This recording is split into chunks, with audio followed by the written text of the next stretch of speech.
Foxe's Book of Martyrs by John Foxe, first published in 1563. Enjoy the audiobook. The history of the Church may almost be said to be a history of the trials and sufferings of its members, as experienced at the hands of wicked men. At one time, persecution, as waged against the friends of Christ, was confined to those without. At another, schisms and divisions have arrayed brethren of the same name against each other, and scenes of cruelty and woe have been exhibited within the sanctuary, rivaling in horror the direst cruelties ever inflicted by pagan or barbarian fanaticism. This, however, instead of implying any defect in the gospel system, which breathes peace and love, only portrays in darker colors the deep and universal depravity of the human heart. Pure and unsophisticated morality, especially when attempted to be inculcated on mankind as essential to their preserving an interest with their Creator, have constantly met with opposition. It was this which produced the premature death of John the Baptist. It was the cutting charge of adultery and incest, which excited the resentment of Herodias, who never ceased to persecute him until she had accomplished his destruction. The same observation is equally applicable to the Jewish doctors in their treatment of our blessed Lord and Savior, Jesus Christ. In the sudden martyrdom of John the Baptist and the crucifixion of our Lord, the history of Christian martyrdom must be admitted to commence, and from these as a basis for the subsequent occurrences, we may fairly trace the origin of that hostility which produced so lavish an effusion of Christian blood and led to so much slaughter in the progressive state of Christianity. As it is not our business to enlarge upon our Savior's history, either before or after his crucifixion, we shall only find it necessary to remind our readers of the discomfiture of the Jews by his subsequent resurrection. Though one apostle had betrayed him, though another had denied him under the solemn sanction of an oath, and though the rest had forsaken him, unless we may accept the disciple who was known unto the high priest, the history of his resurrection gave a new direction to all their hearts, and after the mission of the Holy Spirit imparted new confidence to their minds. The powers with which they were endued emboldened them to proclaim his name, to the confusion of the Jewish rulers and the astonishment of Gentile proselytes. Saint Stephen suffered the next in order. His death was occasioned by the faithful manner in which he preached the gospel to the betrayers and murderers of Christ. To such a degree of madness were they excited, that they cast him out of the city and stoned him to death. The time when he suffered is generally supposed to have been at the Passover, which succeeded to that of our Lord's crucifixion, and to the era of his ascension in the following spring. Upon this, a great persecution was raised against all who professed their belief in Christ as the Messiah or as a prophet. We are immediately told by St. Luke that there was a great persecution against the church which was at Jerusalem, and that they were all scattered abroad throughout the regions of Judea and Samaria, except the apostles. About 2,000 Christians, with Nicanor, one of the 7 deacons, suffered martyrdom during the persecution which arose about Stephen. The next martyr we meet with, according to St. Luke, in the history of the Apostles' Acts, was James the son of Zebedee, the elder brother of John, and a relative of our Lord, for his mother Salome was cousin german to the Virgin Mary. It was not until 10 years after the death of Stephen that the second martyrdom took place. For no sooner had Herod Agrippa been appointed governor of Judea than, with a view to ingratiate himself with them, he raised a sharp persecution against the Christians, and determined to make an effectual blow by striking at their leaders. The account given us by an eminent primitive writer, Clemens Alexandrinos, ought not to be overlooked, that as James was led to the place of martyrdom, his accuser was brought to repent of his conduct by the apostles' extraordinary courage and undauntedness, and fell down at his feet to request his pardon, professing himself a Christian, and resolving that James should not receive the crown of martyrdom alone. Hence they were both beheaded at the same time. Thus did the first apostolic martyr cheerfully and resolutely receive that cup, which he had told our Savior he was ready to drink. Timon and Parmena suffered martyrdom about the same time, the one at Philippi and the other in Macedonia. These events took place AD 44, was born at Bethsaida in Galilee, and was the first called by the name of disciple. He labored diligently in Upper Asia and suffered martyrdom at Heliopolis in Phrygia. He was scourged, thrown into prison, and afterwards crucified, AD 54. Whose occupation was that of a toll-gatherer, was born at Nazareth. He wrote his gospel in Hebrew, which was afterwards translated into Greek by James the Less. The scene of his labors was Parthia in Ethiopia, in which latter country he suffered martyrdom, being slain with a halberd in the city of Nadaba, AD 60, is supposed by some to have been the brother of our Lord by a former wife of Joseph. This is very doubtful and accords too much with the Catholic superstition that Mary never had any other children except our Savior. He was elected to the oversight of the churches of Jerusalem and was the author of the epistle ascribed to James in the sacred canon. At the age of 94, he was beat and stoned by the Jews, and finally had his brains dashed out with a fuller's club. Of whom less is known than of most of the other disciples, was elected to fill the vacant place of Judas. He was stoned at Jerusalem and then beheaded, was the brother Peter. He preached the gospel to many Asiatic nations, but on his arrival at Edessa, he was taken and crucified on a cross, the two ends of which were fixed transversely in the ground. Hence the derivation of the term St.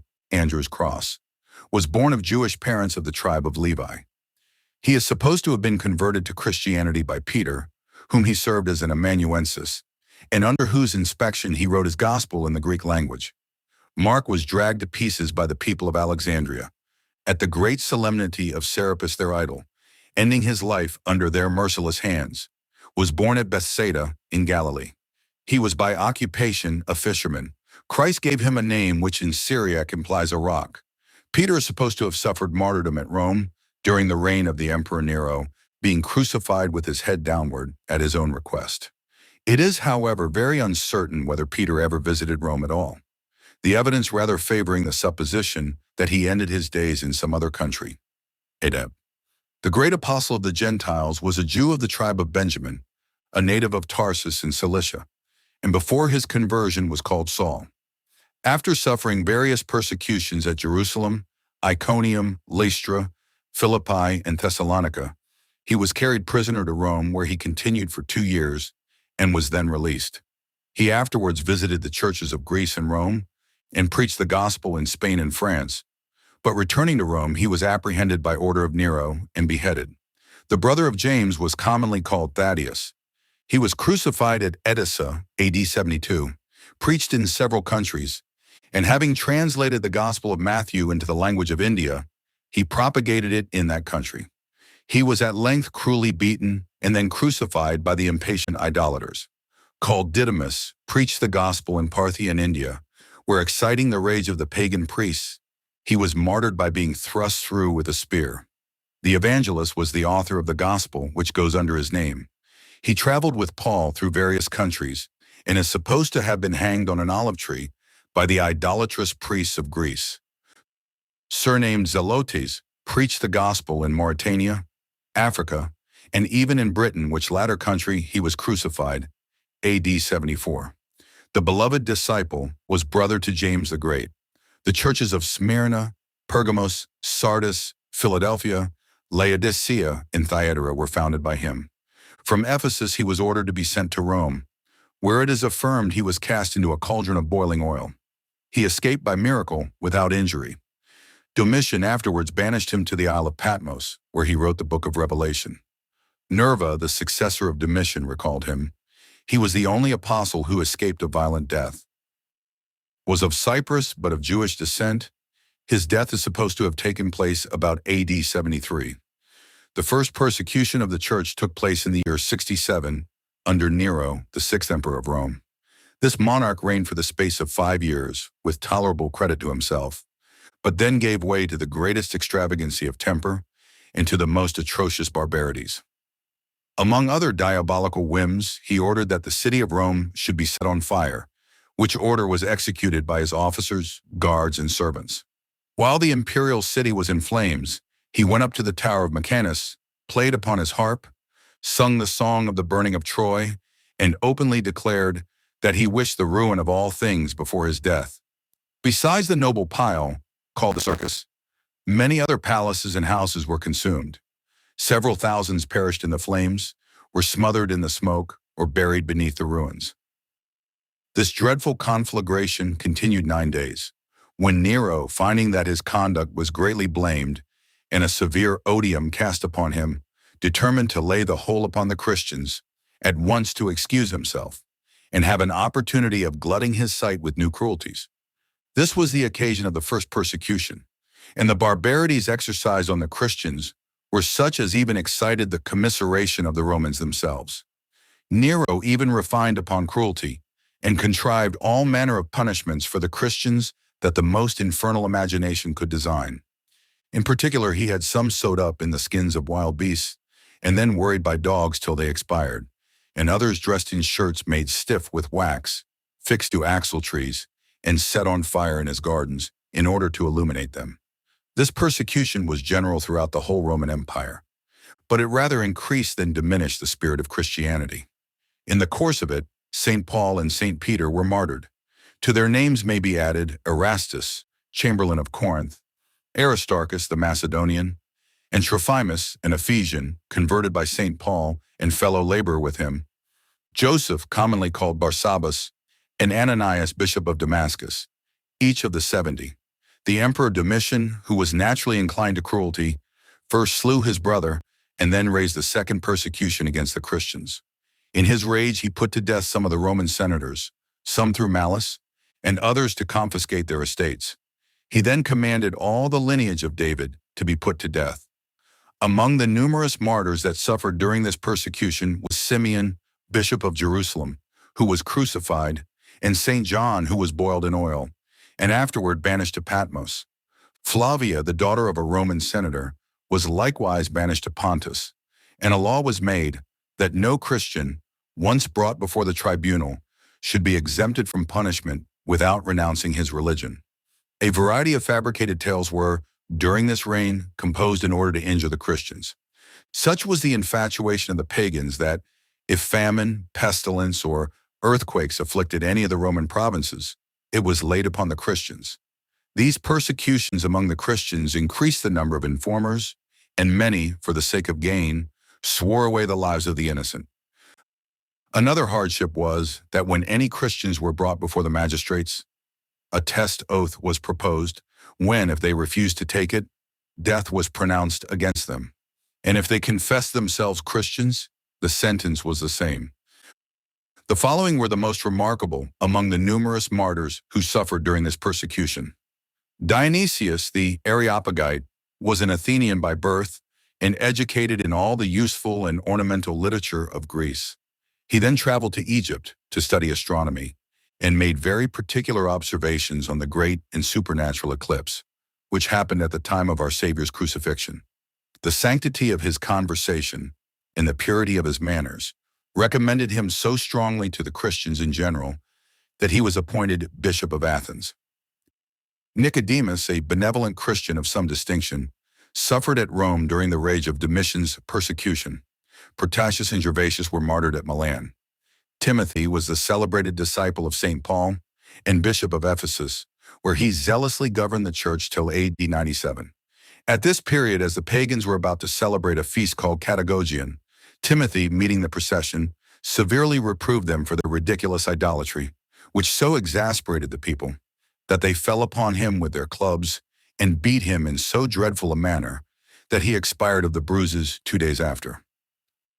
Nerva, succeeding Domitian, gave a respite to the sufferings of the Christians, but reigning only 13 months, his successor Trajan, in the 10th year of his reign, AD 108, began the third persecution against the Christians. While the persecution raged, Pliny II, a heathen philosopher, wrote to the emperor in favor of the Christians, to whose epistle Trajan returned this indecisive answer: "The Christians ought not to be sought after, but when brought before the magistracy, they should be punished." Trajan, however, soon after wrote to Jerusalem and gave orders to his officers to exterminate the stock of David, in consequence of which all that could be found of that race were put to death. Symphorosa, a widow, and her 7 sons were commanded by the emperor to sacrifice to the heathen deities. She was carried to the temple of Hercules, scourged, and hung up for some time by the hair of her head. Then, being taken down, a large stone was fastened to her neck, and she was thrown into the river, where she expired. With respect to the sons, they were fastened to 7 posts, and being drawn up by pulleys, their limbs were dislocated. These tortures not affecting their resolution, they were martyred by stabbing, except Eugenius the youngest, who was sawed asunder. Phocas, bishop of Pontus, refusing to sacrifice to Neptune, was, by the immediate order of Trajan, cast first into a hot lime kiln and then thrown into a scalding bath till he expired. Trajan likewise commanded the martyrdom of Ignatius, bishop of Antioch.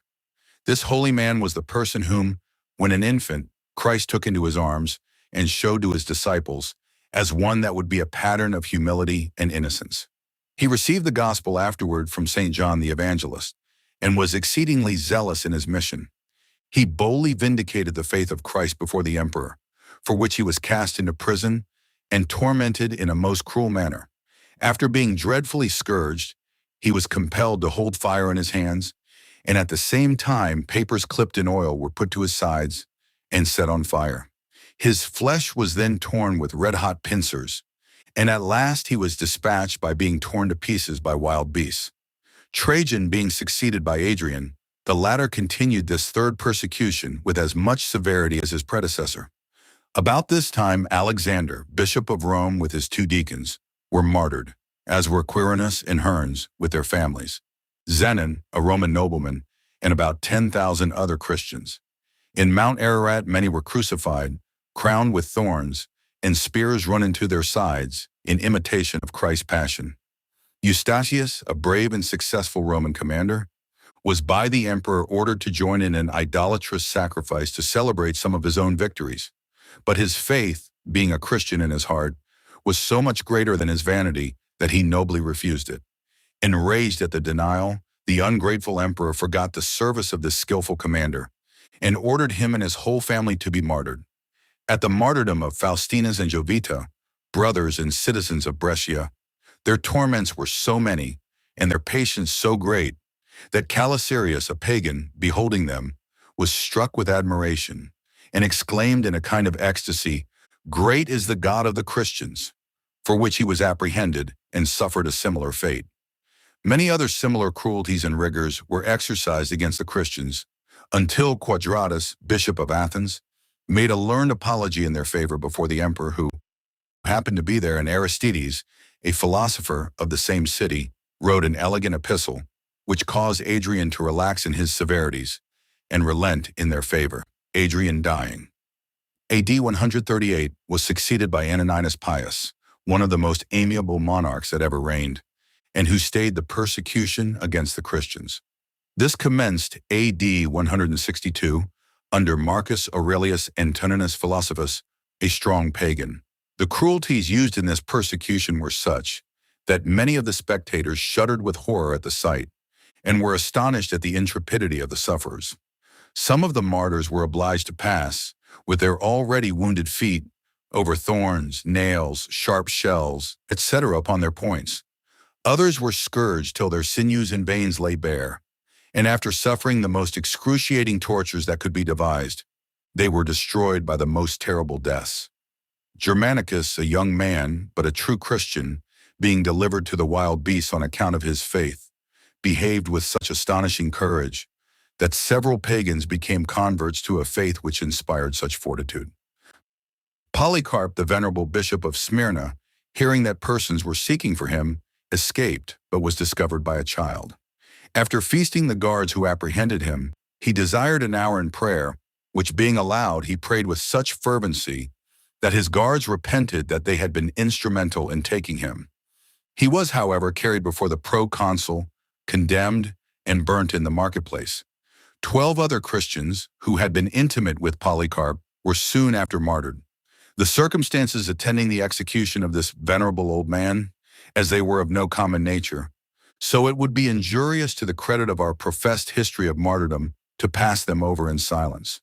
It was observed by the spectators that, after finishing his prayer at the stake, to which he was only tied but not nailed as usual, as he assured them he should stand immovable, the flames on their kindling the faggots encircled his body like an arch without touching him, and the executioner, on seeing this, was ordered to pierce him with a sword when so great a quantity of blood flowed out as extinguished the fire.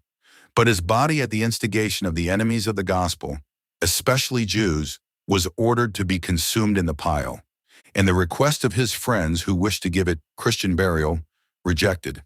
They nevertheless collected his bones and as much of his remains as possible and caused them to be decently interred. Metrodorus, a minister who preached boldly, and Paeonius, who made some excellent apologies for the Christian faith, were likewise burnt. Carpus and Popilus, two worthy Christians, and Agathonica, a pious woman, suffered martyrdom at Pergamopolis in Asia. Felicitatis, an illustrious Roman lady of a considerable family and the most shining virtues, was a devout Christian. She had 7 sons, whom she had educated with the most exemplary piety. Januarius, the eldest, was scourged and pressed to death with weights. Felix and Philip, the 2 next, had their brains dashed out with clubs. Silvanus, the 4th, was murdered by being thrown from a precipice, and the 3 younger sons, Alexander, Vitalis, and Martial, were beheaded. The mother was beheaded with the same sword as the 3 latter. Justin, the celebrated philosopher, fell a martyr in this persecution. He was a native of Neapolis in Samaria and was born AD 103. Justin was a great lover of truth and a universal scholar. He investigated the Stoic and Peripatetic philosophy and attempted the Pythagorean. But the behavior of one of its professors disgusting him, he applied himself to the Platonic, in which he took great delight. About the year 133, when he was 30 years of age, he became a convert to Christianity, and then, for the first time, perceived the real nature of truth. He wrote an elegant epistle to the Gentiles, and employed his talents in convincing the Jews of the truth of the Christian rites, spending a great deal of time in traveling, till he took up his abode in Rome and fixed his habitation upon the Viminal Mount. He kept a public school, taught many who afterward became great men, and wrote a treatise to confute heresies of all kinds. As the pagans began to treat the Christians with great severity, Justin wrote his first apology in their favor. This piece displays great learning and genius, and occasioned the emperor to publish an edict in favor of the Christians. Soon after, he entered into frequent contests with Crescens, a person of a vicious life and conversation, but a celebrated Cynic philosopher, and his arguments appeared so powerful yet disgusting to the Cynic that he resolved on, and in the sequel accomplished, his destruction. The second apology of Justin, upon certain severities, gave Crescens the Cynic an opportunity of prejudicing the emperor against the writer of it, upon which Justin and 6 of his companions were apprehended. Being commanded to sacrifice to the pagan idols, they refused and were condemned to be scourged and then beheaded, which sentence was executed with all imaginable severity. Several were beheaded for refusing to sacrifice to the image of Jupiter, in particular Concordus, a deacon of the city of Spoleto. Some of the restless northern nations having risen in arms against Rome, the emperor marched to encounter them. He was, however, drawn into an ambuscade and dreaded the loss of his whole army. Enveloped with mountains, surrounded by enemies, and perishing with thirst, the pagan deities were invoked in vain. When the men belonging to the Miletan or Thundering Legion, who were all Christians, were commanded to call upon their God for succor, a miraculous deliverance immediately ensued. A prodigious quantity of rain fell, which being caught by the men and filling their dikes, afforded a sudden and astonishing relief. It appears that the storm which miraculously flashed in the faces of the enemy so intimidated them that part deserted to the Roman army. The rest were defeated, and the revolted provinces entirely recovered. This affair occasioned the persecution to subside for some time, at least in those parts immediately under the inspection of the emperor. But we find that it soon after raged in France, particularly at Lyon, where the tortures to which many of the Christians were put almost exceed the powers of description. The principal of these martyrs were Vettius Agathus, a young man; Blandina, a Christian lady of a weak constitution; Sanctus, a deacon of Vienna. Red-hot plates of brass were placed upon the tenderest parts of his body; Biblius, a weak woman, once an apostate; Attalus of Pergamus, and Pothinus, the venerable bishop of Lyon, who was 90 years of age. Blandina, on the day when she and the 3 other champions were first brought into the amphitheater, she was suspended on a piece of wood fixed in the ground and exposed as food for the wild beasts, at which time, by her earnest prayers, she encouraged others. But none of the wild beasts would touch her, so that she was remanded to prison. When she was again produced for the 3rd and last time, she was accompanied by Ponticus, a youth of 15, and the constancy of their faith so enraged the multitude that neither the sex of the one nor the youth of the other were respected, being exposed to all manner of punishments and tortures. Being strengthened by Blandina, he persevered unto death, and she, after enduring all the torments heretofore mentioned, was at length slain with the sword. When the Christians upon these occasions received martyrdom, they were ornamented and crowned with garlands of flowers, for which they, in heaven, received eternal crowns of glory. The torments were various, and exclusive of those already mentioned, the martyrs of Lyons were compelled to sit in red-hot iron chairs till their flesh broiled. This was inflicted with peculiar severity on Sanctus, already mentioned, and some others. Some were sewed up in nets and thrown on the horns of wild bulls, and the carcasses of those who died in prison, previous to the appointed time of execution, were thrown to dogs. Indeed, so far did the malice of the pagans proceed that they set guards over the bodies while the beasts were devouring them, lest the friends of the deceased should get them away by stealth. And the offals left by the dogs were ordered to be burnt. The martyrs of Lyon, according to the best accounts we could obtain, who suffered for the gospel, were 48 in number, and their executions happened in the year of Christ 177. Epipodius and Alexander were celebrated for their great friendship and their Christian union with each other. The first was born at Lyons, the latter at Greece. Epipodius, being compassionated by the governor of Lyon and exhorted to join in their festive pagan worship, replied, "Your pretended tenderness is actually cruelty, and the agreeable life you describe is replete with everlasting death. Christ suffered for us, that our pleasures should be immortal, and hath prepared for his followers an eternity of bliss. The frame of man being composed of two parts, body and soul, the first, as mean and perishable, should be rendered subservient to the interests of the last. Your idolatrous feasts may gratify the mortal, but they injure the immortal part, that cannot therefore be enjoying life which destroys the most valuable moiety of your frame. Your pleasures lead to eternal death, and our pains to perpetual happiness." Epipodius was severely beaten, and then put to the rack, upon which being stretched, his flesh was torn with iron hooks. Having borne his torments with incredible patience and unshaken fortitude, he was taken from the rack and beheaded. Valerian and Marcellus, who were nearly related to each other, were imprisoned at Lyon in the year 177 for being Christians. The father was fixed up to the waist in the ground, in which position, after remaining 3 days, he expired, AD 179. Valerian was beheaded. Apollonius, a Roman senator, an accomplished gentleman, and a sincere Christian, suffered under Commodus because he would not worship him as Hercules. Eusebius, Vincentius, Potentianus, Peregrinus, and Julius, a Roman senator, were martyred on the same account. Severus, having been recovered from a severe fit of sickness by a Christian, became a great favorer of the Christians in general. But the prejudice and fury of the ignorant multitude prevailing, obsolete laws were put in execution against the Christians. The progress of Christianity alarmed the pagans, and they revived the stale calumny of placing accidental misfortunes to the account of its professors, AD 192. But though persecuting malice raged, yet the gospel shone with resplendent brightness, and, firm as an impregnable rock, withstood the attacks of its boisterous enemies with success. Tertullian, who lived in this age, informs us that if the Christians had collectively withdrawn themselves from the Roman territories, the empire would have been greatly depopulated. Victor, Bishop of Rome, suffered martyrdom in the first year of the 3rd century, AD 201. Leonidas, the father of the celebrated Origen, was beheaded for being a Christian. Many of Origen's hearers likewise suffered martyrdom, particularly 2 brothers named Plutarchus and Cyrenus. Another Cyrenus, Heron, and Heraclides were beheaded. Race had boiled pitch poured upon her head and was then burnt, as was Marcella, her mother. Potamina, the sister of Race, was executed in the same manner as Race had been. But Basilides, an officer belonging to the army and ordered to attend her execution, became her convert.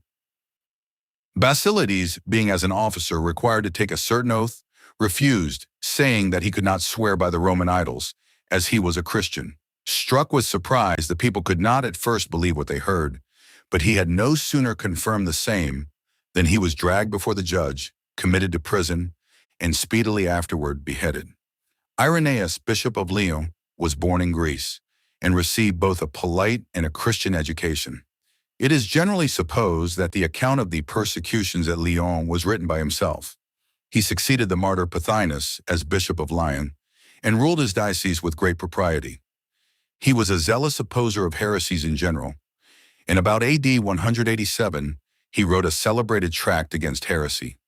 Victor, the Bishop of Rome, wanting to impose the keeping of Easter there in preference to other places, it occasioned some disorders among the Christians. In particular, Irenaeus wrote him a synodical epistle in the name of the Gallic churches. This zeal in favor of Christianity pointed him out as an object of resentment to the emperor, and in AD 202 he was beheaded.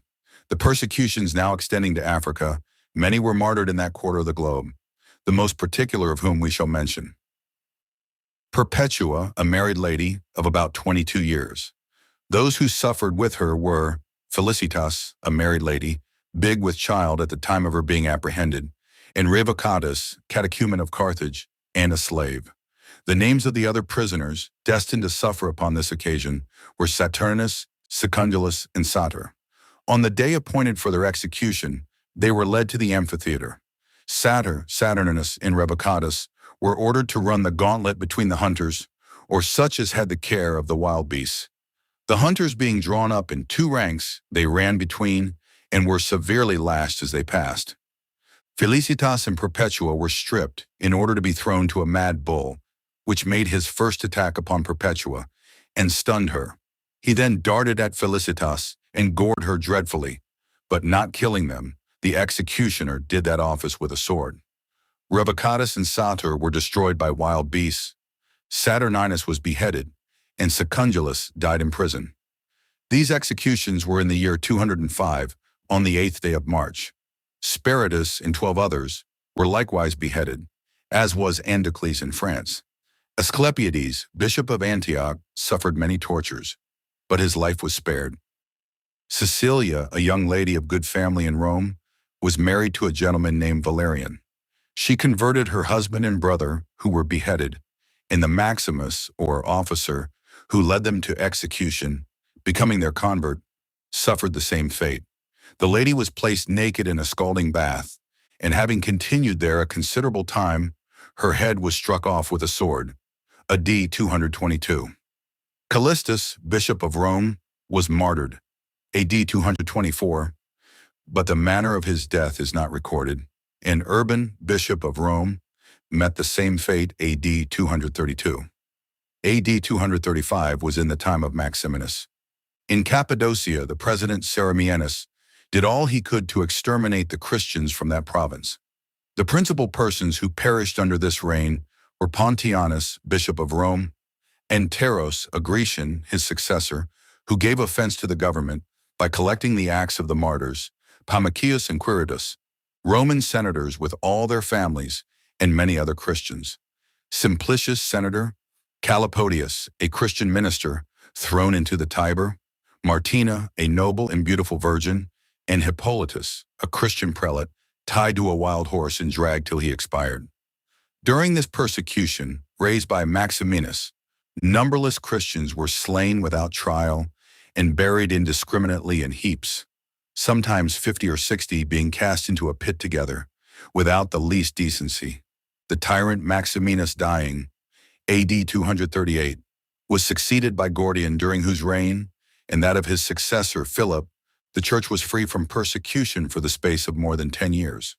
But AD 249, a violent persecution broke out in Alexandria at the instigation of a pagan priest, without the knowledge of the emperor. This was occasioned partly by the hatred he bore to his predecessor Philip, who was deemed a Christian, and partly to his jealousy concerning the amazing increase of Christianity. For the heathen temples began to be forsaken, and the Christian churches thronged. These reasons stimulated Decius to attempt the very extirpation of the name of Christian, and it was unfortunate for the gospel that many errors had, about this time, crept into the church. The Christians were at variance with each other. Self-interest divided those whom social love ought to have united, and the virulence of pride occasioned a variety of factions. The heathens in general were ambitious to enforce the imperial decrees upon this occasion, and looked upon the murder of a Christian as a merit to themselves. The martyrs upon this occasion were innumerable, but the principal we shall give some account of. Fabian, the Bishop of Rome, was the first person of eminence who felt the severity of this persecution. The deceased Emperor Philip had, on account of his integrity, committed his treasure to the care of this good man. But Decius, not finding as much as his avarice made him expect, determined to wreak his vengeance on the good prelate. He was accordingly seized, and on the 20th of January, AD 250, he suffered decapitation. Julian, a native of Cilicia, as we are informed by St. Chrysostom, was seized upon for being a Christian. He was put into a leather bag, together with a number of serpents and scorpions, and in that condition thrown into the sea. Peter, a young man, amiable for the superior qualities of his body and mind, was beheaded for refusing to sacrifice to Venus. He said, "I am astonished you should sacrifice to an infamous woman, whose debaucheries even your own historians record, and whose life consisted of such actions as your laws would punish. No, I shall offer the true God the acceptable sacrifice of praises and prayers." Optimus, the proconsul of Asia, on hearing this, ordered the prisoner to be stretched upon a wheel, by which all his bones were broken, and then he was sent to be beheaded. Nicomachus, being brought before the proconsul as a Christian, was ordered to sacrifice to the pagan idols. Nicomachus replied, "I cannot pay that respect to devils, which is only due to the Almighty." This speech so much enraged the proconsul that Nicomachus was put to the rack. After enduring the torments for a time, he recanted. But scarcely had he given this proof of his frailty than he fell into the greatest agonies, dropped down on the ground, and expired immediately. Denisa, a young woman of only 16 years of age, who beheld this terrible judgment, suddenly exclaimed, "Oh, unhappy wretch, why would you buy a moment's ease at the expense of a miserable eternity?" Optimus, hearing this, called to her, and Denisa, avowing herself to be a Christian, she was beheaded by his order soon after. Andrew and Paul, two companions of Nicomachus the martyr, AD 251, suffered martyrdom by stoning, and expired, calling on their blessed Redeemer. Alexander and Epimachus of Alexandria were apprehended for being Christians, and confessing the accusation, were beat with staves, torn with hooks, and at length burnt in the fire. And we are informed in a fragment preserved by Eusebius that 4 female martyrs suffered on the same day and at the same place, but not in the same manner, for these were beheaded. Lucian and Marcian, 2 wicked pagans, though skillful magicians, becoming converts to Christianity to make amends for their former errors, lived the lives of hermits and subsisted upon bread and water only. After some time spent in this manner, they became zealous preachers and made many converts. The persecution, however, raging at this time, they were seized upon and carried before Sabinus, the governor of Bithynia. On being asked by what authority they took upon themselves to preach, Lucian answered that the laws of charity and humanity obliged all men to endeavor the conversion of their neighbors and to do everything in their power to rescue them from the snares of the devil. Lucian having answered in this manner, Marcian said that then conversion was by the same grace which was given to St. Paul, who, from a zealous persecutor of the church, became a preacher of the gospel. The proconsul, finding that he could not prevail with them to renounce their faith, condemned them to be burned alive, which sentence was soon after executed. Trypho and Respicius, 2 eminent men, were seized as Christians and imprisoned at Nice. Their feet were pierced with nails. They were dragged through the streets, scourged, torn with iron hooks, scorched with lighted torches, and at length beheaded February 1st, AD 251. Agatha, a Sicilian lady, was not more remarkable for her personal and acquired endowments than her piety.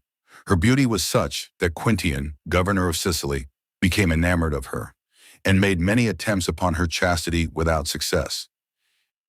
In order to gratify his passions with the greater conveniency, he put the virtuous lady into the hands of Aphrodite, a very infamous and licentious woman.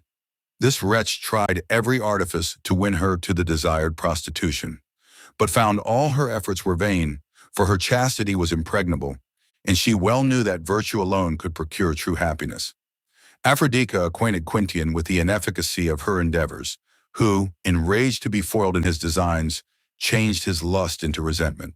On her confessing that she was a Christian, he determined to gratify his revenge, as he could not his passion. Pursuant to his orders, she was scourged, burnt with red-hot irons, and torn with sharp hooks. Having borne these torments with admirable fortitude, she was next laid naked upon live coals, intermingled with glass, and then being carried back to prison, she there expired on the 5th of February, 251. Cyril, Bishop of Gortyna, was seized by order of Lucius, the governor of that place, who nevertheless exhorted him to obey the imperial mandate, perform the sacrifices, and save his venerable person from destruction, for he was now 84 years of age. The good prelate replied that as he had long taught others to save their souls, he should only think now of his own salvation. The worthy prelate heard his fiery sentence without emotion, walked cheerfully to the place of execution, and underwent his martyrdom with great fortitude. The persecution raged in no place more than the island of Crete, for the governor, being exceedingly active in executing the imperial decrees, that place streamed with pious blood. Babylas, a Christian of a liberal education, became Bishop of Antioch, AD 237, on the demise of Sabinus. He acted with inimitable zeal and governed the church with admirable prudence during the most tempestuous times. The first misfortune that happened to Antioch during his mission was the siege of it by Sapor, king of Persia, who, having overrun all Syria, took and plundered this city among others, and used the Christian inhabitants with greater severity than the rest, but was soon totally defeated by Gordian. After Gordian's death in the reign of Decius, that emperor came to Antioch, where, having a desire to visit an assembly of Christians, Babylas opposed him and absolutely refused to let him come in. The emperor dissembled his anger at that time, but soon, sending for the bishop, he sharply reproved him for his insolence, and then ordered him to sacrifice to the pagan deities as an expiation for his offense. This being refused, he was committed to prison, loaded with chains, treated with great severities, and then beheaded, together with 3 young men who had been his pupils.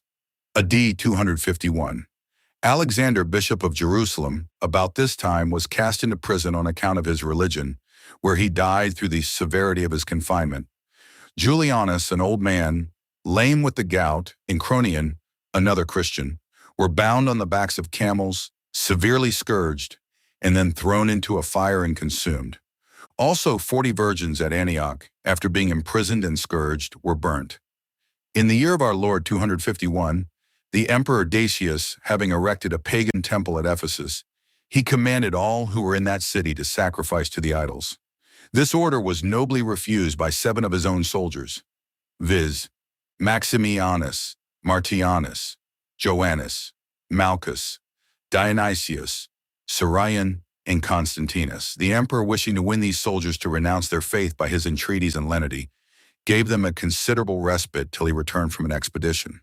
During the emperor's absence, they escaped and hid themselves in a cavern, which the emperor being informed of at his return, the mouth of the cave was closed up, and they all perished with hunger. Theodora, a beautiful young lady of Antioch, on refusing to sacrifice to the Roman idols, was condemned to the stews, that her virtue might be sacrificed to the brutality of lust. Didymus, a Christian, disguised himself in the habit of a Roman soldier, went to the house, informed Theodora who he was, and advised her to make her escape in his clothes.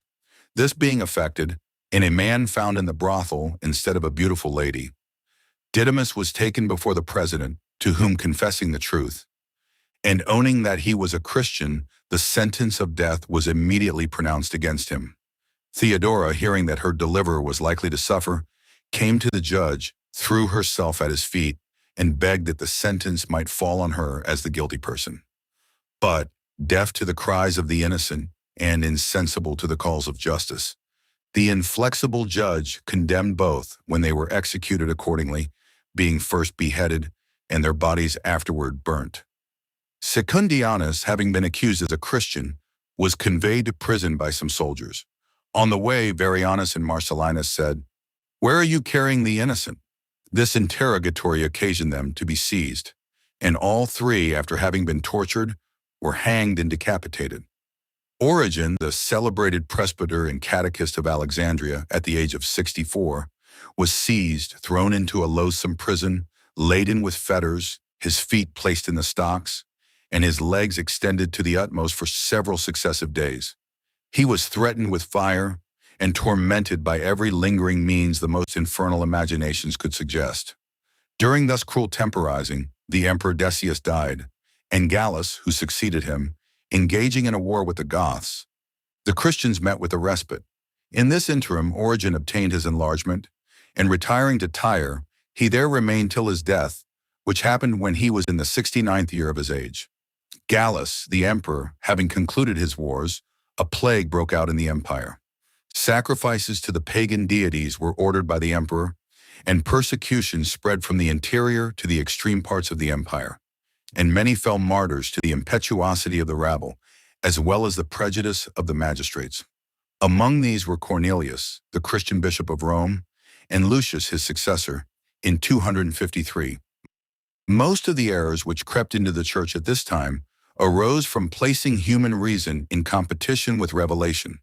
But the fallacy of such arguments being proved by the most able divines, the opinions they had created vanished away like the stars before the sun. Began under Valerian in the month of April, 257, and continued for 3 years and 6 months. The martyrs that fell in this persecution were innumerable, and their tortures and deaths as various and painful. The most eminent martyrs were the following, though neither rank, sex, or age were regarded. Rufina and Secunda, 2 beautiful and accomplished ladies, daughters of Asterius, a gentleman of eminence in Rome. Rufina the elder was designed in marriage for Armentarius, a young nobleman. Secunda, the younger, for Varenus, a person of rank and opulence. The suitors at the time of the persecutions commencing were both Christians, but when danger appeared to save their fortunes, they renounced their faith. They took great pains to persuade the ladies to do the same, but disappointed in their purpose, the lovers were base enough to inform against the ladies, who, being apprehended as Christians, were brought before Junius Donatus, governor of Rome, where, AD 257, they sealed their martyrdom with their blood. Stephen, bishop of Rome, was beheaded in the same year, and about that time Saturnius, the pious Orthodox bishop of Toulouse, refusing to sacrifice to idols, was treated with all the barbarous indignities imaginable, and fastened by the feet to the tail of a bull. Upon a signal given, the enraged animal was driven down the steps of the temple, by which the worthy martyr's brains were dashed out. Sextus succeeded Stephen as bishop of Rome. He is supposed to have been a Greek by birth or by extraction, and had for some time served in the capacity of a deacon under Stephen. His great fidelity, singular wisdom, and uncommon courage distinguished him upon many occasions, and the happy conclusion of a controversy with some heretics is generally ascribed to his piety and prudence. In the year 258, Marcianus, who had the management of the Roman government, procured an order from the Emperor Valerian to put to death all the Christian clergy in Rome, and hence the bishop, with 6 of his deacons, suffered martyrdom in 258. Laurentius, generally called St. Lawrence, the principal of the deacons, who taught and preached under Sextus, followed him to the place of execution, when Sextus predicted that he should 3 days after meet him in heaven.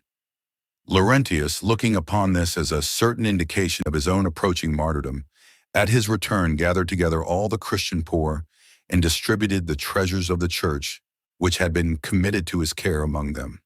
This liberality alarmed the persecutors, who commanded him to give an immediate account to the emperor of the church treasures.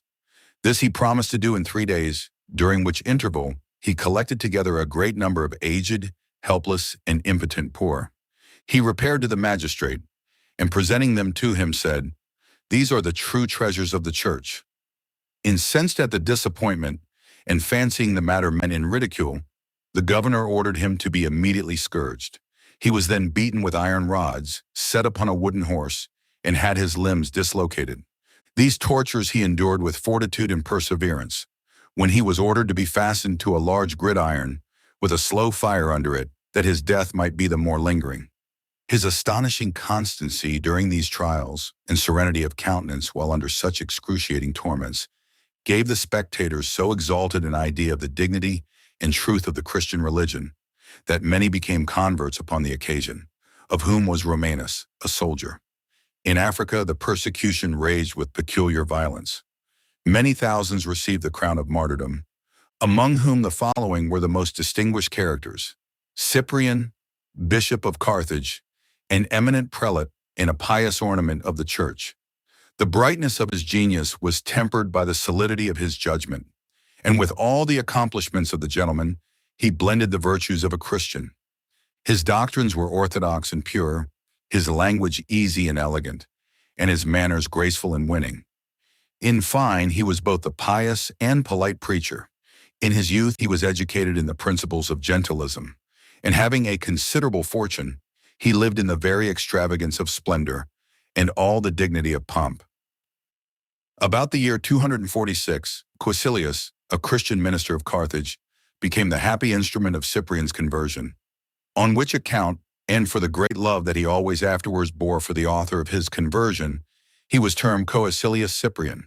Previous to his baptism, he studied the scriptures with care, and being struck with the beauties of the truths they contained, he determined to practice the virtues therein recommended. Subsequent to his baptism, he sold his estate, distributed the money among the poor, dressed himself in plain attire, and commenced a life of austerity. He was soon after made a presbyter, and being greatly admired for his virtues and works, on the death of Donatus in AD 248, he was almost unanimously elected Bishop of Carthage. Cyprian's care not only extended over Carthage, but to Numidia and Mauritania. In all his transactions, he took great care to ask the advice of his clergy, knowing that unanimity alone could be of service to the church. This being one of his maxims, that the bishop was in the church and the church in the bishop, so that unity can only be preserved by a close connection between the pastor and his flock. AD 250, Cyprian was publicly proscribed by the Emperor Decius, under the appellation of Quicilius Cyprian, Bishop of the Christians, and the universal cry of the pagans was, "Cyprian to the lions, Cyprian to the beasts." The bishop, however, withdrew from the rage of the populace, and his effects were immediately confiscated. During his retirement, he wrote 30 pious and elegant letters to his flock, but several schisms that then crept into the church gave him great uneasiness. The rigor of the persecution abating, he returned to Carthage and did everything in his power to expunge erroneous opinions. A terrible plague breaking out in Carthage, it was as usual laid to the charge of the Christians, and the magistrates began to persecute accordingly, which occasioned an epistle from them to Cyprian, in answer to which he vindicates the cause of Christianity. AD 257, Cyprian was brought before the proconsul Aspasius Paternus, who exiled him to a little city on the Libyan Sea. On the death of this proconsul, he returned to Carthage, but was soon after seized and carried before the now governor, who condemned him to be beheaded, which sentence was executed on the 14th of September, AD 258. The disciples of Cyprian, martyred in this persecution, were Lucius, Flavian, Victoricus, Remus, Montanus, Julian, Primalus, and Donatian. At Utica, a most terrible tragedy was exhibited. 300 Christians were, by the orders of the proconsul, placed around a burning lime kiln. A pan of coals and incense being prepared, they were commanded either to sacrifice to Jupiter or to be thrown into the kiln. Unanimously refusing, they bravely jumped into the pit and were immediately suffocated. Fructuosus, Bishop of Tarragon in Spain, and his 2 deacons, Augurius and Eulogius, were burnt for being Christians.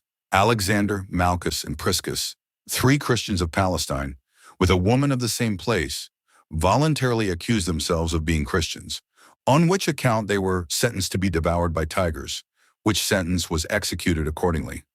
Maxima, Donatilla, and Secunda, 3 virgins of Tuberga, had gall and vinegar given them to drink, were then severely scourged, tormented on a gibbet, rubbed with lime, scorched on a gridiron, worried by wild beasts, and at length beheaded. It is here proper to take notice of the singular but miserable fate of the Emperor Valerian, who had so long and so terribly persecuted the Christians. This tyrant, by a stratagem, was taken prisoner by Sapor, Emperor of Persia, who carried him into his own country, and there treated him with the most unexampled indignity, making him kneel down as the meanest slave, and treading upon him as a footstool when he mounted his horse. After having kept him for the space of 7 years in this abject state of slavery, He caused his eyes to be put out, though he was then 83 years of age. This not satiating his desire of revenge, he soon after ordered his body to be flayed alive, and rubbed with salt, under which torments he expired, and thus fell one of the most tyrannical emperors of Rome, and one of the greatest persecutors of the Christians. A.D. 260, Gallienus, the son of Valerian, succeeded him, and during his reign, a few martyrs accepted, the church enjoyed peace for some years. The principal sufferers were Felix, bishop of Rome. This prelate was advanced to the Roman see in 274.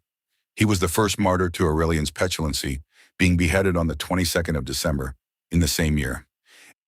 Agapetus, a young gentleman who sold his estate and gave the money to the poor, was seized as a Christian, tortured, and then beheaded at Praeneste, a city within a day's journey of Rome. These are the only martyrs left upon record during this reign, as it was soon put a stop to by the emperors being murdered by his own domestics at Byzantium. Aurelian was succeeded by Tacitus, who was followed by Probus.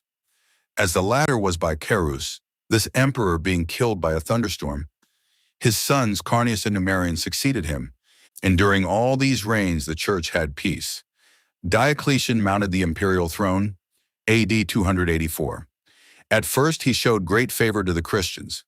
In the year 286 he associated Maximian with him in the empire, and some Christians were put to death before any general persecution broke out. Among these were Felician and Primus, two brothers. Marcus and Marcellinus were twins, natives of Rome and of noble descent. Their parents were heathens, but the tutors to whom the education of the children was entrusted brought them up as Christians.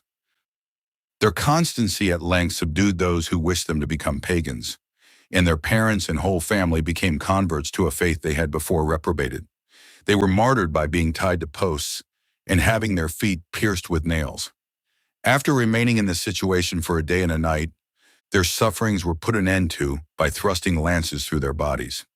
Zoe, the wife of the jailer, who had the care of the before-mentioned martyrs, was also converted by them and hung upon a tree, with a fire of straw lighted under her. When her body was taken down, it was thrown into a river, with a large stone tied to it in order to sink it. In the year of Christ 286, a most remarkable affair occurred. A legion of soldiers, consisting of 6,666 men, contained none but Christians. This legion was called the Theban Legion, because the men had been raised in Thebais. They were quartered in the east till the Emperor Maximian ordered them to march to Gaul, to assist him against the rebels of Burgundy. They passed the Alps into Gaul under the command of Mauritius, Candidus, and Exupernus, their worthy commanders, and at length joined the emperor. Maximian about this time ordered a general sacrifice, at which the whole army was to assist, and likewise he commanded that they should take the oath of allegiance and swear at the same time to assist in the extirpation of Christianity in Gaul. Alarmed at these orders, each individual of the Theban legion absolutely refused either to sacrifice or take the oath prescribed. This so greatly enraged Maximian that he ordered the legion to be decimated, that is, every 10th man to be selected from the rest and put to the sword. This bloody order having been put in execution, those who remained alive were still inflexible when a second decimation took place, and every 10th man of those living were put to death. The second severity made no more impression than the first had done. The soldiers preserved their fortitude and their principles, but by the advice of their officers they drew up a loyal remonstrance to the emperor.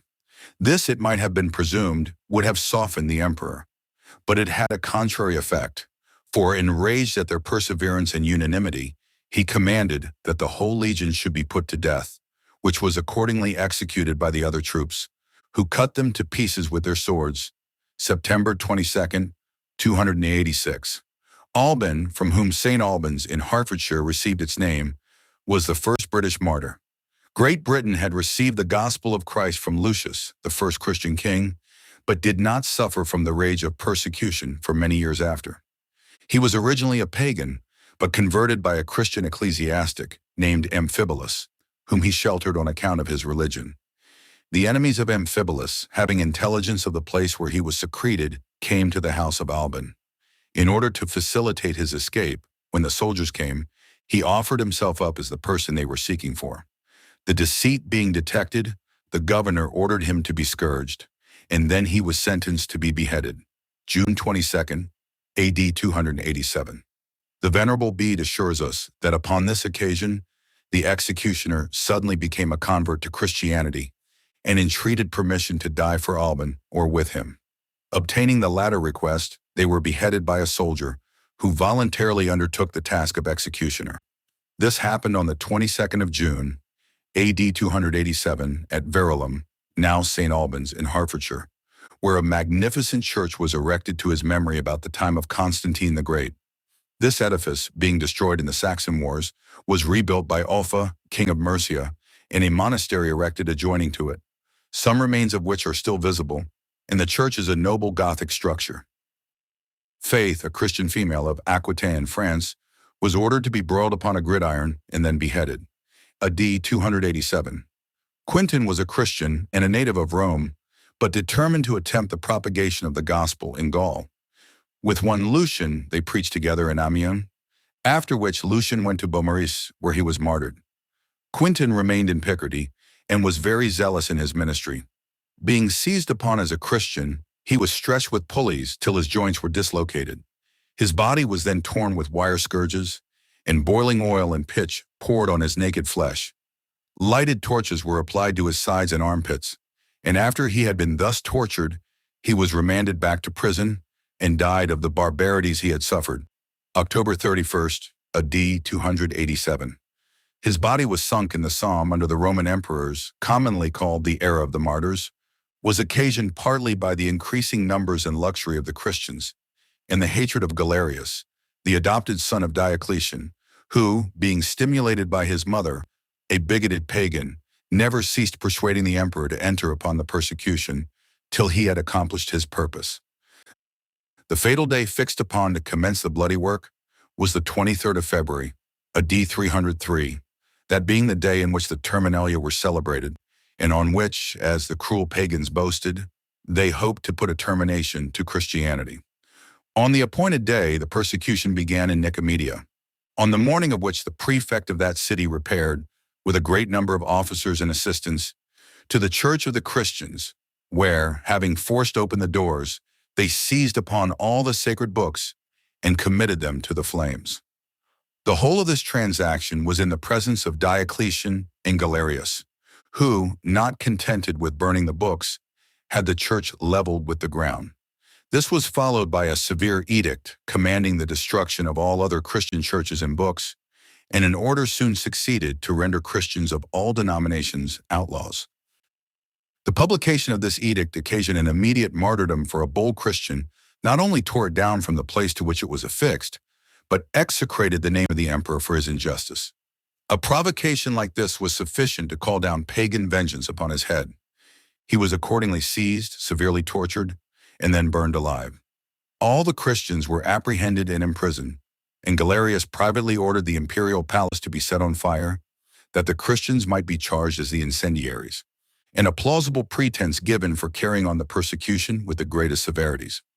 A general sacrifice was commenced, which occasioned various martyrdoms. No distinction was made of age or sex. The name of Christian was so obnoxious to the pagans that all indiscriminately fell sacrifices to their opinions. Many houses were set on fire, and whole Christian families perished in the flames, and others had stones fastened about their necks, and being tied together, were driven into the sea.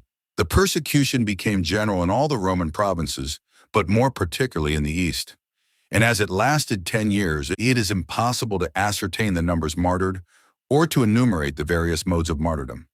Racks, scourges, swords, daggers, crosses, poison, and famine were made use of in various parts to dispatch the Christians, and invention was exhausted to devise tortures against such as had no crime, but thinking differently from the votaries of superstition. A city of Phrygia, consisting entirely of Christians, was burnt, and all the inhabitants perished in the flames. Tired with slaughter at length, several governors of provinces represented to the imperial court the impropriety of such conduct. Hence many were respited from execution, but, though they were not put to death, as much as possible was done to render their lives miserable.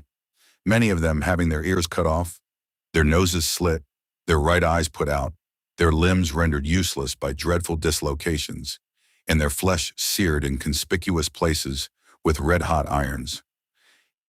It is necessary now to particularize the most conspicuous persons who laid down their lives in martyrdom in this bloody persecution. Sebastian, a celebrated martyr, was born at Narbonne in Gaul, instructed in the principles of Christianity at Milan, and afterward became an officer of the Emperor's Guard at Rome. He remained a true Christian in the midst of idolatry, unallured by the splendors of a court, untainted by evil examples, and uncontaminated by the hopes of preferment. Refusing to be a pagan, the emperor ordered him to be taken to a field near the city, termed the Campus Martius, and there to be shot to death with arrows, which sentence was executed accordingly. Some pious Christians coming to the place of execution, in order to give his body burial, perceived signs of life in him, and immediately moving him to a place of security, they in a short time effected his recovery, and prepared him for a second martyrdom. For, as soon as he was able to go out, he placed himself intentionally in the emperor's way as he was going to the temple, and reprehended him for his various cruelties and unreasonable prejudices against Christianity. As soon as Diocletian had overcome his surprise, he ordered Sebastian to be seized and carried to a place near the palace and beaten to death, and that the Christians should not either use means again to recover or bury his body, he ordered that it should be thrown into the common sewer. Nevertheless, a Christian lady named Lucina found means to remove it from the sewer and bury it in the catacombs or repositories of the dead. The Christians about this time, upon mature consideration, thought it unlawful to bear arms under a heathen emperor. Maximilian, the son of Fabius Victor, was the first beheaded under this regulation. Vitus, a Sicilian of considerable family, was brought up a Christian. When his virtues increased with his years, his constancy supported him under all afflictions, and his faith was superior to the most dangerous perils. His father, Hylas, who was a pagan, finding that he had been instructed in the principles of Christianity by the nurse who brought him up, used all his endeavors to bring him back to paganism, and at length sacrificed his son to the idols. June 14, AD 303. Victor was a Christian of a good family at Marseille in France. He spent a great part of the night in visiting the afflicted, in confirming the weak, which pious work he could not, consistently with his own safety, perform in the daytime, and his fortune he spent in relieving the distresses of poor Christians. He was at length, however, seized by the Emperor's Maximian's decree, who ordered him to be bound and dragged through the streets. During the execution of this order, he was treated with all manner of cruelties and indignities by the enraged populace. Remaining still inflexible, his courage was deemed obstinacy. Being by order stretched upon the rack, he turned his eyes towards heaven and prayed to God to endue him with patience, after which he underwent the tortures with most admirable fortitude. After the executioners were tired with inflicting torments on him, he was conveyed to a dungeon. In his confinement, he converted his jailers, named Alexander, Felician, and Longinus. This affair coming to the ears of the emperor, he ordered them immediately to be put to death, and the jailers were accordingly beheaded. Victor was then again put to the rack, unmercifully beaten with batons, and again sent to prison. Being a third time examined concerning his religion, he persevered in his principles. A small altar was then brought, and he was commanded to offer incense upon it immediately. Fired with indignation at the request, he boldly stepped forward, and with his foot overthrew both altar and idol. This so enraged the Emperor Maximian, who was present, that he ordered the foot with which he had kicked the altar to be immediately cut off, and Victor was thrown into a mill and crushed to pieces with the stones, AD 303. Maximus, governor of Cilicia, being at Tarsus, 3 Christians were brought before him. Their names were Taricus, an aged man, Probus, and Andronicus. After repeated tortures and exhortations to recant, they at length were ordered for execution. Being brought to the amphitheater, several beasts were let loose upon them, but none of the animals, though hungry, would touch them. The keeper then brought out a large bear that had that very day destroyed 3 men, but this voracious creature and a fierce lioness both refused to touch the prisoners. Finding the design of destroying them by the means of wild beasts ineffectual, Maximus ordered them to be slain by the sword on the 11th of October, AD 303. Romanus, a native of Palestine, was deacon of the Church of Caesarea at the time of the commencement of Diocletian's persecution. Being condemned for his faith at Antioch, he was scourged, put to the rack, his body torn with hooks, his flesh cut with knives, his face scarified, his teeth beaten from their sockets, and his hair plucked up by the roots. Soon after, he was ordered to be strangled, November 17th, AD 303. Susanna, the niece of Caius, Bishop of Rome, was pressed by the Emperor Diocletian to marry a noble pagan, who was nearly related to him. Refusing the honor intended her, she was beheaded by the emperor's order. Dorotheus, the high chamberlain of the household to Diocletian, was a Christian and took great pains to make converts. In his religious labors, he was joined by Gorganius, another Christian, and one belonging to the palace. They were first tortured and then strangled. Peter, a eunuch belonging to the emperor, was a Christian of singular modesty and humility. He was laid on a gridiron and broiled over a slow fire till he expired. Cyprian, known by the title of the magician, to distinguish him from Cyprian, Bishop of Carthage, was a native of Antioch. He received a liberal education in his youth and particularly applied himself to astrology, after which he traveled for improvement through Greece, Egypt, India, etc. In the course of time, he became acquainted with Justina, a young lady of Antioch whose birth, beauty, and accomplishments rendered her the admiration of all who knew her. A pagan gentleman applied to Cyprian to promote his suit with the beautiful Justina. This he undertook, but soon himself became converted, burned his books of astrology and magic, received baptism, and felt animated with a powerful spirit of grace. The conversion of Cyprian had a great effect on the pagan gentleman who paid his addresses to Justina, and he in a short time embraced Christianity. During the persecution of Diocletian, Cyprian and Justina were seized upon as Christians, when the former was torn with pincers, and the later chastised and after suffering other torments were beheaded. Eulalia, a Spanish lady of a Christian family, was remarkable in her youth for sweetness of temper and solidity of understanding seldom found in the capriciousness of juvenile years.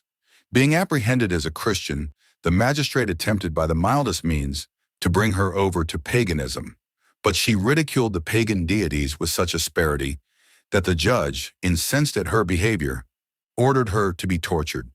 Her sides were accordingly torn by hooks, and her breast burnt in the most shocking manner, till she expired by the violence of the flames.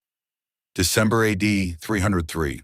In the year 304, when the persecution reached Spain, Dacian, the governor of Tarragona, ordered Valerius the bishop and Vincent the deacon to be seized, loaded with irons, and imprisoned.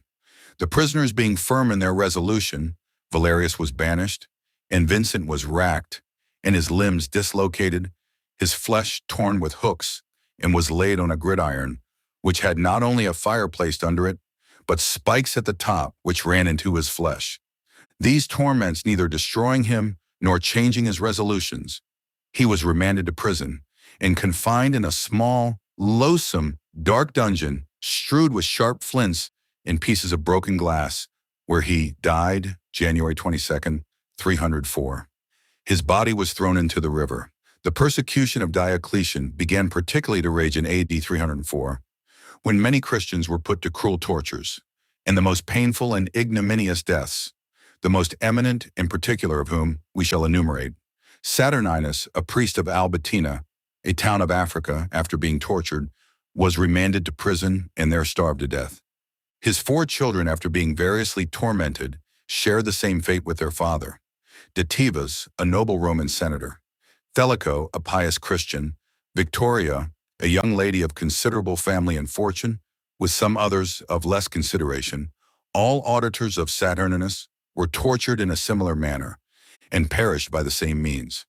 Agrippa, Chioma, and Irene, 3 sisters, were seized upon at Thessalonica when Diocletian's persecution reached Greece. They were burnt and received the crown of martyrdom in the flames. March 25th, AD 304.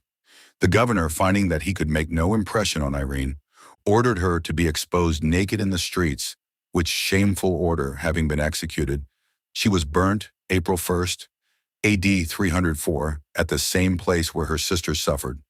Agatho, a man of a pious turn of mind, with Cassis, Philippa, and Eutychia, were martyred about the same time. But the particulars have not been transmitted to us. Marcellinus, Bishop of Rome, who succeeded Caius in that see, having strongly opposed paying divine honors to Diocletian, suffered martyrdom by a variety of tortures in the year 321, comforting his soul till he expired with the prospect of those glorious rewards it would receive by the tortures suffered in the body. Victorius, Carpophorus, Severus, and Severianus were brothers, and all four employed in places of great trust and honor in the city of Rome. Having exclaimed against the worship of idols, they were apprehended and scourged with the plumbati, or scourges, to the ends of which were fastened leaden balls. This punishment was exercised with such excess of cruelty that the pious brothers fell martyrs to its severity. Timothy, a deacon of Mauritania, and Maura his wife, had not been united together by the bands of wedlock above 3 weeks, when they were separated from each other by the persecution. Timothy, being apprehended as a Christian, was carried before Arianus, the governor of Thebai, who, knowing that he had the keeping of the Holy Scriptures, commanded him to deliver them up to be burnt. To which he answered, "Had I children, I would sooner deliver them up to be sacrificed than part with the word of God." The governor, being much incensed at this reply, ordered his eyes to be put out with red-hot irons, saying, "The books shall at least be useless to you, for you shall not see to read them." His patience under the operation was so great that the governor grew more exasperated. He, therefore, in order, if possible, to overcome his fortitude, ordered him to be hung up by the feet, with a weight tied about his neck and a gag in his mouth. In this state, Maura, his wife, tenderly urged him for her sake to recant. But when the gag was taken out of his mouth, instead of consenting to his wife's entreaties, he greatly blamed her mistaken love and declared his resolution of dying for the faith. The consequence was that Maura resolved to imitate his courage and fidelity, and either to accompany or follow him to glory. The governor, after trying in vain to alter her resolution, ordered her to be tortured, which was executed with great severity. After this, Timothy and Maura were crucified near each other, AD 304. Sabinus, bishop of Assisium, refusing to sacrifice to Jupiter and pushing the idol from him, had his hand cut off by the order of the governor of Tuscany. While in prison, he converted the governor and his family, all of whom suffered martyrdom for the faith. Soon after their execution, Sabinus himself was scourged to death. December, AD 304. Tired with the farce of state and public business, the Emperor Diocletian resigned the imperial diadem and was succeeded by Constantius and Galerius, the former a prince of the most mild and humane disposition, and the latter equally remarkable for his cruelty and tyranny. These divided the empire into two equal governments, Galerius ruling in the east and Constantius in the west, and the people in the two governments felt the effects of the dispositions of the two emperors. For those in the west were governed in the mildest manner, but such as resided in the east felt all then miseries of oppression and lengthened tortures. Among the many martyred by the order of Galerius, we shall enumerate the most eminent. Amphianus was a gentleman of eminence in Lucia and a scholar of Eusebius. Julita, a Lycaonian of royal descent, but more celebrated for her virtues than noble blood. While on the rack, her child was killed before her face. Julita of Cappadocia was a lady of distinguished capacity, great virtue, and uncommon courage. To complete the execution, Julita had boiling pitch poured on her feet, her sides torn with hooks, and received the conclusion of her martyrdom by being beheaded April 16, AD 305. Hermolaus, a venerable and pious Christian, of a great age and an intimate acquaintance of Pantaleon's, suffered martyrdom for the faith on the same day, and in the same manner as Pantaleon. Eustratius, secretary to the governor of Armena, was thrown into a fiery furnace for exhorting some Christians who had been apprehended to persevere in their faith. Nicander and Marcian, two eminent Roman military officers, were apprehended on account of their faith. As they were both men of great abilities in their profession, the utmost means were used to induce them to renounce Christianity. But these endeavors being found ineffectual, they were beheaded. In the kingdom of Naples, several martyrdoms took place, in particular January's, bishop of Beneventum, Sosius, deacon of Misson Proculus, another deacon, Eutyches and Acutius, two laymen, Festus, a deacon, and Desiderius, a reader, were all on account of being Christians condemned by the governor of Campania to be devoured by the wild beasts. The savage animals, however, not touching them, they were beheaded. Quirinus, bishop of Siccia, being carried before Metenius the governor, was ordered to sacrifice to the pagan deities, agreeably to the edicts of various Roman emperors. The governor, perceiving his constancy, sent him to jail and ordered him to be heavily ironed, flattering himself that the hardships of a jail, some occasional tortures, and the weight of chains might overcome his resolution. Being decided in his principles, he was sent to Amentius, the principal governor of Pannonia, now Hungary, who loaded him with chains and carried him through the principal towns of the Danube, exposing him to ridicule wherever he went. Arriving at length at Siberia, and finding that Quirinus would not renounce his faith, he ordered him to be cast into a river, with a stone fastened about his neck. This sentence being put into execution, Quirinus floated about for some time, and exhorting the people in the most pious terms, concluded his admonitions with this prayer: "It is no new thing, O all-powerful Jesus, for thee to stop the course of rivers, or to cause a man to walk upon the water as thou didst thy servant Peter. The people have already seen the proof of thy power in me. Grant me now to lay down my life for thy sake, O my God." On pronouncing the last words, he immediately sank and died, June 4th, AD 308. His body was afterwards taken up and buried by some pious Christians. Pamphilus, a native of Phoenicia, of a considerable family, was a man of such extensive learning that he was called a second Origen. He was received into the body of the clergy at Caesarea, where he established a public library and spent his time in the practice of every Christian virtue. He copied the greatest part of the works of Origen with his own hand, and, assisted by Eusebius, gave a correct copy of the Old Testament, which had suffered greatly by the ignorance or negligence of firmer transcribers. In the year 307, he was apprehended and suffered torture and martyrdom.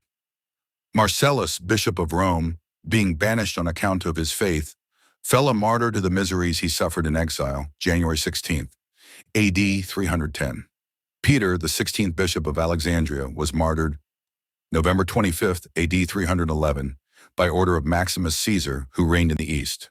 Agnes, a virgin of only 13 years of age, was beheaded for being a Christian, as was Cyrene, the empress of Diocletian. Valentine, a priest, suffered the same fate at Rome, and Erasmus, a bishop, was martyred in Campania. Soon after this, the persecution abated in the middle parts of the empire, as well as in the west, and Providence at length began to manifest vengeance on the persecutors. Maximian endeavored to corrupt his daughter Fausta to murder Constantine, her husband, which she discovered, and Constantine forced him to choose his own death, when he preferred the ignominious death of hanging after being an emperor near 20 years.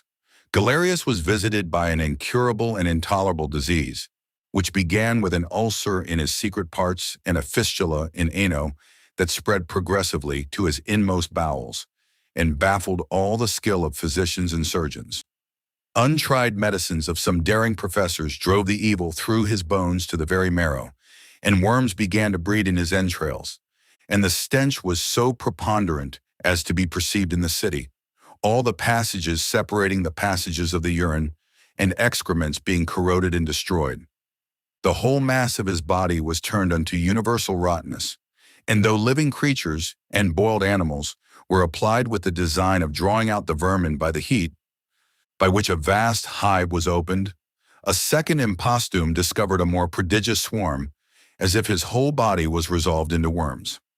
By a dropsy also his body was grossly disfigured, for although his upper parts were exhausted and dried to a skeleton covered only with dead skin, the lower parts were swelled up like bladders, and the shape of his feet could scarcely be perceived.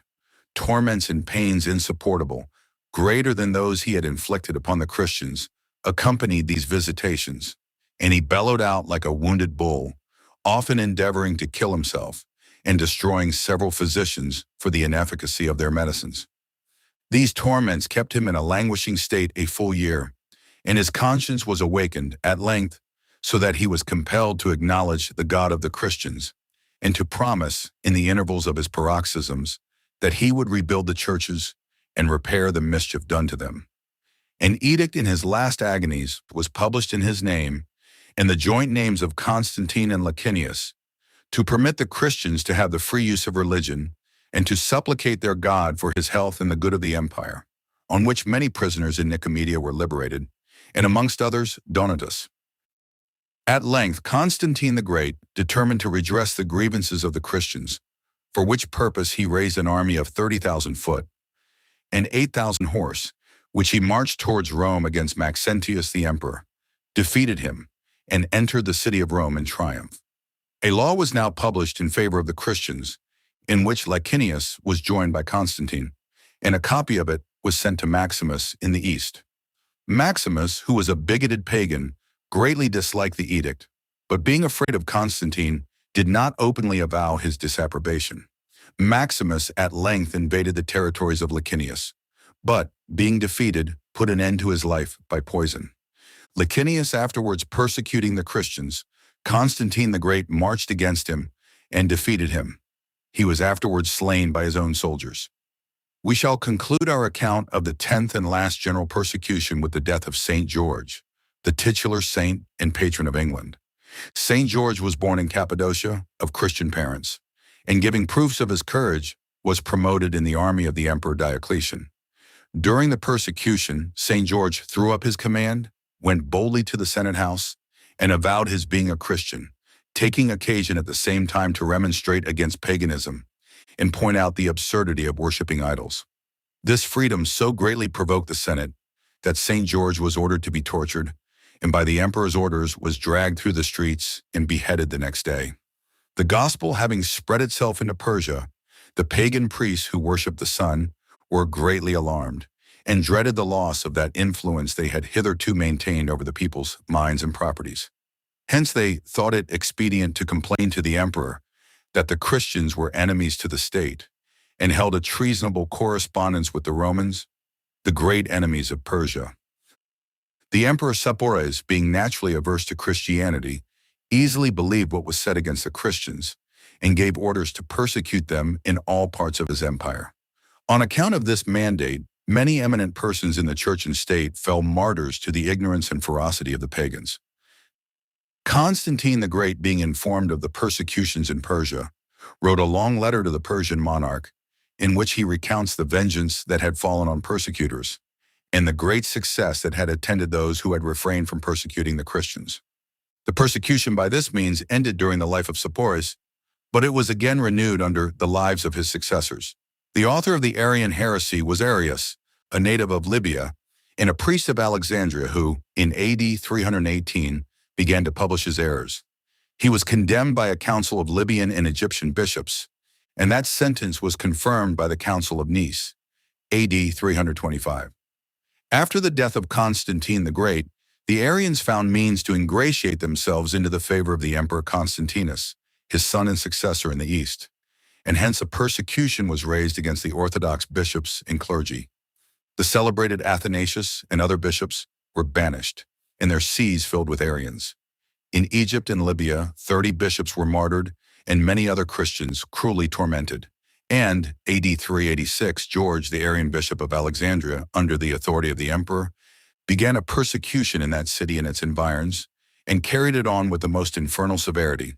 He was assisted in his diabolical malice by Cataphonius, governor of Egypt, Sebastian, general of the Egyptian forces, Faustinus, the treasurer, and Heracus, a Roman officer.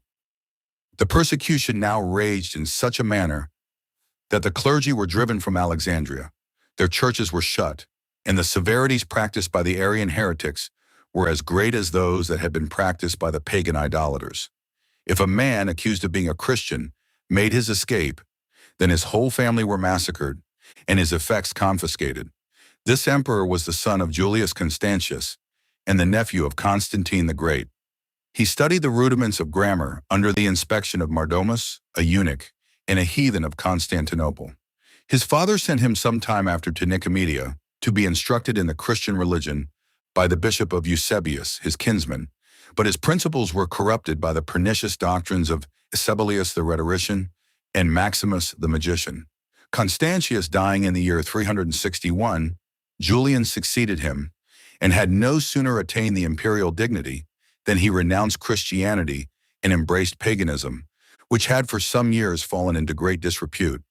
Though he restored the idolatrous worship, he made no public edicts against Christianity. He recalled all banished pagans, allowed the free exercise of religion to every sect, but deprived all Christians of offices at court, in the magistracy, or in the army. He was chaste, temperate, vigilant, laborious, and pious. Yet he prohibited any Christian from keeping a school or public seminary of learning, and deprived all the Christian clergy of the privileges granted them by Constantine the Great. Bishop Basil made himself first famous by his opposition to Arianism, which brought upon him the vengeance of the Arian bishop of Constantinople. He equally opposed paganism. The emperor's agents in vain tampered with Basil by means of promises, threats, and racks. He was firm in the faith and remained in prison to undergo some other sufferings. When the emperor came accidentally to Ancyra, Julian determined to examine Basil himself. When that holy man being brought before him, the emperor did everything in his power to dissuade him from persevering in the faith. Basil not only continued as firm as ever, but with a prophetic spirit foretold the death of the emperor, and that he should be tormented in the other life. Enraged at what he heard, Julian commanded that the body of Basil should be torn every day in 7 different parts, till his skin and flesh were entirely mangled. This inhuman sentence was executed with rigor, and the martyr expired under its severities. On the 28th day of June, A.D. 362, Donatus, bishop of Arezzo, and Hilarius, a hermit, suffered about the same time. Also Gordian, a Roman magistrate. Artemius, commander-in-chief of the Roman forces in Egypt, being a Christian, was deprived of his commission, then of his estate, and lastly of his head. The persecution raged dreadfully about the latter end of the year 363, but as many of the particulars have not been handed down to us, it is necessary to remark in general that in Palestine many were burned alive. Others were dragged by their feet through the streets naked till they expired. Some were scalded to death, many stoned, and great numbers had their brains beaten out with clubs. In Alexandria, innumerable were the martyrs who suffered by the sword, burning, crucifixion, and being stoned. In Arethusa, several were ripped open, and corn being put into their bellies, swine were brought to feed therein, which in devouring the grain, likewise devoured the entrails of the martyrs. And in Thrace, Aemilianus was burnt at a stake, and Domitius murdered in a cave, whither he had fled for refuge. The emperor, Julian the Apostate, died of a wound which he received in his Persian expedition, A.D. 363, and even while expiring, uttered the most horrid blasphemies. He was succeeded by Jovian, who restored peace to the church. After the decease of Jovian, Valentinian succeeded to the empire, and associated to himself Valens, who had the command in the east, and was an Arian of an unrelenting and persecuting disposition. Many Scythian Goths having embraced Christianity about the time of Constantine the Great, the light of the gospel spread itself considerably in Scythia, though the 2 kings who ruled that country and the majority of the people continued pagans. Fritigern, king of the West Goths, was an ally to the Romans, but Athanaric, king of the East Goths, was at war with them.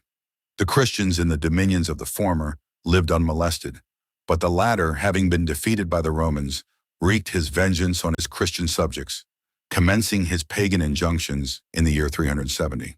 Eusebius, bishop of Samosata, makes a most distinguished figure in the ecclesiastical history and was one of the most eminent champions of Christ against the Arian heresy. Eusebius, after being driven from his church and wandering about through Syria and Palestine, encouraging the Orthodox, was restored with other Orthodox prelates to his see, which however he did not long enjoy, for an Arian woman threw a tile at him from the top of a house, which fractured his skull and terminated his life in the year 380. The Vandals, passing from Spain to Africa in the 5th century, under their leader Genseric, committed the most unheard-of cruelties. They persecuted the Christians wherever they came, and even laid waste the country as they passed, that the Christians left behind, who had escaped them, might not be able to subsist. Sometimes they freighted a vessel with martyrs, let it drift out to sea, or set fire to it, with the sufferers shackled on the decks.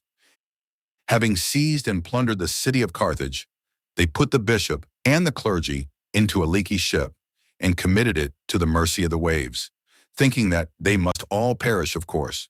But providentially, the vessel arrived safe at Naples. Innumerable Orthodox Christians were beaten, scourged, and banished to Capsir, where it pleased God to make them the means of converting many of the Moors to Christianity. But this coming to the ears of Genseric, he sent orders that they and their new converts should be tied by the feet to chariots and dragged about until they were dashed to pieces. Pampinian, the bishop of Mansuetes, was tortured to death with plates of hot iron. The bishop of Urus was burnt, and the bishop of Habensa was banished for refusing to deliver up the sacred books which were in his possession. The Vandalian tyrant Genseric, having made an expedition into Italy and plundered the city of Rome, returned to Africa flushed with the success of his arms. The Arians took this occasion to persuade him to persecute the Orthodox Christians, as they assured him that they were friends to the people of Rome. After the decease of Huneric, his successor recalled him, and the rest of the Orthodox clergy, the Arians, taking the alarm, persuaded him to banish them again, which he complied with. When Eugenius, exiled to Languedoc in France, died there of the hardships he underwent on the 6th of September AD 305.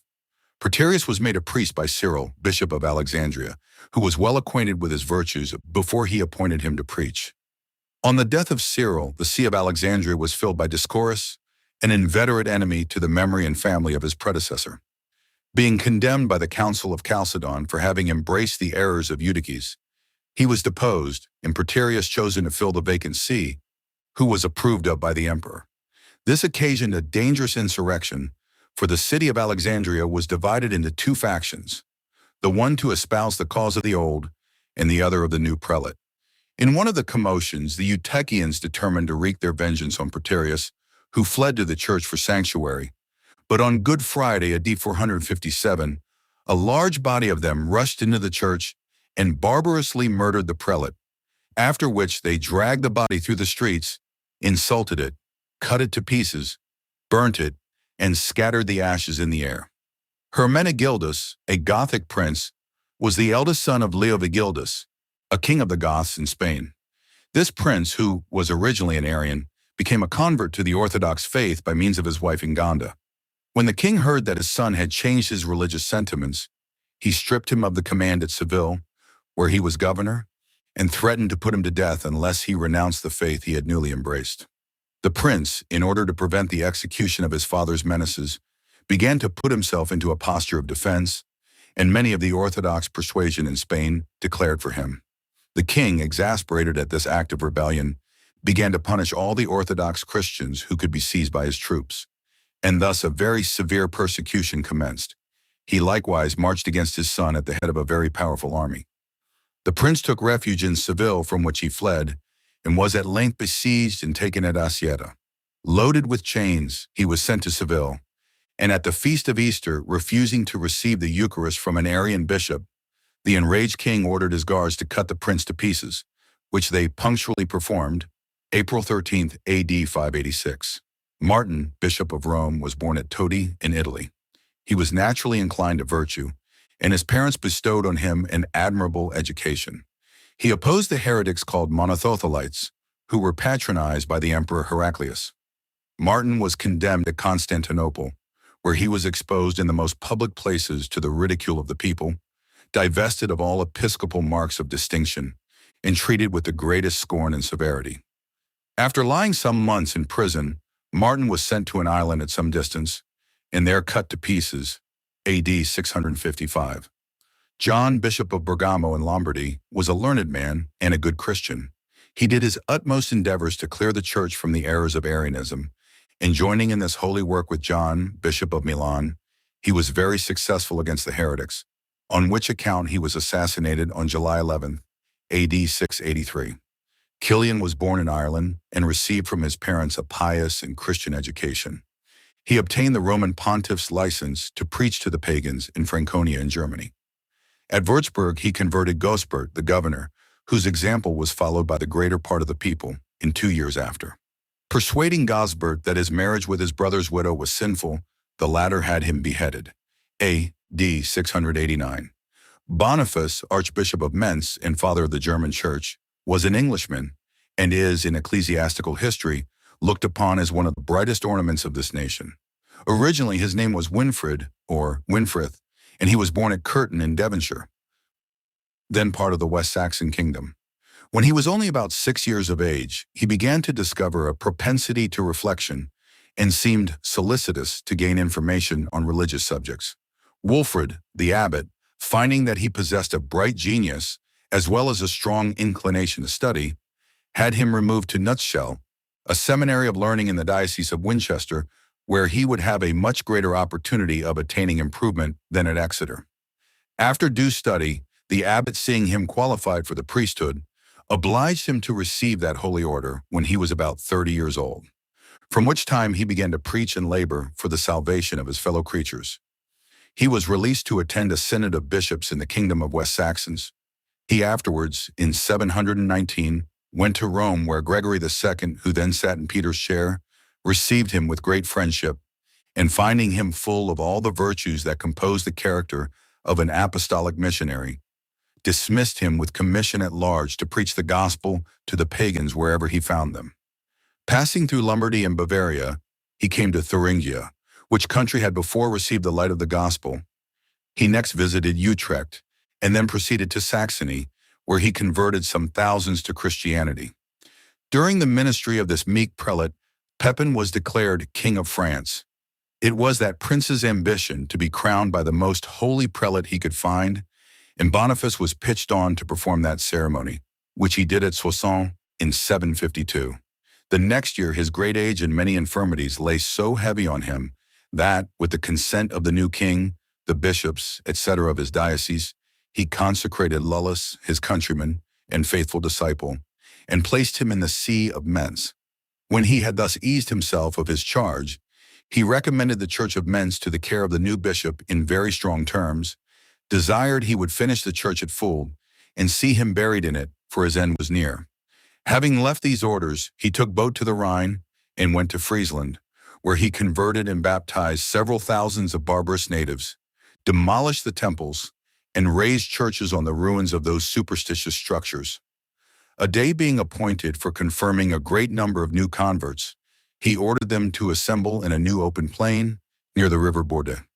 Thither he repaired the day before, and, pitching a tent, determined to remain on the spot all night in order to be ready early in the morning. Some pagans who were his inveterate enemies, having intelligence of this, poured down upon him and the companions of his mission in the night, and killed him and 52 of his companions and attendants on June 5th, AD 755. Thus fell the great father of the Germanic Church, the honor of England, and the glory of the age in which he lived. 42 persons of Armorian and Upper Phrygia were martyred in the year 845 by the Saracens, the circumstances of which transaction are as follows. In the reign of Theophilus, the Saracens ravaged many parts of the Eastern Empire, gained several considerable advantages over the Christians, took the city of Armorian, and numbers suffered martyrdom. Flora and Mary, two ladies of distinction, suffered martyrdom at the same time. Perfectus was born at Cordoba in Spain and brought up in the Christian faith. Having a quick genius, he made himself master of all the useful and polite literature of that age, and at the same time was not more celebrated for his abilities than admired for his piety. At length he took priest's orders and performed the duties of his office with great assiduity and punctuality. Publicly declaring Mahomet an impostor, he was sentenced to be beheaded and was accordingly executed, AD 850, after which his body was honorably interred by the Christians. Adalbert, Bishop of Prague, a Bohemian by birth, after being involved in many troubles, began to direct his thoughts to the conversion of the infidels, to which end he repaired to Danzig, where he converted and baptized many, which so enraged the pagan priests that they fell upon him and dispatched him with darts. On the 23rd of April, AD 997, Alphege, Archbishop of Canterbury, was descended from a considerable family in Gloucestershire, and received an education suitable to his illustrious birth. His parents were worthy Christians, and Alphege seemed to inherit their virtues. The see of Winchester being vacant by the death of Ethelwold, Dunstan, Archbishop of Canterbury as primate of all England, consecrated Alphege to the vacant bishopric, to the general satisfaction of all concerned in the diocese. Dunstan had an extraordinary veneration for Alphege, and, when at the point of death, made it his ardent request to God that he might succeed him in the See of Canterbury, which accordingly happened, though not till about 18 years after Dunstan's death in 1006.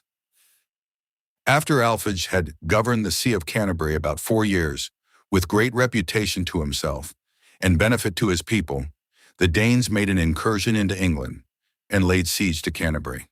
When the design of attacking the city was known, many of the principal people made a flight from it and would have persuaded Alphege to follow their example. But he, like a good pastor, would not listen to such a proposal. While he was employed in assisting and encouraging the people, Canterbury was taken by storm. The enemy poured into the town and destroyed all that came in their way by fire and sword. He had the courage to address the enemy and offer himself to their swords, as more worthy of their rage than the people. He begged they might be saved, and that they would discharge their whole fury upon him. They accordingly seized him, tied his hands, insulted and abused him in a rude and barbarous manner, and obliged him to remain on the spot until his church was burnt and the monks massacred. They then decimated all the inhabitants, both ecclesiastics and laymen, leaving only every 10th person alive, so that they put 7,236 persons to death and left only 4 monks and 800 laymen alive, after which they confined the archbishop in a dungeon where they kept him close prisoner for several months. During his confinement, they proposed to him to redeem his liberty with the sum of £3,000 and to persuade the king to purchase their departure out of the kingdom with a further sum of £10,000. As Alphage's circumstances would not allow him to satisfy the exorbitant demand, they bound him and put him to severe torments, to oblige him to discover the treasure of the church, upon which they assured him of his life and liberty. But the prelate piously persisted in refusing to give the pagans any account of it. They remanded him to prison again, confined him 6 days longer, and then, taking him prisoner with them to Greenwich, brought him to trial there. He still remained inflexible with respect to the church treasure, but exhorted them to forsake their idolatry and embrace Christianity. This so greatly incensed the Danes that the soldiers dragged him out of the camp and beat him unmercifully. One of the soldiers who had been converted by him, knowing that his pains would be lingering, as his death was determined on, actuated by a kind of barbarous compassion, cut off his head and thus put the finishing stroke to his martyrdom. April 19th, A.D. 1012. This transaction happened on the very spot where the church at Greenwich, which is dedicated to him, now stands.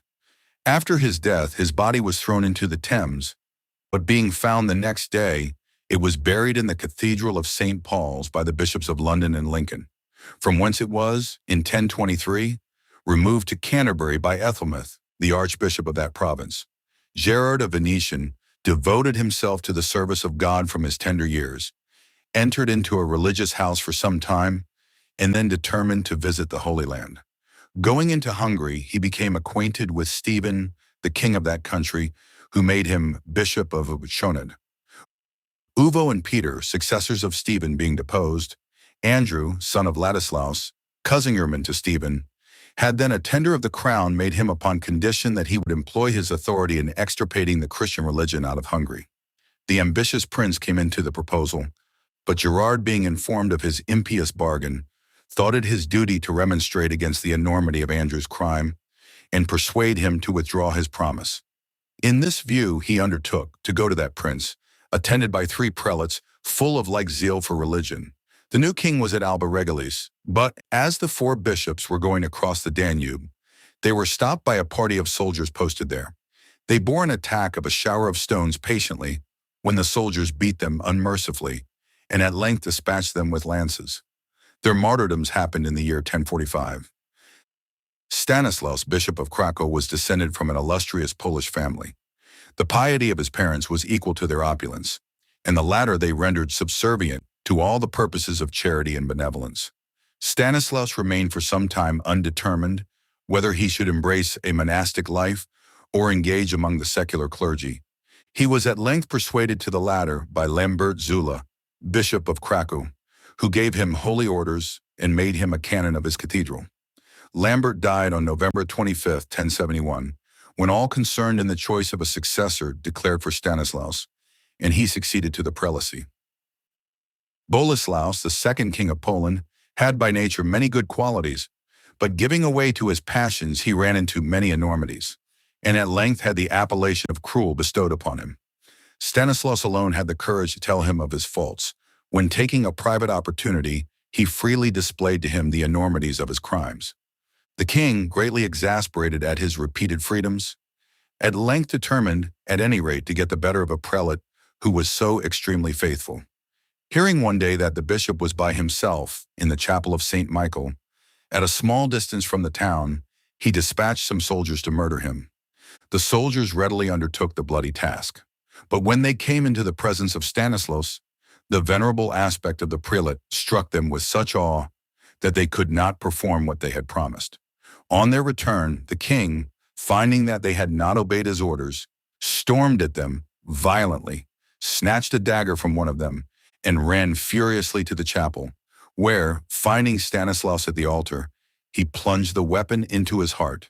The prelate immediately expired on the 8th of May, A.D. 1079. Thus far, our history of persecution has been confined principally to the pagan world. We come now to a period when persecution under the guise of Christianity committed more enormities than ever disgraced the annals of paganism. Disregarding the maxims in the spirit of the gospel, the papal church, arming herself with the power of the sword, vexed the Church of God and wasted it for several centuries, a period most appropriately termed in history the Dark Ages.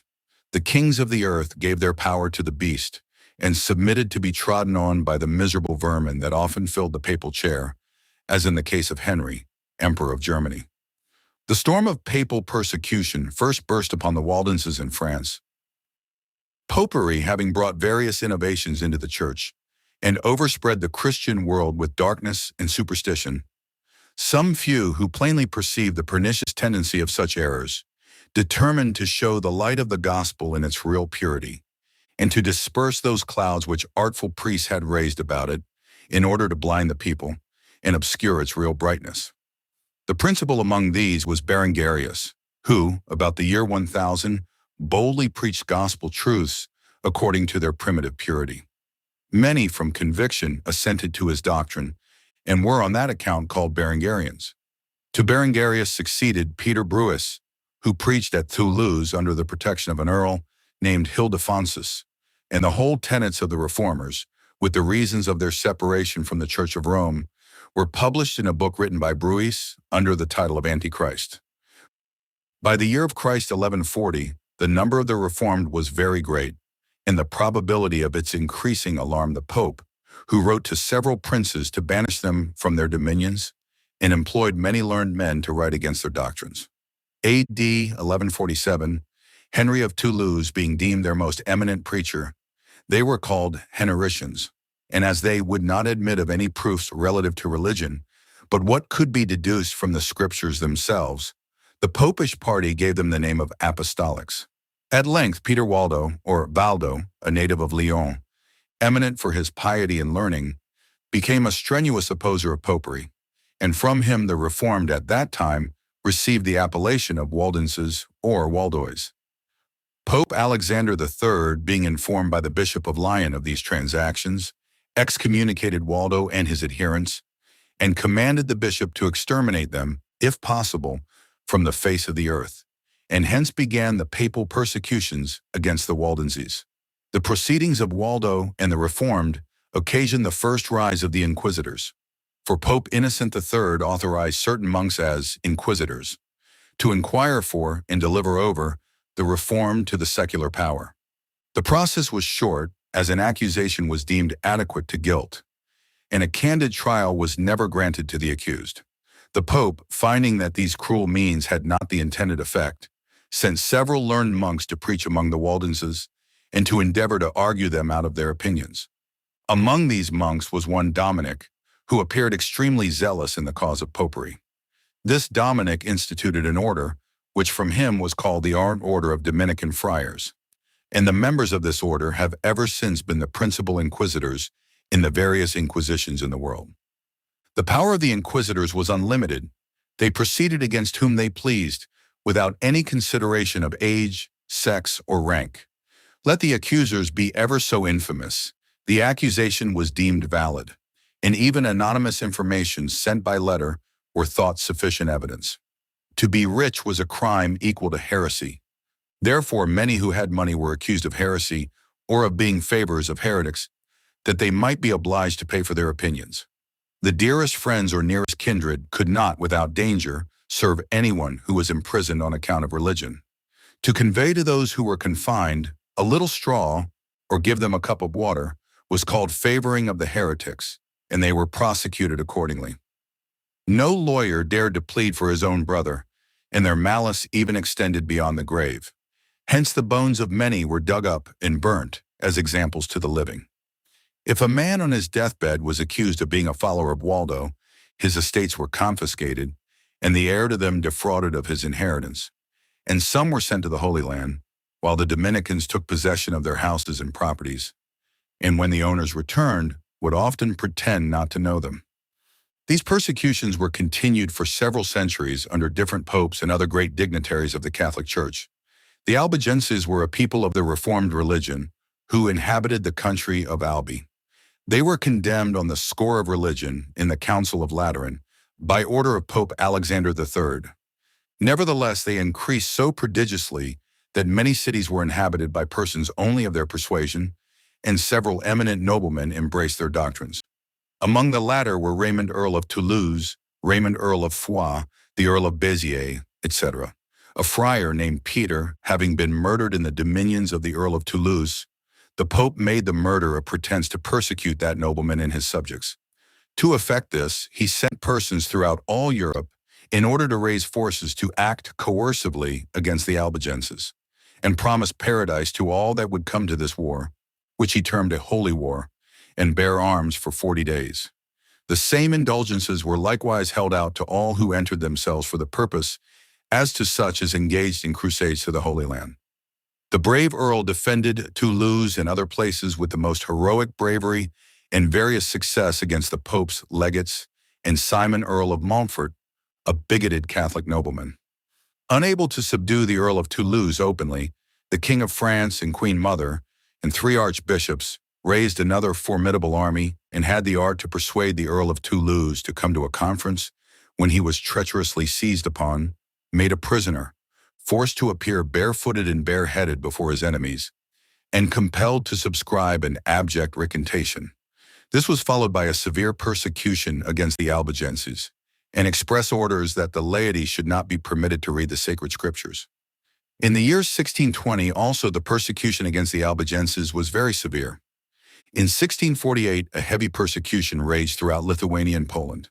The cruelty of the Cossacks was so excessive that the Tartars themselves were ashamed of their barbarities. Among others who suffered was the Reverend Adrian Chelinsky, who was roasted alive by a slow fire, and whose sufferings and mode of death may depict the horrors which the professors of Christianity have endured from the enemies of the Redeemer. The reformation of papistical error very early was projected in France, for in the 3rd century a learned man named Almericus and 6 of his disciples were ordered to be burned at Paris for asserting that God was no otherwise present in the sacramental bread than in any other bread, that it was idolatry to build altars or shrines to saints, and that it was ridiculous to offer incense to them. The martyrdom of Almericus and his pupils did not, however, prevent many from acknowledging the justness of his notions and seeing the purity of the Reformed religion, so that the truth of Christ continually increased, and in time not only spread itself over many parts of France, but diffused the light of the gospel over various other countries. In the year 1524, at a town in France called Meldon, one John Clark set up a bill on the church door, wherein he called the Pope Antichrist. For this offense he was repeatedly whipped, and then branded on the forehead. Going afterward to Mentz in Lorraine, he demolished some images for which he had his right hand and nose cut off, and his arms and breasts torn with pincers. He sustained these cruelties with amazing fortitude, and was even sufficiently cool to sing the 115th Psalm, which expressly forbids idolatry, after which he was thrown into the fire and burned to ashes. Many persons of the Reformed persuasion were about this time beaten, racked, scourged, and burnt to death in several parts of France, but more particularly at Paris, Malta, and Limousin. A native of Malta was burnt by a slow fire for saying that Mass was a plain denial of the death and passion of Christ. At Limousin, John de Cadurco, a clergyman of the Reformed religion, was apprehended, degraded, and ordered to be burnt. Francis Bribard, secretary to Cardinal de Pelle for speaking in favor of the Reformed, had his tongue cut out and was then burnt, AD 1545. James Cobard, a schoolmaster in the city of St. Michael, was burnt, AD 1545, for saying that Mass was useless and absurd. And about the same time, 14 men were burned at Malta, their wives being compelled to stand by and behold the execution. AD 1546, Peter Chapeau brought a number of Bibles in the French tongue to France and publicly sold them there, for which he was brought to trial, sentenced, and executed a few days afterward. Soon after, a cripple of Meaux, a schoolmaster of Ferrara named Stephen Polliot, and a man named John English were burnt for the faith. Monsieur Blondel, a rich jeweler, was, AD 1548, apprehended at Lyon and sent to Paris, where he was burnt for the faith by order of the court, AD 1549. Herbert, a youth of 19 years of age, was committed to the flames at Dijon, as was Florent Venotet in the same year. In the year 1554, 2 men of the Reformed religion, with the son and daughter of one of them, were apprehended and committed to the castle of Niverne. On examination, they confessed their faith and were ordered for execution. Being smeared with grease, brimstone, and gunpowder, they cried, salt on, this sinful and rotten flesh." Their tongues were then cut out, and they were afterward committed to the flames, which soon consumed them by means of the combustible matter with which they were besmeared. On the 22nd of August, 1572, commenced this diabolical act of sanguinary brutality. It was intended to destroy at one stroke the root of the Protestant tree, which had only before partially suffered in its branches. The King of France had artfully proposed a marriage between his sister and the Prince of Navarre, the captain and prince of the Protestants. This imprudent marriage was publicly celebrated at Paris, August 18th, by the Cardinal of Bourbon, upon a high stage erected for the purpose. They dined in great pomp with the bishop and supped with the king at Paris. 4 days after this, the prince, as he was coming from the council, was shot in both arms. He then said to Moore, his deceased mother's minister, "O my brother, I do now perceive that I am indeed beloved of my God, since for his most holy sake I am wounded." Although the vidame advised him to fly, yet he abode in Paris, and was soon after slain by Bemjus, who afterward declared he never saw a man meet death more valiantly than the admiral.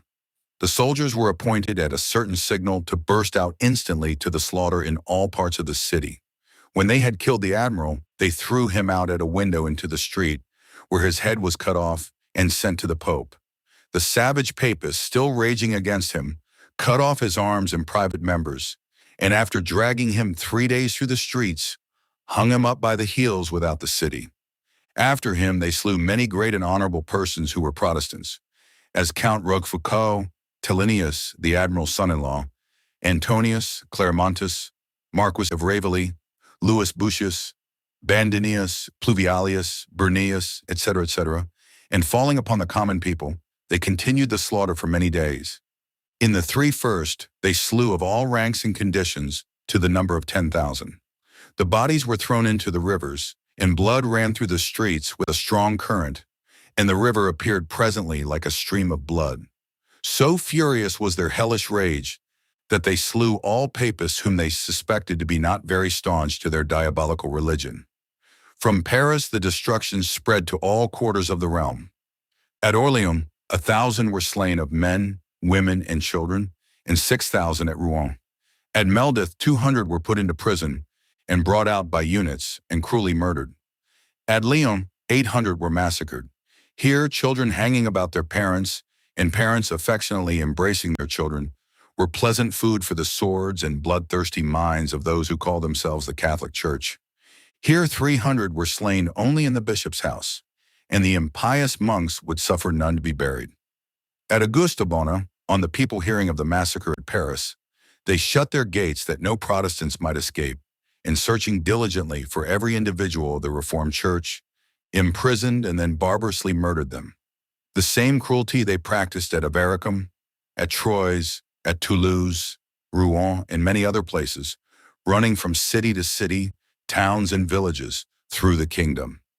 As a corroboration of this horrid carnage, the following interesting narrative, written by a sensible and learned Roman Catholic, appears in this place, with peculiar propriety. The nuptials, says he, of the young king of Navarre with the French king's sister, was solemnized with pomp, and all the endearments, all the assurances of friendship, all the oaths sacred among men, were profusely lavished by Catherine, the Queen Mother, and by the king, during which the rest of the court thought of nothing but festivities, plays, and masquerades. At last, at 12 o'clock at night, on the eve of St. Bartholomew, the signal was given. Immediately, all the houses of the Protestants were forced open at once. Admiral Coligny, alarmed by the uproar, jumped out of bed, when a company of assassins rushed in his chamber. They were headed by one Besme, who had been bred up as a domestic in the family of the Guises.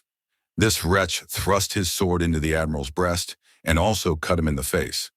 Besme was a German, and being afterwards taken by the Protestants, the Rochellers would have bought him in order to hang and quarter him. But he was killed by one Bretonville, Henry, the young Duke of Guise, who afterwards framed the Catholic League, and was murdered at Blois, standing at the door till the horrid butchery should be completed, called aloud, "Besme, is it done?" Immediately after which the ruffians threw the body out of the window, and Coligny expired at Guise's feet. Count de Teligny also fell a sacrifice. He had married about 10 months before Coligny's daughter. His countenance was so engaging that the ruffians, when they advanced in order to kill him, were struck with compassion. But others, more barbarous, rushing forward, murdered him. In the meantime, all the friends of Coligny were assassinated throughout Paris. Men, women, and children were promiscuously slaughtered. Every street was strewed with expiring bodies. Some priests, holding up a crucifix in one hand and a dagger in the other, ran to the chiefs of the murderers and strongly exhorted them to spare neither relations nor friends. Tavannes, Marshal of France, an ignorant, superstitious soldier who joined the fury of religion to the rage of party, rode on horseback through the streets of Paris, crying to his men, "Let blood, let blood!" Bleeding is as wholesome in August as in May. In the memoirs of the life of this enthusiastic, written by his son, we are told that the father, being on his deathbed and making a general confession of his actions, the priest said to him with surprise, "What? No mention of St. Bartholomew's massacre?" To which Tavannes replied, "I consider it as a meritorious action that will wash away all my sins. Such horrid sentiments can a false spirit of religion inspire." The king's palace was one of the chief scenes of the butchery. The king of Navarre had his lodgings in the Louvre, and all his domestics were Protestants. Many of these were killed in bed with their wives. Others, running away naked, were pursued by the soldiers through the several rooms of the palace, even to the king's antechamber. The young wife of Henry of Navarre, awaked by the dreadful uproar, being afraid for her consort and for her own life, seized with horror and half dead, flew from her bed in order to throw herself at the feet of the king her brother. But scarce had she opened her chamber door when some of her Protestant domestics rushed in for refuge. The soldiers immediately followed, pursued them in sight of the princess, and killed one who had crept under her bed. 2 others, being wounded with halberds, fell at the queen's feet, so that she was covered with blood. Count de la Rochefoucauld, a young nobleman, greatly in the king's favor for his comely air, his politeness, and a certain peculiar happiness in the turn of his conversation, had spent the evening till 11 o'clock with the monarch in pleasant familiarity, and had given a loose with the utmost mirth to the sallies of his imagination. The monarch felt some remorse, and being touched with a kind of compassion, bid him 2 or 3 times not to go home, but lie in the Louvre. The count said he must go to his wife, upon which the king pressed him no farther, but said, "Let him go. I see God has decreed his death," and in 2 hours after he was murdered. Very few of the Protestants escaped the fury of their enthusiastic persecutors. Among these was young Laforce, afterwards the famous Marshal de la Force, a child about 10 years of age, whose deliverance was exceedingly remarkable. His father, his elder brother, and himself were seized together by the Duke of Anjou's soldiers. These murderers flew at all three, and struck them at random when they all fell, and lay one upon another. The youngest did not receive a single blow, but appearing as if he was dead, escaped the next day, and his life, thus wonderfully preserved, lasted 85 years. Many of the wretched victims fled to the waterside, and some swam over the Seine to the suburbs of Saint-Germain. The king saw them from his window, which looked upon the river, and fired upon them with a carbine that had been loaded for that purpose by one of his pages, while the queen mother, undisturbed and serene in the midst of slaughter, looking down from a balcony, encouraged the murderers and laughed at the dying groans of the slaughtered. This barbarous queen was fired with a restless ambition, and she perpetually shifted her party in order to satiate it. Some days after this horrid transaction, the French court endeavored to palliate it by forms of law. They pretended to justify the massacre by a calumny and accused the admiral of a conspiracy which no one believed. The Parliament was commanded to proceed against the memory of Coligny, and his dead body was hung in chains on Montfaucon gallows. The king himself went to view this shocking spectacle, when one of his courtiers, advising him to retire and complaining of the stench of the corpse, he replied, "A dead enemy smells well." The massacres on St. Bartholomew's Day are painted in the Royal Saloon of the Vatican at Rome with the following inscription: Pontifex Coligny nescem probat, e.y.e. The Pope approves of Coligny's death. The young king of Navarre was spared through policy rather than from the pity of the queen mother, she keeping him prisoner till the king's death, in order that he might be as a security and pledge for the submission of such Protestants as might effect their escape.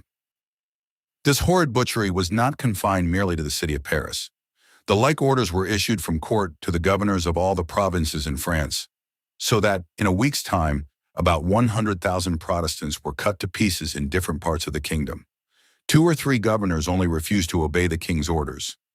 One of these, named Montmorin, governor of Auvergne, wrote the king the following letter, which deserves to be transmitted to the latest posterity.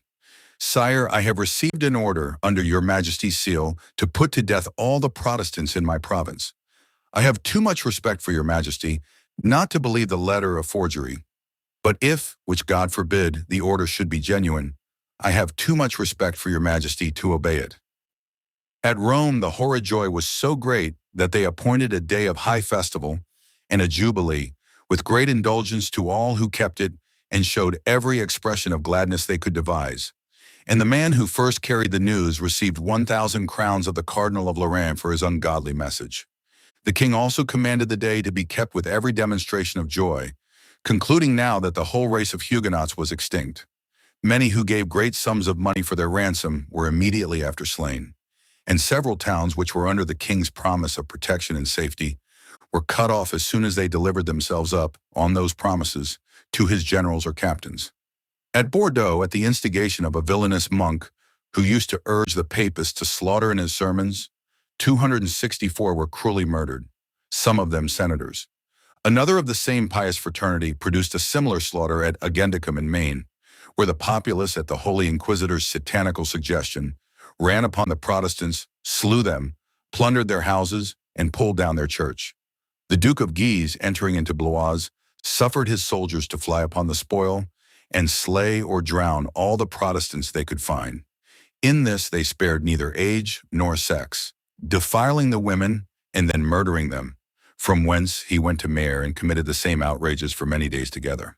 Here they found a minister named Cassabonius, and threw him into the river. At Anjou they slew Albiacus, a minister, and many women were defiled and murdered there, among whom were 2 sisters, abused before their father, whom the assassins bound to a wall to see them, and then slew them and him. The president of Turin, after giving a large sum for his life, was cruelly beaten with clubs, stripped of his clothes, and hung feet upwards, with his head and breast in the river. Before he was dead, they opened his belly, plucked out his entrails, and threw them into the river, and then carried his heart about the city upon a spear. At Bar, great cruelty was used, even to young children, whom they cut open, pulled out their entrails, which through very rage they gnawed with their teeth. Those who had fled to the castle, when they yielded, were almost all hanged. Thus they did at the city of Matiscan, counting it sport to cut off their arms and legs and afterward kill them. And for the entertainment of their visitors, they often threw the Protestants from a high bridge into the river, saying, "Did you ever see men leap so well?" At Penna, after promising them safety, 300 were inhumanly butchered, and 45 at Alban on the Lord's Day. At none, though it yielded on conditions of safeguard, the most horrid spectacles were exhibited. Persons of both sexes and conditions were indiscriminately murdered, the streets ringing with doleful cries and flowing with blood, and the houses flaming with fire, which the abandoned soldiers had thrown in. One woman, being dragged from her hiding place with her husband, was first abused by the brutal soldiers, and then with a sword which they commanded her to draw, they forced it while in her hands into the bowels of her husband. At Samarorbridge, they murdered above 100 Protestants after promising them peace. And at Anticisador, 100 were killed and cast part into a jakes and part into a river. 100 put into prison at Orleans were destroyed by the furious multitude. The Protestants at Rochelle, who were such as had miraculously escaped the rage of hell and fled there, seeing how ill they fared who submitted to those holy devils, stood for their lives, and some other cities, encouraged thereby, did the like. Against Rochelle, the king sent almost the whole power of France, which besieged it 7 months, though by their assaults they did very little execution on the inhabitants. Yet, by famine, they destroyed 18,000 out of 22. The dead, being too numerous for the living to bury, became food for vermin and carnivorous birds. Many, taking their coffins into the churchyard, laid down in them and breathed their last. Their diet had long been what the minds of those in plenty shudder at. Even human flesh entrails, dung, and the most loathsome things became at last the only food of those champions for that truth and liberty, of which the world was not worthy. At every attack, the besiegers met with such an intrepid reception that they left 132 captains, with a proportionate number of men dead in the field. The siege at last was broken up at the request of the Duke of Anjou, the king's brother, who was proclaimed King of Poland, and the king, being wearied out, easily complied, whereupon honorable conditions were granted them. It is a remarkable interference of Providence that, in all this dreadful massacre, not more than 2 ministers of the gospel were involved in it. The tragical sufferings of the Protestants are too numerous to detail, but the treatment of Philip de Dieu will give an idea of the rest. After the miscreants had slain this martyr in his bed, they went to his wife, who was then attended by the midwife, expecting every moment to be delivered. The midwife entreated them to stay the murder, at least till the child, which was the 20th, should be born. Notwithstanding this, they thrust a dagger up to the hilt into the poor woman. Anxious to be delivered, she ran into a corn loft, but hither they pursued her, stabbed her in the belly, and then threw her into the street. By the fall, the child came from the dying mother, and being caught up by one of the Catholic ruffians, he stabbed the infant and then threw it into the river. The persecutions occasioned by the revocation of the Edict of Nantes took place under Louis XIV. This edict was made by Henry the Great of France in 1598 and secured to the Protestants an equal right in every respect, whether civil or religious, with the other subjects of the realm. All those privileges Louis XIII confirmed to the Protestants by another statute called the Edict of Nismes, and kept them inviolably to the end of his reign. On the accession of Louis XIV, the kingdom was almost ruined by civil wars. At this critical juncture, the Protestants, heedless of our Lord's admonition, "They that take the sword shall perish with the sword," took such an active part in favor of the king that he was constrained to acknowledge himself indebted to their arms for his establishment on the throne. Instead of cherishing and rewarding that party who had fought for him, he reasoned that the same power which had protected could overturn him, and, listening to the popish machinations, he began to issue out prescriptions and restrictions indicative of his final determination. Rochelle was presently fettered with an incredible number of denunciations. Montauban and Millau were sacked by soldiers. Popish commissioners were appointed to preside over the affairs of the Protestants, and there was no appeal from their ordinance except to the king's council. This struck at the root of their civil and religious exercises and prevented them, being Protestants, from suing a Catholic in any court of law. This was followed by another injunction to make an inquiry in all parishes into whatever the Protestants had said or done for 20 years past. This filled the prisons with innocent victims and condemned others to the galleys or banishment. Protestants were expelled from all offices, trades, privileges, and employs, thereby depriving them of the means of getting their bread. And they proceeded to such excess in their brutality that they would not suffer even the midwives to officiate, but compelled their women to submit themselves in that crisis of nature to their enemies, the brutal Catholics. Their children were taken from them to be educated by the Catholics, and at 7 years made to embrace popery. The Reformed were prohibited from relieving their own sick or poor, from all private worship, and divine service was to be performed in the presence of a popish priest. To prevent the unfortunate victims from leaving the kingdom, all the passages on the frontiers were strictly guarded. Yet, by the good hand of God, about 150,000 escaped their vigilance and emigrated to different countries to relate the dismal narrative. All that has been related hitherto were only infringements on their established charter, the Edict of Nantes. At length, the diabolical revocation of that edict had passed on the 18th of October, 1685, and was registered the 22nd in the vacation, contrary to all form of law.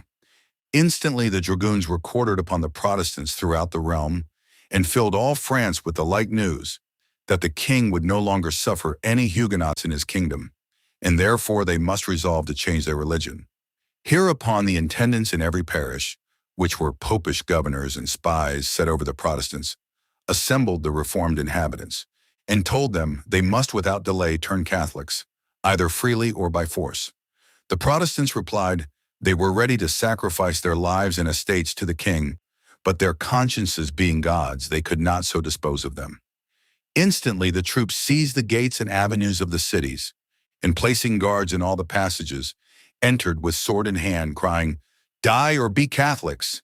In short, they practiced every wickedness and horror they could devise, to force them to change their religion. They hung both men and women by their hair or their feet, and smoked them with hay till they were nearly dead. And if they still refused to sign a recantation, they hung them up again and repeated their barbarities, till, wearied out with torments without death, they forced many to yield to them. Others they plucked off all the hair of their heads and beards with pincers.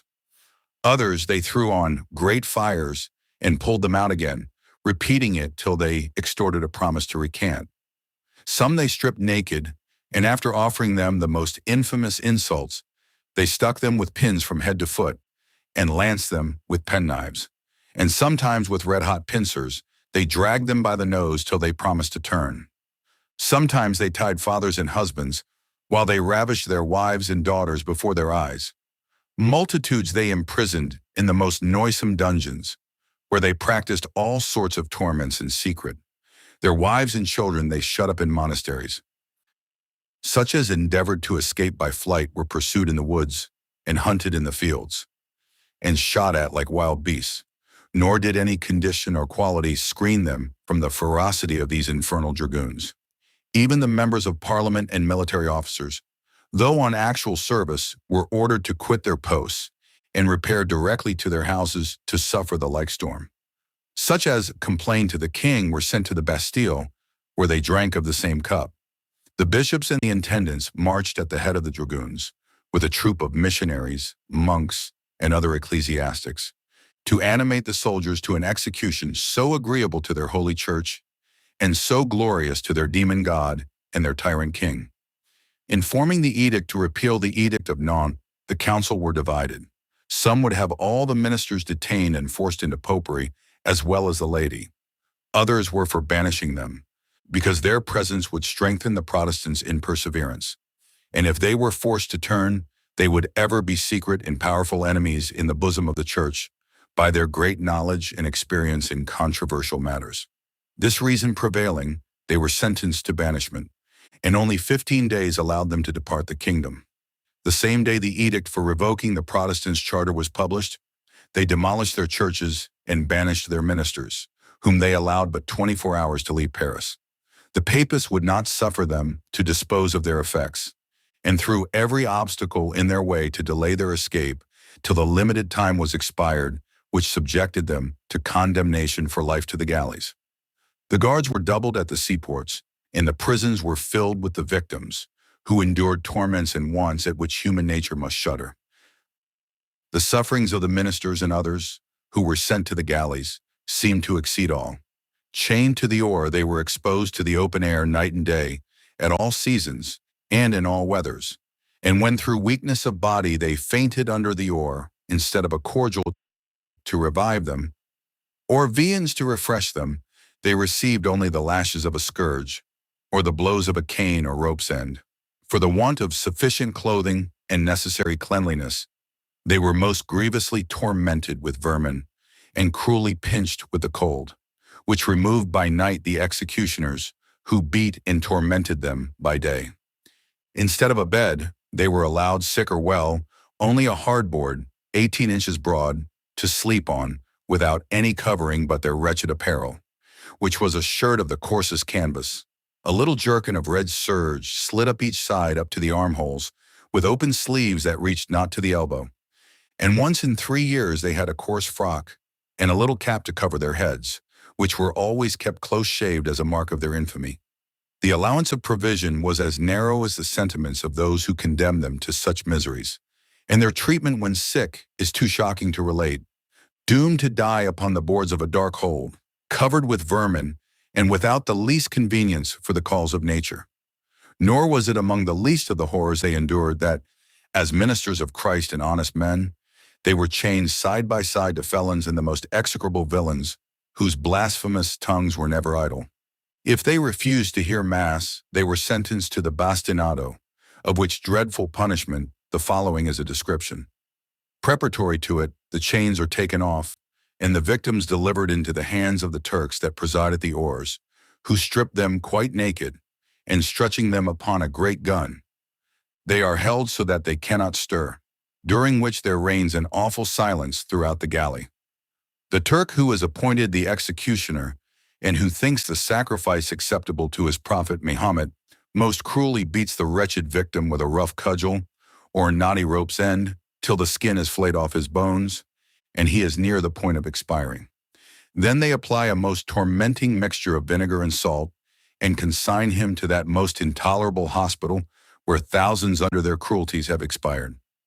We pass over many other individual martyrdoms to insert that of John Callis, which took place so lately as 1761, and is an indubitable proof of the bigotry of popery, and shows that neither experience nor improvement can root out the inveterate prejudices of the Roman Catholics, or render them less cruel or inexorable to Protestants. John Callis was a merchant of the city of Toulouse, where he had been settled and lived in good repute, and had married an English woman of French extraction. Callis and his wife were Protestants, and had 5 sons, whom they educated in the same religion. But Louis, one of the sons, became a Roman Catholic, having been converted by a maidservant, who had lived in the family about 30 years. The father, however, did not express any resentment or ill will upon the occasion, but kept the maid in the family and settled an annuity upon the son. In October 1761, the family consisted of John Callis and his wife, 1 woman servant, Mark Antony Callis, the eldest son, and Peter Callis, the second son. Mark Antony was bred to the law, but could not be admitted to practice on account of his being a Protestant. Hence he grew melancholy, read all the books he could procure relative to suicide, and seemed determined to destroy himself. To this may be added that he led a dissipated life, was greatly addicted to gaming, and did all which could constitute the character of a libertine, on which account his father frequently reprehended him, and sometimes in terms of severity, which considerably added to the doom that seemed to oppress him. On the 13th of October, 1761, Mr. Gobert Lavase, a young gentleman about 19 years of age, the son of Lavase, a celebrated advocate of Toulouse, about 5 o'clock in the evening, was met by John Callas, the father, and the eldest son, Mark Antony, who was his friend. Callas, the father, invited him to supper, and the family and their guests sat down in a room up 1 pair of stairs. The whole company, consisting of Callas, the father, and his wife, Antony and Peter Callas, the sons, and Lavase the guest, no other person being in the house, except the maidservant who has been already mentioned. It was now about 7 o'clock, The supper was not long, but before it was over, Antony left the table and went into the kitchen, which was on the same floor, as he was accustomed to do. The maid asked him if he was cold. He answered, "Quite the contrary, I burn," and then left her. In the meantime, his friend and family left the room they had supped in and went into a bedchamber. The father and Levi sat down together on a sofa, the younger son Peter in an elbow chair, and the mother in another chair. And without making any inquiry after Antony, continued in conversation together till between 9 and 10 o'clock, when Levi took his leave, and Peter, who had fallen asleep, was awakened to attend him with a light. On the ground floor of Callus's house was a shop and a warehouse, the latter of which was divided from the shop by a pair of folding doors. When Peter, Callus, and Levi came downstairs into the shop, they were extremely shocked to see Antony hanging in his shirt from a bar which he had laid across the top of the two folding doors, having half opened them for that purpose. On discovery of this horrid spectacle, they shrieked out, which brought down Callus the father, the mother being seized with such terror as kept her trembling in the passage above. When the maid discovered what had happened, she continued below, either because she feared to carry an account of it to her mistress, or because she busied herself in doing some good office to her master, who was embracing the body of his son and bathing it in his tears. The mother, therefore, being thus left alone, went down and mixed in the scene that has been already described, with such emotions as it must naturally produce. In the meantime, Peter had been sent for Lamoire, a surgeon in the neighborhood. Lamoire was not at home, but his apprentice, Mr. Grossley, came instantly. Upon examination, he found the body quite dead, and by this time a papistical crowd of people were gathered about the house, and having by some means heard that Antony Callus was suddenly dead, and that the surgeon who had examined the body declared that he had been strangled, they took it into their heads he had been murdered, and as the family was Protestant, they presently supposed that the young man was about to change his religion, and had been put to death for that reason. The poor father, overwhelmed with grief for the loss of his child, was advised by his friends to send for the officers of justice to prevent his being torn to pieces by the Catholic multitude, who supposed he had murdered his son. This was accordingly done, and David, the chief magistrate, or capitul, took the father, Peter the son, the mother, Levi, and the maid, all into custody, and set a guard over them. He sent for Monsieur de la Tour, a physician, and Monsieur Lamarck and Perronet, surgeons, who examined the body for marks of violence, but found none except the mark of the ligature on the neck. They found also the hair of the deceased done up in the usual manner, perfectly smooth and without the least disorder. His clothes were also regularly folded up and laid upon the counter, nor was his shirt either torn or unbuttoned. Notwithstanding these innocent appearances, the capitul thought proper to agree with the opinion of the mob, and took it into his head that old Callus had sent for Levi, telling him that he had a son to be hanged, that Levi had come to perform the office of executioner, and that he had received assistance from the father and brother. As no proof of the supposed fact could be procured, the capital had recourse to a monitory or general information, in which the crime was taken for granted, and persons were required to give such testimony against it as they were able. This recites that Levi was commissioned by the Protestants to be their executioner in ordinary, when any of their children were to be hanged for changing their religion. It recites also that, when the Protestants thus hang their children, they compel them to kneel, and one of the interrogatories was whether any person had seen Antony Callus kneel before his father when he strangled him. It recites likewise that Antony died a Roman Catholic, and requires evidence of his Catholicism. But before this monitory was published, the mob had got a notion that Antony Callus was the next day to have entered into the fraternity of the White Penitents. The capitul therefore caused his body to be buried in the middle of St. Stephen's Church. A few days after the interment of the deceased, the White Penitents performed a solemn service for him in their chapel. The church was hung with white, and a tomb was raised in the middle of it, on the top of which was placed a human skeleton, holding in one hand a paper, on which was written, "Abjuration of heresy," and in the other a palm, the emblem of martyrdom. The next day the Franciscans performed a service of the same kind for him. The capitul continued the persecution with unrelenting severity, and without the least proof coming in, thought fit to condemn the unhappy father, mother, brother, friend, and servant to the torture and put them all into irons on the 18th of November. From these dreadful proceedings, the sufferers appealed to the Parliament, which immediately took cognizance of the affair and annulled the sentence of the capital as irregular. But they continued the prosecution, and upon the hangman deposing, it was impossible Antony should hang himself as was pretended. The majority of the Parliament were of the opinion that the prisoners were guilty and therefore ordered them to be tried by the criminal court of Toulouse. One voted him innocent, but after long debates, the majority was for the torture and wheel, and probably condemned the father by way of experiment, whether he was guilty or not, hoping he would, in the agony, confess the crime and accuse the other prisoners, whose fate therefore they suspended. Poor Callus, however, an old man of 68, was condemned to this dreadful punishment alone.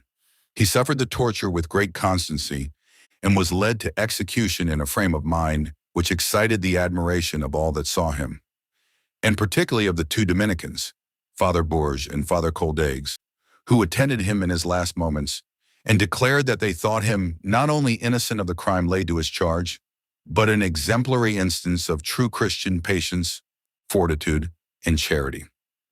When he saw the executioner prepared to give him the last stroke, he made a fresh declaration to Father Bourges, but while the words were still in his mouth, the Capitoul, the author of this catastrophe, and who came upon the scaffold merely to gratify his desire of being a witness of his punishment and death, ran up to him and bawled out, "Wretch, there are the faggots which are to reduce your body to ashes.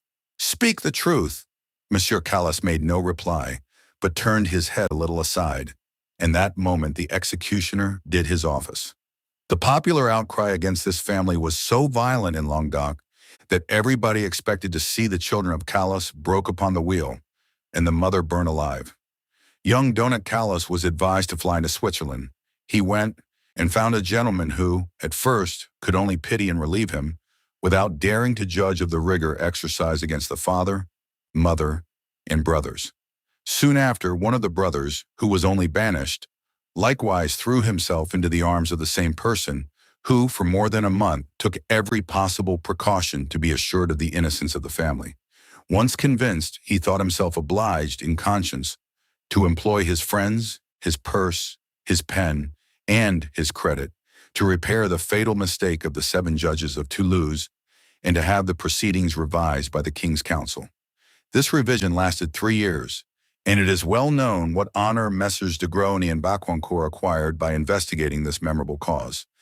50 masters of the Court of Requests unanimously declared the whole family of Callus innocent, and recommended them to the benevolent justice of His Majesty. The Duc de Choiseul, who never let slip an opportunity of signalizing the greatness of his character, not only assisted this unfortunate family with money, but obtained for them a gratuity of 36,000 livres from the king. On the 9th of March, 1765, the arrêt was signed which justified the family of Callus and changed their fate. The 9th of March, 1762, was the very day on which the innocent and virtuous father of that family had been executed. All Paris ran in crowds to see them come out of prison and clapped their hands for joy while the tears streamed from their eyes. This dreadful example of bigotry employed the pen of Voltaire in deprecation of the horrors of superstition, and though an infidel himself, his essay on toleration does honor to his pen, and has been a blessed means of abating the rigor of persecution in most European states. Gospel purity will equally shun superstition and cruelty, as the mildness of Christ's tenets teaches only to comfort in this world, and to procure salvation in the next. To persecute for being of a different opinion is as absurd as to persecute for having a different countenance. If we honor God, keep sacred the pure doctrines of Christ, put a full confidence in the promises contained in the Holy Scriptures, and obey the political laws of the state in which we reside, we have an undoubted right to protection instead of persecution, and to serve heaven as our consciences, regulated by the gospel rules, may direct. When the Reformed religion began to diffuse the gospel light throughout church, he accordingly instituted a number of inquisitors, or persons who were to make inquiry after, apprehend, and punish heretics, as the Reformed were called by the papists. At the head of these inquisitors was one Dominic, who had been canonized by the Pope, in order to render his authority the more respectable. Dominic and the other inquisitors spread themselves into various Roman Catholic countries and treated the Protestants with the utmost severity. In process of time, the Pope, not finding these roving inquisitors so useful as he had imagined, resolved upon the establishment of fixed and regular courts of inquisition. After the order for these regular courts, the first office of inquisition was established in the city of Toulouse, and Dominic became the first regular inquisitor, as he had before been the first roving inquisitor. Courts of inquisition were now erected in several countries, but the Spanish Inquisition became the most powerful and the most dreaded of any. Even the kings of Spain themselves, though arbitrary in all other respects, were taught to dread the power of the lords of the Inquisition, and the horrid cruelties they exercised compelled multitudes who differed in opinion from the Roman Catholics carefully to conceal their sentiments. The most zealous of all the popish monks, and those who most implicitly obeyed the Church of Rome, were the Dominicans and Franciscans. These, therefore, the Pope thought proper to invest with an exclusive right of presiding over the different court of inquisition, and gave them the most unlimited powers, as judges delegated by him, and immediately representing his person. They were permitted to excommunicate or sentence to death whom they thought proper, upon the most slight information of heresy. They were allowed to publish crusades against all whom they deemed heretics, and enter into leagues with sovereign princes to join their crusades with their forces. In 1244, their power was further increased by the Emperor Frederick II, who declared himself the protector and friend of all the inquisitors, and published the cruel edicts, viz. 1. That all heretics who continued obstinate should be burnt. 2. That all heretics who repented should be imprisoned for life. This zeal in the emperor for the inquisitors of the Roman Catholic persuasion arose from a report which had been propagated throughout Europe that he intended to renounce Christianity and turn Mohammedan. The emperor therefore attempted by the height of bigotry to contradict the report and to show his attachment to popery by cruelty. The officers of the Inquisition are 3 inquisitors or judges, a fiscal proctor, 2 secretaries, a magistrate, a messenger, a receiver, a jailer, an agent of confiscated possessions, several assessors, counselors, executioners, physicians, surgeons, doorkeepers, familiars, and visitors, who are sworn to secrecy. The principal accusation against those who are subject to this tribunal is heresy, which comprises all that is spoken or written against any of the articles of the Creed or the traditions of the Roman Church. The Inquisition likewise takes cognizance of such as are accused of being magicians, and of such who read the Bible in the common language, the Talmud of the Jews, or the Alquran of the Mohammedans. Upon all occasions, the inquisitors carry on their processes with the utmost severity and punish those who offend them with the most unparalleled cruelty. A Protestant has seldom any mercy shown him, and a Jew who turns Christian is far from being secure. A defense in the Inquisition is of little use to the prisoner, for a suspicion only is deemed sufficient cause of condemnation, and the greater his wealth, the greater his danger. The principal part of the inquisitors' cruelties is owing to their rapacity. They destroy the life to possess the property, and under the pretense of zeal, plunder each obnoxious individual. A prisoner in the Inquisition is never allowed to see the face of his accuser, or of the witnesses against him, but every method is taken by threats and tortures to oblige him to accuse himself, and by that means corroborate their evidence. If the jurisdiction of the Inquisition is not fully allowed, vengeance is denounced against such as call it in question, for if any of its officers are opposed, those who oppose them are almost certain to be sufferers for their temerity. The maxim of the Inquisition being to strike terror, and all those who are the objects of its power into obedience. High birth, distinguished rank, great dignity, or eminent employments are no protection from its severities, and the lowest officers of the Inquisition can make the highest characters tremble. When the person impeached is condemned, he is either severely whipped, violently tortured, sent to the galleys, or sentenced to death, and in either case the effects are confiscated. After judgment, a procession is performed to the place of execution, which ceremony is called an auto de fe, or act of faith. The following is an account of an auto de fe performed at Madrid in the year 1682. The officers of the Inquisition, preceded by trumpets, kettle drums, and their banner, marched on the 30th of May, in cavalcade, to the Palace of the Great Square, where they declared by proclamation that on the 30th of June, the sentence of the prisoners would be put in execution. Of these prisoners, 20 men and women, with one renegade Mohammedan, were ordered to be burned. 50 Jews and Jewesses, having never before been imprisoned, and repenting of their crimes, were sentenced to a long confinement and to wear a yellow cap. The whole court of Spain was present on this occasion. The Grand Inquisitor's chair was placed in a sort of tribunal far above that of the king. Among those who were to suffer was a young Jewess of exquisite beauty and but 17 years of age. Being on the same side of the scaffold where the queen was seated, she addressed her, in hopes of obtaining a pardon, in the following pathetic speech.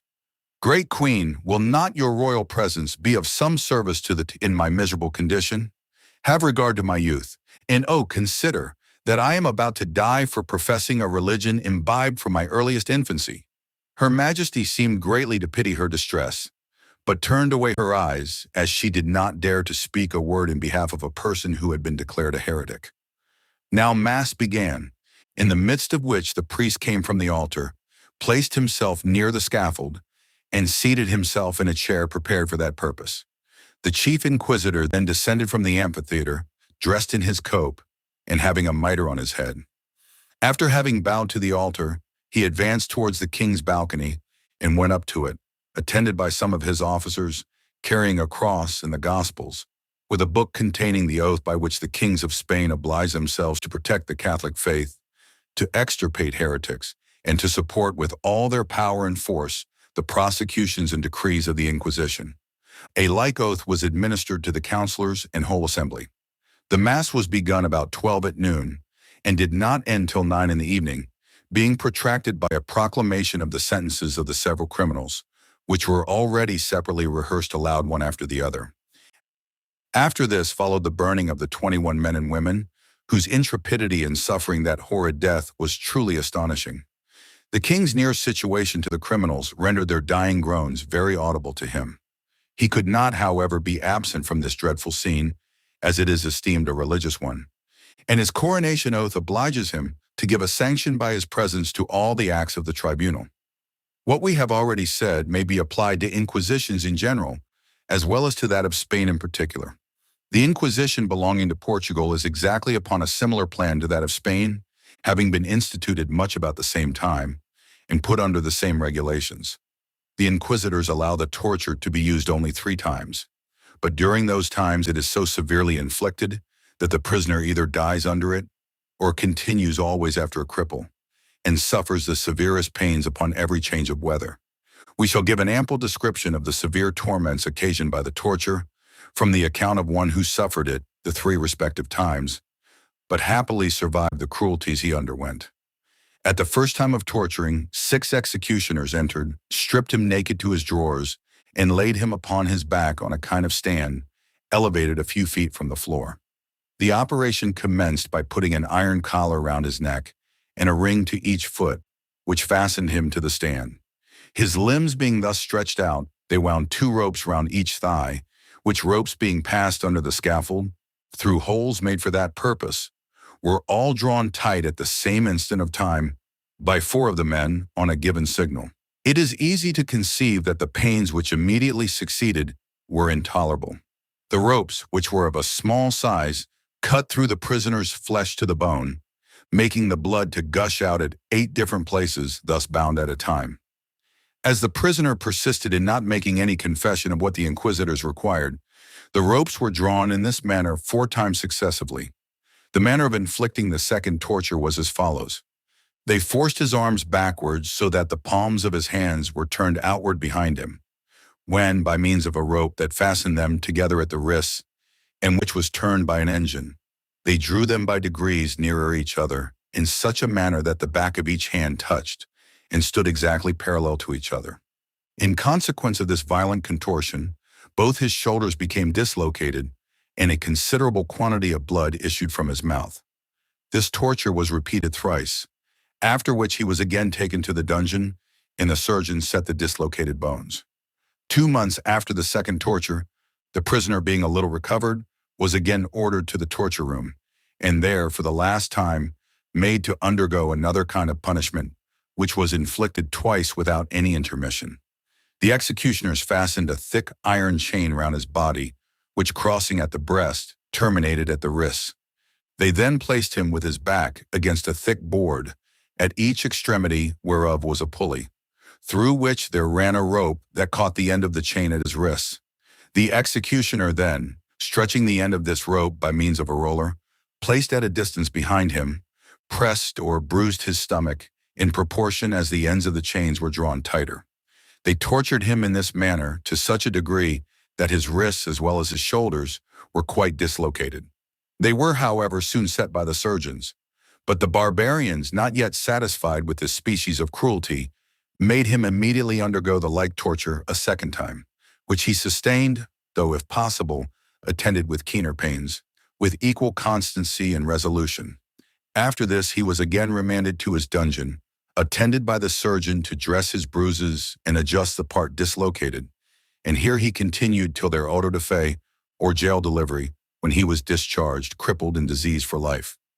The 5th day of November, about the year of our Lord 1560, Mr. Nicholas Burton, citizen sometime of London, and merchant, dwelling in the parish of Little St. Bartholomew, peaceably and quietly following his traffic in the trade of merchandise, and being in the city of Cadiz in the party of Andalusia in Spain, there came into his lodging a Judas, or, as they term them, a familiar of the fathers of the Inquisition, who, asking for the said Nicholas Burton, feigned that he had a letter to deliver into his own hands, by which means he spake with him immediately, and having no letter to deliver to him, then the said promoter, or familiar, at the motion of the devil his master, whose messenger he was, invented another lie, and said that he would take lading for London in such ships as the said Nicholas Burton had freighted to lade, if he would let any, which was partly to know where he loaded his goods, that they might attach them, and chiefly to protract the time until the sergeant of the Inquisition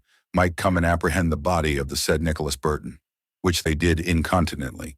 He then, well perceiving that they were not able to burden or charge him that he had written, spoke, or done anything there in that country against the ecclesiastical or temporal laws of the same realm, boldly asked them what they had to lay to his charge that they did so arrest him, and bade them to declare the cause, and he would answer them. Notwithstanding they answered nothing, but commanded him with threatening words to hold his peace, and not speak one word to them. And so they carried him to the filthy common prison of the town of Cadiz, where he remained in irons 14 days amongst thieves.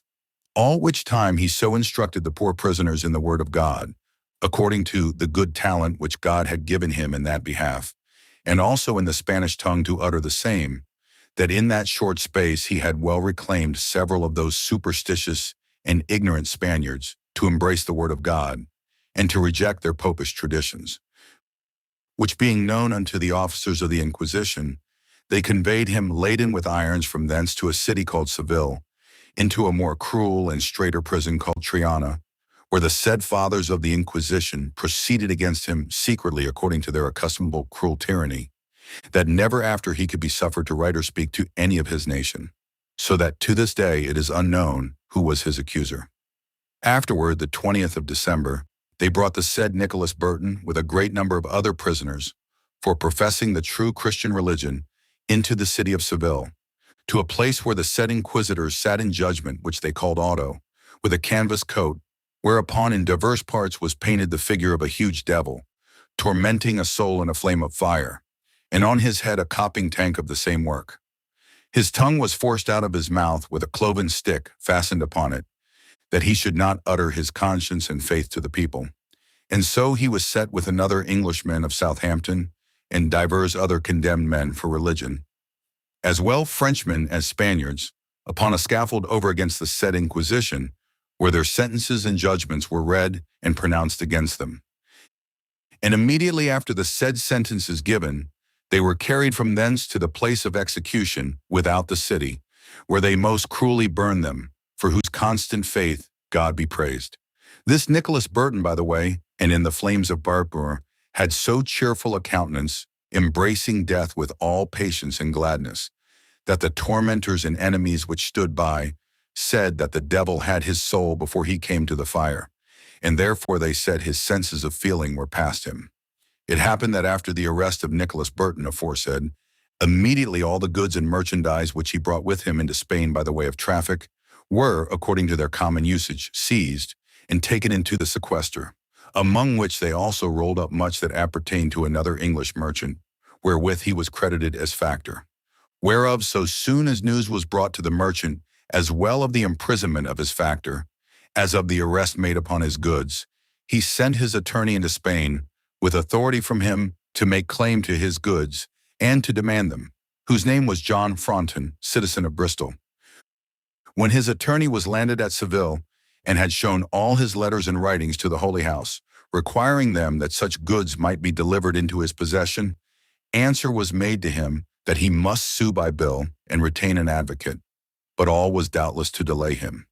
And they forsooth of courtesy assigned him one to frame his supplication for him, and other such bills of petition as he had to exhibit into their holy court, demanding for each bill 8 rials, albeit they stood him in no more stead than if he had put up none at all.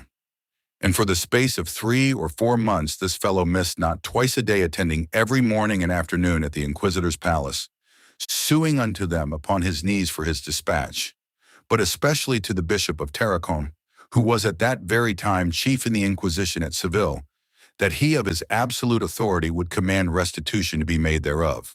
But the booty was so good and great that it was very hard to come by it again. At length, after he had spent 4 whole months in suits and requests, and also to no purpose, he received this answer from them, that he must show better evidence, and bring more sufficient certificates out of England for proof of this matter, than those which he had already presented to the court. Whereupon the party forthwith posted to London, and with all speed returned to Seville again, with more ample and large letters testimonial, and certificates according to their requests, and exhibited them to the court.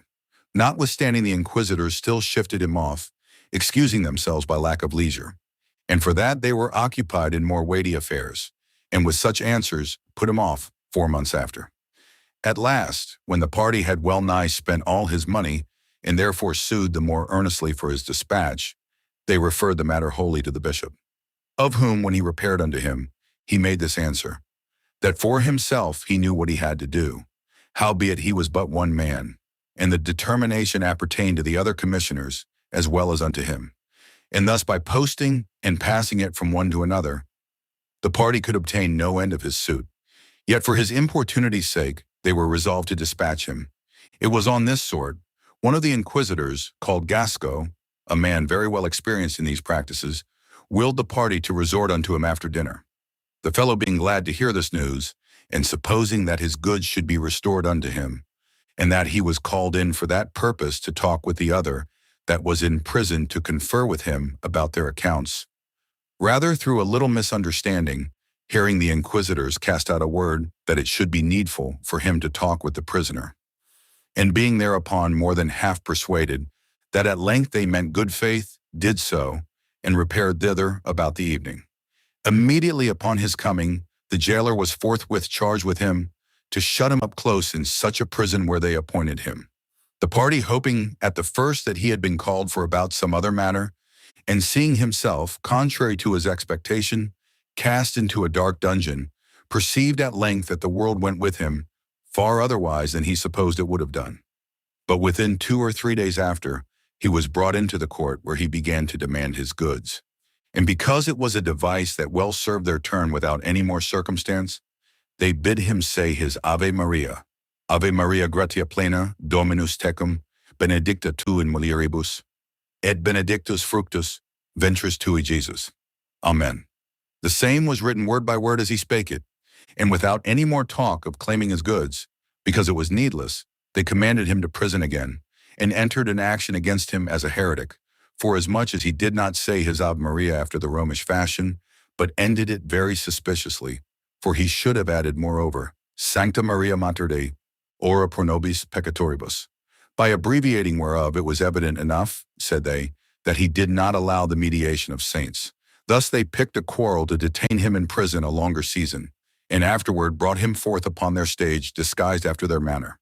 where sentence was given that he should lose all the goods which he sued for, though they were not his own, and besides this, suffer a year's imprisonment.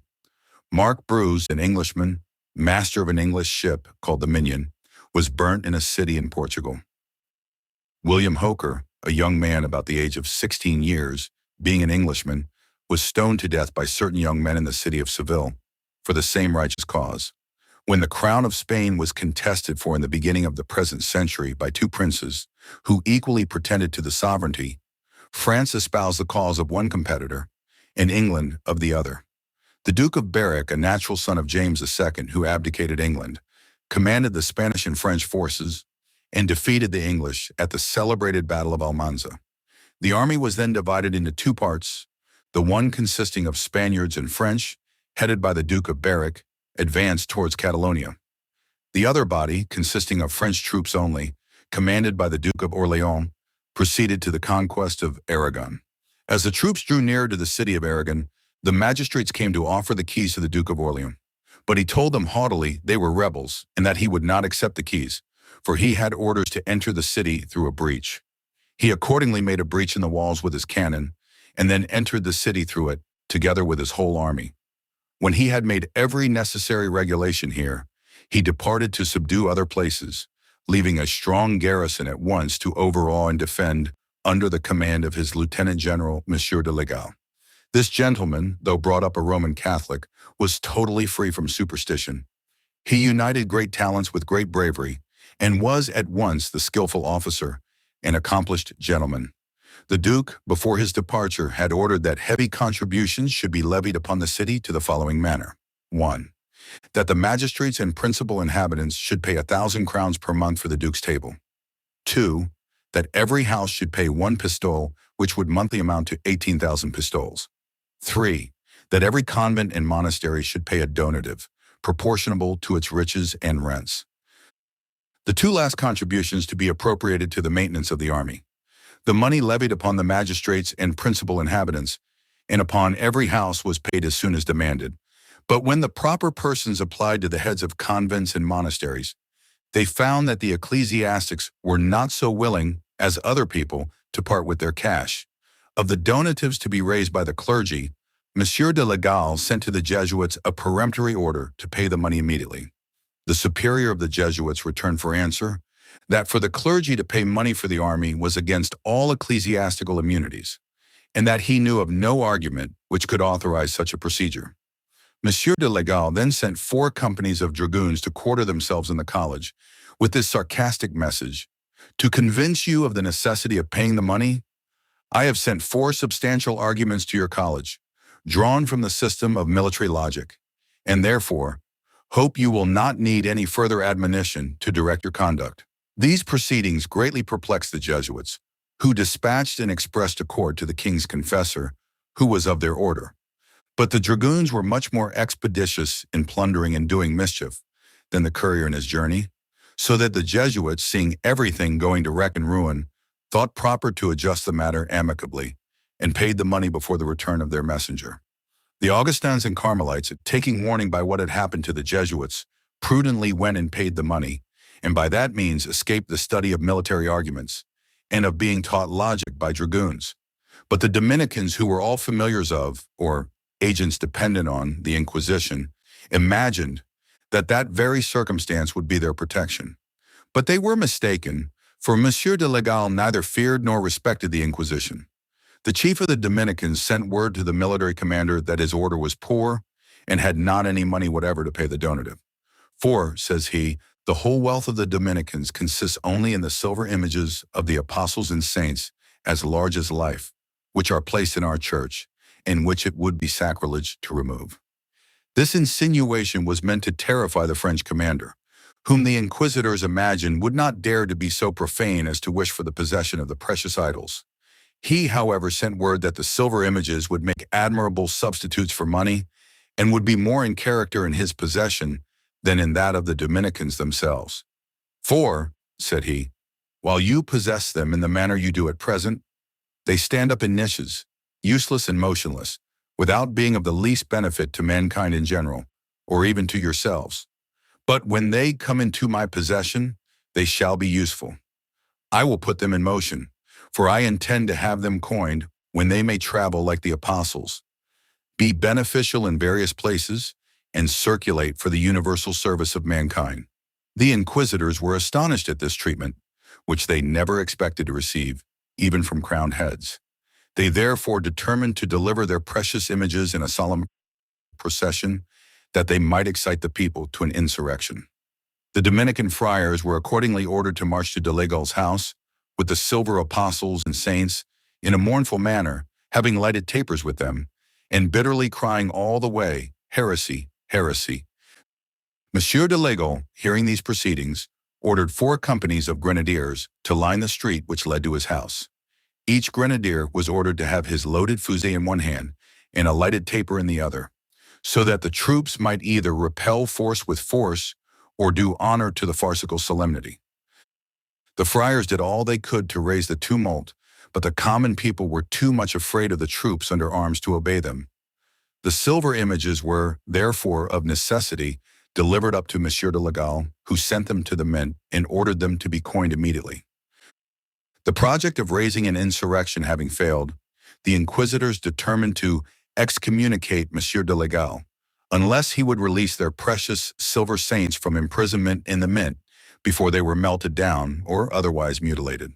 The French commander absolutely refused to release the images, but said they should certainly travel and do good, upon which the inquisitors drew up the form of excommunication and ordered their secretary to go and read it to Monsieur de Legal. The secretary punctually performed his commission and read the excommunication deliberately and distinctly. The French commander heard it with great patience and politely told the secretary he would answer it the next day. When the secretary of the Inquisition was gone, Monsieur de Legal ordered his own secretary to prepare a form of excommunication, exactly like that sent by the Inquisition, but to make this alteration, instead of his name, to put in those of the inquisitors. The next morning he ordered 4 regiments under arms and commanded them to accompany his secretary and act as he directed.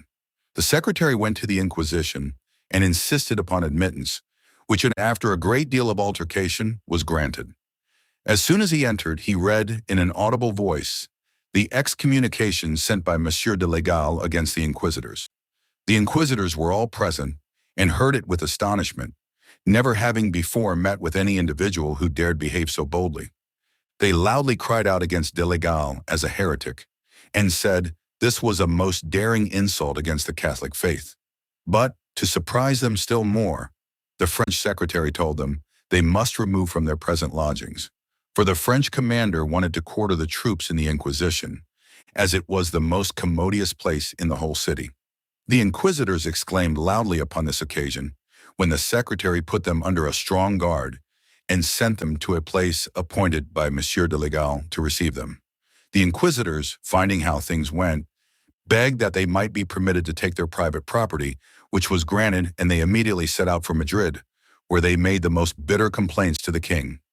But the monarch told them he could not grant them any redress, as the injuries they had received were from his grandfather, the King of France's troops, by whose assistance alone he could be firmly established in his kingdom.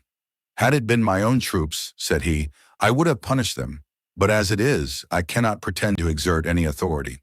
In the meantime, Monsieur de Legal's secretary set open all the doors of the Inquisition and released the prisoners, who amounted in the whole to 400. And among these were 60 beautiful young women, who appeared to form a seraglio for the 3 principal inquisitors. This discovery, which laid the enormity of the inquisitors so open, greatly alarmed the archbishop, who desired Monsieur de Legal to send the women to his palace, and he would take proper care of them.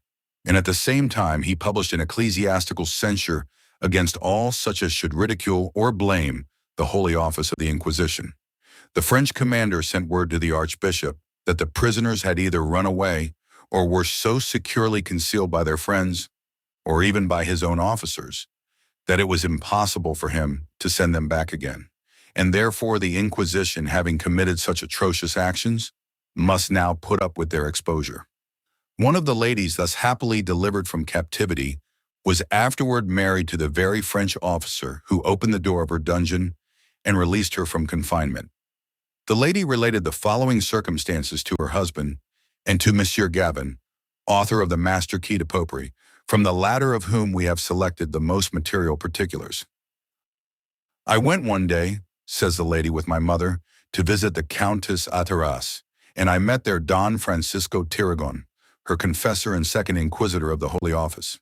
After we had drunk chocolate, he asked me my age, my confessor's name, and many intricate questions about religion. The severity of his countenance frightened me, which he, perceiving, told the Countess to inform me that he was not so severe as he looked for.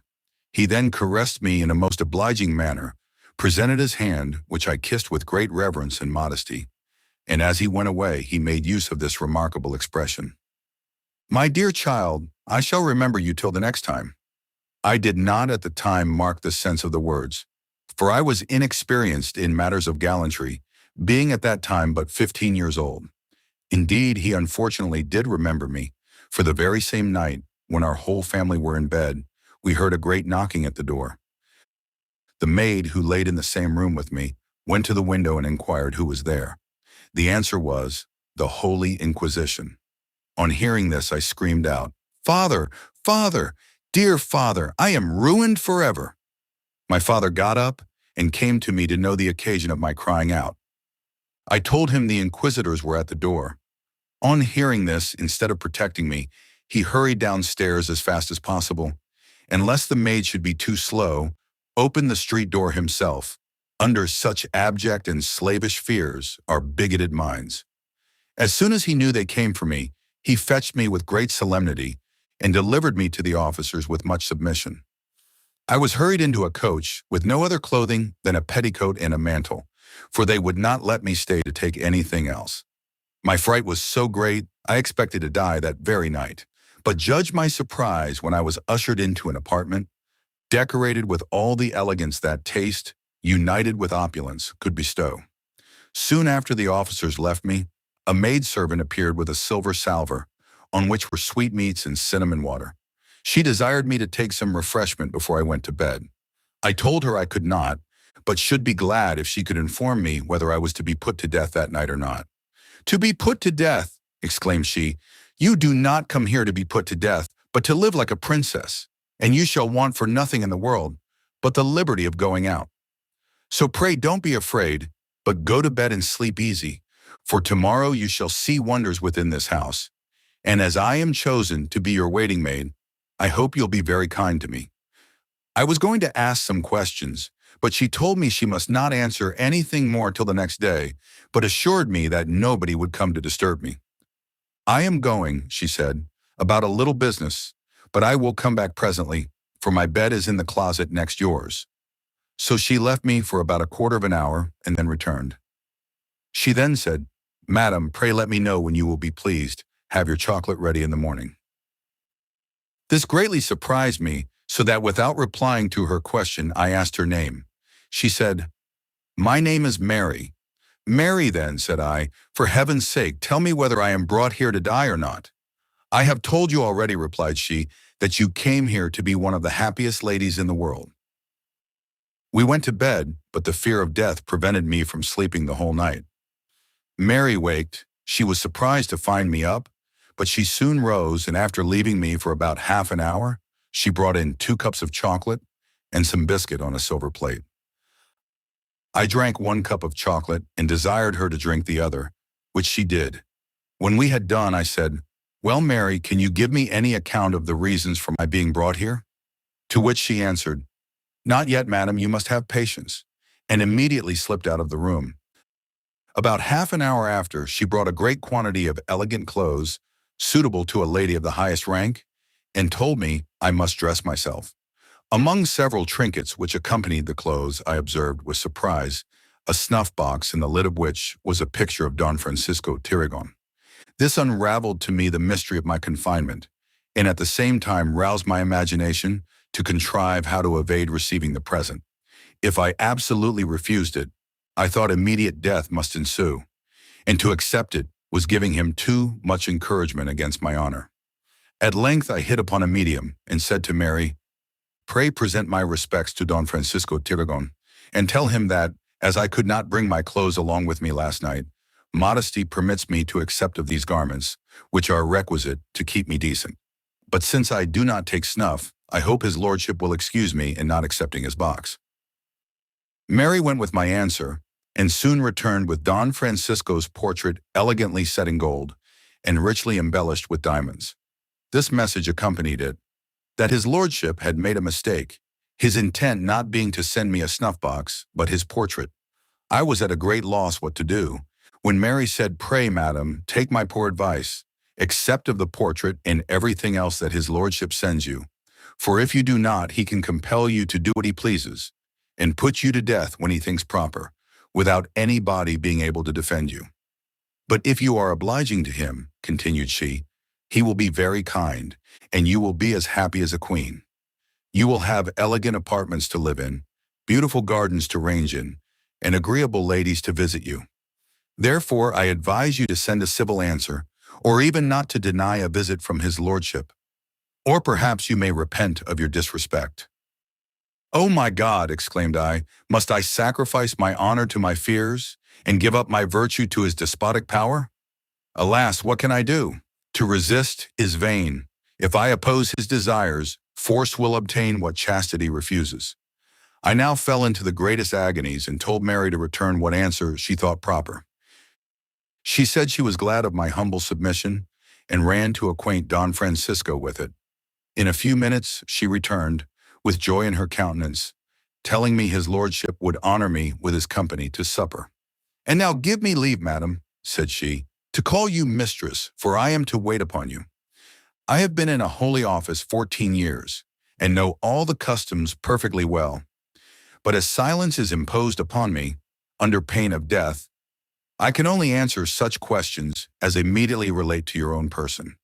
But I would advise you never to oppose the Holy Father's will, or if you see any young ladies about, never ask them any questions. You may divert yourself sometimes among them, but must never tell them anything.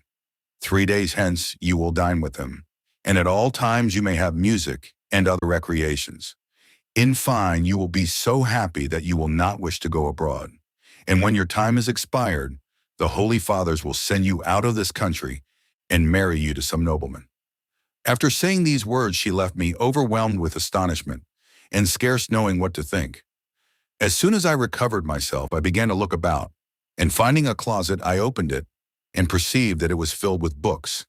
They were chiefly upon historical and profane subjects, but not any on religious matter. I chose out a book of history, and so passed the interval with some degree of satisfaction till dinner time. The dinner was served up with the greatest elegance, and consisted of all that could gratify the most luxurious appetite. When dinner was over, Mary left me, and told me if I wanted anything, I might ring a bell, which she pointed out to me. I read a book to amuse myself during the afternoon, and at 7 in the evening, Don Francisco came to visit me in his nightgown and cap, not with the gravity of an inquisitor, but with the gaiety of a gallant. He saluted me with great respect, and told me that he came to see me in order to show the great respect he had for my family, and to inform me that it was my lovers who had procured my confinement, having accused me in matters of religion, and that the informations were taken, and the sentence pronounced against me, to be burnt in a dry pan with a gradual fire. But that he, out of pity and love to my family, had stopped the execution of it.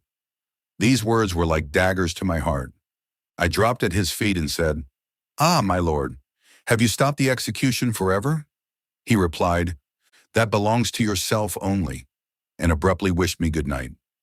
As soon as he was gone, I burst into tears, when Mary came and asked me what could make me cry so bitterly. To which I answered, "Oh, Mary, what is the meaning of the dry pan and gradual fire? For I am to die by them." "Madam," said she, "never fear, you shall see ere long the dry pan and gradual fire.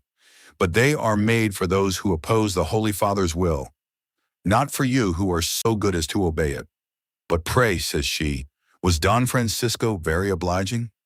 "I don't know," said I, "for he frightened me out of my wits by his discourse. He saluted me with civility, but left me abruptly." "Well," said Mary, "you do not yet know his temper. He is extremely obliging to them that are kind to him. But if they are disobedient, he is unmerciful as Nero. So for your own sake, take care to oblige him in all respects. And now, dear madam, pray go to supper and be easy. I went to supper indeed, and afterward to bed. But I could neither eat nor sleep, for the thoughts of the dry pan and gradual fire deprived me of appetite and banished drowsiness. Early the next morning, Mary said that as nobody was stirring, if I would promise her secrecy, she would show me the dry pan and gradual fire. So taking me downstairs, she brought me to a large room with a thick iron door, which she opened. Within it was an oven, with fire in it at the time, and a large brass upon it, with a cover of the same and a lock to it. In the next room there was a great wheel, covered on both sides with thick boards. Opening a little window in the center, Mary desired me to look in with a candle. There I saw all the circumference of the wheel set with sharp razors, which made me shudder. She then took me to a pit, which was full of venomous animals. On my expressing great horror at the sight, she said, "Now, my good mistress, I'll tell you the use of these things. The dry pan is for heretics, and those who oppose the Holy Father's will and pleasure. They are put alive into the pan, being first stripped naked, and the cover being locked down, the executioner begins to put a small fire into the oven, and by degrees he augments it, till the body is reduced to ashes. The wheel is designed for those who speak against the Pope, or the Holy Fathers of the Inquisition, for they are put into the machine through the little wheel, which is locked after them, and then the wheel is turned swiftly till they are cut to pieces. The pit is for those who contemn the images and refuse to give proper respect to ecclesiastical persons, for they are thrown into the pit and so become the food of poisonous animals." We went back again to my chamber, and Mary said that another day she would show me the torments designed for other transgressors. But I was in such agonies at what I had seen that I begged to be terrified with no more such sights. She soon after left me, but not without enjoining my strict obedience to Don Francisco. "For if you do not comply with his will," said she, "the dry pan and gradual fire will be your fate." The horrors which the sight of these things and Mary's expressions impressed on my mind almost bereaved me of my senses, and left me in such a state of stupefaction that I seemed to have no manner of will of my own. The next morning Mary said, "Now let me dress you as nice as possible, for you must go and wish Don Francisco good morrow and breakfast with him." When I was dressed, she conveyed me through a gallery into his apartment, where I found that he was in bed. He ordered Mary to withdraw and to serve up breakfast in about 2 hours' time. When Mary was gone, he commanded me to undress myself and come to bed to him. The manner in which he spoke and the dreadful ideas with which my mind was filled so terribly frightened me that I pulled off my cloths without knowing what I did and stepped into bed, insensible of the indecency I was transacting. So totally had the care of self-preservation absorbed all my other thoughts, and so entirely were the ideas of delicacy obliterated by the force of terror. Thus, to avoid the dry pan, did I entail upon myself perpetual infamy, and to escape the so much dreaded gradual fire, give myself up to the flames of lust. Wretched alternative, where the only choice is in excruciating death or everlasting pollution. Mary came at the expiration of 2 hours, and served us with chocolate in the most submissive manner, for she kneeled down by the bedside to present it. When I was dressed, Mary took me into a very delightful apartment, which I had never yet seen. It was furnished with the most costly elegance, but what gave me the greatest astonishment was the prospect from its windows of a beautiful garden and a fine meandering river. Mary told me that the young ladies she had mentioned would come to pay their compliments to me before dinner, and begged me to remember her advice in keeping a prudent guard over my tongue. In a few minutes, a great number of very beautiful young ladies, richly dressed, entered my room, and successively embracing me, wished me joy.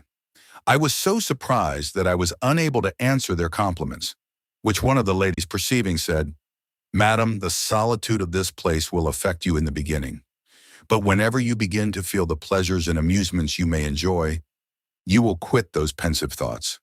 We at present beg the honor of you to dine with us today, and henceforward 3 days in a week." I returned them suitable thanks in general terms, and so went to dinner, in which the most exquisite and savory dishes of various kinds were served up with the most delicate and pleasant fruits and sweetmeats.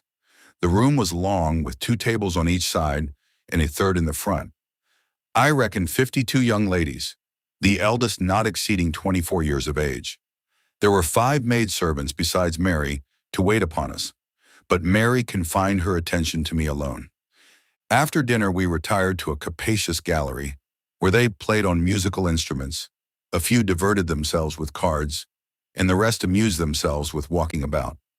Mary at length entered the gallery and said, "Ladies, this is a day of recreation, and so you may go into whatever rooms you please till 8 o'clock in the evening." They unanimously agreed to adjourn to my apartment. Here we found a most elegant cold collation, of which all the ladies partook, and passed the time in innocent conversation and harmless mirth. But none mentioned a word concerning the Inquisition, or the Holy Fathers, or gave the least distant hint concerning the cause of their confinement.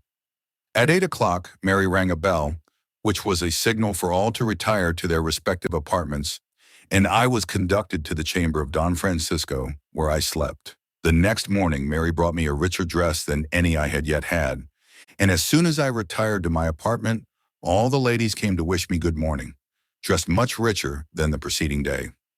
We passed the time till 8 o'clock in the evening, in much the same manner as we had done the day before. At that time the bell rang, the separation took place, and I was conducted to Don Francisco's chamber. The next morning I had a garment richer than the last, and they accosted me in apparel still more sumptuous than before. The transactions of the 2 former days were repeated on the third, and the evening concluded in a similar manner. On the 4th morning, Mary came into Don Francisco's chamber and told me I must immediately rise, for a lady wanted me in her own chamber.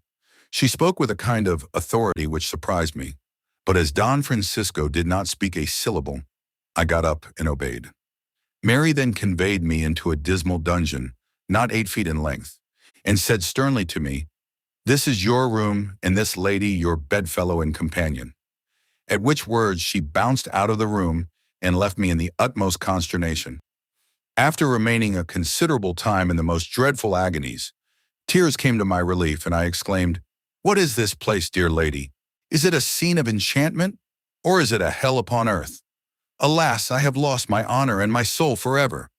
The lady took me by the hand and said in a sympathizing tone of voice, "Dear sister, for this is the name I shall henceforth give you, forbear to cry and grieve, for you can do nothing by such an extravagant behavior, but draw upon yourself a cruel death. Your misfortunes, and those of all the ladies you have seen, are exactly of a piece. You suffer nothing but what we have suffered before you. But we dare not show our grief for fear of greater evils. Pray take courage and hope in God, for he will surely deliver us from this hellish place.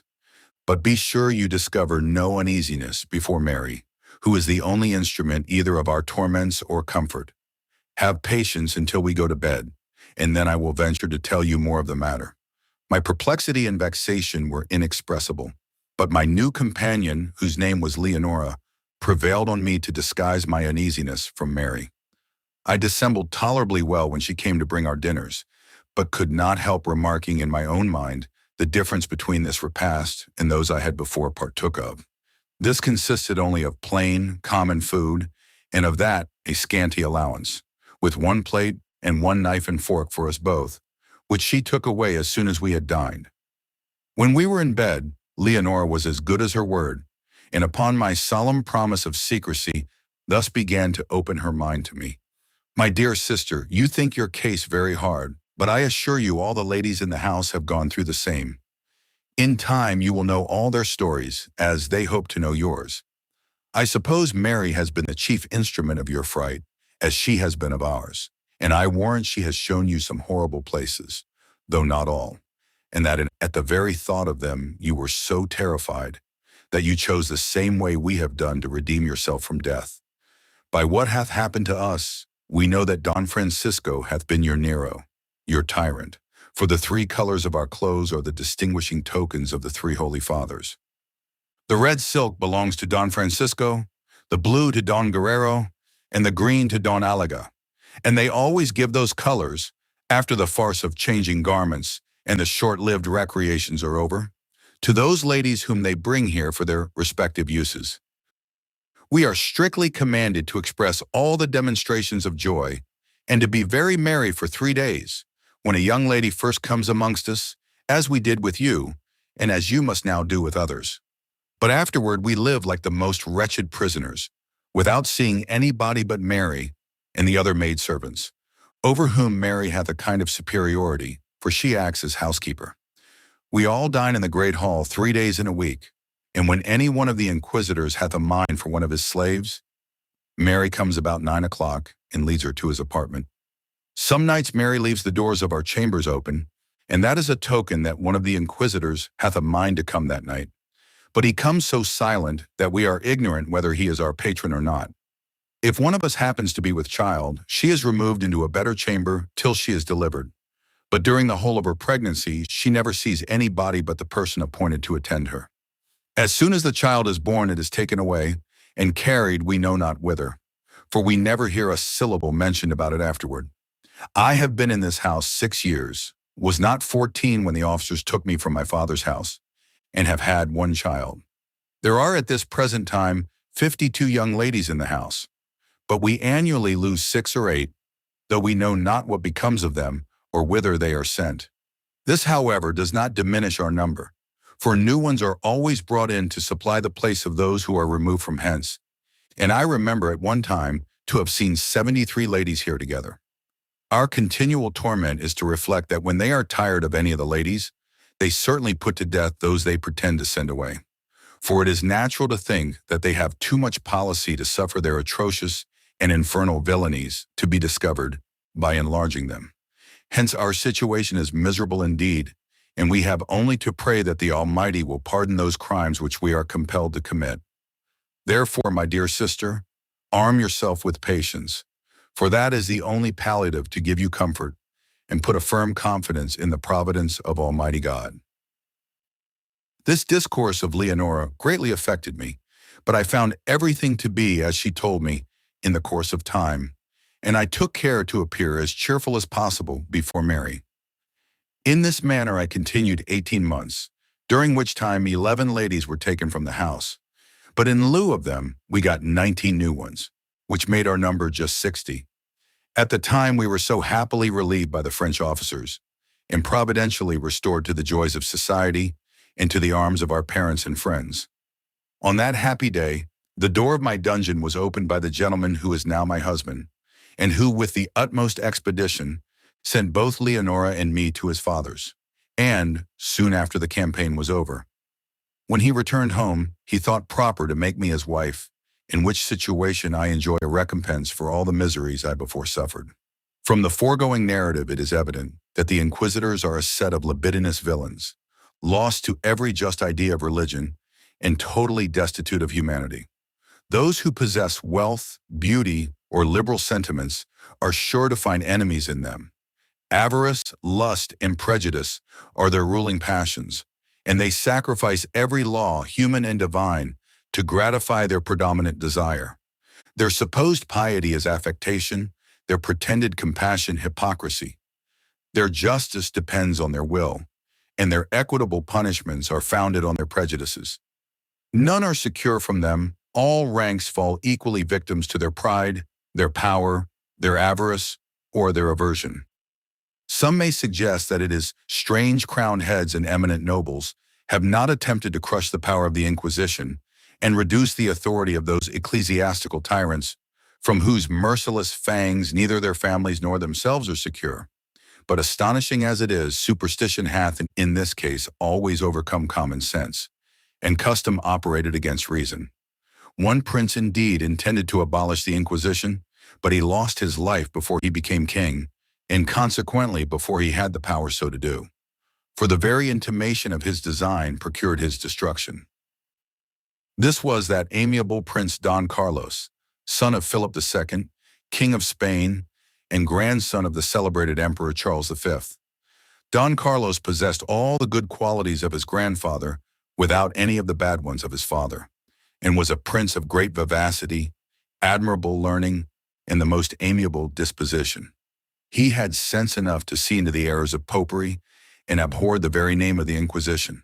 He inveighed publicly against the institution, ridiculed the affected piety of the inquisitors, did all he could to expose their atrocious deeds, and even declared that if he ever came to the crown, he would abolish the Inquisition and exterminate its agents. These things were sufficient to irritate the inquisitors against the prince. They, accordingly, bent their minds to vengeance and determined on his destruction. The inquisitors now employed all their agents and emissaries to spread abroad the most artful insinuations against the prince, and at length raised such a spirit of discontent among the people that the king was under the necessity of removing Don Carlos from court. Not content with this, they pursued even his friends, and obliged the king likewise to banish Don John, Duke of Austria, his own brother, and consequently uncle to the prince, together with the Prince of Parma, nephew to the king, and cousin to the prince, because they well knew that both the Duke of Austria and the Prince of Parma had a most sincere and inviolable attachment to Don Carlos.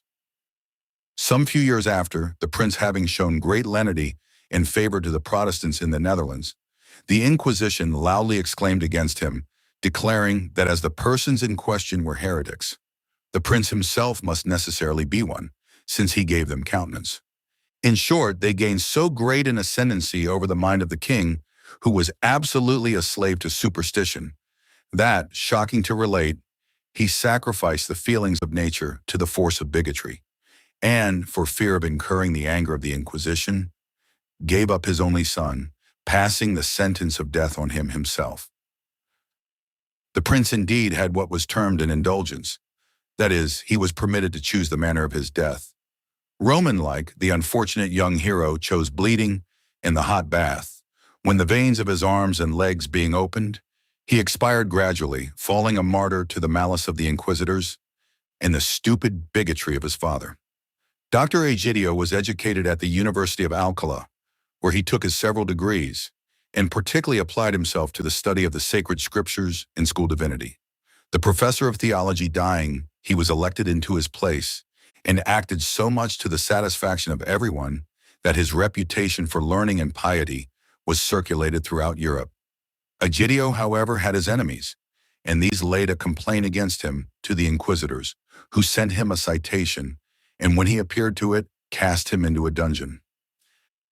As the greatest part of those who belonged to the cathedral church at Seville, and many persons belonging to the bishopric of Dortois, highly approved of the doctrines of Egidio, which they thought perfectly consonant with true religion, they petitioned the emperor in his behalf. Though the monarch had been educated a Roman Catholic, he had too much sense to be a bigot, and therefore sent an immediate order for his enlargement. He soon after visited the church of Valladolid, did everything he could to promote the cause of religion, and returning home he soon after fell sick and died in an extreme old age. The inquisitors, having been disappointed of gratifying their malice against him while living, determined, as the emperor's whole thoughts were engrossed by a military expedition, to wreak their vengeance on him when dead. Therefore, soon after he was buried, they ordered his remains to be dug out of the grave, and a legal process being carried on, they were condemned to be burnt, which was executed accordingly. Dr. Constantine, an intimate acquaintance of the already mentioned Dr. Egidio, was a man of uncommon natural abilities and profound learning. Exclusive of several modern tongues, he was acquainted with the Latin, Greek, and Hebrew languages, and perfectly well knew not only the sciences called abstruse, but those arts which come under the denomination of polite literature. His eloquence rendered him pleasing, and the soundness of his doctrines a profitable preacher, and he was so popular that he never preached but to a crowded audience. He had many opportunities of rising in the church, but never would take advantage of them. For if a living of greater value than his own was offered him, he would refuse it, saying, "I am content with what I have." And he frequently preached so forcibly against simony that many of his superiors, who were not so delicate upon the subject, took umbrage at his doctrines upon that head. Having been fully confirmed in Protestantism by Dr. Egidio, he preached boldly such doctrines only as were agreeable to gospel purity, and uncontaminated by the errors which had at various times crept into the Romish Church. For these reasons he had many enemies among the Roman Catholics, and some of them were fully determined on his destruction. A worthy gentleman named Scoberii, having erected a school for divinity lectures, appointed Dr. Constantine to be reader therein. He immediately undertook the task and read lectures by portions on the Proverbs, Ecclesiastes, and Canticles, and was beginning to expound the book of Job when he was seized by the inquisitors. Being brought to examination, he answered with such precaution that they could not find any explicit charge against him, but remained doubtful in what manner to proceed when the following circumstances occurred to determine them. Dr. Constantine had deposited with a woman named Isabella Martin several books, which to him were very valuable, but which he knew in the eyes of the Inquisition were exceptionable. This woman, having been informed against as a Protestant, was apprehended, and, after a small process, her goods were ordered to be confiscated. Previous, however, to the officers coming to her house, the woman's son had removed away several chests full of the most valuable articles, and among these were Dr. Constantine's books.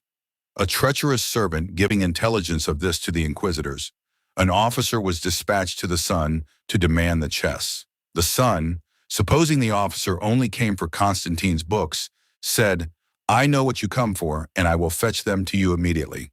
He then fetched Dr. Constantine's books and papers, when the officer was greatly surprised to find what he did not look for.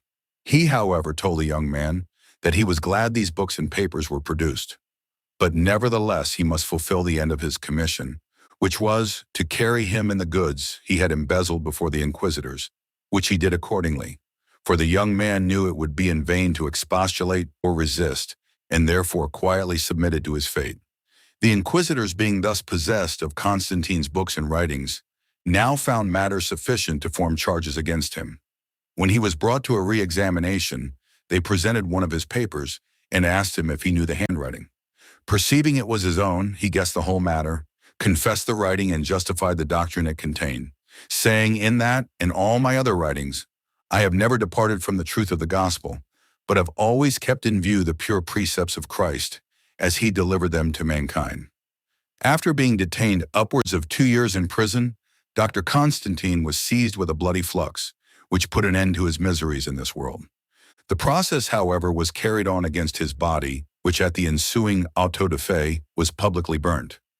William Gardiner was born at Bristol, received a tolerable education, and was, at a proper age, placed under the care of a merchant named Paget. At the age of 26 years, he was, by his master, sent to Lisbon to act as factor. Here he applied himself to the study of the Portuguese language, executed his business with assiduity and dispatch, and behaved with the most engaging affability to all persons with whom he had the least concern. He conversed privately with a few whom he knew to be zealous Protestants, and at the same time cautiously avoided giving the least offense to any who were Roman Catholics. He had not, however, hitherto gone into any of the Popish churches. A marriage being concluded between the King of Portugal's son and the Infanta of Spain, upon the wedding day the bridegroom, bride, and the whole court went to the cathedral church, attended by multitudes of all ranks of people, and among the rest, William Gardiner, who stayed during the whole ceremony, and was greatly shocked at the superstitions he saw. The erroneous worship which he had seen ran strongly in his mind. He was miserable to see a whole country sunk into such idolatry, when the truth of the gospel might be so easily obtained. He, therefore, took the inconsiderate, though laudable design into his head of making a reform in Portugal, or perishing in the attempt, and determined to sacrifice his prudence to his zeal, though he became a martyr upon the occasion. To this end he settled all his worldly affairs, paid his debts, closed his books, and consigned over his merchandise. On the ensuing Sunday he went again to the cathedral church, with a New Testament in his hand, and placed himself near the altar. The king and the court soon appeared, and a cardinal began mass at that part of the ceremony in which the people adore the wafer. Gardiner could hold out no longer, but springing towards the cardinal, he snatched the host from him and trampled it under his feet. This action amazed the whole congregation, and one person drawing a dagger wounded Gardiner in the shoulder, and would, by repeating the blow, have finished him, had not the king called to him to desist. Gardiner being carried before the king, the monarch asked him what countryman he was, to which he replied, "I am an Englishman by birth, a Protestant by religion, and a merchant by occupation. What I have done is not out of contempt to your royal person, God forbid it should, but out of an honest indignation to see the ridiculous superstitions and gross idolatries practiced here." The king, thinking that he had been stimulated by some other person to act as he had done, demanded who was his abettor, to which he replied, "My own conscience alone. I would not hazard what I have done for any man living, but I owe that and all other services to God." Gardiner was sent to prison, and a general order issued to apprehend all Englishmen in Lisbon. This order was in a great measure put into execution, some few escaping, and many innocent persons were tortured to make them confess if they knew anything of the matter. In particular, a person who resided in the same house with Gardiner was treated with unparalleled barbarity to make him confess something which might throw a light upon the affair. Gardiner himself was then tormented in the most excruciating manner, but in the midst of all his torments he gloried in the deed. Being ordered for death, a large fire was kindled near a gibbet. Gardiner was drawn up to the gibbet by pulleys, and then let down near the fire, but not so close as to touch it, for they burnt or rather roasted him by slow degrees. Yet he bore his sufferings patiently and resigned his soul to the Lord cheerfully. It is observable that some of the sparks were blown from the fire, which consumed Gardiner, towards the haven, burnt one of the king's ships of war, and did other considerable damage. The Englishmen who were taken up on this occasion were, soon after Gardiner's death, all discharged, except the person who resided in the same house with him, who was detained 2 years before he could procure his liberty. This gentleman was descended from a good family, and having a natural propensity for traveling, he rambled, when very young, over the northern and western islands, after which he visited France, Germany, Switzerland, and Spain. He set out on his travels in the month of March, 1609, and the first place he went to was Paris, where he stayed for some time. He then prosecuted his travels through Germany and other parts, and at length arrived at Malaga in Spain, the seat of all his misfortunes. During his residence here, he contracted with the master of a French ship for his passage to Alexandria, but was prevented from going by the following circumstances.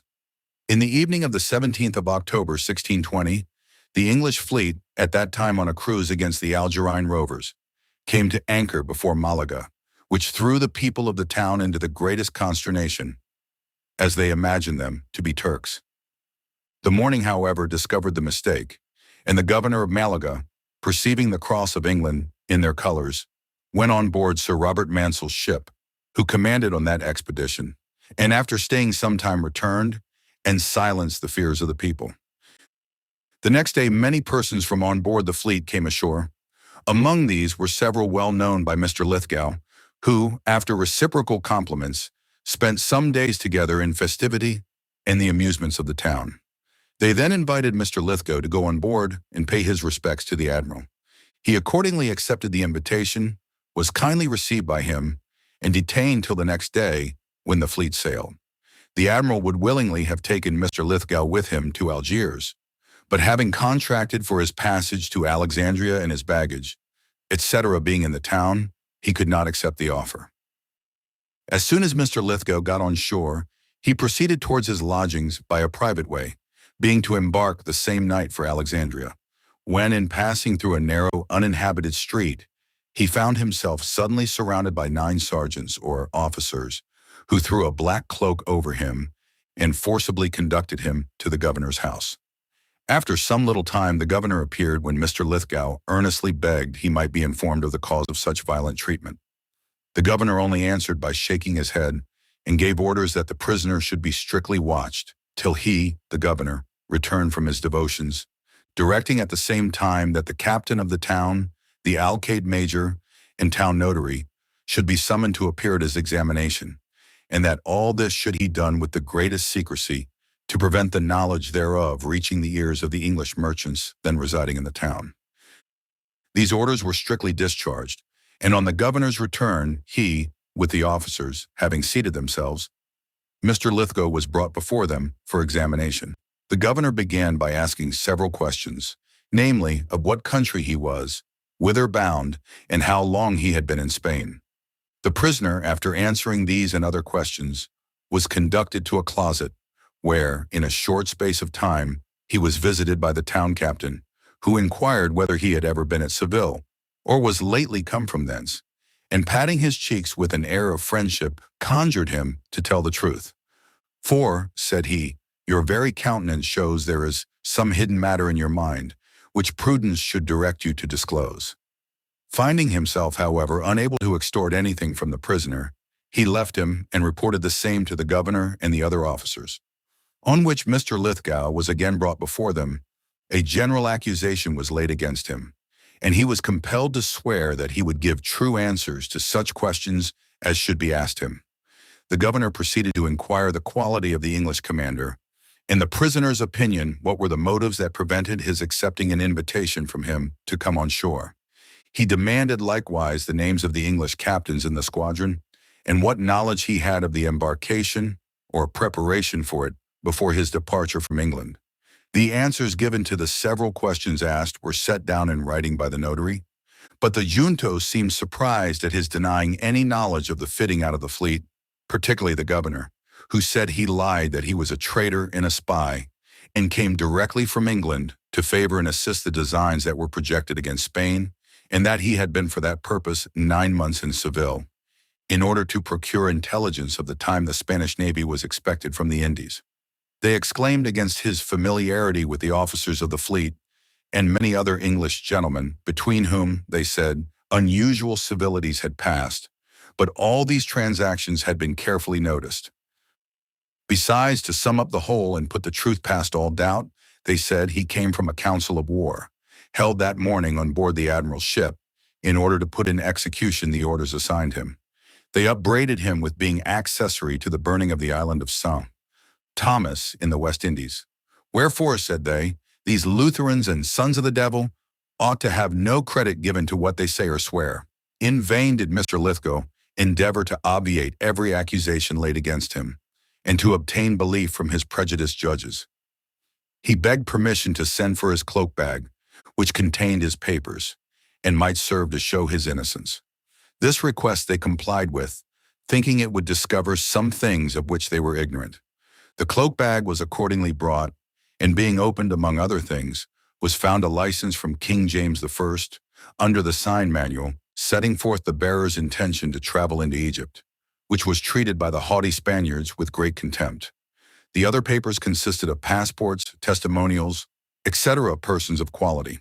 All these credentials, however, seem rather to confirm than abate the suspicions of these prejudiced judges, who, after seizing all the prisoner's papers, ordered him again to withdraw.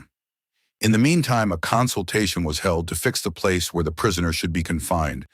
The alcalde, or chief judge, was for putting him into the town prison, but this was objected to, particularly by the corregidor, who said, in Spanish, in order to prevent the knowledge of his confinement from reaching his countrymen, I will take the matter on myself and be answerable for the consequences. Upon which it was agreed that he should be confined in the governor's house with the greatest secrecy. This matter being determined, one of the sergeants went to Mr. Lithgow and begged his money, with liberty to search him. As it was needless to make any resistance, the prisoner quietly complied, when the sergeant, after rifling his pockets of 11 ducatoons, stripped him to his shirt, and searching his breeches, he found, enclosed in the waistband, 2 canvas bags, containing 137 pieces of gold. The sergeant immediately took the money to the corregidor, who, after having told it over, ordered him to clothe the prisoner and shut him up close till after supper. About midnight, the sergeant and 2 Turkish slaves released Mr. Lithgow from his then confinement, but it was to introduce him to one much more horrible. They conducted him through several passages to a chamber in a remote part of the palace, towards the garden, where they loaded him with irons and extended his legs by means of an iron bar above a yard long, the weight of which was so great that he could neither stand nor sit, but was obliged to lie continually on his back. They left him in this condition for some time, when they returned with a refreshment of food, consisting of a pound of boiled mutton and a loaf, together with a small quantity of wine, which was not only the first, but the best and last of the kind, during his confinement in this place. After delivering these articles, the sergeant locked the door, and left Mr. Lithgow to his own private contemplations. The next day he received a visit from the governor, who promised him his liberty, with many other advantages, if he would confess being a spy. But on his protesting that he was entirely innocent, the governor left him in a rage, saying, he should see him no more till further torments constrained him to confess. Commanding the keeper, to whose care he was committed, that he should permit no person whatever to have access to or commune with him, that his sustenance should not exceed 3 ounces of musty bread and a pint of water every second day, that he shall be allowed neither bed, pillow, nor coverlid. "Close up," said he, "this window in his room with lime and stone, stop up the holes of the door with double mats. Let him have nothing that bears any likeness to comfort." These and several other orders of the like severity were given to render it impossible for his condition to be known to those of the English nation. In this wretched and melancholy state did poor Lithgow continue without seeing any person for several days, in which time the governor received an answer to a letter he had written relative to the prisoner from Madrid, and, pursuant to the instructions given him, began to put in practice the cruelties devised, which they hastened, because Christmas holy days approached, it being then the 47th day since his imprisonment. About 2 o'clock in the morning, he heard the noise of a coach in the street, and some time after heard the opening of the prison doors, not having had any sleep for 2 nights. Hunger, pain, and melancholy reflections having prevented him from taking any repose. Soon after the prison doors were opened, the 9 sergeants who had first seized him entered the place where he lay, and without uttering a word, conducted him in his irons through the house into the street, where a coach waited, and into which they laid him at the bottom on his back, not being able to sit. 2 of the sergeants rode with him, and the rest walked by the coach side, but all observed the most profound silence. They drove him to a vinepress house, about a league from the town, to which place a rack had been privately conveyed before, and here they shut him up for that night. At daybreak the next morning arrived the governor and the alcalde, into whose presence Mr. Lithgow was immediately brought to undergo another examination. The prisoner desired he might have an interpreter, which was allowed to strangers by the laws of that country. But this was refused, nor would they permit him to appeal to Madrid, the superior court of judicature. After a long examination, which lasted from morning till night, there appeared in all his answers so exact a conformity with what he had before said, that they declared he had learned them by heart, there not being the least prevarication. They, however, pressed him again to make a full discovery, that is, to accuse himself of crimes never committed, the governor adding, "You are still in my power. I can set you free if you comply. If not, I must deliver you to the alcalde." Mr. Lithgow still persisting in his innocence, the governor ordered the notary to draw up a warrant for delivering him to the alcalde to be tortured. In consequence of this, he was conducted by the sergeants to the end of a stone gallery, where the rack was placed. The encarrador or executioner immediately struck off his irons, which put him to very great pains, the bolts being so close riveted that the sledgehammer tore away 1/2 inch of his heel in forcing off the bolt, the anguish of which, together with his weak condition, not having the least sustenance for 3 days, occasioned him to groan bitterly. Upon which the merciless alcalde said, "Villain, traitor, this is but the earnest of what you shall endure." When his irons were off, he fell on his knees, uttering a short prayer, that God would be pleased to enable him to be steadfast, and undergo courageously the grievous trial he had to encounter. The alcalde and notary having placed themselves in chairs, he was stripped naked and fixed upon the rack, the office of these gentlemen being to be witness of, and set down the confessions and tortures endured by the delinquent. It is impossible to describe all the various tortures inflicted upon him.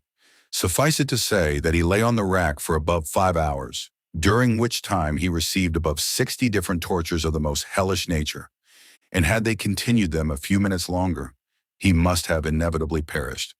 These cruel persecutors being satisfied for the present, the prisoner was taken from the rack, and his irons being again put on, he was conducted to his former dungeon, having received no other nourishment than a little warm wine, which was given him rather to prevent his dying, and reserve him for future punishments, than from any principle of charity or compassion. As a confirmation of this, orders were given for a coach to pass every morning before day by the prison, that the noise made by it might give fresh terrors and alarms to the unhappy prisoner, and deprive him of all possibility of obtaining the least repose. He continued in this horrid situation, almost starved for want of the common necessaries to preserve his wretched existence, till Christmas Day, when he received some relief from Marion, waiting woman to the governor's lady.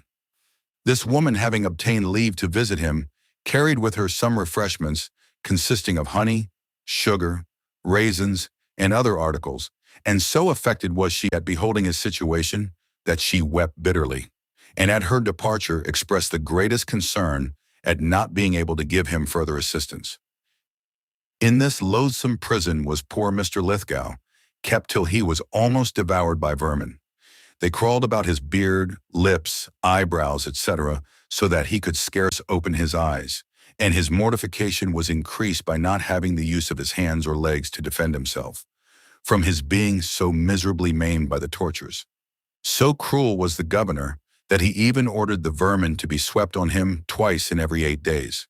He, however, obtained some little mitigation of this part of his punishment from the humanity of a Turkish slave that attended him, who, when he could do it with safety, destroyed the vermin and contributed every refreshment to him that laid in his power. From this slave, Mr. Lithgow at length received information which gave him little hopes of ever being released, but on the contrary that he should finish his life under new tortures. The substance of this information was that an English seminary priest and a Scotch cooper had been for some time employed by the governor to translate from the English into the Spanish language all his books and observations, and that it was commonly said in the governor's house that he was an arch-heretic.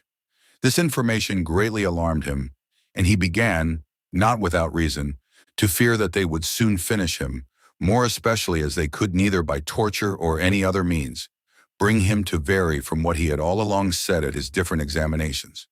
2 days after he had received the above information, the governor, an inquisitor, and a canonical priest, accompanied by 2 Jesuits, entered his dungeon, and being seated after several idle questions, the inquisitor asked Mr. Lithgow if he was a Roman Catholic and acknowledged the Pope's supremacy. He answered that he neither was the one or did the other, adding that he was surprised at being asked such questions, since it was expressly stipulated by the Articles of Peace between England and Spain that none of the English subjects should be liable to the Inquisition or any way molested by them on account of diversity in religion, etc. In the bitterness of his soul, he made use of some warm expressions not suited to his circumstances. "As you have almost murdered me," said he, "for pretended treason, so now you intend to make a martyr of me for my religion." He also expostulated with the governor on the ill return he made to the King of England, whose subject he was, for the princely humanity exercised towards the Spaniards in 1588, when their armada was shipwrecked on the Scotch coast, and thousands of the Spaniards found relief, who must otherwise have miserably perished. The governor admitted the truth of what Mr. Lithgow said, but replied with a haughty air that the king, who then only ruled Scotland, was actuated more by fear than love, and therefore did not deserve any thanks. One of the Jesuits said there was no faith to be kept with heretics. The inquisitor, then rising, addressed himself to Mr. Lithgow in the following words: "You have been taken up as a spy, accused of treachery, and tortured, as we acknowledge, innocently, which appears by the account lately received from Madrid of the intentions of the English. Yet it was the divine power that brought those judgments upon you, for presumptuously treating the blessed miracle of Loretto with ridicule, and expressing yourself in your writings irreverently of His Holiness, the great agent and Christ's vicar upon earth. Therefore you are justly fallen into our hands by their special appointment. Thy books and papers are miraculously translated by the assistance of Providence, influencing thy own countrymen. This trumpery being ended, they gave the prisoner 8 days to consider and resolve whether he would become a convert to their religion, during which time the inquisitor told him he, with other religious orders, would attend to give him such assistance thereto as he might want. One of the Jesuits said, first making the sign of the cross upon his breast, My son, behold, you deserve to be burnt alive, but by the grace of Our Lady of Loretto, whom you have blasphemed, we will both save your soul and body. In the morning, the inquisitor with 3 other ecclesiastics returned, when the former asked the prisoner what difficulties he had on his conscience that retarded his conversion, to which he answered, he had not any doubts in his mind, being confident in the promises of Christ, and assuredly believing His revealed will, signified in the Gospels, as professed in the Reformed Catholic Church, being confirmed by grace, and having infallible assurance thereby of the Christian faith. To these words the inquisitor replied, "Thou art no Christian, but an absurd heretic, and without conversion a member of perdition."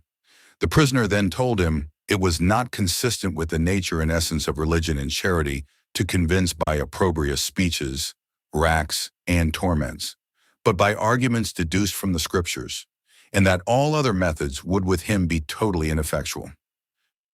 The inquisitor was so enraged at the replies made by the prisoner that he struck him on the face, used many abusive speeches, and attempted to stab him, which he had certainly done had he not been prevented by the Jesuits. And from this time he never again visited the prisoner.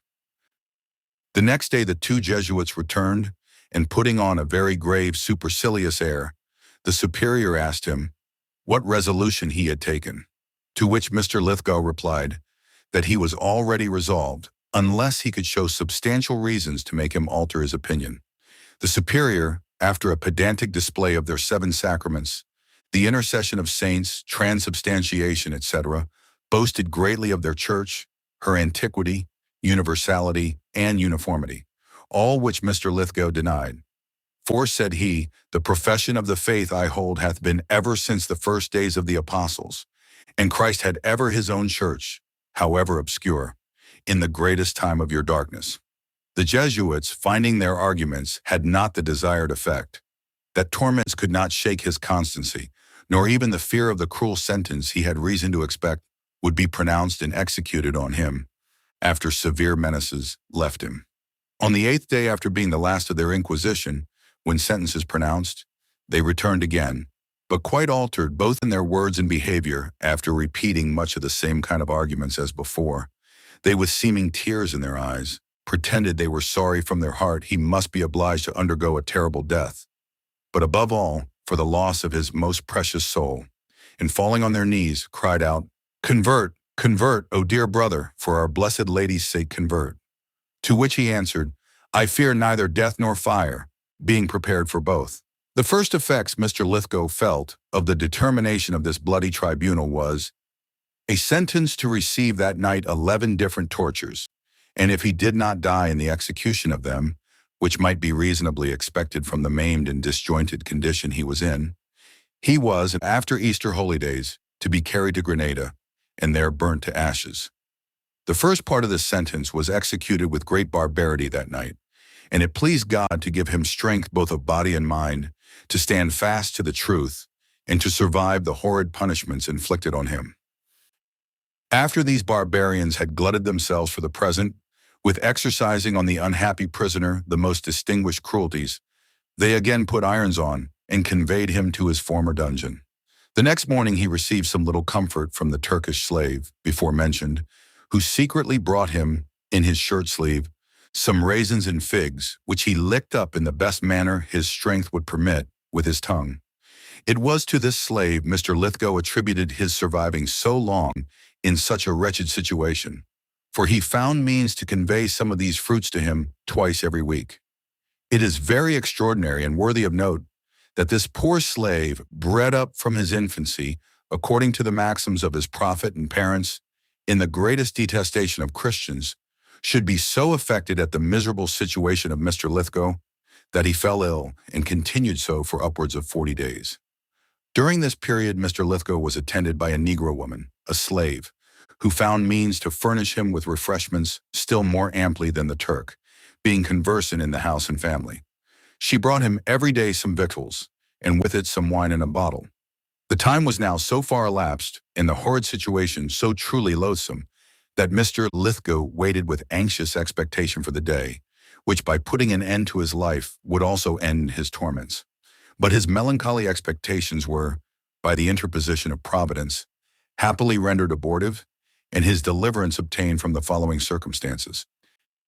It happened that a Spanish gentleman of quality came from Grenada to Malaga, who, being invited to an entertainment by the governor, he informed him of what had befallen Mr. Lithgow from the time of his being apprehended as a spy, and described the various sufferings he had endured. He likewise told him that after it was known the prisoner was innocent, it gave him great concern, that on this account he would gladly have released him, restored his money and papers, and made some atonement for the injuries he had received, but that, upon an inspection into his writings, Several were found of a very blasphemous nature, highly reflecting on their religion. That on his refusing to abjure these heretical opinions, he was turned over to the Inquisition, by whom he was finally condemned. While the governor was relating this tragical tale, a Flemish youth, servant to the Spanish gentleman, who waited at the table, was struck with amazement and pity at the sufferings of the stranger described. On his return to his master's lodgings, he began to revolve in his mind what he had heard, which made such an impression on him that he could not rest in his bed. In the short slumbers he had, his imagination painted to him the person described, on the rack and burning in the fire. In this anxiety he passed the night, and when the morning came, without disclosing his intentions to any person whatever, he went into the town and inquired for an English factor. He was directed to the house of a Mr. Wilde, to whom he related the whole of what he had heard pass the preceding evening between his master and the governor, but could not tell Mr. Lithgow's name. Mr. Wilde, however, conjectured it was him by the servants remembering the circumstance of his being a traveler and his having had some acquaintance with him. On the departure of the Flemish servant, Mr. Wilde immediately sent for the other English factors, to whom he related all the particulars relative to their unfortunate countryman. After a short consultation, it was agreed that an information of the whole affair should be sent by express to Sir Walter Aston, the English ambassador to the King of Spain, then at Madrid.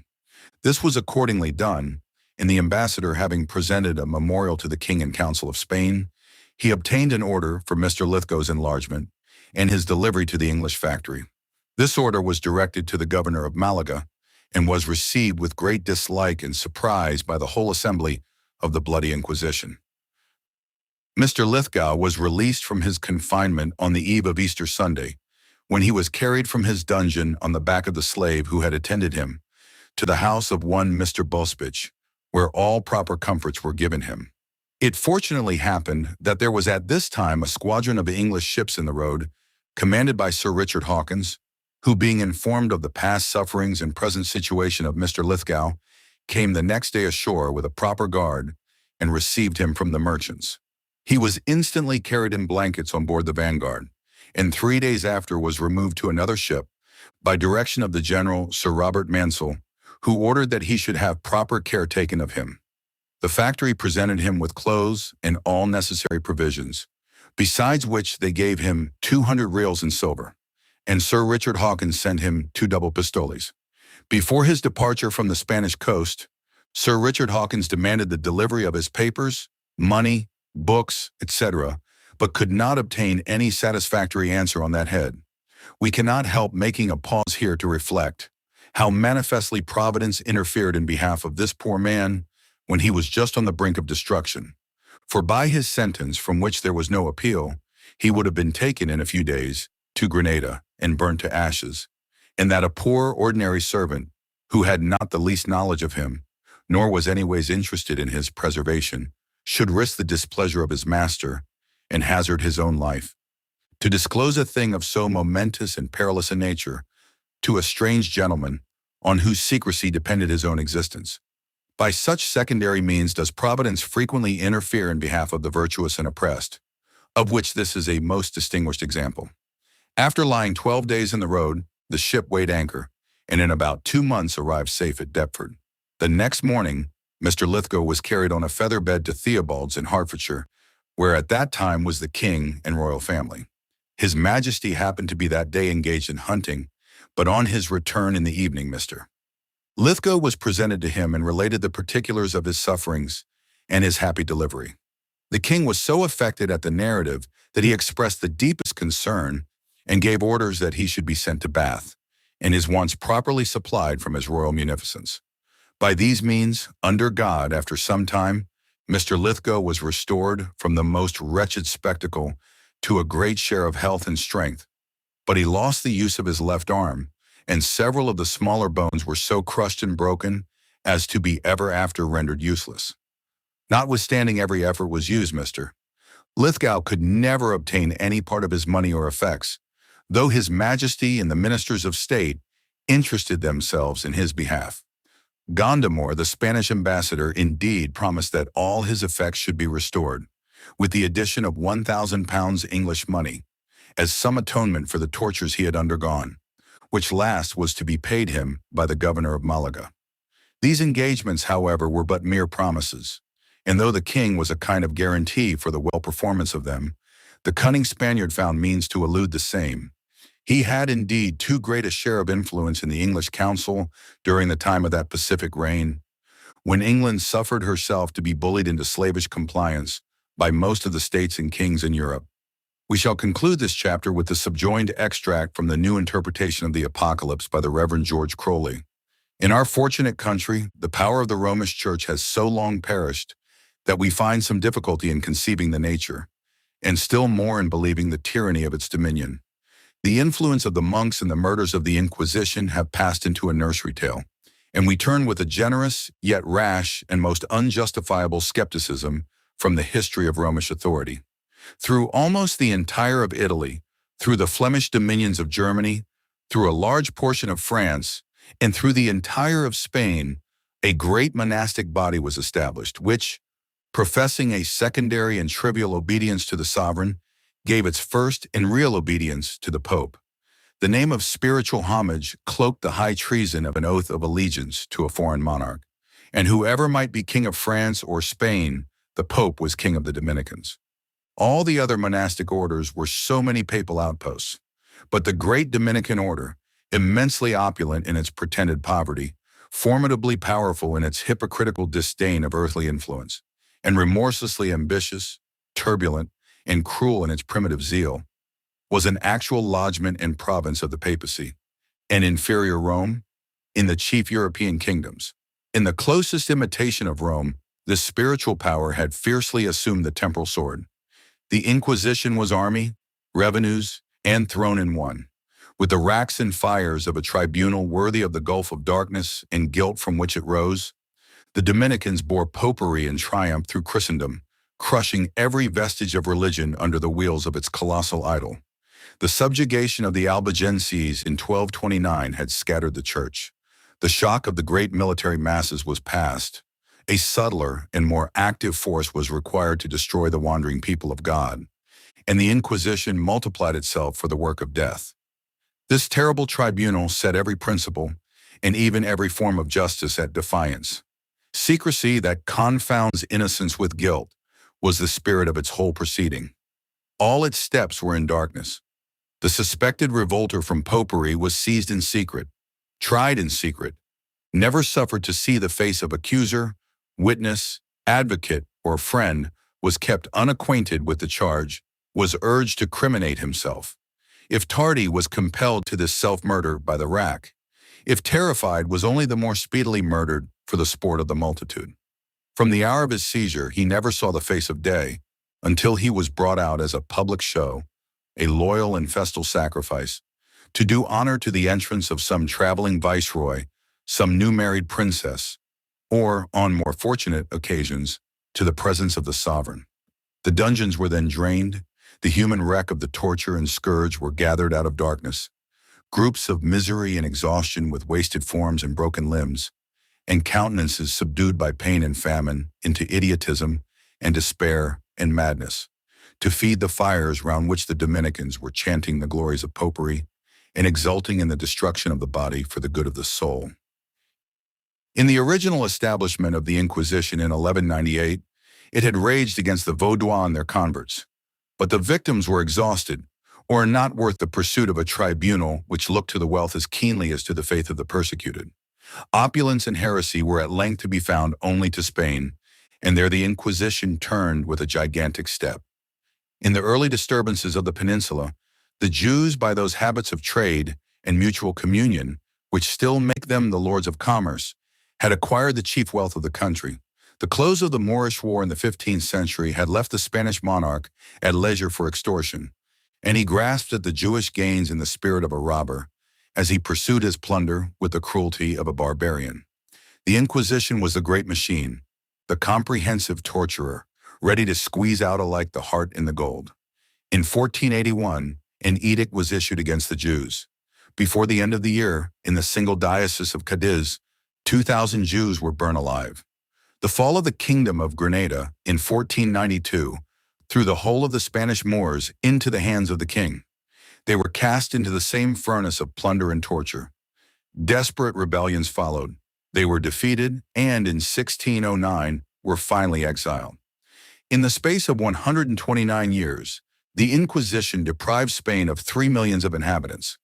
On the death of Leo X in 1521, Adrian, the Inquisitor General, was elected Pope. He had laid the foundation of his papal celebrity in Spain. It appears, according to the most moderate calculation, that during the 5 years of the ministry of Adrian, 24,025 persons were condemned by the Inquisition, of whom 1,620 were burned alive.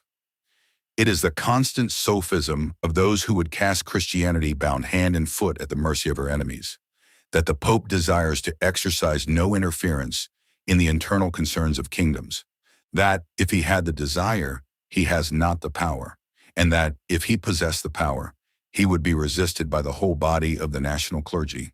For the exposure of this traitorous delusion, we are to look to the times when it was the will of popery to put forth its strength, not to the present, when it is its will to lull us into a belief of its consistency with the Constitution, in defiance of common sense, common experience, the spirit of British law, and the loud warnings of insulted and hazarded religion. Of the multitudes who perished by the Inquisition throughout the world, no authentic record is now discoverable. But wherever popery had power, there was the tribunal. It had been planted even in the East, and the Portuguese Inquisition of Goa was, till within these few years, fed with many an agony. South America was partitioned into provinces of the Inquisition, and with a ghastly mimicry of the crimes of the mother state, the arrivals of viceroys and the other popular celebrations were thought imperfect without an auto de fe. The Netherlands were one scene of slaughter from the time of the decree which planted the Inquisition among them. In Spain, the calculation is more attainable. Each of the 17 tribunals during a long period burned annually on an average 10 miserable beings. We are to recollect that this number was in a country where persecution had for ages abolished all religious differences, and where the difficulty was not to find the stake, but the offering.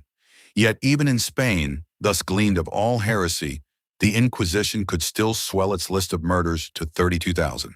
The numbers burned in effigy, or condemned to penance, punishments generally equivalent to exile, confiscation, and taint of blood, to all ruin but the mere loss of worthless life, amounted to 309,000.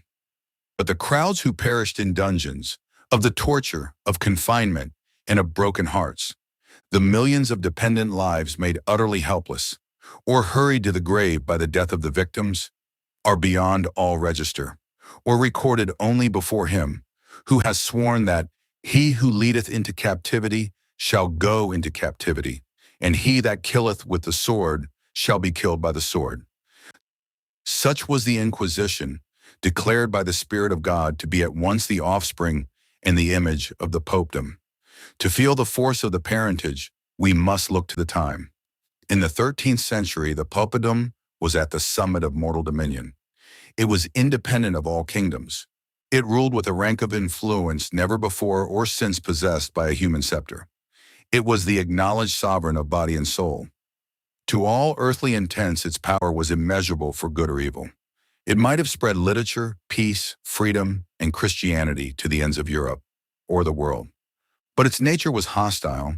Its fuller triumph only disclosed its fuller evil, and, to the shame of human reason, and the terror and suffering of human virtue, Rome, in the hour of its consummate grandeur, teemed with the monstrous and horrid birth of the Inquisition. We shall now enter on an account of the persecutions in Italy, a country which has been, and still is, 1. The center of popery, 2. The seat of the pontiff, 3. The source of the various errors which have spread themselves over other countries, deluded the minds of thousands, and diffused the clouds of superstition and bigotry over the human understanding. In pursuing our narrative, we shall include the most remarkable persecutions which have happened and the cruelties which have been practiced. 1. By the immediate power of the Pope. 2. Through the power of the Inquisition. 3. At the instigation of particular orders of the clergy. 4. By the bigotry of the Italian princes. In the 12th century, the first persecutions under the papacy began in Italy. at the time that Adrian, an Englishman, was pope, being occasioned by the following circumstances. A learned man and an excellent orator of Brixia, named Arnold, came to Rome and boldly preached against the corruptions and innovations which had crept into the church. His discourses were so clear, consistent, and breathed forth such a pure spirit of piety that the senators and many of the people highly approved of and admired his doctrines. This so greatly enraged Adrian that he commanded Arnold instantly to leave the city as a heretic. Arnold, however, did not comply, for the senators and some of the principal people took his part and resisted the authority of the Pope. Adrian now laid the city of Rome under an interdict, which caused the whole body of clergy to interpose, and at length persuaded the senators and people to give up the point and suffer Arnold to be banished. This being agreed to, he received the sentence of exile and retired to Germany, where he continued to preach against the Pope and to expose the gross errors of the Church of Rome. Adrian, on this account, thirsted for his blood and made several attempts to get him into his hands. But Arnold, for a long time, avoided every snare laid for him. At length, Frederick Barbarossa, arriving at the imperial dignity, requested that the Pope would crown him with his own hand. This Adrian complied with, and at the same time asked a favor of the emperor, which was to put Arnold into his hands. The emperor very readily delivered up the unfortunate preacher, who soon fell a martyr to Adrian's vengeance, being hanged, and his body burnt to ashes at Apulia. The same fate attended several of his old friends and companions. Encinas, a Spaniard, was sent to Rome to be brought up in the Roman Catholic faith.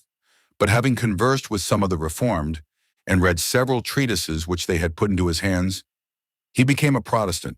This at length being known, one of his own relations informed against him when he was burnt by order of the Pope and a conclave of cardinals. The brother of Encinas had been taken up much about the same time for having a New Testament in the Spanish language in his possession. But before the time appointed for his execution, he found means to escape out of prison and retired to Germany.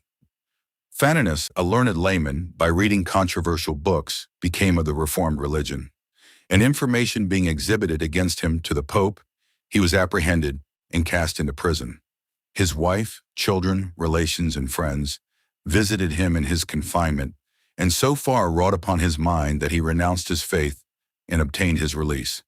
But he was no sooner free from confinement than his mind felt the heaviest of chains, the weight of a guilty conscience. His horrors were so great that he found them insupportable, till he had returned from his apostasy and declared himself fully convinced of the errors of the Church of Rome. To make amends for his falling off, he now openly and strenuously did all he could to make converts to Protestantism, and was pretty successful in his endeavors. These proceedings occasioned his second imprisonment, but he had his life offered him if he would recant again. This proposal he rejected with disdain, saying that he scorned life upon such terms. Being asked why he would obstinately persist in his opinions and leave his wife and children in distress, he replied, "I shall not leave them in distress. I have recommended them to the care of an excellent trustee." "What trustee?" said the person who had asked the question, with some surprise. To which Faninus answered, "Jesus Christ is the trustee, I mean, and I think I could not commit them to the care of a better." On the day of execution he appeared remarkably cheerful, which one observing said, "It is strange you should appear so merry upon such an occasion, when Jesus Christ himself, just before his death, was in such agonies that he sweated blood and water." To which Faninus replied, "Christ sustained all manner of pangs and conflicts with hell and death on our accounts, and thus by his sufferings freed those who really believe in him from the fear of them. He was then strangled, and his body being burnt to ashes, they were scattered about by the wind." Dominicus, a learned soldier, having read several controversial writings, became a zealous Protestant, and retiring to Placentia, he preached the gospel in its utmost purity to a very considerable congregation. At the conclusion of his sermon one day, he said, "If the congregation will attend tomorrow, I will give them a description of Antichrist and paint him out in his proper colors." A vast concourse of people attended the next day, but just as Dominicus was beginning his sermon, a civil magistrate went up to the pulpit and took him into custody. He readily submitted, But as he went along with the magistrate, made use of this expression, I wonder the devil hath let me alone so long. When he was brought to examination, this question was put to him, Will you renounce your doctrines? To which he replied, My doctrines? I maintain no doctrines of my own. What I preach are the doctrines of Christ, and for those I will forfeit my blood, and even think myself happy to suffer for the sake of my Redeemer. Every method was taken to make him recant from his faith and embrace the errors of the Church of Rome. But when persuasions and menaces were found ineffectual, he was sentenced to death and hanged in the marketplace. Gelasius, a Protestant gentleman who resided near the castle of St. Angelo, was apprehended on account of his faith. Great endeavors being used by his friends, he recanted and subscribed to several of the superstitious doctrines propagated by the Church of Rome. Becoming, however, sensible of his error, he publicly renounced his recantation.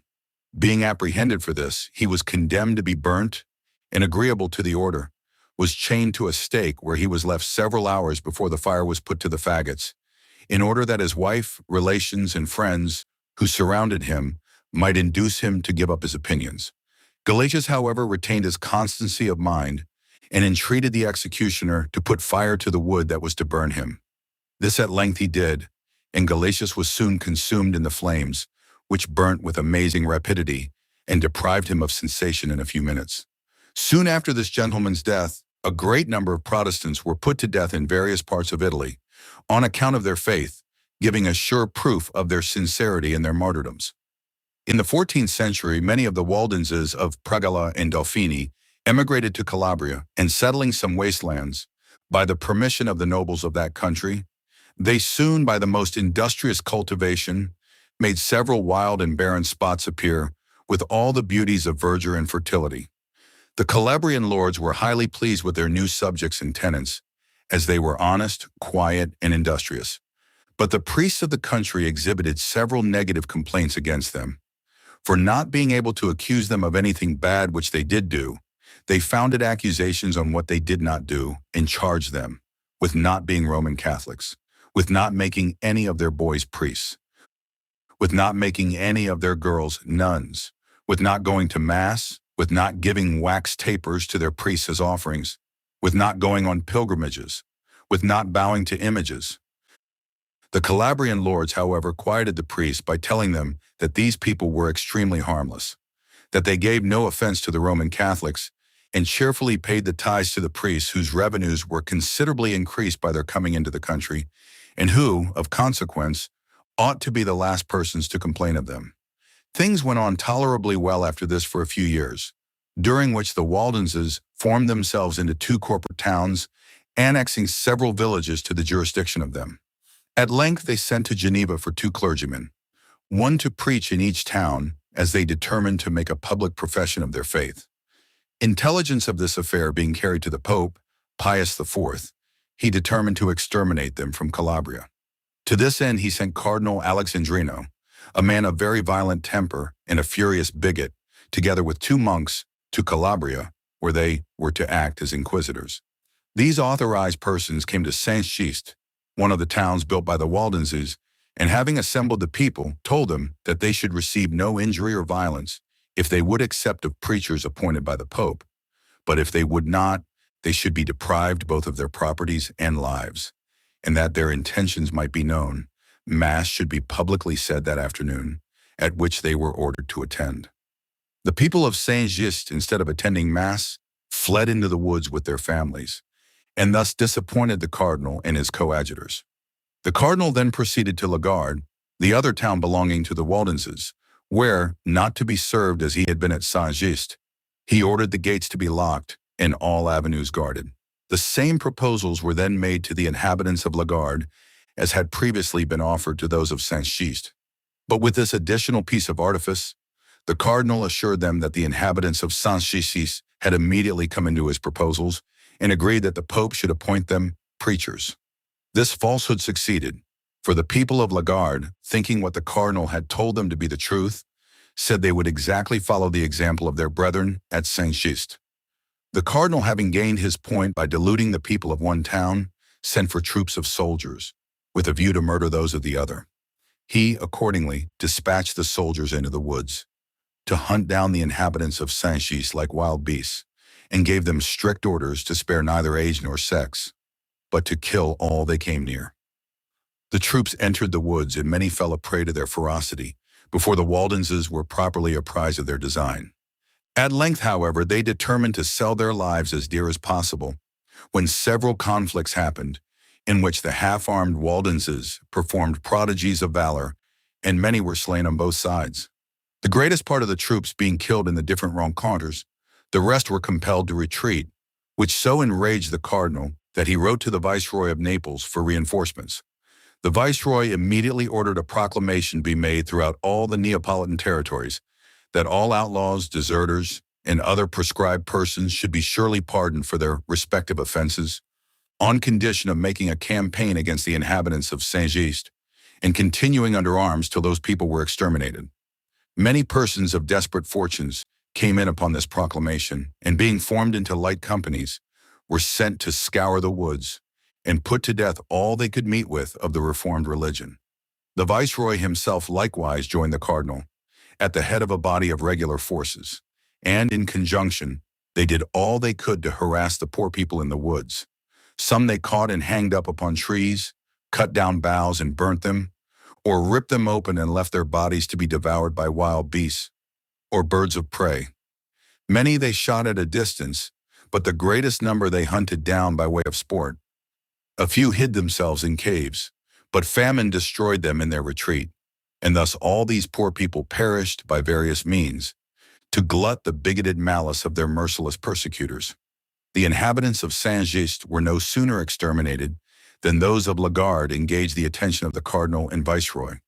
It was offered that if they should embrace the Roman Catholic persuasion, themselves and families should not be injured, but their houses and properties should be restored, and none would be permitted to molest them.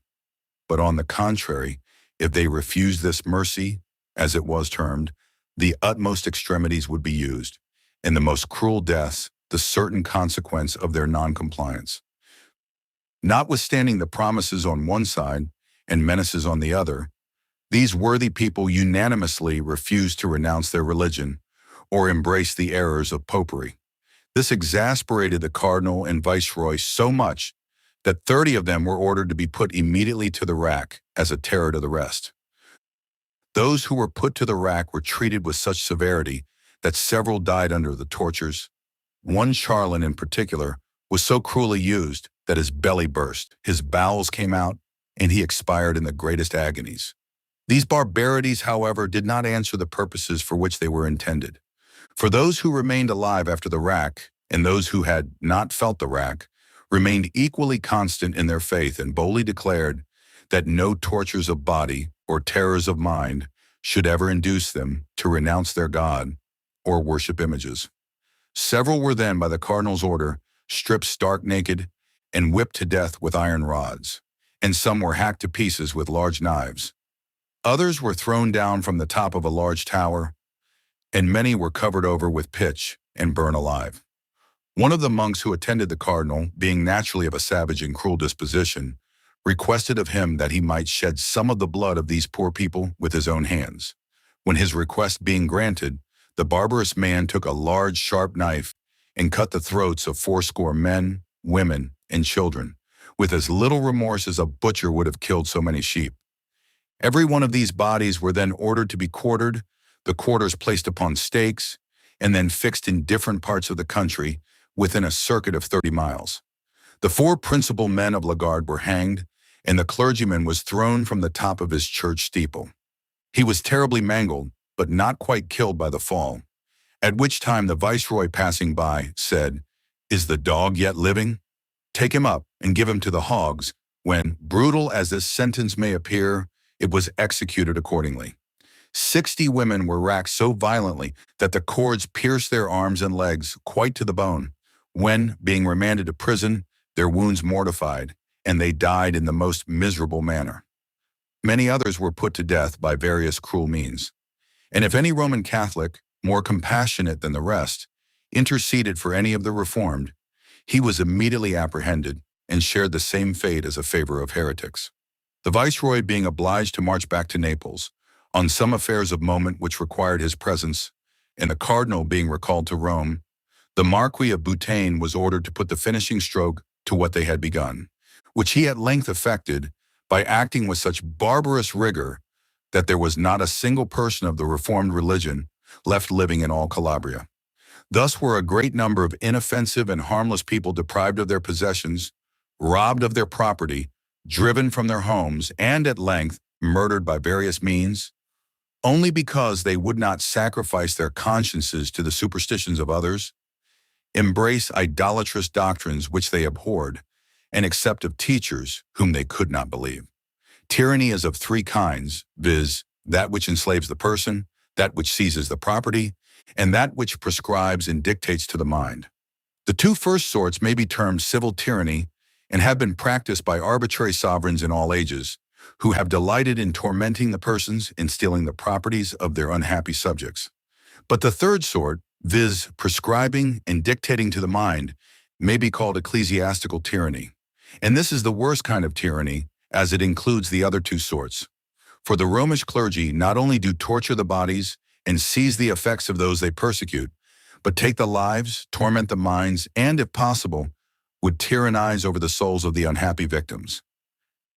Many of the Waldenses, to avoid the persecutions to which they were continually subjected in France, went and settled in the valleys of Piedmont, where they increased exceedingly, and flourished very much for a considerable time.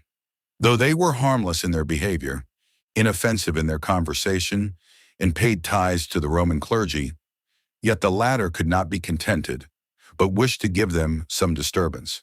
They, accordingly, complained to the Archbishop of Turin that the Waldenses of the valleys of Piedmont were heretics, for these reasons.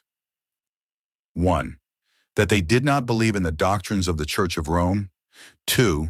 That they made no offerings or prayers for the dead. 3. That they did not go to Mass. 4. That they did not confess and receive absolution. 5. That they did not believe in purgatory or pay money to get the souls of their friends out of it. Upon these charges, the Archbishop ordered a persecution to be commenced, and many fell martyrs to the superstitious rage of the priests and monks. At Turin, one of the Reformed had his bowels torn out and put in a basin before his face, where they remained in his view till he expired. At Revel, Catelyn Gerard, being at the stake, desired the executioner to give him a stone, which he refused, thinking that he meant to throw it at somebody. But Gerard assuring him that he had no such design, the executioner complied. When Gerard, looking earnestly at the stone, said, "When it is in the power of a man to eat and digest this solid stone, the religion for which I am about to suffer shall have an end, and not before." He then threw the stone on the ground and submitted cheerfully to the flames. A great many more of the Reformed were oppressed or put to death by various means, till the patience of the Waldenses being tired out, they flew to arms in their own defense and formed themselves into regular bodies. Exasperated at this, the Bishop of Turin procured a number of troops and sent against them. But in most of the skirmishes and engagements, the Waldenses were successful, which partly arose from their being better acquainted with the passes of the valleys of Piedmont than their adversaries, and partly from the desperation with which they fought. For they well knew, if they were taken, they should not be considered as prisoners of war, but tortured to death as heretics. At length, Philip VII, Duke of Savoy and Supreme Lord of Piedmont, determined to interpose his authority and stop these bloody wars, which so greatly disturbed his dominions. He was not willing to disoblige the Pope or affront the Archbishop of Turin. Nevertheless, he sent them both messages, importing that he could not any longer tamely see his dominions overrun with troops, who were directed by priests instead of officers, and commanded by prelates instead of generals. Nor would he suffer his country to be depopulated, while he himself had not been even consulted upon the occasion. The priests, finding the resolution of the Duke, did all they could to prejudice his mind against the Waldenses. But the Duke told them that though he was unacquainted with the religious tenets of these people, yet he had always found them quiet, faithful, and obedient, and therefore he determined they should be no longer persecuted. The priests now had recourse to the most palpable and absurd falsehoods.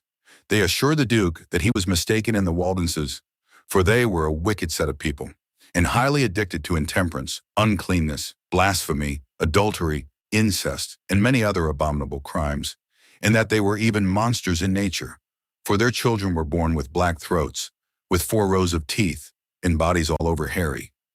The Duke was not so devoid of common sense as to give credit to what the priests said, though they affirmed in the most solemn manner the truth of their assertions. He, however, sent 12 very learned and sensible gentlemen into the Piedmontese valleys to examine into the real characters of the inhabitants.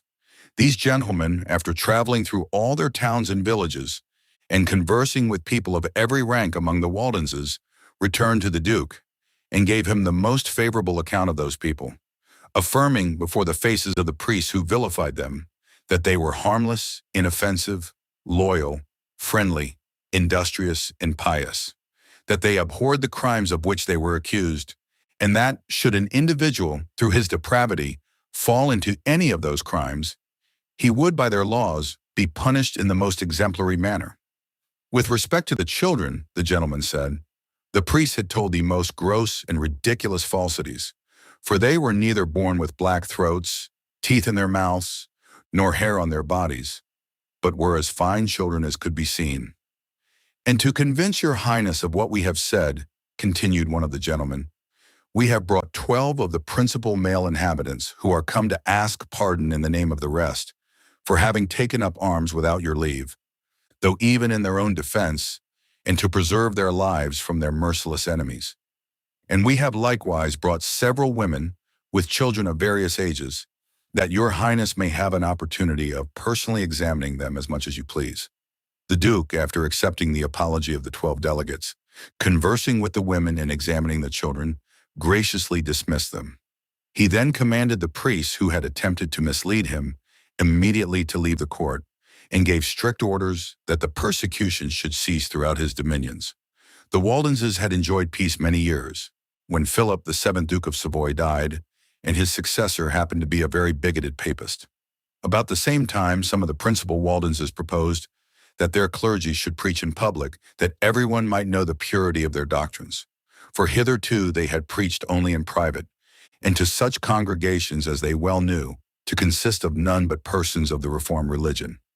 On hearing these proceedings, the new Duke was greatly exasperated and sent a considerable body of troops into the valleys, swearing that if the people would not change their religion, he would have them flayed alive. The commander of the troops soon found the impracticability of conquering them with the number of men he had with him. He therefore sent word to the Duke that the idea of subjugating the Waldenses with so small a force was ridiculous, that those people were better acquainted with the country than any that were with him, that they had secured all the passes, were well armed, and resolutely determined to defend themselves. And with respect to flaying them alive, he said, that every skin belonging to those people would cost him the lives of a dozen of his subjects. Terrified at this information, the Duke withdrew the troops, determining to act not by force, but by stratagem. He therefore ordered rewards for the taking of any of the Waldenses who might be found straying from their places of security, and these, when taken, were either flayed alive or burnt. The Waldenses had hitherto only had the New Testament and a few books of the Old, in the Waldensian tongue, but they determined now to have the sacred writings complete in their own language. They therefore employed a Swiss printer to furnish them with a complete edition of the Old and New Testaments in the Waldensian tongue, which he did for the consideration of 1,500 crowns of gold, paid him by those pious people. Pope Paul III, a bigoted papist, ascending the pontifical chair, immediately solicited the Parliament of Turin to persecute the Waldenses as the most pernicious of all heretics. The Parliament readily agreed, when several were suddenly apprehended and burnt by their order. Among these was Bartholomew Hector, a bookseller and stationer of Turin, who was brought up a Roman Catholic, but having read some treatises written by the Reformed clergy, he was fully convinced of the errors of the Church of Rome, yet his mind was, for some time, wavering, and he hardly knew what persuasion to embrace. At length, however, he fully embraced the Reformed religion, and was apprehended, as we have already mentioned, and burnt by order of the Parliament of Turin. A consultation was now held by the Parliament of Turin, in which it was agreed to send deputies to the valleys of Piedmont, with the following propositions. 1. that if the Waldenses would come to the bosom of the Church of Rome and embrace the Roman Catholic religion, they should enjoy their houses, properties, and lands, and live with their families without the least molestation. 2. That to prove their obedience, they should send 12 of their principal persons, with all their ministers and schoolmasters, to Turin to be dealt with at discretion. 3. That the Pope, the King of France, and the Duke of Savoy approved of and authorized the proceedings of the Parliament of Turin upon this occasion. 4. That if the Waldenses of the valleys of Piedmont refused to comply with these propositions, persecution should ensue, and certain death be their portion. To each of these propositions, the Waldenses nobly replied in the following manner, answering them respectively. 1. That no considerations whatever should make them renounce their religion. 2. That they would never consent to commit their best and most respectable friends to the custody and discretion of their worst and most inveterate enemies. 3. That they valued the approbation of the King of Kings, who reigns in heaven, more than any temporal authority. 4. That their souls were more precious than their bodies. These pointed and spirited replies greatly exasperated the Parliament of Turin.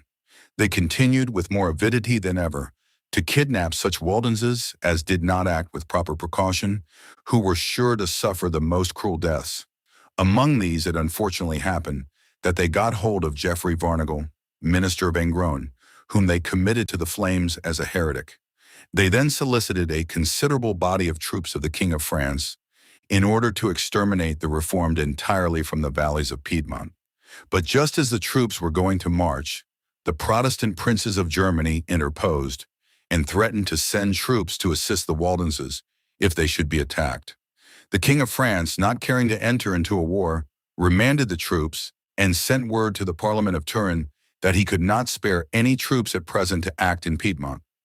The members of the Parliament were greatly vexed at this disappointment, and the persecution gradually ceased.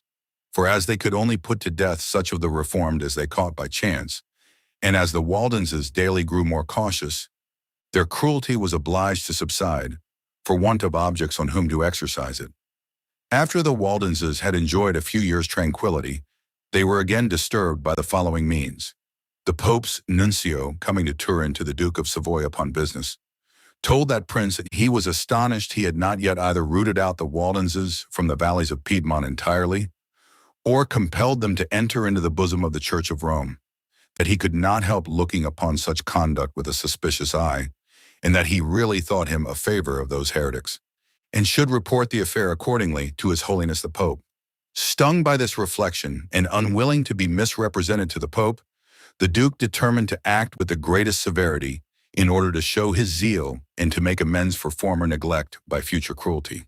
He, accordingly, issued express orders for all the Waldenses to attend Mass regularly on pain of death. This they absolutely refused to do, on which he entered the Piedmontese valleys with a formidable body of troops and began a most furious persecution in which great numbers were hanged, drowned, ripped open, tied to trees, and pierced with prongs, thrown from precipices, burnt, stabbed, racked to death, crucified with their heads downwards, worried by dogs, etc. These who fled had their goods plundered and their houses burnt to the ground. They were particularly cruel when they caught a minister or a schoolmaster, whom they put to such exquisite tortures as are almost incredible to conceive. If any whom they took seemed wavering in their faith, they did not put them to death, but sent them to the galleys, to be made converts by dint of hardships. The most cruel persecutors, upon this occasion that attended the Duke, were three in number, viz. 1. Thomas Incamo, an apostate, for he was brought up in the Reformed religion, but renounced his faith, embraced the errors of popery, and turned monk. He was a great libertine, given to unnatural crimes, and sordidly solicitous for plunder of the Waldenses. 2. Corbus, a man of a very ferocious and cruel nature, whose business was to examine the prisoners. 3. The Provost of Justice, who was very anxious for the execution of the Waldenses, as every execution put money in his pocket. These three persons were unmerciful to the last degree, and wherever they came, the blood of the innocent was sure to flow. Exclusive of the cruelties exercised by the Duke, by these three persons, and the army in their different marches, many local barbarities were committed. At Pignerol, a town in the valleys, was a monastery, the monks of which, finding they might injure the Reformed with impunity, began to plunder the houses and pull down the churches of the Waldenses. Not meeting with any opposition, they seized upon the persons of those unhappy people, murdering the men, confining the women, and putting the children to Roman Catholic nurses. The Roman Catholic inhabitants of the valley in St. Martin likewise did all they could to torment the neighboring Waldenses. They destroyed their churches, burnt their houses, seized their properties, stole their cattle, converted their lands to their own use, committed their ministers to the flames, and drove the Waldenses to the woods, where they had nothing to subsist on but wild fruits, roots, the bark of trees, etc. Some Roman Catholic ruffians, having seized a minister as he was going to preach, determined to take him to a convenient place and burn him. His parishioners having intelligence of this affair, the men armed themselves, pursued the ruffians, and seemed determined to rescue their minister, which the ruffians no sooner perceived than they stabbed the poor gentleman, and leaving him weltering in his blood, made a precipitate retreat. The astonished parishioners did all they could to recover him, but in vain, for the weapon had touched the vital parts, and he expired as they were carrying him home. The monks of Pignerol, having a great inclination to get the minister of a town in the valleys, called Saint-Germain, into their power, hired a band of ruffians for the purpose of apprehending him. These fellows were conducted by a treacherous person who had formerly been a servant to the clergyman, and who perfectly well knew a secret way to the house by which he could lead them without alarming the neighborhood.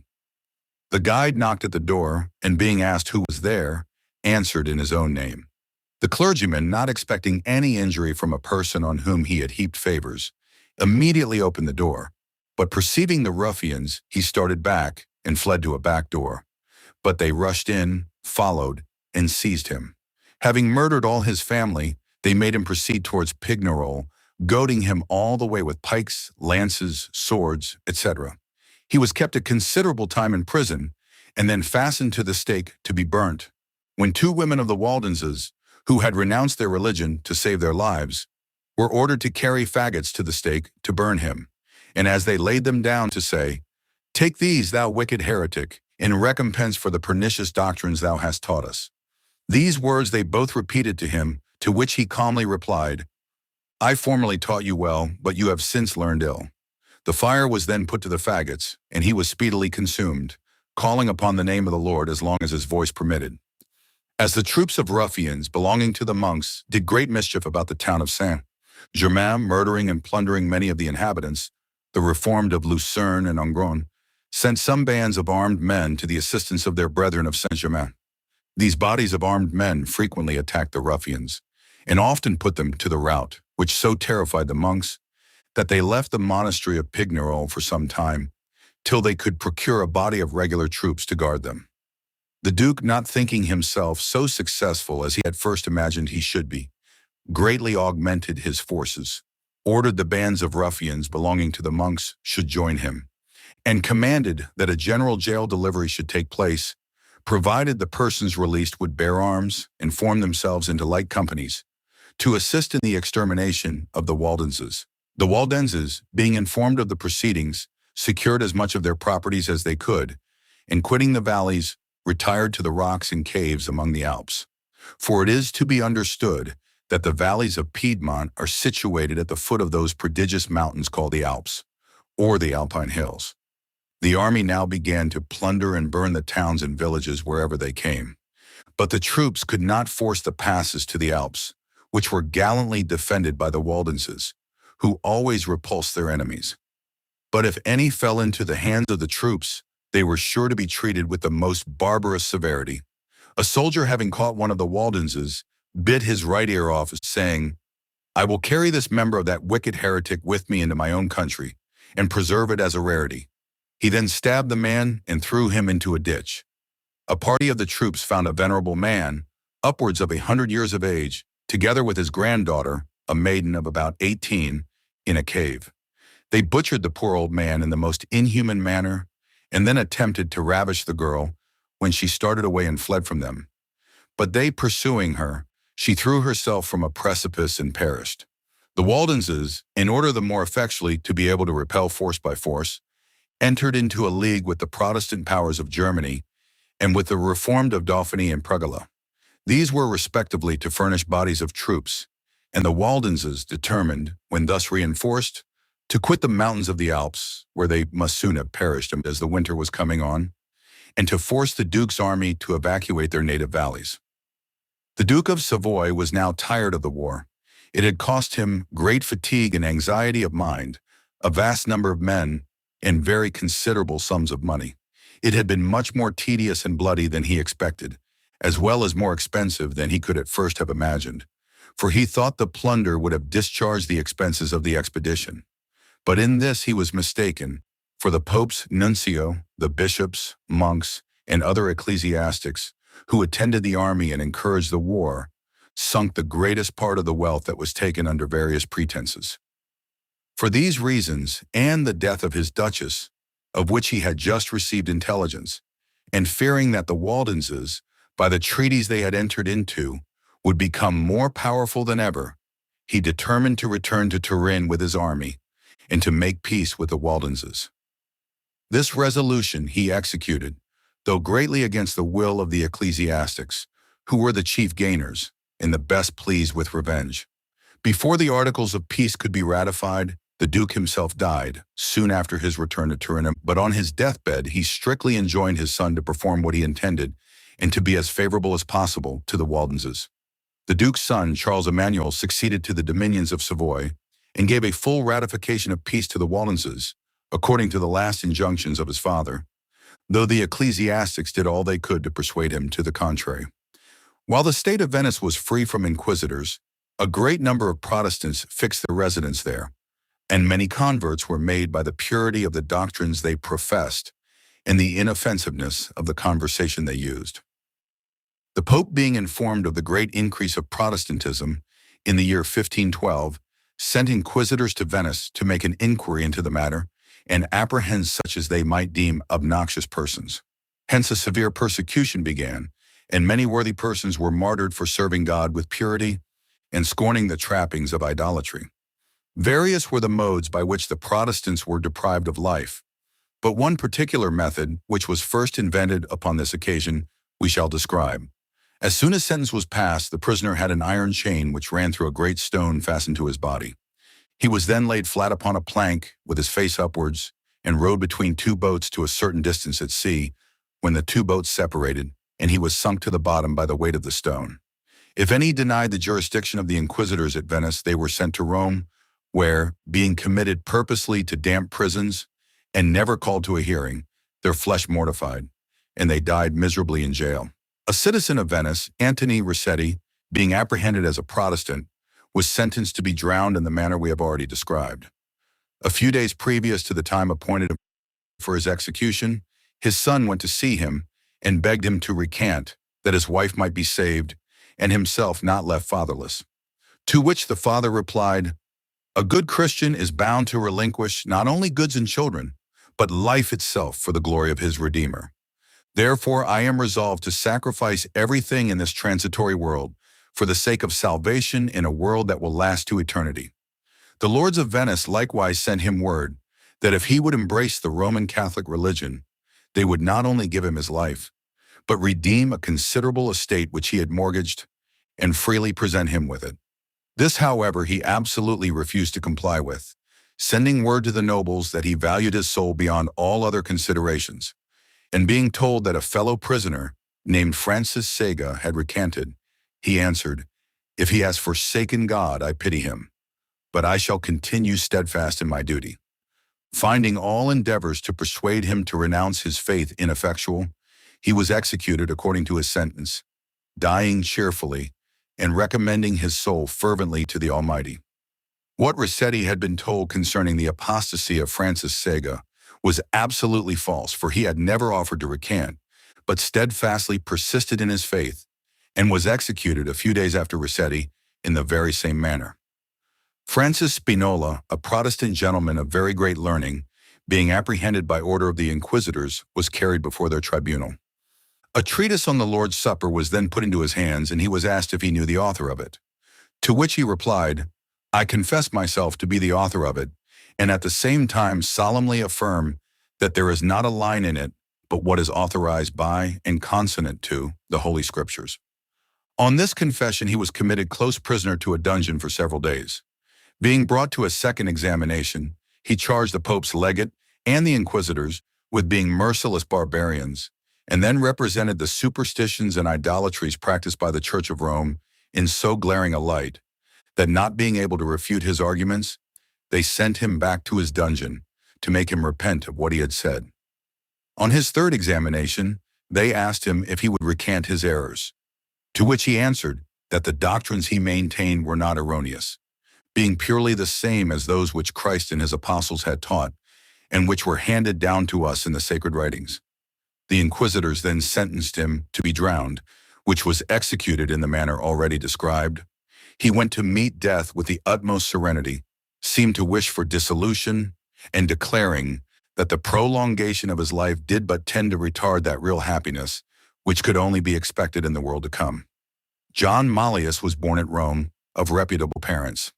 At 12 years of age, they placed him in the monastery of Grey Friars, where he made such a rapid progress in arts, sciences, and languages, that at 18 years of age he was permitted to take priest's orders.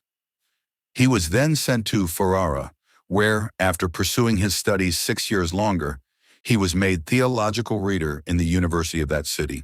He now unhappily exerted his great talents to disguise the gospel truths and to varnish over the errors of the Church of Rome. After some years' residence in Ferrara, he removed to the University of Bologna, where he became a professor.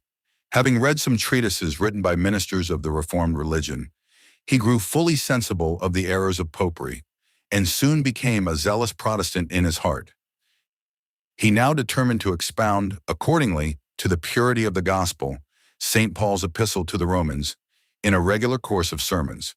The concourse of people that continually attended his preaching was surprising, but when the priests found the tenor of his doctrines, they dispatched an account of the affair to Rome. When the Pope sent a monk named Cornelius to Bologna to expound the same epistle, according to the tenets of the Church of Rome, the people, however, found such a disparity between the two preachers that the audience of Mallius increased, and Cornelius was forced to preach to empty benches. Cornelius wrote an account of his bad success to the Pope, who immediately sent an order to apprehend Mallius, who was seized upon accordingly and kept in close confinement. The Bishop of Bologna sent him word that he must recant or be burnt, but he appealed to Rome and was removed thither. At Rome, he begged to have a public trial, but that the Pope absolutely denied him and commanded him to give an account of his opinions in writing, which he did under the following heads: original sin, free will, the infallibility of the Church of Rome, the infallibility of the Pope, justification by faith, purgatory, transubstantiation, mass, auricular confession, prayers for the dead, the host, prayers for saints, going on pilgrimages, extreme unction, performing service in an unknown tongue, etc., etc. All these he confirmed from Scripture authority. The Pope, upon this occasion for political reasons, spared him for the present, but soon after had him apprehended and put to death, he being first hanged and his body burnt to ashes, AD 1553. The year after, Francis Gamba, a Lombard of the Protestant persuasion, was apprehended and condemned to death by the Senate of Milan. At the place of execution, a monk presented a cross to him, to whom he said, "My mind is so full of the real merits and goodness of Christ that I want not a piece of senseless stick to put me in mind of him." For this expression his tongue was bored through, and he was afterwards burnt. AD 1555, Algerius, a student in the University of Padua, and a man of great learning, having embraced the Reformed religion, did all he could to convert others. For these proceedings he was accused of heresy to the Pope, and being apprehended, was committed to the prison at Venice. The Pope, being informed of Algerius's great learning and surprising natural abilities, thought it would be of infinite service to the Church of Rome if he could induce him to forsake the Protestant cause. He therefore sent for him to Rome and tried by the most profane promises to win him to his purpose. But finding his endeavors ineffectual, he ordered him to be burnt, which sentence was executed accordingly.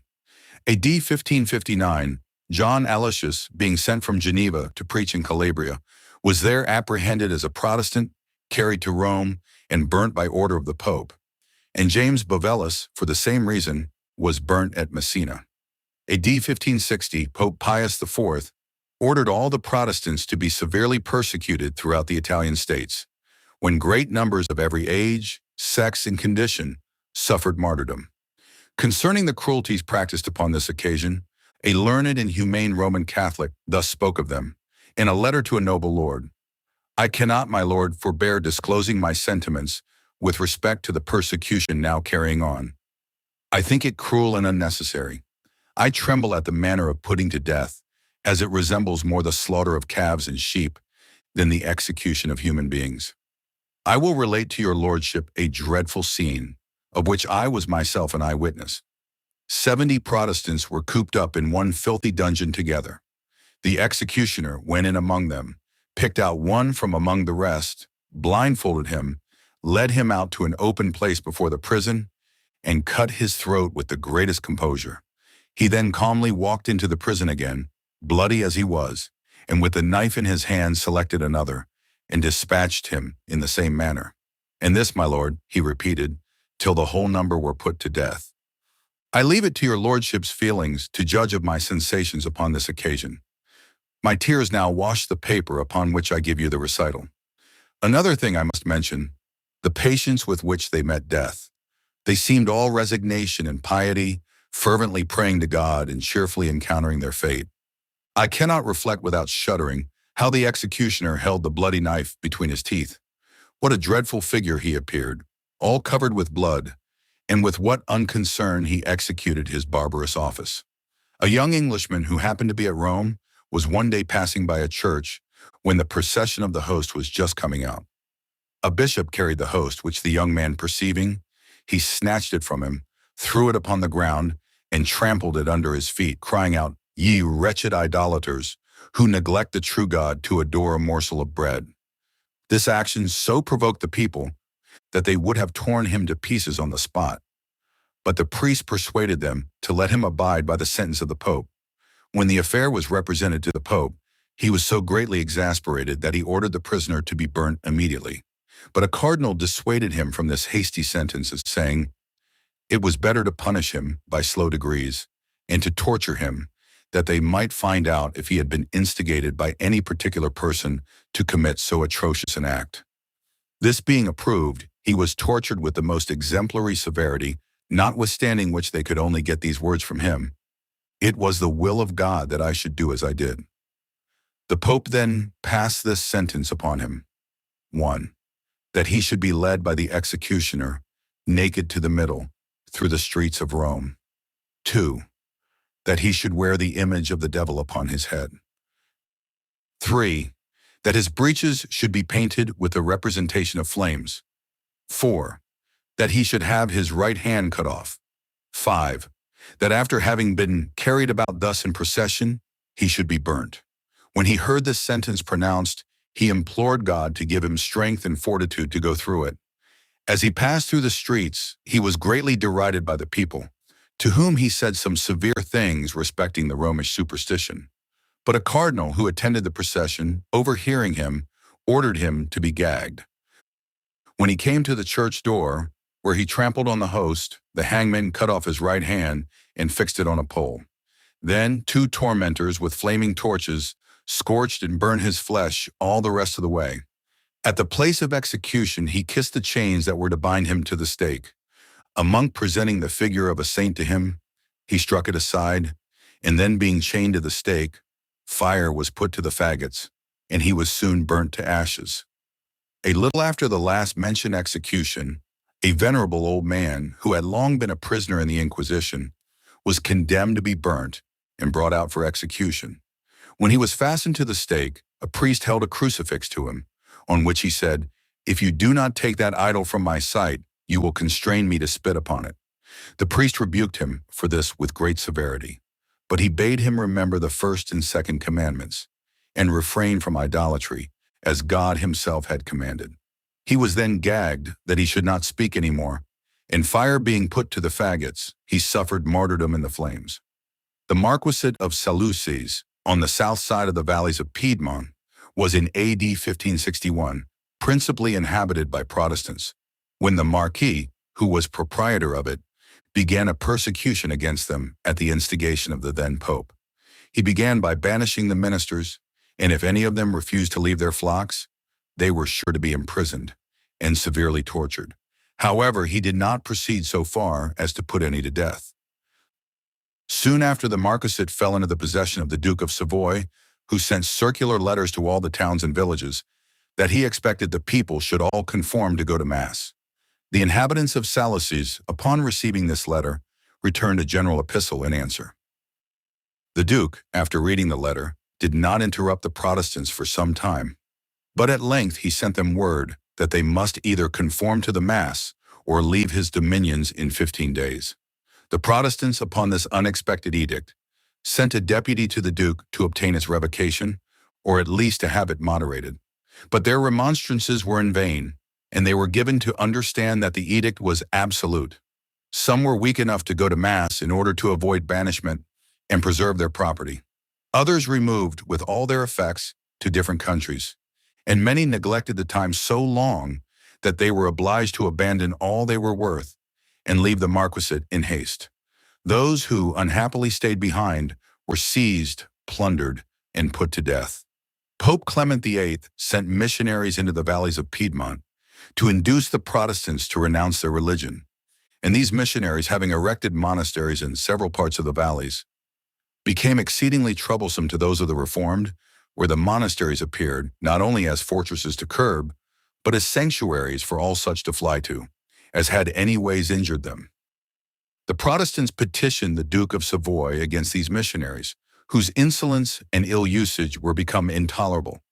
But instead of getting any redress, the interest of the missionaries so far prevailed that the Duke published a decree in which he declared that one witness should be sufficient in a court of law against a Protestant, and that any witness who convicted a Protestant of any crime whatever should be entitled to 100 crowns. It may be easily imagined upon the publication of a decree of this nature that many Protestants fell martyrs to perjury and avarice, for several villainous papists would swear anything against the Protestants for the sake of the reward, and then fly to their own priest for absolution from their false oaths. If any Roman Catholic, of more conscience than the rest, blamed these fellows for their atrocious crimes, they themselves were in danger of being informed against and punished as favorers of heretics. The missionaries did all they could to get the books of the Protestants into their hands in order to burn them. When the Protestants doing their utmost endeavors to conceal their books, the missionaries wrote to the Duke of Savoy, who, for the heinous crime of not surrendering their Bibles, prayer books, and religious treatises, sent a number of troops to be quartered on them. These military gentry did great mischief in the houses of the Protestants and destroyed such quantities of provisions that many families were thereby ruined. To encourage as much as possible the apostasy of the Protestants, the Duke of Savoy published a proclamation wherein he said, "To encourage the heretics to turn Catholics, it is our will and pleasure, and we do hereby expressly command that all such as shall embrace the Holy Roman Catholic faith shall enjoy an exemption from all and every tax for the space of 5 years, commencing from the day of their conversion." The Duke of Savoy likewise established a court called the Council for Extirpating the Heretics. This court was to enter into inquiries concerning the ancient privileges of the Protestant churches and the decrees which had been, from time to time, made in favor of the Protestants. But the investigation of these things was carried on with the most manifest partiality. Old charters were wrested to a wrong sense, and sophistry was used to pervert the meaning of everything, which tended to favor the Reformed. As if these severities were not sufficient, the Duke, soon after, published another edict, in which he strictly commanded that no Protestant should act as a schoolmaster or tutor, either in public or private, or dare to teach any art, science, or language, directly or indirectly, to persons of any persuasion whatever. This edict was immediately followed by another, which decreed that no Protestant should hold any place of profit, trust, or honor. And to wind up the whole, the certain token of an approaching persecution came forth in a final edict, by which it was positively ordered that all Protestants should diligently attend Mass. The publication of an edict containing such an injunction may be compared to unfurling the bloody flag, for murder and rapine were sure to follow. One of the first objects that attracted the notice of the papists was Mr. Sebastian Bassan, a zealous Protestant, who was seized by the missionaries, confined, tormented for 15 months, and then burnt. Previous to the persecution, the missionaries employed kidnappers to steal away the Protestants' children that they might privately be brought up Roman Catholics. But now they took away the children by open force, and if they met with any resistance, murdered the parents. To give greater vigor to the persecution, the Duke of Savoy called a general assembly of the Roman Catholic nobility and gentry when a solemn edict was published against the Reformed, containing many heads, and including several reasons for extirpating the Protestants, among which were the following. 1. For the preservation of the papal authority. 2. That the church livings may be all under one mode of government. 3. To make a union among all parties. 4. In honor of all the saints and of the ceremonies of the Church of Rome. This severe edict was followed by a most cruel order, published on January 25, A.D. 1655, under the Duke's sanction by Andrew Gastaldo, Doctor of Civil Laws. This order set forth that every head of a family, with the individuals of that family, of the Reformed religion, of what rank, degree, or condition soever, and none excepted inhabiting and possessing estates in Lucerne, St. Giovanni Bibbiena, Campiglione, St. Secondo, Lucernetta, La Torre, Fenelli, and Bricherasio, should, within 3 days after the publication thereof, withdraw and depart and be withdrawn out of the said places, and translated into the places and limits tolerated by His Highness during his pleasure, particularly Bobbio, Angrogna, Villarovillaro, Rorata, in the county of Bonetti, and all this to be done on pain of death and confiscation of house and goods, unless within the limited time they turned Roman Catholics. A flight with such speed in the midst of winter may be conceived as no agreeable task, especially in a country almost surrounded by mountains. The sudden order affected all, and things, which would have been scarcely noticed at another time, now appeared in the most conspicuous light. Women with child, or women just lain in, were not objects of pity on this order for sudden removal, for all were included in the command, and it unfortunately happened that the winter was remarkably severe and rigorous. The papists, however, drove the people from their habitations at the time appointed, without even suffering them to have sufficient clothes to cover them, and many perished in the mountains through the severity of the weather or for want of food. Some, however, who remained behind after the decree was published, met with the severest treatment, being murdered by the popish inhabitants, or shot by the troops who were quartered in the valleys. A particular description of these cruelties is given in a letter written by a Protestant who was upon the spot and who happily escaped the carnage. The army, says he, having got footing, became very numerous by the addition of a multitude of the neighboring popish inhabitants, who, finding we were the destined prey of the plunderers, fell upon us with an impetuous fury.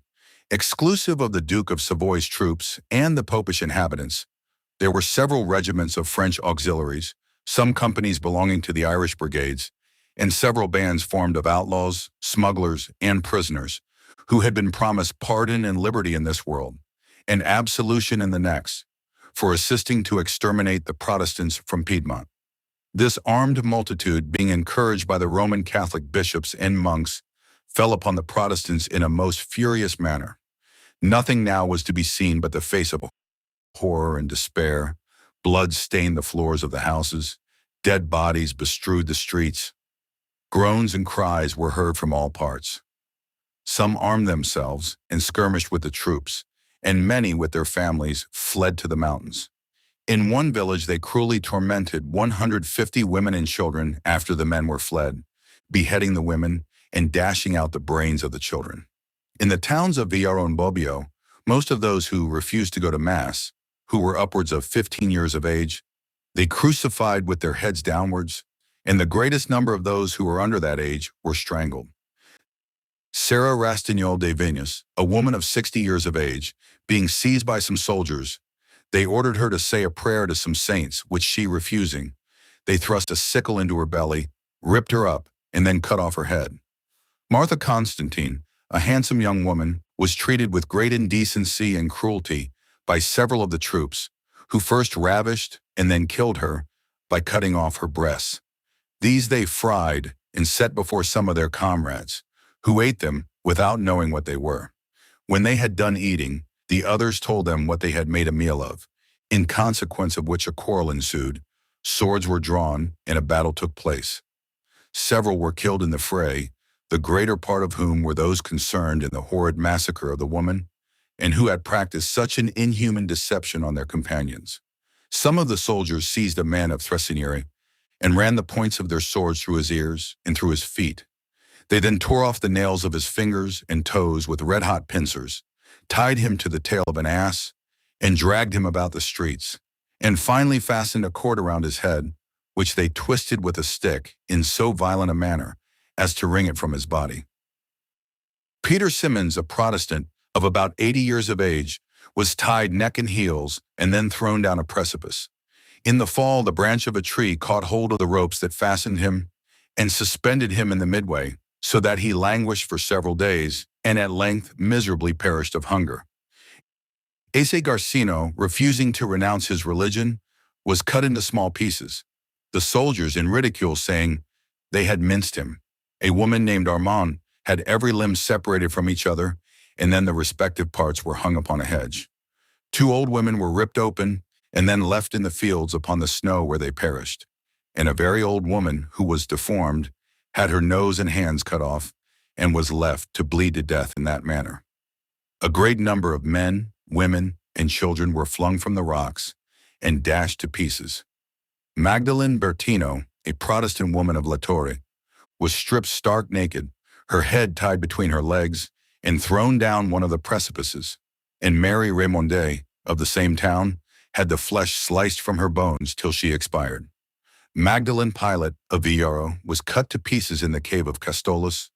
Anne Charbonnier had one end of a stake thrust up her body, and the other being fixed in the ground, she was left in that manner to perish, and Jacob Perrin the elder of the church of Villaro and David his brother were flayed alive. An inhabitant of La Torre named Giovanni Andrea Michiam was apprehended with 4 of his children. 3 of them were hacked to pieces before him, the soldiers asking him, at the death of every child, if he would renounce his religion, which he constantly refused.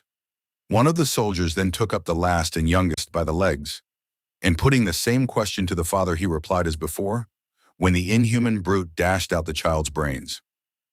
The father, however, at the same moment started from them and fled. The soldiers fired after him, but missed him, and he, by the swiftness of his heels, escaped and hid himself in the Alps.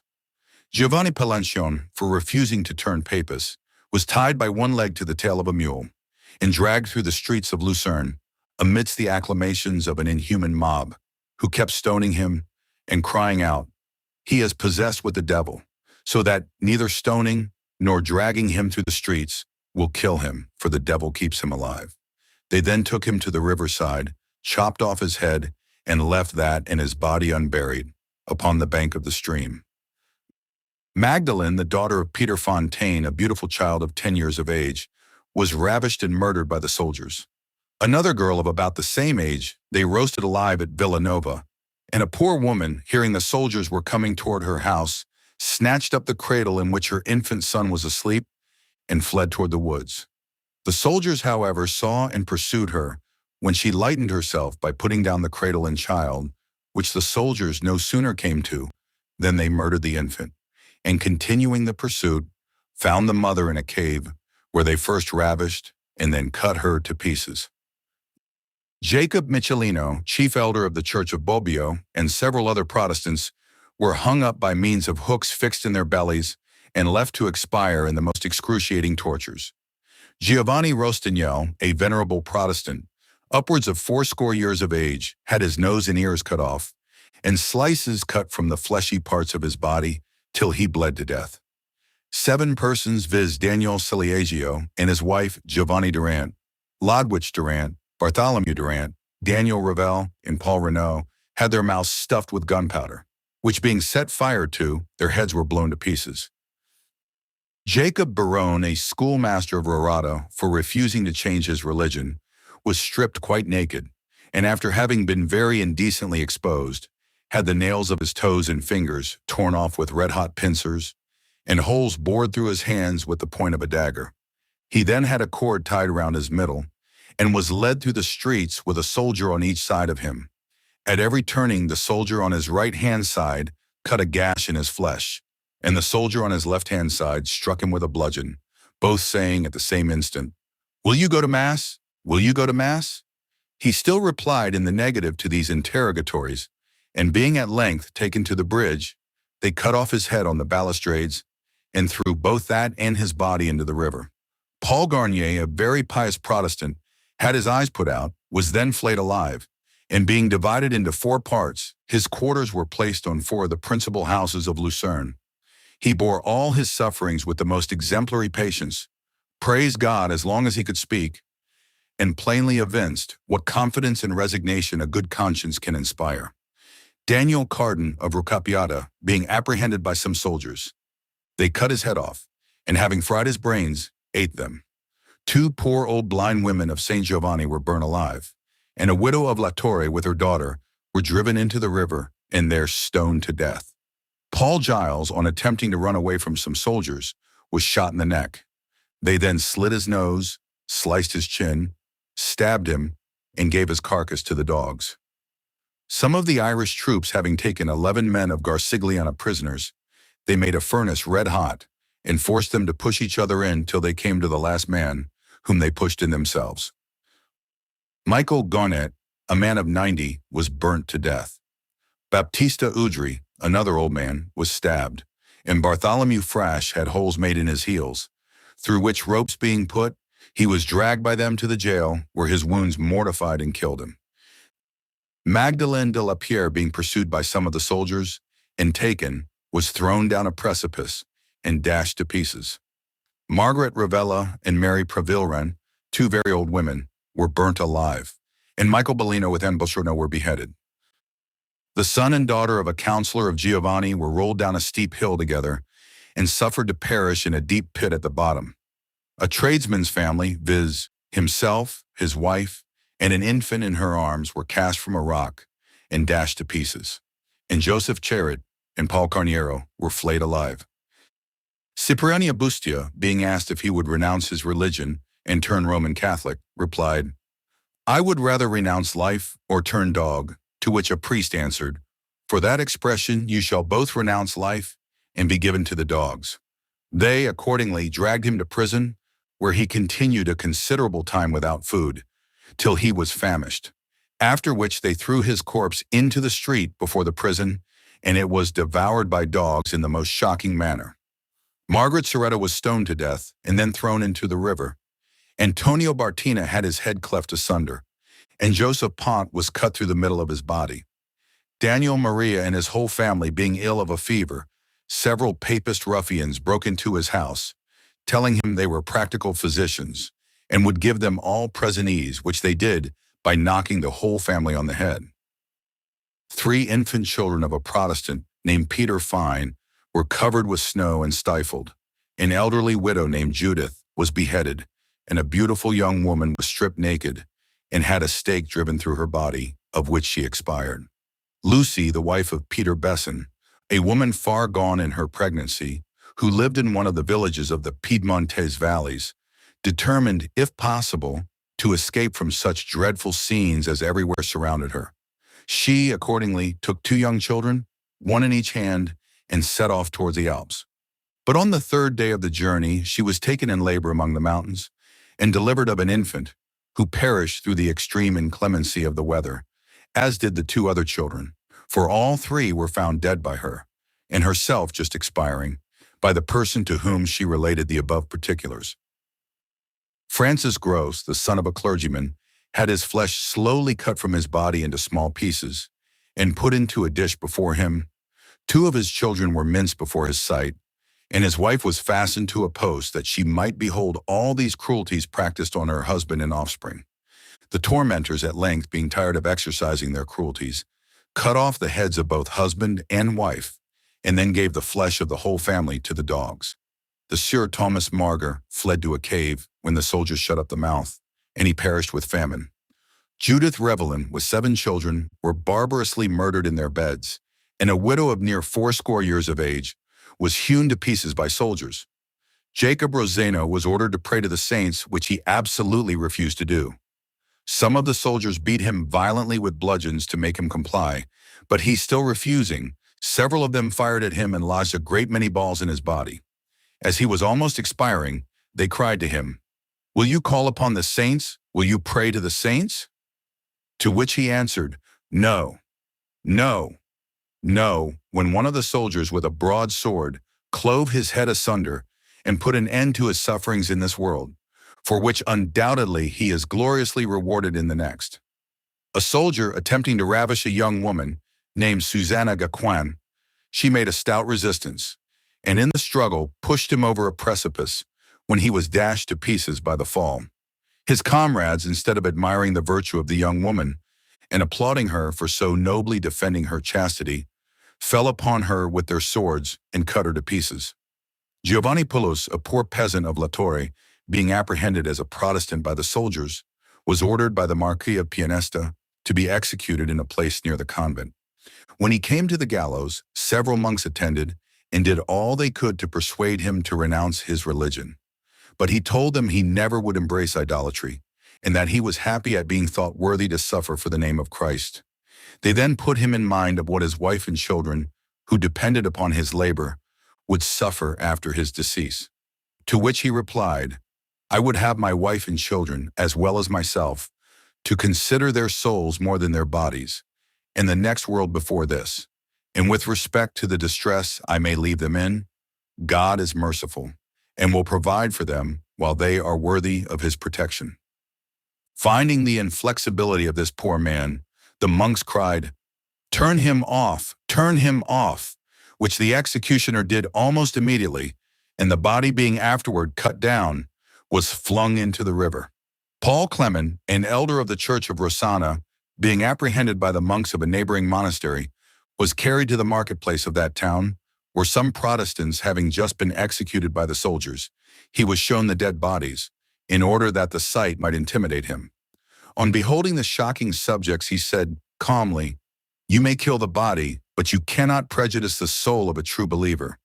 But with respect to the dreadful spectacles which you have here shown me, you may rest assured that God's vengeance will overtake the murderers of those poor people, and punish them for the innocent blood they have spilt." The monks were so exasperated at this reply that they ordered him to be hung up directly, and while he was hanging, the soldiers amused themselves in standing at a distance and shooting at the body as at a mark. Daniel Rambaud of Villero, the father of a numerous family, was apprehended and, with several others, committed to prison in the jail of Pesana.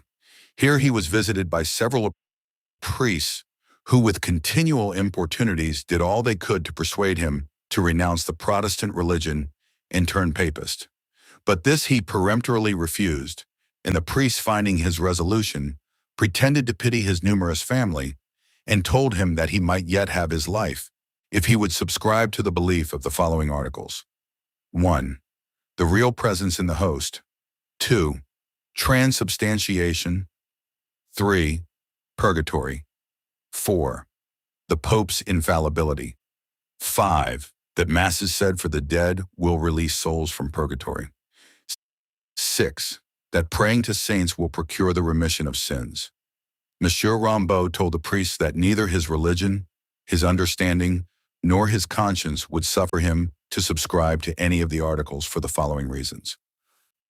1. That to believe the real presence in the host is a shocking union of both blasphemy and idolatry. 2. That to fancy the words of consecration perform what the papists call transubstantiation. By converting the wafer and wine into the real and identical body and blood of Christ, which was crucified, and which afterward ascended into heaven, is too gross an absurdity for even a child to believe. who was come to the least glimmering of reason, and that nothing but the most blind superstition could make the Roman Catholics put a confidence in anything so completely ridiculous. 3. That the doctrine of purgatory was more inconsistent and absurd than a fairy tale. 4. That the popes being infallible was an impossibility, and the pope arrogantly laid claim to what could belong to God only, as a perfect being. 5. That saying masses for the dead was ridiculous and only meant to keep up a belief in the fable of purgatory, as the fate of all is finally decided on the departure of the soul from the body. 6. That praying to saints for the remission of sins is misplacing adoration, as the saints themselves have occasion for an intercessor in Christ. Therefore, as God only can pardon our errors, we ought to sue to him alone for pardon. The priests were so highly offended at Monsieur Rimbaud's answers to the articles to which they would have had him subscribe, that they determined to shake his resolution by the most cruel method imaginable. They ordered one joint of his finger to be cut off every day, till all his fingers were gone. They then proceeded in the same manner with his toes. Afterward, they alternately cut off daily a hand and a foot, but finding that he bore his sufferings with the most admirable patience, increased both in fortitude and resignation, and maintained his faith with steadfast resolution and unshaken constancy. They stabbed him to the heart, and then gave his body to be devoured by the dogs. Peter Gabriola, a Protestant gentleman of considerable eminence, being seized by a troop of soldiers and refusing to renounce his religion, they hung a great number of little bags of gunpowder about his body, and then setting fire to them, blew him up. Anthony, the son of Samuel Cateras, a poor dumb lad who was extremely inoffensive, was cut to pieces by a party of the troops, and soon after the same ruffians entered the house of Peter Moneriot, and cut off the legs of the whole family, leaving them to bleed to death, as they were unable to assist themselves or to help each other. Daniel Bennick, being apprehended, had his nose slit, his ears cut off, and was then divided into quarters, each quarter being hung upon a tree. And Mary Monino had her jaw bones broke and was then left to languish till she was famished. Mary Pallantium, a handsome widow, belonging to the town of Villaro, was seized by a party of the Irish brigades, who having beat her cruelly and ravished her, dragged her to a high bridge which crossed the river, and stripped her naked in a most indecent manner, hung her by the legs to the bridge, with her head downwards toward the water, and then going into boats, they fired at her till she expired. Mary Negrino and her daughter, who was an idiot, were cut to pieces in the woods, and their bodies left to be devoured by wild beasts. Susanna Bales, a widow of Villaro, was immured till she perished through hunger, and Susanna Calvio, running away from some soldiers and hiding herself in a barn, they set fire to the straw and burnt her. Paul Armand was hacked to pieces. A child named Daniel Bertino was burnt. Daniel Michelino had his tongue plucked out and was left to perish in that condition. And Andrea Bertino, a very old man who was lame, was mangled in a most shocking manner, and at length had his belly ripped open, and his bowels carried about on the point of a halberd. Constantia Bellione, a Protestant lady, being apprehended on account of her faith, was asked by a priest if she would renounce the devil and go to Mass, to which she replied, "I was brought up in a religion by which I was always taught to renounce the devil. But should I comply with your desire and go to Mass, I should be sure to meet him there in a variety of shapes." The priest was highly incensed at what she said, and told her to recant or she should suffer cruelly. The lady, however, boldly answered that she valued not any sufferings he could inflict, and in spite of all the torments he could invent, she would keep her conscience pure and her faith inviolate. The priest then ordered slices of her flesh to be cut off from several parts of her body, which cruelty she bore with the most singular patience, only saying to the priest, "What horrid and lasting torments will you suffer in hell for the trifling and temporary pains which I now endure?" Exasperated at this expression and willing to stop her tongue, the priest ordered a file of musketeers to draw up and fire upon her, by which she was soon dispatched, and sealed her martyrdom with her blood. A young woman named Judith Mandan, for refusing to change her religion and embrace popery, was fastened to a stake, and sticks thrown at her from a distance, in the very same manner as that barbarous custom which was formerly practiced on Shrove Tuesday, of shying at rocks, as it was termed. By this inhuman proceeding, the poor creature's limbs were beat and mangled in a terrible manner, and her brains were at last dashed out by one of the bludgeons. David Pallia and Paul Genre, attempting to escape to the Alps, with each his son, were pursued and overtaken by the soldiers in a large plain. Here they hunted them for their diversion, goading them with their swords, and making them run about till they dropped down with fatigue. When they found that their spirits were quite exhausted, and that they could not afford them any more barbarous sport by running, the soldiers hacked them to pieces and left their mangled bodies on the spot. A young man of Bobbio named Michael Grave was apprehended to the town of La Torre, and being led to the bridge, was thrown over into the river. As he could swim very well, he swam down the stream, thinking to escape, but the soldiers and mob followed on both sides of the river and kept stoning him, till receiving a blow on one of his temples, he was stunned and consequently sunk and was drowned. David Armand was ordered to lay his head down on a block, when a soldier with a large hammer beat out his brains. David Baradona, being apprehended at Viaro, was carried to La Torre, where, refusing to renounce his religion, he was tormented by means of brimstone matches, being tied between his fingers and toes, and set fire to, and afterward by having his flesh plucked off with red-hot pincers, till he expired. And Giovanni Barolina, with his wife, were thrown into a pool of stagnant water, and compelled, by means of pitchforks and stones, to duck down their heads till they were suffocated. A number of soldiers went to the house of Joseph Garniero, and before they entered, fired in at the window to give notice of their approach. A musket ball entered one of Mrs. Garniero's breasts, as she was suckling an infant with the other. On finding their intentions, she begged hard that they would spare the life of the infant, which they promised to do, and sent it immediately to a Roman Catholic nurse. They then took the husband and hanged him at his own door, and having shot the wife through the head, they left her body weltering in its blood, and her husband hanging on the gallows. Isaiah Mondin, an elderly man and a pious Protestant, fled from the merciless persecutors to a cleft in a rock, where he suffered the most dreadful hardships. For, in the midst of the winter, he was forced to lay on the bare stone, without any covering. His food was the roots he could scratch up near his miserable habitation, and the only way by which he could procure drink was to put snow in his mouth till it melted.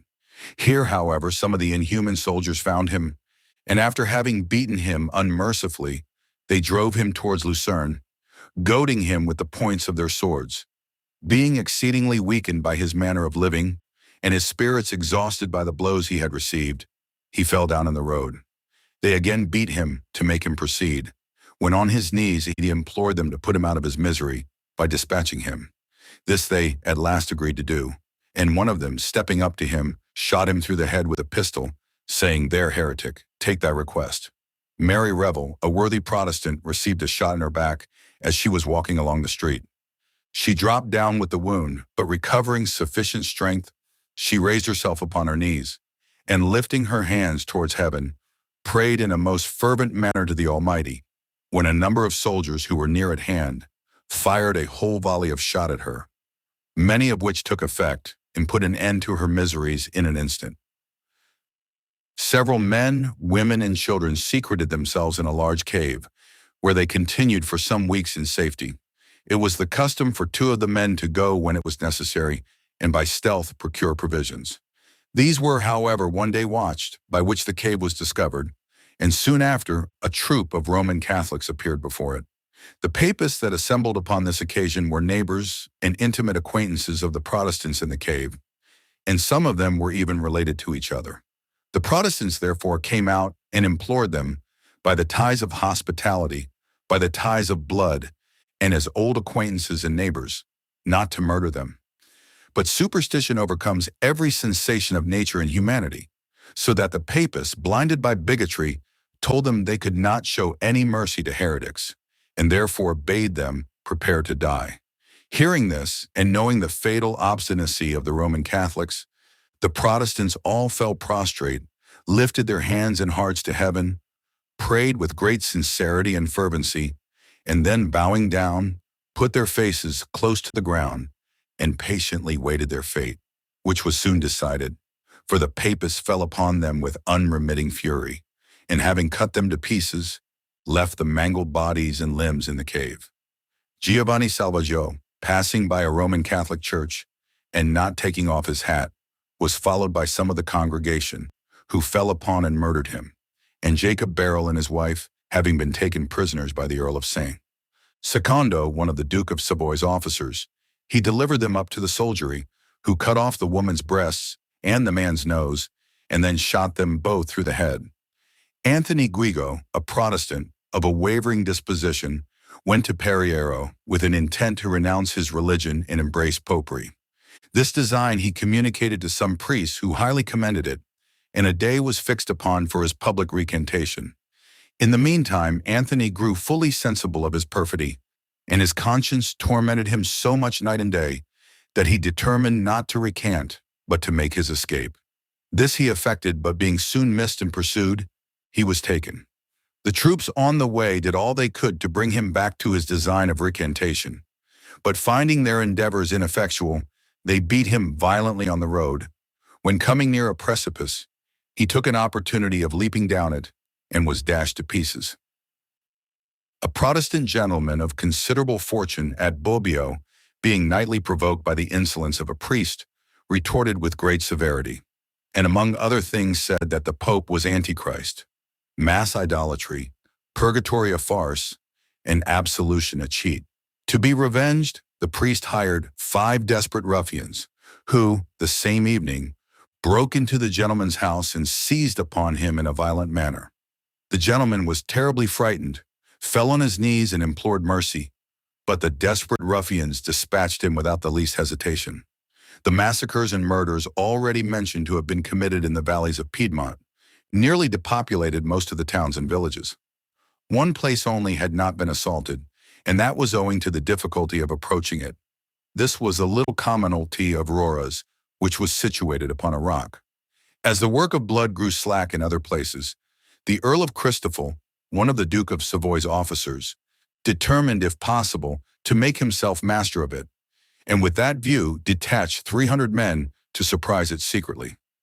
The inhabitants of Roras, however, had intelligence of the approach of these troops, when Captain Joshua Gianovel, a brave Protestant officer, put himself at the head of a small body of the citizens and waited in ambush to attack the enemy in a small defile. When the troops appeared and had entered the defile, which was the only place by which the town could be approached, the Protestants kept up a smart and well-directed fire against them, and still kept themselves concealed behind bushes from the sight of the enemy. A great number of the soldiers were killed, and the remainder, receiving a continued fire and not seeing any to whom they might return it, thought proper to retreat. The members of this little community then sent a memorial to the Marquis of Pianesa, one of the Duke's general officers, setting forth that they were sorry upon any occasion to be under the necessity of taking up arms, but that the secret approach of a body of troops without any reason assigned or any previous notice sent of the purpose of their coming had greatly alarmed them, that as it was their custom never to suffer any of the military to enter their little community, they had repelled force by force, and should do so again. But in all other respects, they professed themselves dutiful, obedient, and loyal subjects to their sovereign, the Duke of Savoy. The Marquis of Pianesa, that he might have the better opportunity of deluding and surprising the Protestants of Roras, sent them word in answer, that he was perfectly satisfied with their behavior, for they had done right, and even rendered a service to their country, as the men who had attempted to pass the defile were not his troops or sent by him, but a band of desperate robbers, who had for some time infested those parts, and been a terror to the neighboring country. To give a greater color to his treachery, he then published an ambiguous proclamation seemingly favorable to the inhabitants. Yet the very day after this plausible proclamation and specious conduct, the Marquis sent 500 men to possess themselves of Roras, while the people, as he thought, were lulled into perfect security by his specious behavior. Captain Gianovel, however, was not to be deceived so easily. He therefore laid an ambuscade for this body of troops, as he had for the former, and compelled him to retire with very considerable loss. Though foiled in these 2 attempts, The Marquis Pianessa determined on a third, which should be still more formidable. But first he imprudently published another proclamation, disowning any knowledge of the second attempt. Soon after, 700 chosen men were sent upon the expedition, who, in spite of the fire from the Protestants, forced the defile, entered Roras, and began to murder every person they met with, without distinction of age or sex. The Protestant captain, John Foxe, at the head of a small body, though he had lost the defile, determined to dispute their passage through a fortified pass that led to the richest and best part of the town. Here he was successful by keeping up a continual fire, and by means of his men being all complete marksmen. The Roman Catholic commander was greatly staggered at this opposition, as he imagined that he had surmounted all difficulties. He, however, did his endeavors to force the pass, but being able to bring up only 12 men in front at a time, and the Protestants being secured by a breastwork, he found he should be baffled by the handful of men who opposed him. Enraged at the loss of so many of his troops, and fearful of disgrace if he persisted in attempting what appeared so impracticable, he thought it the wisest thing to retreat. Unwilling, however, to withdraw his men by the defile at which he had entered, on account of the difficulty and danger of the enterprise, he determined to retreat towards Vieiro by another pass called Piampra, which, though hard of access, was easy of descent. But in this he met with a disappointment, for Captain John Foxe, having posted his little band here, greatly annoyed the troops as they passed, and even pursued their rear till they entered the open country. The Marquis of Pianessa, finding that all his attempts were frustrated, and that every artifice he used was only an alarm signal to the inhabitants of Roras, determined to act openly, and therefore proclaimed that ample rewards should be given to anyone who would bear arms against the obstinate heretics of Roras, as he called them, and that any officer who would exterminate them should be rewarded in a princely manner. This engaged Captain Mario, a bigoted Roman Catholic and a desperate ruffian, to undertake the enterprise. He therefore obtained leave to raise a regiment in the following 6 towns: Lucerne, Borges, Famalas, Bobbio, Begno, and Cabos. Having completed his regiment, which consisted of 1,000 men, he laid his plan not to go by the defiles or the passes, but to attempt gaining the summit of a rock, from whence he imagined he could pour his troops into the town without much difficulty or opposition. The Protestants suffered the Roman Catholic troops to gain almost the summit of the rock, without giving them any opposition, or ever appearing in their sight. But when they had almost reached the top, they made a most furious attack upon them, one party keeping up a well-directed and constant fire, and another party rolling down huge stones. This stopped the career of the Papist troops. Many were killed by the musketry, and more by the stones, which beat them down the precipices. Several fell sacrifices to their hurry, for by attempting a precipitate retreat, they fell down and were dashed to pieces. And Captain Mario himself narrowly escaped with his life, for he fell from a craggy place into a river which washed the foot of the rock. He was taken up senseless, but afterwards recovered, though he was ill of the bruises for a long time, and at length he fell into a decline at Lucerne, where he died. Another body of troops was ordered from the camp at Vieiro to make an attempt upon Roras, but these were likewise defeated by means of the Protestants' ambush fighting, and compelled to retreat again to the camp at Vieiro. After each of these signal victories, Captain John Foxe made a suitable discourse to his men, causing them to kneel down and return thanks to the Almighty for his providential protection, and usually concluded with the 11th Psalm, where the subject is placing confidence in God. The Marquis of Pianessa was greatly enraged at being so much baffled by the few inhabitants of Roras. He therefore determined to attempt their expulsion in such a manner as could hardly fail of success. With this view, he ordered all the Roman Catholic militia of Piedmont to be raised in discipline. When these orders were completed, he joined to the militia 8,000 regular troops, and dividing the whole into 3 distinct bodies, he designed that 3 formidable attacks should be made at the same time, unless the people of Roras, to whom he sent an account of his great preparations, would comply with the following conditions. 1. To ask pardon for taking up arms. 2. To pay the expenses of all the expeditions sent against them. 3. To acknowledge the infallibility of the Pope. 4. To go to Mass. 5. To pray to the saints. 6. To wear beards. 7. to deliver up their ministers. 8. To deliver up their schoolmasters. 9. To go to confession. 10. To pay loans for the delivery of souls from purgatory. 11. To give up Captain Giannavel at discretion. 12. To give up the elders of their church at discretion. The inhabitants of Roras, on being acquainted with these conditions, were filled with an honest indignation, and, in answer, sent word to the Marquis that sooner than comply with them, they would suffer 3 things, which of all others were the most obnoxious to mankind, viz. 1. Their estates to be seized. 2. Their houses to be burnt. 3. Themselves to be murdered. Exasperated at this message, the Marquis sent them this laconic epistle.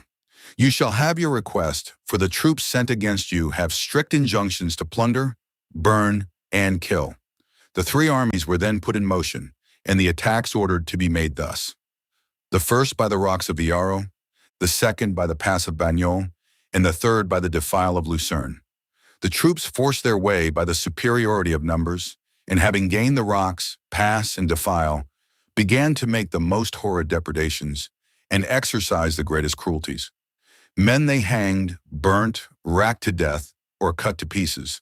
Women they ripped open, crucified, drowned, or threw from the precipices. And children they tossed upon spears, minced, cut their throats, or dashed out their brains. 126 suffered in this manner on the first day of their gaining the town. Agreeable to the Marquis of Pianesa's orders, they likewise plundered the estates and burnt the houses of the people. Several Protestants, however, made their escape, under the conduct of Captain Giannavel, whose wife and children were unfortunately made prisoners and sent under a strong guard to Turin.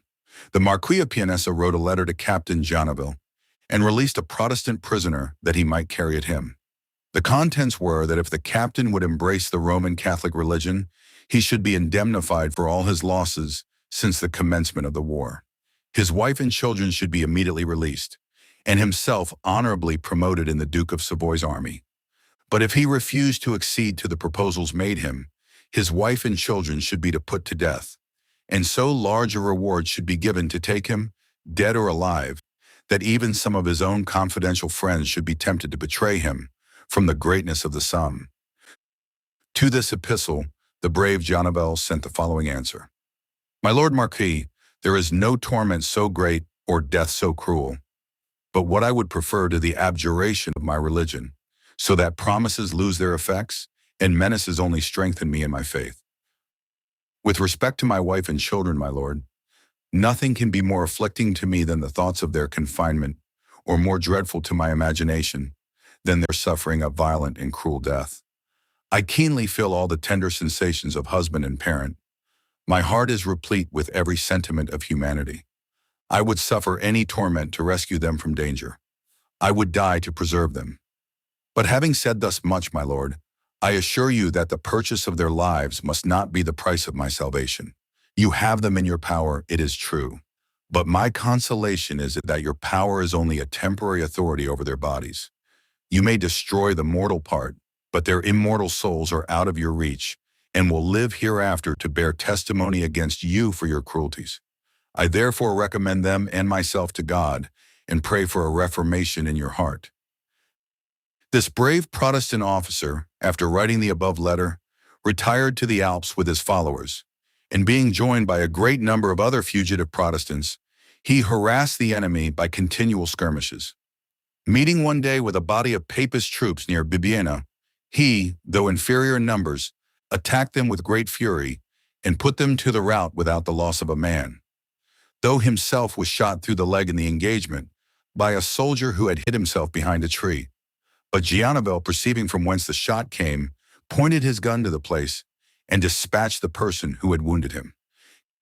Captain Giannavel, hearing that a Captain Jahir had collected together a considerable body of Protestants, wrote him a letter proposing a junction of their forces. Captain Jahir immediately agreed to the proposal and marched directly to meet Giannavel.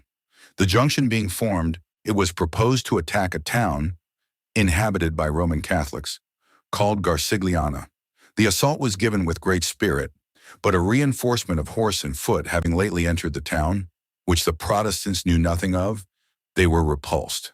yet made a masterly retreat and only lost one man in the action.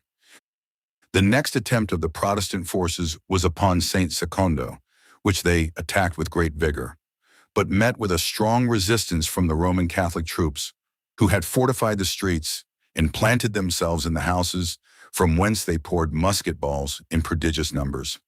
The Protestants, however, advanced under the cover of a great number of planks, which some held over their heads, to secure them from the shots of the enemy from the houses, while others kept up a well-directed fire, so that the houses and entrenchments were soon forced and the town taken. In the town they found a prodigious quantity of plunder, which had been taken from Protestants at various times, in different places, and which were stored up in the warehouses, churches, dwelling houses, etc. This they removed to a place of safety, to be distributed, with as much justice as possible, among the sufferers. This successful attack was made with such skill and spirit that it cost very little to the conquering party, the Protestants having only 17 killed and 26 wounded, while the Papists suffered a loss of no less than 450 killed and 511 wounded. 5 Protestant officers, viz. Gianville, Jahir, Laurentio, Genole, and Benet, laid a plan to surprise Bicaris. To this end, they marched in 5 respective bodies, and by agreement were to make the attack at the same time. The captains Jahir and Laurentio passed through 2 defiles in the woods and came to the place in safety under covert, but the other 3 bodies made their approaches through an open country and, consequently, were more exposed to an attack. The Roman Catholics taking the alarm, a great number of troops were sent to relieve Bicaris from Cavours, Bibbiena, Finale, Campiglione, and some other neighboring places. When these were united, they determined to attack the 3 Protestant parties that were marching through the open country. The Protestant officers, perceiving the intent of the enemy and not being at a great distance from each other, joined their forces with the utmost expedition and formed themselves in order of battle. In the meantime, the captains Jahir and Laurentio had assaulted the town of Bicaris and burned all the outhouses to make their approaches with the greater ease. But not being supported as they expected by the other 3 Protestant captains, they sent a messenger on a swift horse towards the open country to inquire the reason.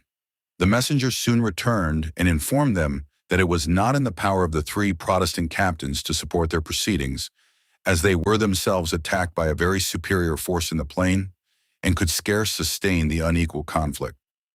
The captains Jahir and Laurentio, on receiving this intelligence, determined to discontinue the assault on Bicaris and to proceed with all possible expedition to the relief of their friends on the plain. This design proved to be of the most essential service, for just as they arrived at the spot where the 2 armies were engaged, the Papist troops began to prevail and were on the point of flanking the left wing, commanded by Captain Gianville. The arrival of these troops turned the scale in favor of the Protestants, and the Papist forces, though they fought with the most obstinate intrepidity, were totally defeated. A great number were killed and wounded on both sides, and the baggage, military stores, etc., taken by the Protestants were very considerable. Captain Gianville, having information that 300 of the enemy were to convoy a great quantity of stores, provisions, etc. from La Torre to the castle of Mirabac, determined to attack them on the way. He, accordingly, began the assault at Malbec, though with a very inadequate force. The contest was long and bloody, but the Protestants at length were obliged to yield to the superiority of numbers, and compelled to make a retreat, which they did with great regularity and but little loss. Captain Gianville advanced to an advantageous post, situated near the town of Villaro, and then sent the following information and commands to the inhabitants. 1. That he should attack the town in 24 hours. 2. That with respect to the Roman Catholics who had borne arms, whether they belonged to the army or not, he should act by the law of retaliation and put them to death for the numerous depredations and many cruel murders they had committed. 3. That all women and children, whatever their religion might be, should be safe. 4. That he commanded all male Protestants to leave the town and join him. 5. That all apostates who had, through weakness, abjured their religion should be deemed enemies, unless they renounce their abjuration. 6. That all who return to their duty to God and themselves should be received as friends. The Protestants in general immediately left the town and joined Captain Gianovo with great satisfaction, and the few who, through weakness or fear, had abjured their faith, recanted their abjuration, and were received into the bosom of the church. As the Marquis of Pianesa had removed the army and encamped in quite a different part of the country, the Roman Catholics of Villaro thought it would be folly to attempt to defend the place with the small force they had.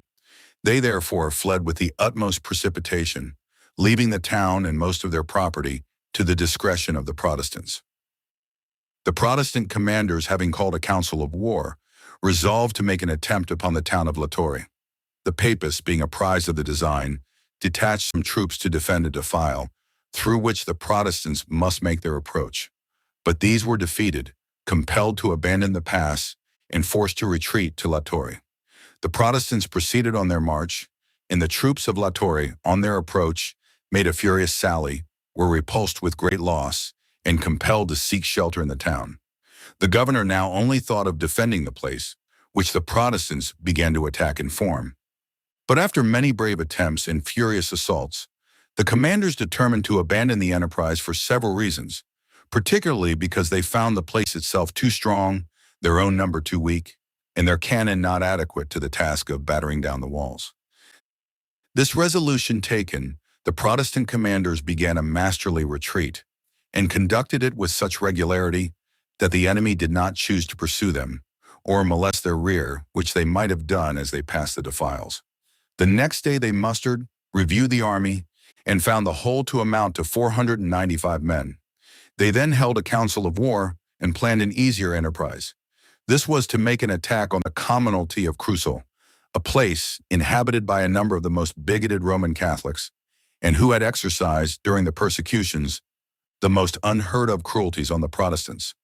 The people of Crucial, hearing of the design against them, fled to a neighboring fortress situated on a rock where the Protestants could not come to them, for a very few men could render it inaccessible to a numerous army. Thus they secured their persons, but were in too much hurry to secure their property, the principal part of which, indeed, had been plundered from the Protestants, and now luckily fell again to the possession of the right owners. It consisted of many rich and valuable articles, and what at that time was of much more consequence, viz., a great quantity of military stores. The day after the Protestants were gone with their booty, 800 troops arrived to the assistance of the people of Crucial, having been dispatched from Lucerne, Bicaras, Cavours, etc.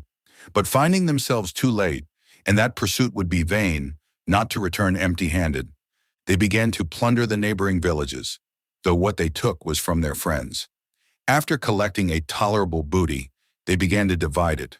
But disagreeing about the different shares, they fell from words to blows, did a great deal of mischief, and then plundered each other.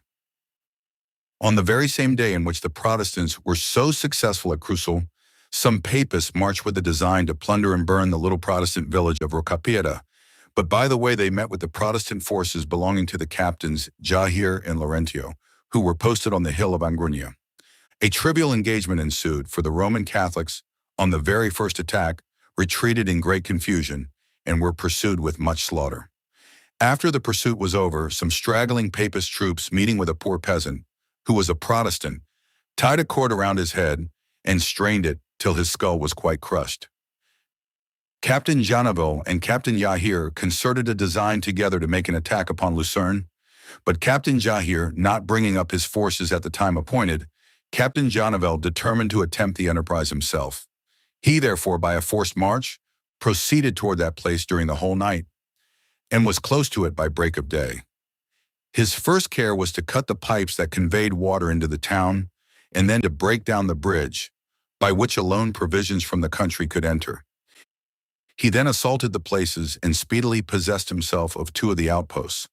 But finding he could not make himself master of the place, he prudently retreated with very little loss, blaming, however, Captain Jahir for the failure of the enterprise. The Papists, being informed that Captain Gianovo was at Angrugna with only his own company, determined, if possible, to surprise him. With this view, a great number of troops were detached from Latori and other places. One party of these got on top of a mountain beneath which he was posted, and the other party intended to possess themselves of the gate of St. Bartholomew. The papists thought themselves sure of taking Captain Gianovel and every one of his men, as they consisted but of 300, and their own force was 2,500. Their design, however, was providentially frustrated, for one of the popish soldiers imprudently blowing a trumpet before the signal for attack was given. Captain Gianovel took the alarm and posted his little company so advantageously at the gate of St. Bartholomew, and at the defile by which the enemy must descend from the mountains, that the Roman Catholic troops failed in both attacks and were repulsed with very considerable loss. Soon after, Captain Jahir came to Angronia and joined his forces to those of Captain Gianovel, giving sufficient reasons to excuse his before-mentioned failure. Captain Yahir now made several secret excursions with great success, always selecting the most active troops, belonging both to Gianovel and himself. One day he had put himself at the head of 44 men to proceed upon an expedition, when entering a plain near Ossac, he was suddenly surrounded by a large body of horse. Captain Yahir and his men fought desperately, though oppressed by odds, and killed the commander-in-chief, 3 captains, and 57 private men of the enemy. But Captain Jahir himself being killed, with 35 of his men, the rest surrendered. One of the soldiers cut off Captain Yahir's head, and carrying it to Turin, presented it to the Duke of Savoy, who rewarded him with 600 ducatoons. The death of this gentleman was a signal loss to the Protestants, as he was a real friend to and companion of the Reformed Church. He possessed a most undaunted spirit, so that no difficulties could deter him from undertaking an enterprise, or dangers terrify him in its execution. He was pious without affectation, and humane without weakness, bold in a field, meek in a domestic life, of a penetrating genius, active in spirit, and resolute in all his undertakings. To add to the affliction of the Protestants, Captain Gianovel was, soon after, wounded in such a manner that he was obliged to keep his bed. They, however, took new courage from misfortunes, and determining not to let their spirits droop, attacked a body of popish troops with great intrepidity. The Protestants were much inferior in numbers, but fought with more resolution than the papists, and at length routed them with considerable slaughter. During the action, a sergeant named Michael Bertino was killed, when his son, who was close behind him, leaped into his place and said, "I have lost my father. But courage, fellow soldiers. God is a father to us all." Several skirmishes likewise happened between the troops of La Torre and Tagliaretto and the Protestant forces, which in general terminated in favor of the latter. A Protestant gentleman named Andrian raised a regiment of horse and took the command of it himself. The Sieur Jean Leger persuaded a great number of Protestants to form themselves into volunteer companies, and an excellent officer named Michelin instituted several bands of light troops, these being all joined to the remains of the veteran Protestant troops, for great numbers had been lost in the various battles, skirmishes, sieges, etc., composed a respectable army, which the officers thought proper to encamp near St. Giovanni. The Roman Catholic commanders, alarmed at the formidable appearance and increased strength of the Protestant forces, determined, if possible, to dislodge them from their encampment. With this view, they collected together a large force, consisting of the principal part of the garrisons of the Roman Catholic towns, the draft from the Irish brigades, a great number of regulars sent by the Marquis of Pianessa, the auxiliary troops, and the independent companies. These, having formed a junction, encamped near the Protestants, and spent several days in calling councils of war, and disputing on the most proper mode of proceeding. Some were for plundering the country in order to draw the Protestants from their camp. Others were for patiently waiting till they were attacked, and a third party were for assaulting the Protestant camp and trying to make themselves masters of everything in it. The last of them prevailed, and the morning after the resolution had been taken was appointed to put it into execution. The Roman Catholic troops were accordingly separated into 4 divisions, 3 of which were to make an attack in different places, and the 4th to remain as a body of reserve to act as occasion might require. One of the Roman Catholic officers, previous to the attack, thus harangued his men. "Fellow soldiers, you are now going to enter upon a great action, which will bring you fame and riches.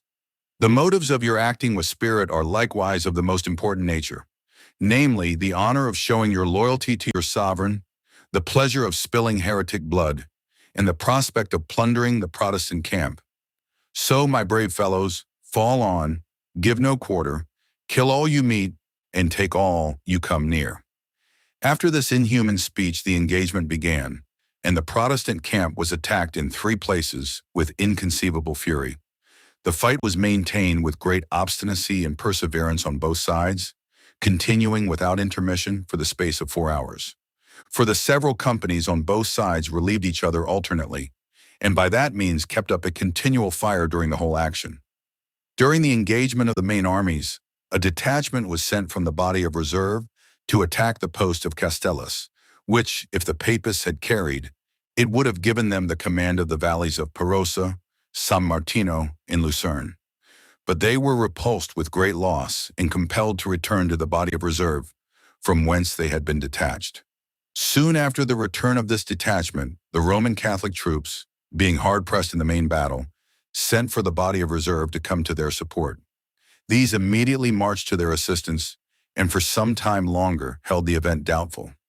But at length the valor of the Protestants prevailed, and the Papists were totally defeated, with a loss of upwards of 300 men killed and many more wounded. When the Syndic of Lucerne, who was indeed a Papist but not a bigoted one, saw the great number of wounded men brought into that city, he exclaimed, "Ah, I thought the wolves used to devour the heretics, but now I see the heretics eat the wolves," this expression being reported to Monsieur Marolles, the Roman Catholic commander-in-chief at Lucerne. He sent a very severe and threatening letter to the Syndic, who was so terrified that the fright threw him into a fever, and he died in a few days.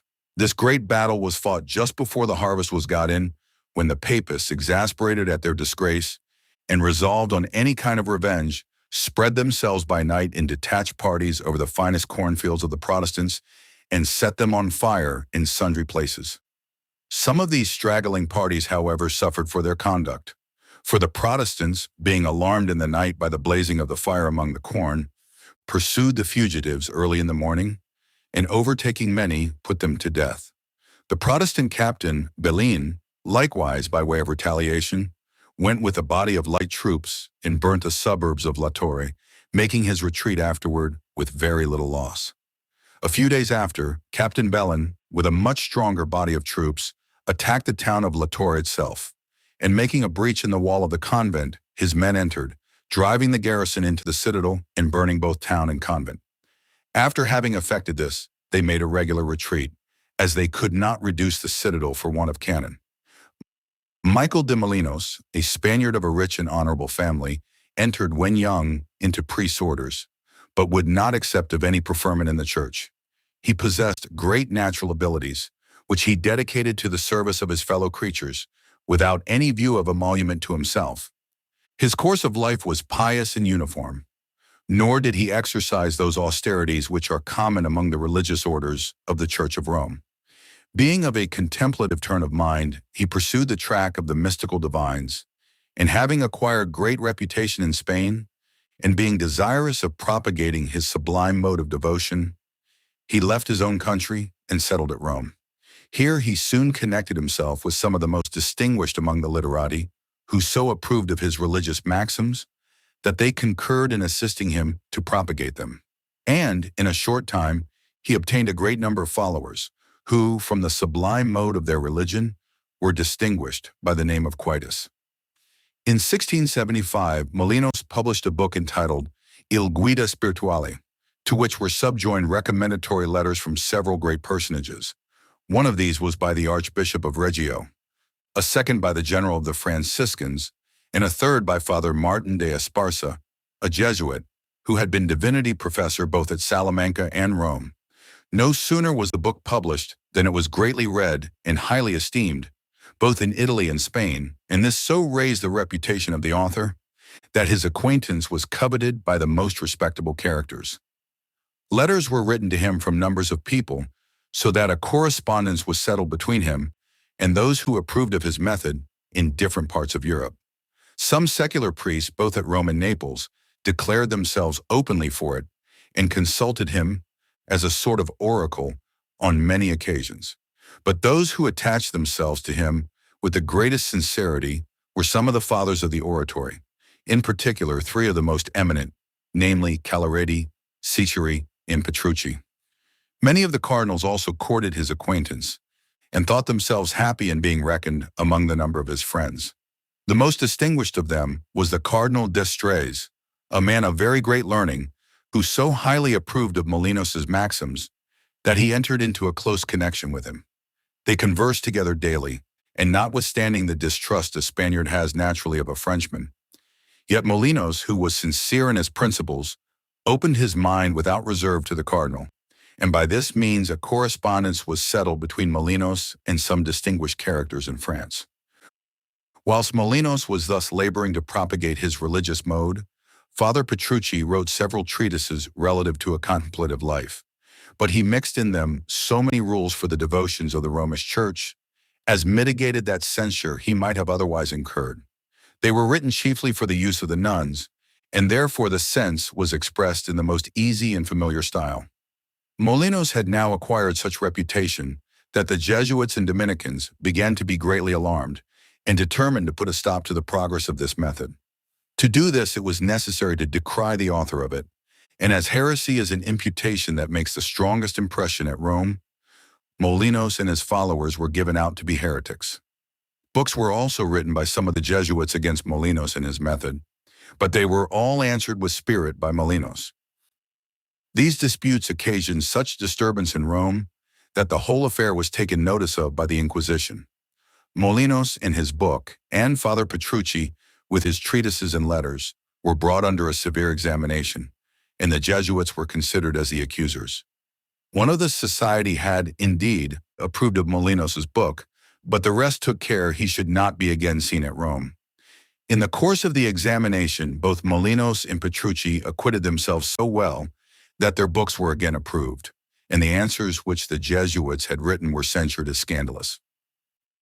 Petrucci's conduct on this occasion was so highly approved that it not only raised the credit of the cause, but his own emolument, for he was soon after made Bishop of Jessis, which was a new declaration made by the Pope in their favor.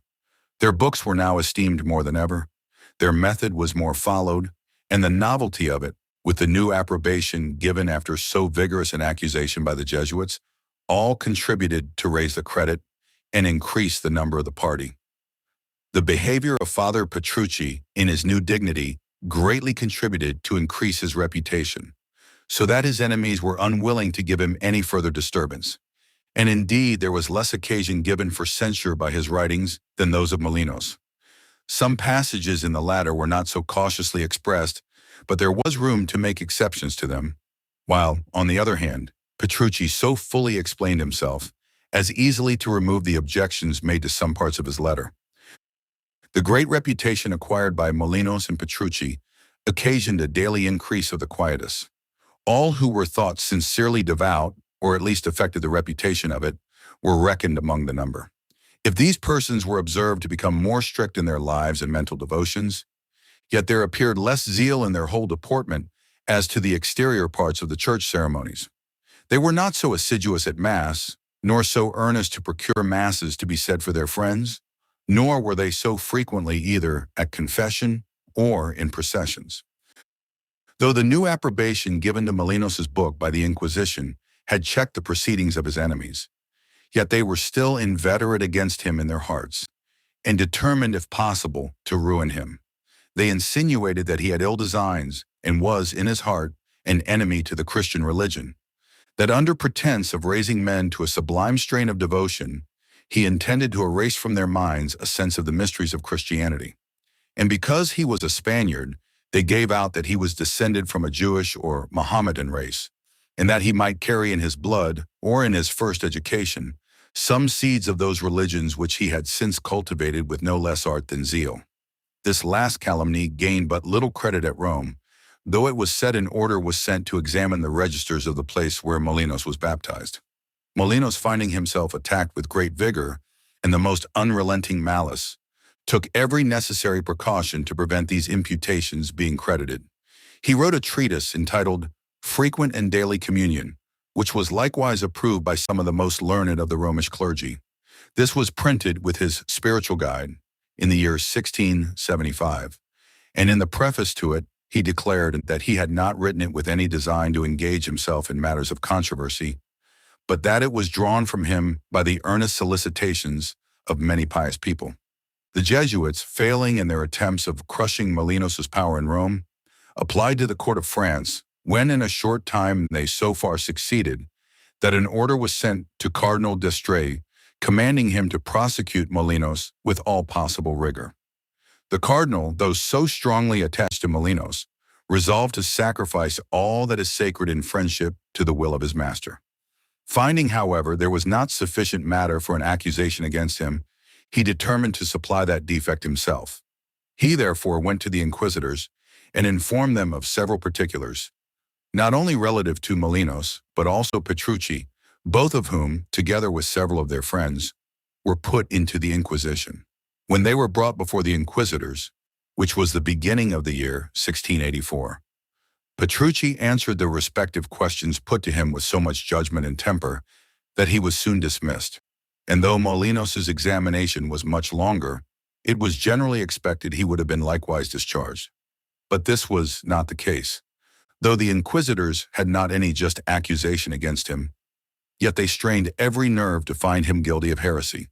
They first objected to his holding a correspondence in different parts of Europe, but of this he was acquitted, as the matter of that correspondence could not be made criminal. They then directed their attention to some suspicious papers found in his chamber, but Molinos so clearly explained their meaning that nothing could be made of them to his prejudice. At length, Cardinal d'Estrees, after producing the order sent him by the King of France for prosecuting Molinos, said he could prove against him more than was necessary to convince them he was guilty of heresy. To do this, he perverted the meaning of some passages in Molinos's books and papers and related many false and aggravating circumstances relative to the prisoner. He acknowledged he had lived with him under the appearance of friendship, but that it was only to discover his principles and intentions, that he had found them to be of a bad nature, and that dangerous consequences were likely to ensue.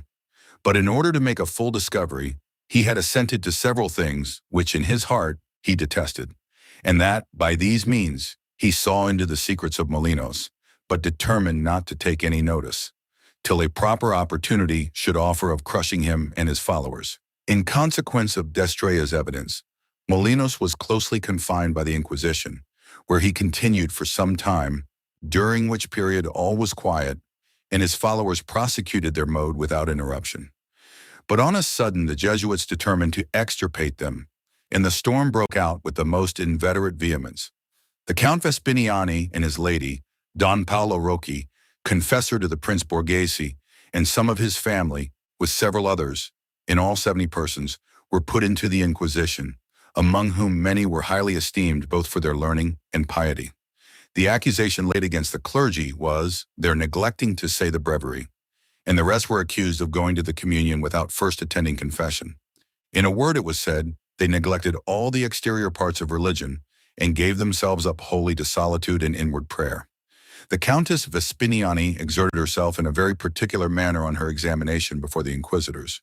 She said she had never revealed her method of devotion to any mortal but her confessor, and that it was impossible they should know it without his discovering the secret, that therefore it was time to give over going to confession, if priests made this use of it, to discover the most secret thoughts entrusted to them, and that, for the future, she would only make her confession to God.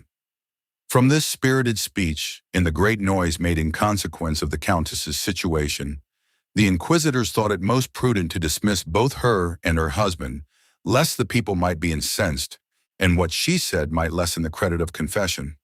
They were therefore both discharged, but bound to appear whenever they should be called upon.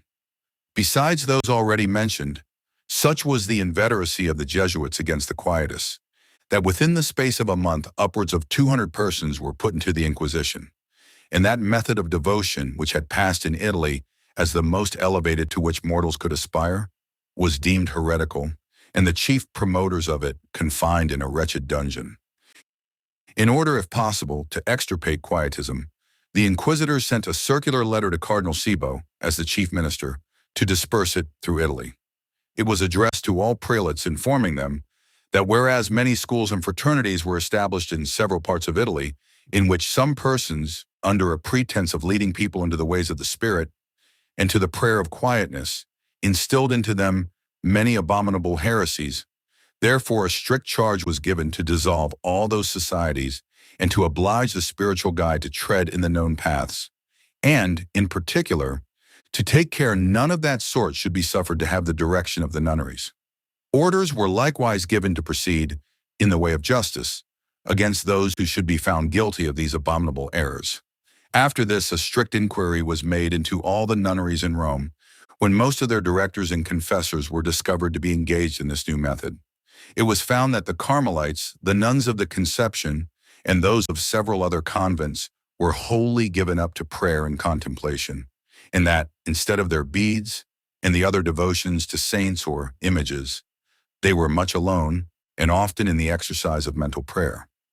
That when they were asked why they had laid aside the use of their beads and their ancient forms, their answer was, their directors had advised them so to do. Information of this being given to the Inquisition, they sent orders that all books written in the same strain with those of Molinos and Petrucci should be taken from them, and that they should be compelled to return to their original form of devotion. The circular letter sent to Cardinal Cibo produced but little effect, for most of the Italian bishops were inclined to Molinos' method. It was intended that this, as well as all other orders from the inquisitors, should be kept secret, but notwithstanding all their care, copies of it were printed and dispersed in most of the principal towns in Italy. This gave great uneasiness to the inquisitors, who use every method they can to conceal their proceedings from the knowledge of the world. They blamed the cardinal and accused him of being the cause of it, but he retorted on them, and his secretary laid the fault on both. During these transactions, Molinos suffered great indignities from the officers of the Inquisition, and the only comfort he received was from being sometimes visited by Father Petrucci. Though he had lived in the highest reputation in Rome for some years, he was now as much despised as he had been admired, being generally considered as one of the worst of heretics. The greater part of Molinos' followers, who had been placed in the Inquisition, having abjured his mode, were dismissed, but a harder fate awaited Molinos, their leader. After lying a considerable time in prison, he was at length brought again before the inquisitors to answer to a number of articles exhibited against him from his writings. As soon as he appeared in court, a chain was put around his body and a wax light in his hand, when two friars read aloud the articles of accusation. Molinos answered each with great steadiness and resolution, and notwithstanding his arguments totally defeated the force of all. Yet he was found guilty of heresy and condemned to imprisonment for life. When he left the court, he was attended by a priest who had borne him the greatest respect. On his arrival at the prison, he entered the cell allotted for his confinement with great tranquility, and on taking leave of the priest, thus addressed him, "Adieu, Father. We shall meet again at the day of judgment, and then it will appear on which side the truth is, whether on my side or on yours." During his confinement, he was several times tortured in the most cruel manner, till, at length, the severity of the punishments overpowered his strength and finished his existence. The death of Molinos struck such an impression on his followers that the greater part of them soon abjured his mode, and by the assiduity of the Jesuits, quietism was totally extirpated throughout the country. The Roman pontiffs, having usurped a power over several churches, were particularly severe on the Bohemians, which occasioned them to send 2 ministers and 4 lay brothers to Rome in the year 977 to obtain redress of the Pope. After some delay, their request was granted and their grievances redressed. 2 things in particular they were permitted to do, viz., to have divine service performed in their own language, and to give the cup to the laity in the sacrament. The disputes, however, soon broke out again, the succeeding popes exerting their whole power to impose on the minds of the Bohemians, and the latter with great spirit aiming to preserve their religious liberties. A.D. 1375, some zealous friends of the gospel applied to Charles, King of Bohemia, to call an economical council for an inquiry into the abuses that had crept into the church, and to make a full and thorough reformation. The king, not knowing how to proceed, sent to the Pope for directions how to act. But the pontiff was so incensed at this affair that his only reply was, "Severely punish those rash and profane heretics." The monarch accordingly banished everyone who had been concerned in the application, and, to oblige the Pope, laid a great number of additional restraints upon the religious liberties of the people. The victims of persecution, however, were not so numerous in Bohemia until after the burning of John Huss and Jerome of Prague. These two eminent reformers were condemned and executed at the instigation of the Pope and his emissaries, as the reader will perceive by the following short sketch of their lives. John Huss was born at Husinec, a village in Bohemia, about the year 1380. His parents gave him the best education their circumstances would admit, and having acquired a tolerable knowledge of the classics at a private school, he was removed to the University of Prague, where he soon gave strong proofs of his mental powers, and was remarkable for his diligence and application to study. In 1398, Huss commenced Bachelor of Divinity and was after successively chosen pastor of the Church of Bethlehem in Prague and dean and rector of the university. In these stations, he discharged his duties with great fidelity and became, at length, so conspicuous for his preaching, which was in conformity with the doctrines of Wycliffe, that it was not likely he could long escape the notice of the Pope and his adherents, against whom he inveighed with no small degree of asperity. The English reformist Wycliffe had so kindled the light of Reformation that it began to illumine the darkest corners of popery and ignorance. His doctrines spread into Bohemia and were well received by great numbers of people, but by none so particularly as John Huss and his zealous friend and fellow martyr, Jerome of Prague. The Archbishop of Prague, finding the reformists daily increasing, issued a decree to suppress the farther spreading of Wycliffe's writings. But this had an effect quite different to what he expected, for it stimulated the friends of those doctrines to greater zeal, and almost the whole university united to propagate them.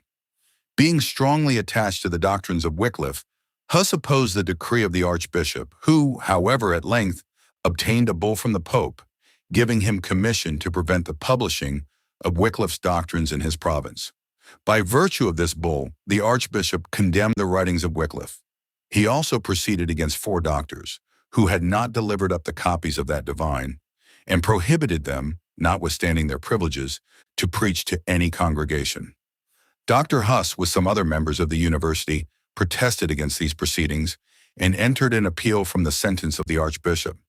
The affair being made known to the Pope, he granted a commission to Cardinal Colonna to cite John Huss to appear personally at the court of Rome, to answer the accusations laid against him of preaching both errors and heresies. Dr. Huss desired to be excused from a personal appearance, and was so greatly favored in Bohemia that King Wenceslaus, the Queen, the nobility, and the university desired the Pope to dispense with such an appearance, as also that he would not suffer the kingdom of Bohemia to lie under the accusation of heresy, but permit them to preach the gospel with freedom in their places of worship. 3 proctors appeared for Dr. Huss before Cardinal Colonna. They endeavored to excuse his absence and said they were ready to answer in his behalf. But the cardinal declared Huss contumacious and excommunicated him accordingly. The proctors appealed to the Pope and appointed 4 cardinals to examine the process. These commissioners confirmed the former sentence and extended the excommunication not only to Huss, but to all his friends and followers. From this unjust sentence, Huss appealed to a future council, but without success. And, notwithstanding so severe a decree, and an expulsion in consequence from his church in Prague, he retired to Husinec, his native place, where he continued to promulgate his new doctrine, both from the pulpit and with the pen. The letters which he wrote at this time were very numerous, and he compiled a treatise in which he maintained that reading the Book of Protestants could not be absolutely forbidden. He wrote in defense of Wycliffe's book on the Trinity, and boldly declared against the vices of the Pope, the cardinals, and clergy of those corrupt times. He wrote also many other books, all of which were penned with a strength of argument that greatly facilitated the spreading of his doctrines. In the month of November 1414, a general council was assembled at Constance in Germany, in order, as was pretended, for the sole purpose of determining a dispute then pending between 3 persons who contended for the papacy. But the real motive was to crush the progress of the Reformation. John Huss was summoned to appear at this council, and to encourage him, the emperor sent him a safe conduct. The civilities and even reverence which Huss met with on his journey were beyond imagination. The streets, and sometimes the very roads, were lined with people whom respect, rather than curiosity, had brought together. He was ushered into the town with great acclamations, and it may be said that he passed through Germany in a kind of triumph. He could not help expressing his surprise at the treatment he received. "I thought," said he, "I had been an outcast. I now see my worst friends are in Bohemia." As soon as Huss arrived at Constance, he immediately took lodgings in a remote part of the city. A short time after his arrival came one Stephen Paletz, who was employed by the clergy at Prague to manage the intended prosecution against him. Paletz was afterward joined by Michael de Cassis on the part of the court of Rome. These two declared themselves his accusers and drew up a set of articles against him, which they presented to the Pope and the prelates of the council. When it was known that he was in the city, he was immediately arrested and committed prisoner to a chamber in the palace. This violation of common law and justice was particularly noticed by one of Huss's friends, who urged the imperial safe conduct, but the Pope replied he never granted any safe conduct, nor was he bound by that of the emperor. While Huss was in confinement, the council acted the part of inquisitors. They condemned the doctrines of Wycliffe and even ordered his remains to be dug up and burnt to ashes, which orders were strictly complied with. In the meantime, the nobility of Bohemia and Poland strongly interceded for Huss, and so far prevailed as to prevent his being condemned unheard, which had been resolved on by the commissioners appointed to try him. When he was brought before the council, the articles exhibited against him were read. They were upwards of 40 in number, and chiefly extracted from his writings. After his examination, he was taken from the court, and a resolution was formed by the council to burn him as a heretic if he would not retract. He was then committed to a filthy prison where, in the daytime, he was so laden with fetters on his legs that he could hardly move, and every night he was fastened by his hand to a ring against the walls of the prison. After continuing some days in this situation, many noblemen of Bohemia interceded in his behalf. They drew up a petition for his release, which was presented to the council by several of the most distinguished nobles of Bohemia. A few days after the petition was presented, 4 bishops and 2 lords were sent by the emperor to the prison in order to prevail on Huss to make a recantation. But he called God to witness with tears in his eyes that he was not conscious of having preached or written against the truth of God or the faith of his Orthodox Church. On the 4th of July, Dr. Huss was brought for the last time before the council. After a long examination, he was desired to abjure, which he refused without the least hesitation. The Bishop of Lodi then preached a sanguinary sermon concerning the destruction of heretics, the prologue to his intended punishment. After the close of the sermon, his fate was determined, his vindication was disregarded, and judgment pronounced. Huss heard the sentence without the least emotion. At the close of it, he knelt down, with his eyes lifted towards heaven, and with all the magnanimity of a primitive martyr, thus exclaimed, "May thy infinite mercy, O my God, pardon this injustice of mine enemies. Thou knowest the injustice of my accusations, how deformed with crimes I have been represented, how I have been oppressed with worthless witnesses and a false condemnation. Yet, O my God, let that mercy of thine, which no tongue can express, prevail with thee not to avenge my wrongs." These excellent sentences were esteemed as so many expressions of treason and tended to inflame his adversaries. Accordingly, the bishops appointed by the council stripped him of his priestly garments, degraded him, put a paper mitre on his head, on which was painted devils, with this inscription, "A ringleader of heretics." Our heroic martyr received this mock mitre with an air of unconcern, which seemed to give him dignity rather than disgrace. A serenity, nay, even a joy appeared in his looks, which indicated that his soul had cut off many stages of a tedious journey in her way to the realms of everlasting peace. After the ceremony of degradation was over, the bishops delivered Dr. Huss to the emperor, who put him into the hands of the Duke of Bavaria. His books were burnt at the gates of the church, and on the 6th of July he was led to the suburbs of Constance to be burned alive. On his arrival at the place of execution, he fell on his knees, sung several portions of the Psalms, looked steadfastly towards heaven, and repeated these words, "Into thy hands, O Lord, do I commit my spirit. Thou hast redeemed me, O most good and merciful God." When the chain was put about him at the stake, he said with a smiling countenance, "My Lord Jesus Christ was bound with a harder chain than this for my sake, and why then should I be ashamed of this rusty one?" When the faggots were piled up to his very neck, the Duke of Bavaria was so officious as to desire him to abjure. "No," said Huss, "I never preached any doctrine of an evil tendency, and what I taught with my lips I now seal with my blood." He then said to the executioner, "You are now going to burn a goose," Huss signifying goose in the Bohemian language, "but in a century you will have a swan whom you can neither roast nor boil." If he were prophetic, he must have meant Martin Luther, who shone about 100 years after, and who had a swan for his arms. The flames were now applied to the faggots, when our martyr sung a hymn with so loud and cheerful a voice that he was heard through all the cracklings of the combustibles and the noise of the multitude. At length his voice was interrupted by the severity of the flames, which soon closed his existence.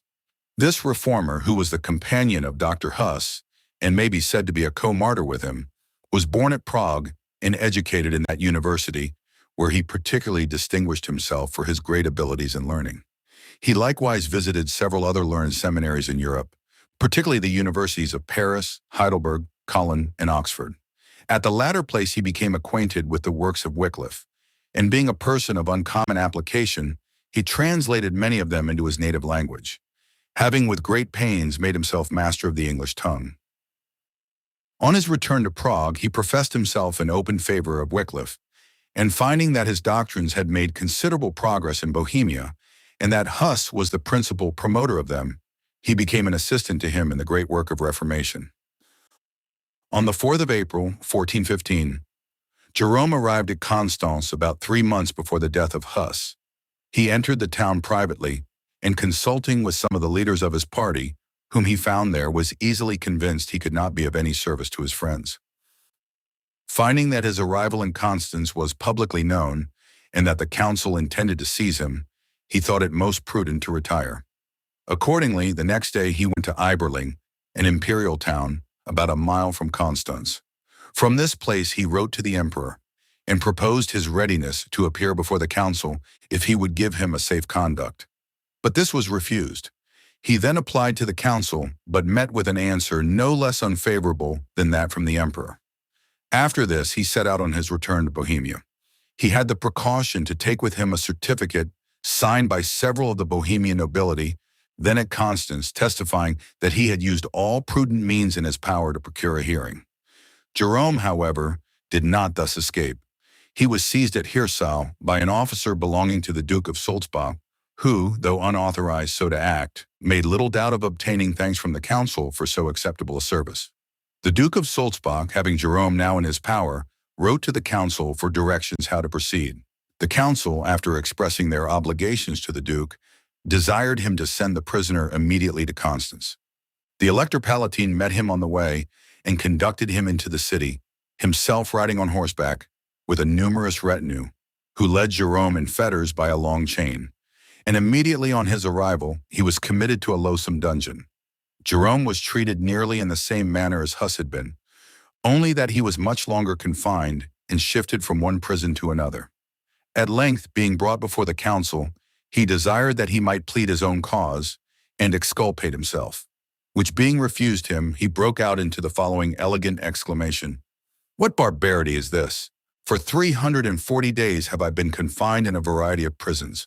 There is not a misery, there is not a want that I have not experienced. To my enemies you have allowed the fullest scope of accusation. To me you deny the least opportunity of defense. Not an hour will you now indulge me in preparing for my trial. You have swallowed the blackest calumnies against me.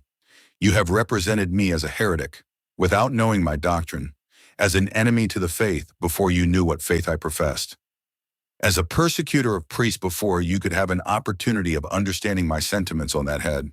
You are a general council. In you center all this world can communicate of gravity, wisdom, and sanctity. But still you are men, and men are seducible by appearances. The higher your character is for wisdom, the greater ought your care to be not to deviate into folly. The cause I now plead is not my own cause. It is the cause of men. It is the cause of Christians. It is a cause which is to affect the rights of posterity. However, the experiment is to be made in my person." This speech had not the least effect. Jerome was obliged to hear the charge read, which was reduced under the following heads. 1. that he was a derider of the papal dignity, 2, an opposer of the Pope, 3, an enemy to the cardinals, 4, a persecutor of the prelates, and 5, a hater of the Christian religion. The trial of Jerome was brought on the third day after his accusation, and witnesses were examined in support of the charge. The prisoner was prepared for his defense, which appears almost incredible when we consider he had been 340 days shut up in loathsome prisons, deprived of daylight, and almost starved for want of common necessaries. But his spirit soared above these disadvantages, under which a man less animated would have sunk. Nor was he more at a loss for quotations from the fathers and ancient authors than if he had been furnished with the finest library. The most bigoted of the assembly were unwilling he should be heard, knowing what effect eloquence is apt to have on the minds of the most prejudiced. At length, however, it was carried by the majority that he should have liberty to proceed in his defense, which he began to such an exalted strain of moving elocution that the heart of obdurate zeal was seen to melt, and the mind of superstition seemed to admit a ray of conviction. He made an admirable distinction between evidence as resting upon facts and as supported by malice and calumny.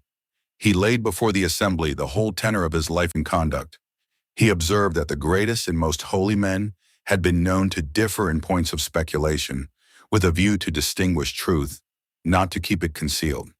He expressed a noble contempt of all his enemies, who would have induced him to retract the cause of virtue and truth. He entered upon a high encomium of Huss, and declared he was ready to follow him in the glorious track of martyrdom. He then touched upon the most defensible doctrines of Wycliffe, and concluded with observing that it was far from his intention to advance anything against the state of the Church of God, that it was only against the abuse of the clergy he complained, and that he could not help saying, it was certainly impious that the patrimony of the Church, which was originally intended for the purpose of charity and universal benevolence, should be prostituted to the pride of the eye, in feasts, foppish vestments, and other reproaches to the name and profession of Christianity. The trial being over, Jerome received the same sentence that had been passed upon his martyred countrymen. In consequence of this, he was, in the usual style of popish affectation, delivered over to the civil power. But as he was a layman, he had not to undergo the ceremony of degradation. They had prepared a cap of paper painted with red devils, which being put upon his head, he said, Our Lord Jesus Christ, when he suffered death for me, a most miserable sinner, did wear a crown of thorns upon his head, and for his sake will I wear this cap. 2 days were allowed him in hopes that he would recant, in which time the Cardinal of Florence used his utmost endeavors to bring him over. But they all proved ineffectual. Jerome was resolved to seal the doctrine with his blood, and he suffered death with the most distinguished magnanimity. In going to the place of execution, he sung several hymns, and when he came to the spot, which was the same where Huss had been burnt, he knelt down and prayed fervently. He embraced the stake with great cheerfulness, and when they went behind him to set fire to the faggots, he said, Come here, and kindle it before my eyes, for if I had been afraid of it, I had not come to this place. The fire being kindled, he sung a hymn, but was soon interrupted by the flames, and the last words he was heard to say these, This soul in flames I offer. The elegant Page, a learned gentleman of Florence, secretary to 2 popes, and a zealous but liberal Catholic, in a letter to Leonard Arotin, bore ample testimony of the extraordinary powers and virtues of Jerome, whom he emphatically styles a prodigious man. The real name of this zealous servant of Christ was John de Trosno. That of Ziska is a Bohemian word, signifying one-eyed as he had lost an eye. He was a native of Bohemia, of a good family, and left the court of Wenceslaus to enter into the service of the King of Poland against the Teutonic Knights. Having obtained a badge of honor and a purse of ducats for his gallantry, at the close of the war he returned to the court of Wenceslaus, to whom he boldly avowed the deep interest he took in the bloody affront offered to his Majesty's subjects at Constance in the affair of Huss. Wenceslaus lamented it was not in his power to revenge it, and from this moment Ziska is said to have formed the idea of asserting the religious liberties of his country.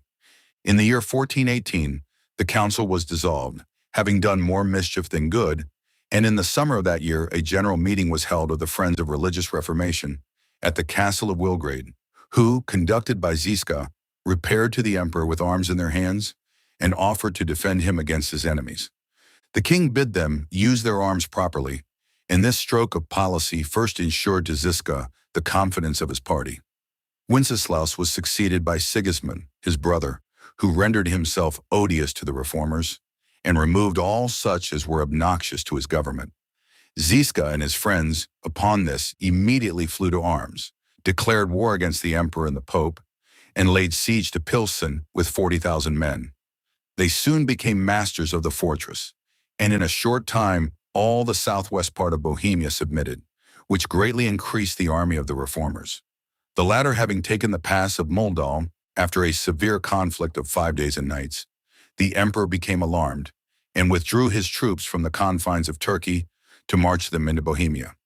At Bern in Moravia he halted and sent dispatches to treat of peace, as a preliminary to which Ziska gave up Pilsen and all the fortresses he had taken. Sigismund, proceeding in a manner that clearly manifested he acted on the Roman doctrine, that no faith was to be kept with heretics, and treating some of the authors of the late disturbances with severity, the alarm bell of revolt was sounded from one end of Bohemia to the other. Ziska took the castle of Prague by the power of money, and on the 19th of August, 1420, defeated the small army the emperor had hastily got together to oppose him. He next took Ausia by assault and destroyed the town with a barbarity that disgraced the cause in which he fought. Winter approaching, Ziska fortified his camp on a strong hill about 40 miles from Prague, which he called Mount Tabor, from whence he surprised a body of horse at midnight and made 1,000 men prisoners. Shortly after, the emperor obtained possession of the strong fortress of Prague by the same means that Ziska had before done. It was soon blockaded by the latter, and want began to threaten the emperor, who saw the necessity of a retreat.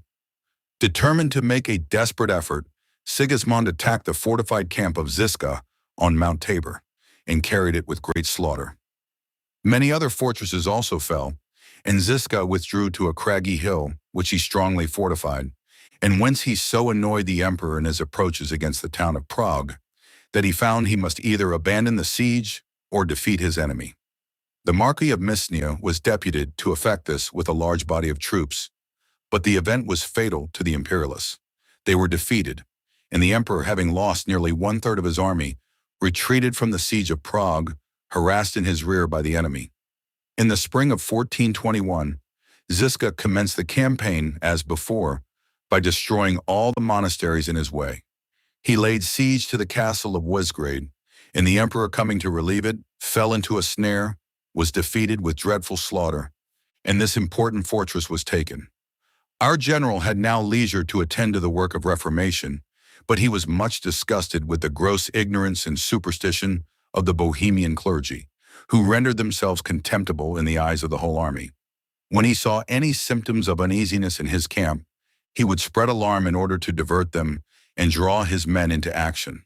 In one of these expeditions, he encamped before the town of Ruby, and while pointing out the place for an assault, an arrow shot from the wall struck him in the eye. At Prague it was extracted, but, being barbed, it tore the eye out with it. A fever succeeded, and his life was, with difficulty, preserved. He was now totally blind, but still desirous of attending the army. The emperor having summoned the states of the empire to assist him, it was resolved with their assistance to attack Ziska in the winter, when many of his troops departed till the return of spring. The Confederate princes undertook the siege of Soissons, but at the approach merely of the Bohemian general, they retreated. Sigismund nevertheless advanced with his formidable army, consisting of 15,000 Hungarian horse and 25,000 infantry, well equipped for a winter campaign. This army spread terror through all the east of Bohemia. Wherever Sigismund marched, the magistrates laid their keys at his feet and were treated with severity or favor, according to their merits in his cause. Ziska, however, with speedy marches, approached, and the emperor resolved to try his fortune once more with that invincible chief. On the 13th of January, 1422, the two armies met on a spacious plain near Kamnitz. Ziska appeared in the center of his front line, guarded, or rather conducted, by a horseman on each side, armed with a poleaxe. His troops, having sung a hymn with a determined coolness, drew their swords and waited for a signal. When his officers had informed him that the ranks were all well closed, he waved his saber round his head, which was the sign of battle. This battle is described as a most awful sight.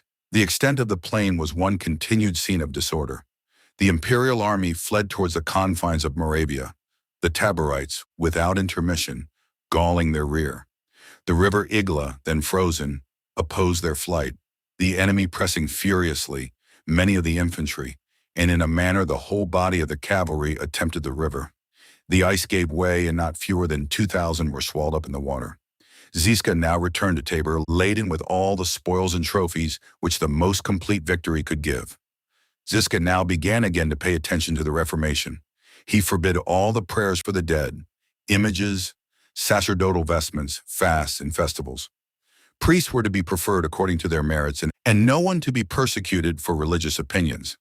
In everything, Ziska consulted the liberal-minded and did nothing without general concurrence. An alarming disagreement now arose at Prague between the magistrates who were calixtans, or receivers of the sacraments in both kinds, and the Taborites, 9 of the chiefs of whom were privately arraigned and put to death. The populace, enraged, sacrificed the magistrates, and the affair terminated without any particular consequence. The calixtans having sunk into contempt, Ziska was solicited to assume the crown of Bohemia, but this he nobly refused and prepared for the next campaign, in which Sigismund resolved to make his last effort. While the Marquis of Mesnia penetrated into Upper Saxony, the emperor proposed to enter Moravia on the side of Hungary. Before the Marquis had taken the field, Ziska sat down before the strong town of Aussig, situate on the Elbe. The Marquis flew to its relief with a superior army, and, after an obstinate engagement, was totally defeated, and Aussig capitulated. Ziska then went to the assistance of Prokop, a young general whom he had appointed to keep Sigismund in check, and whom he compelled to abandon the siege of Pernitz, after laying 8 weeks before it. Ziska, willing to give his troops some respite from fatigue, now entered Prague, hoping his presence would quell any uneasiness that might remain after the late disturbance. But he was suddenly attacked by the people, and he and his troop, having beaten off the citizens, effected a retreat to his army, whom he acquainted with the treacherous conduct of the calixtans. Every effort of address was necessary to appease their vengeful animosity, and at night, in a private interview between Rokasan, an ecclesiastic of great eminence in Prague, and Ziska, the latter became reconciled, and the intended hostilities were done away. Mutually tired of the war, Sigismund sent to Ziska, requesting him to sheath his sword and name his conditions. A place of Congress being appointed, Ziska, with his chief officers, set out to meet the emperor. Compelled to pass through a part of the country where the plague raged, he was seized with it at the castle of Briska and departed this life. October 6, 1424. Like Moses, he died in view of the completion of his labors, and was buried in the great church of Chaslo in Bohemia, where a monument is erected to his memory, with this inscription on it: "Here lies John Ziska, who, having defended his country against the encroachments of papal tyranny, rests in this hallowed place in despite of the Pope." After the death of Ziska, Prokop was defeated and fell with the liberties of his country. After the death of Huss and Jerome, the Pope, in conjunction with the Council of Constance, ordered the Roman clergy everywhere to excommunicate such as adopted their opinions or commiserated their fate. These orders occasioned great contentions between the Papists and Reformed Bohemians, which was the cause of a violent persecution against the latter. At Prague, the persecution was extremely severe, till, at length, the Reformed, being driven to desperation, armed themselves, attacked the Senate House, and threw 12 senators with the Speaker out of the Senate House windows, whose bodies fell upon spears, which were held up by others of the Reformed in the street to receive them. Being informed of these proceedings, the Pope came to Florence and publicly excommunicated the Reformed Bohemians, exciting the Emperor of Germany and all kings, princes, dukes, etc., to take up arms in order to extirpate the whole race, and promising, by way of encouragement, full remission of all sins whatever to the most wicked person if he did but kill one Bohemian Protestant. This occasioned a bloody war, for several popish princes undertook the extirpation, or at least expulsion, of the proscribed people, and the Bohemians, arming themselves, prepared to repel force by force in the most vigorous and effectual manner. The Popish army prevailing against the Protestant forces at the Battle of Kuttenberg, the prisoners of the Reformed were taken to 3 deep mines near that town, and several hundreds were cruelly thrown into each, where they miserably perished. A merchant of Prague going to Breslau in Silesia happened to lodge in the same inn with several priests. Entering into conversation upon the subject of religious controversy, he passed many encomiums upon the martyr John Huss and his doctrines. The priest, taking umbrage at this, laid in information against him the next morning, and he was committed to prison as a heretic. Many endeavors were used to persuade him to embrace the Roman Catholic faith, but he remained steadfast to the pure doctrines of the Reformed Church. Soon after his imprisonment, a student of the university was committed to the same jail. When being permitted to converse with the merchant, they mutually comforted each other. On the day appointed for execution, when the jailer began to fasten ropes to their feet, by which they were to be dragged through the streets, the student appeared quite terrified and offered to abjure his faith and turn Roman Catholic if he might be saved. The offer was accepted, his abjuration was taken by a priest, and he was set at liberty. A priest applying to the merchant to follow the example of the student, he nobly said, "Lose no time in hopes of my recantation. Your expectations will be vain.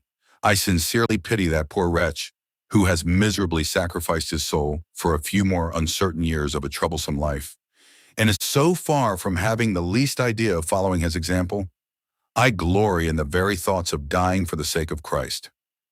On hearing these words, the priest ordered the executioner to proceed, and the merchant, being drawn through the city, was brought to the place of execution, and there burnt.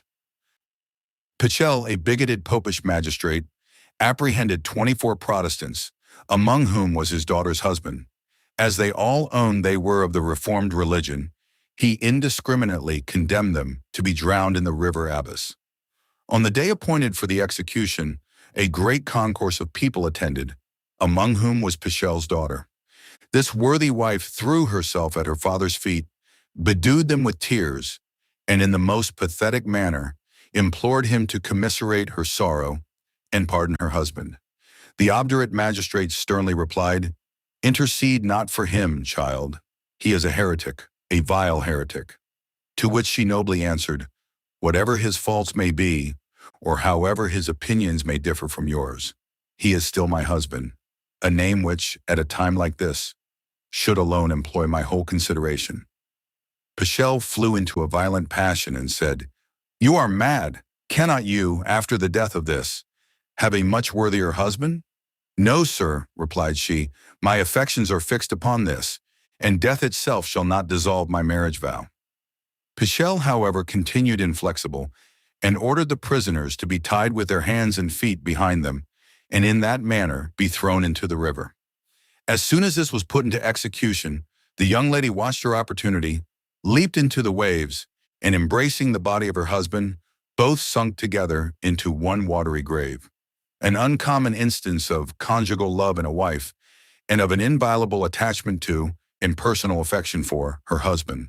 The Emperor Ferdinand, whose hatred to the Bohemian Protestants was without bounds, not thinking he had sufficiently oppressed them, instituted a high court of reformers upon the plan of the Inquisition, with this difference that the reformers were to remove from place to place, and always to be attended by a body of troops. These reformers consisted chiefly of Jesuits, and from their decision there was no appeal, by which it may be easily conjectured that it was a dreadful tribunal indeed.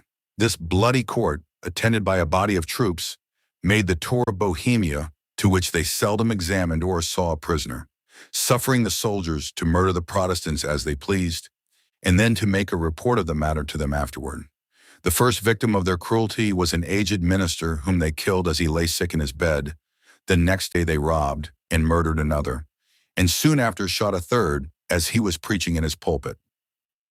A nobleman and clergyman who resided in a Protestant village, hearing of the approach of the high court of reformers and the troops, fled from the place and secreted themselves. The soldiers, however, on their arrival, seized upon a schoolmaster, asked him where the lord of that place and the minister were concealed, and where they had hid their treasures. The schoolmaster replied he could not answer either of the questions. They then stripped him naked, bound him with cords, and beat him most unmercifully with cudgels. This cruelty not extorting any confession from him, they scorched him in various parts of his body. When, to gain a respite from his torments, he promised to show them where the treasures were hid. The soldiers gave ear to this with pleasure, and the schoolmaster led them to a ditch full of stones, saying, "Beneath these stones are the treasures ye seek for." Eager after money, they went to work, and soon removed those stones, but not finding what they sought after, beat the schoolmaster to death, buried him in the ditch, and covered him with the very stones he had made them remove. Some of the soldiers ravished the daughters of a worthy Protestant before his face, and then tortured him to death. A minister and his wife they tied back to back and burnt. Another minister they hung upon a crossbeam, and making a fire under him, broiled him to death. A gentleman they hacked into small pieces, and they filled a young man's mouth with gunpowder, and setting fire to it, blew his head to pieces. As their principal rage was directed against the clergy, they took a pious Protestant minister and tormented him daily for a month together in the following manner, making their cruelty regular, systematic, and progressive. They placed him amidst them and made him the subject of their derision and mockery during a whole day's entertainment, trying to exhaust his patience, but in vain, for he bore the whole with true Christian fortitude. They spit in his face, pulled his nose, and pinched him in most parts of his body. He was hunted like a wild beast, till ready to expire with fatigue. They made him run the gauntlet between two ranks of them, each striking him with a twig. He was beat with their fists. He was beat with ropes. They scourged him with wires. He was beat with cudgels. They tied him up by the heels with his head downwards, till the blood started out of his nose, mouth, etc. They hung him by the right arm till it was dislocated, and then had it set again. The same was repeated with his left arm. Burning papers dipped in oil were placed between his fingers and toes. His flesh was torn with red-hot pincers. He was put to the rack. They pulled off the nails of his right hand. The same repeated with his left hand. He was bastinadoed on his feet. A slit was made in his right ear. The same repeated on his left ear. His nose was slit. They whipped him through the town upon an ass. They made several incisions in his flesh. They pulled off the toenails of his right foot. The same repeated with his left foot. He was tied up by the loins and suspended for a considerable time. The teeth of his upper jaw were pulled out. The same was repeated with his lower jaw. Boiling lead was poured upon his fingers. The same repeated with his toes. A knotted cord was twisted about his forehead in such a manner as to force out his eyes. During the whole of these horrid cruelties, particular care was taken that his wound should not mortify, and not to injure him mortally till the last day, when the forcing out of his eyes proved his death. Innumerable were the other murders and depredations committed by those unfeeling brutes, and shocking to humanity were the cruelties which they inflicted on the poor Bohemian Protestants. The winter being far advanced, however, the High Court of Reformers, with their infernal band of military ruffians, thought proper to return to Prague, but on their way, meeting with a Protestant pastor, they could not resist the temptation of feasting their barbarous eyes with a new kind of cruelty which had just suggested itself to the diabolical imagination of one of the soldiers. This was to strip the minister naked, and alternately to cover him with ice and burning coals. This novel mode of tormenting a fellow creature was immediately put into practice, and the unhappy victim expired beneath the torments, which seemed to delight his inhuman persecutors. A secret order was soon after issued by the emperor for apprehending all noblemen and gentlemen who had been principally concerned in supporting the Protestant cause, and in nominating Frederick Elector Palatine of the Rhine to be King of Bohemia. These, to the number of 50, were apprehended in one night, and at 1 hour, and brought from the places where they were taken to the castle of Prague, and the estates of those who were absent from the kingdom were confiscated, themselves were made outlaws, and their names fixed upon a gallows as marks of public ignominy. The High Court of Reformers then proceeded to try the 50 who had been apprehended, and 2 epistate Protestants were appointed to examine them. These examinants asked a great number of unnecessary and impertinent questions, which so exasperated one of the noblemen, who was naturally of a warm temper, that he exclaimed, opening his breast at the same time, "Cut here, search my heart. Hinulni, you shall find nothing but the love of religion and liberty. Those were the motives for which I drew my sword, and for those I am willing to suffer death. As none of the prisoners would change their religion or acknowledge they had been in error, they were all pronounced guilty, but the sentence was referred to the emperor. When that monarch had read their names and an account of the respective accusations against them, he passed judgment on all, but in a different manner, as his sentences were of four kinds, viz. Death, banishment, imprisonment for life, and imprisonment during pleasure. 20 being ordered for execution were informed they might send for Jesuits, monks, or friars to prepare for the awful change they were to undergo, but that no Protestants should be permitted to come near them. This proposal they rejected and strove all they could to comfort and cheer each other upon the solemn occasion. On the morning of the day appointed for the execution, a cannon was fired as a signal to bring the prisoners from the castle to the principal marketplace, in which scaffolds were erected, and a body of troops were drawn up to attend the tragic scene. The prisoners left the castle with as much cheerfulness as if they had been going to an agreeable entertainment instead of a violent death. Exclusive of soldiers, Jesuits, priests, executioners, attendants, etc., a prodigious concourse of people attended to see the exit of these devoted martyrs, who were executed in the following order. Lord Schillick was about 50 years of age and was possessed of great natural and acquired abilities. When he was told he was to be quartered, and his parts scattered in different places, he smiled with great serenity, saying, "The loss of a sepulchre is but a trifling consideration." A gentleman who stood by, crying, "Courage, my lord," he replied, "I have God's favor, which is sufficient to inspire anyone with courage. The fear of death does not trouble me. Formerly I have faced him in fields of battle to oppose Antichrist, and now dare face him on a scaffold for the sake of Christ." Having said a short prayer, he told the executioner he was ready, who cut off his right hand and his head, and then quartered him. His hand and head were placed upon the high tower of Prague, and his quarters distributed in different parts of the city.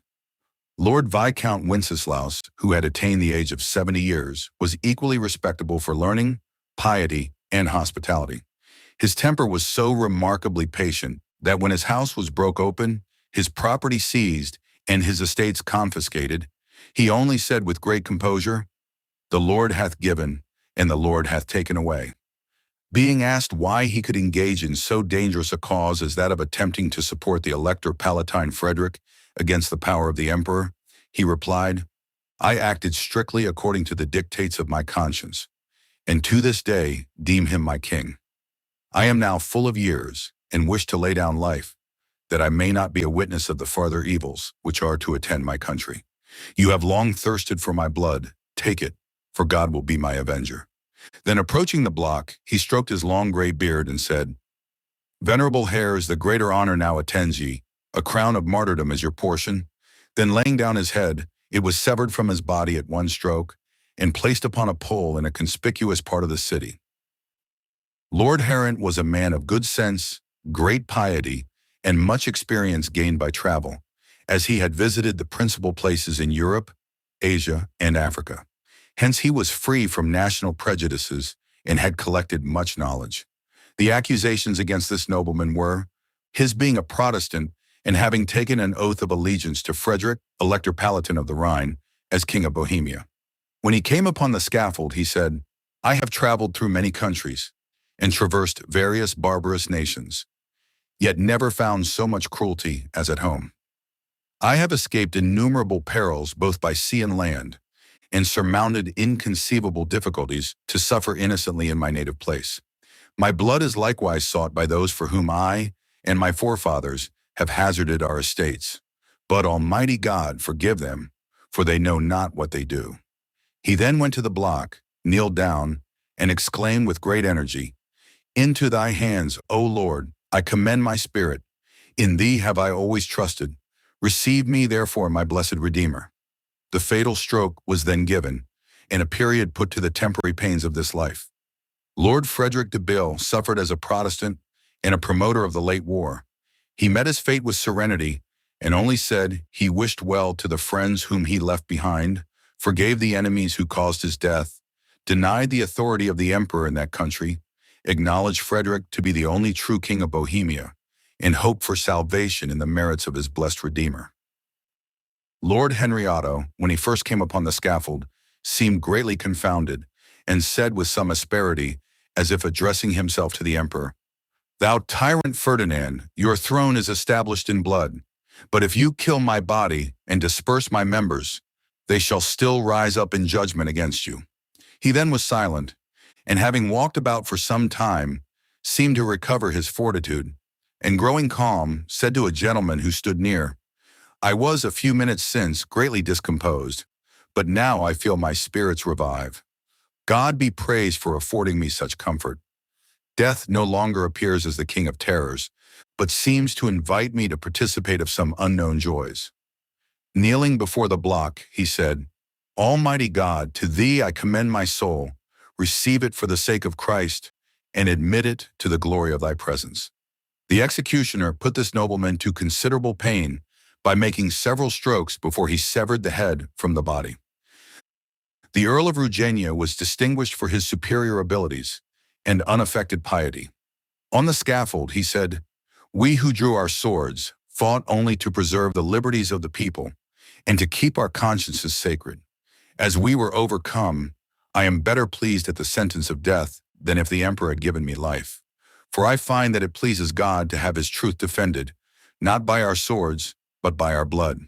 He then went boldly to the block, saying, "I shall now be speedily with Christ, and receive the crown of martyrdom with great courage." Sir Gaspar Caplitz was 86 years of age. When he came to the place of execution, he addressed the principal officer thus, "Behold a miserable ancient man, who hath often entreated God to take him out of this wicked world, but could not until now obtain his desire. For God reserved me till these years to be a spectacle to the world, and a sacrifice to himself. Therefore God's will be done." One of the officers told him, in consideration of his great age, that if he would only ask pardon, he would immediately receive it. "Ask pardon," exclaimed he, "I will ask pardon of God, whom I have frequently offended, but not of the emperor, to whom I never gave any offense should I sue for pardon. It might be justly suspected I had committed some crime for which I deserved this condemnation. No, no, as I die innocent and with a clear conscience, I would not be separated from this noble company of martyrs." So saying, he cheerfully resigned his neck to the block. Procopius Dvorzecki on the scaffold said, "We are now under the emperor's judgment, but in time he shall be judged, and we shall appear as witnesses against him." Then taking a gold medal from his neck, which was struck when the Elector Frederick was crowned King of Bohemia, he presented it to one of the officers, at the same time uttering these words, "As a dying man, I request, if ever King Frederick is restored to the throne of Bohemia, that you will give him this medal. Tell him for his sake I wore it till death, and that now I willingly lay down my life for God and my king." He then cheerfully laid down his head and submitted to the fatal blow. Dionysius Servius was brought up a Roman Catholic, but had embraced the Reformed religion for some years. When upon the scaffold, the Jesuits used their utmost endeavors to make him recant and return to his former faith, but he paid not the least attention to their exhortations. Kneeling down, he said, "They may destroy my body, but cannot injure my soul, that I commend to my Redeemer," and then patiently submitted to martyrdom, being at that time 56 years of age. Valentine Cocken was a person of considerable fortune and eminence, perfectly pious and honest, but of trifling abilities. Yet his imagination seemed to grow bright, and his faculties to improve on death's approach, as if the impending danger refined the understanding. Just before he was beheaded, he expressed himself with such eloquence, energy, and precision as greatly amazed those who knew his former deficiency in point of capacity. Tobias Stefik was remarkable for his affability and serenity of temper. He was perfectly resigned to his fate, and a few minutes before his death spoke in this singular manner, "I have received during the whole course of my life many favors from God. Ought I not therefore cheerfully to take one bitter cup when he thinks proper to present it? Or rather, ought I not to rejoice that it is his will I should give up a corrupted life for that of immortality?" Dr. Jusinius, an able student of physic, was accused of having spoken disrespectful words of the emperor, of treason in swearing allegiance to the Elector Frederick, and of heresy in being a Protestant. For the first accusation he had his tongue cut out, for the second he was beheaded, and for the third and last he was quartered, and the respective parts exposed on poles. Christopher Chober, as soon as he stepped upon the scaffold, said, "I come in the name of God to die for his glory. I have fought the good fight and finished my course. So, executioner, do your office." The executioner obeyed, and he instantly received the crown of martyrdom. No person ever lived more respected or died more lamented than John Foxe. The only words he spoke before receiving the fatal stroke were, "The righteous seem to die in the eyes of fools, but they only go to rest. Lord Jesus, thou hast promised that those who come to thee shall not be cast off. Behold, I am come. Look on me, pity me, pardon my sins, and receive my soul."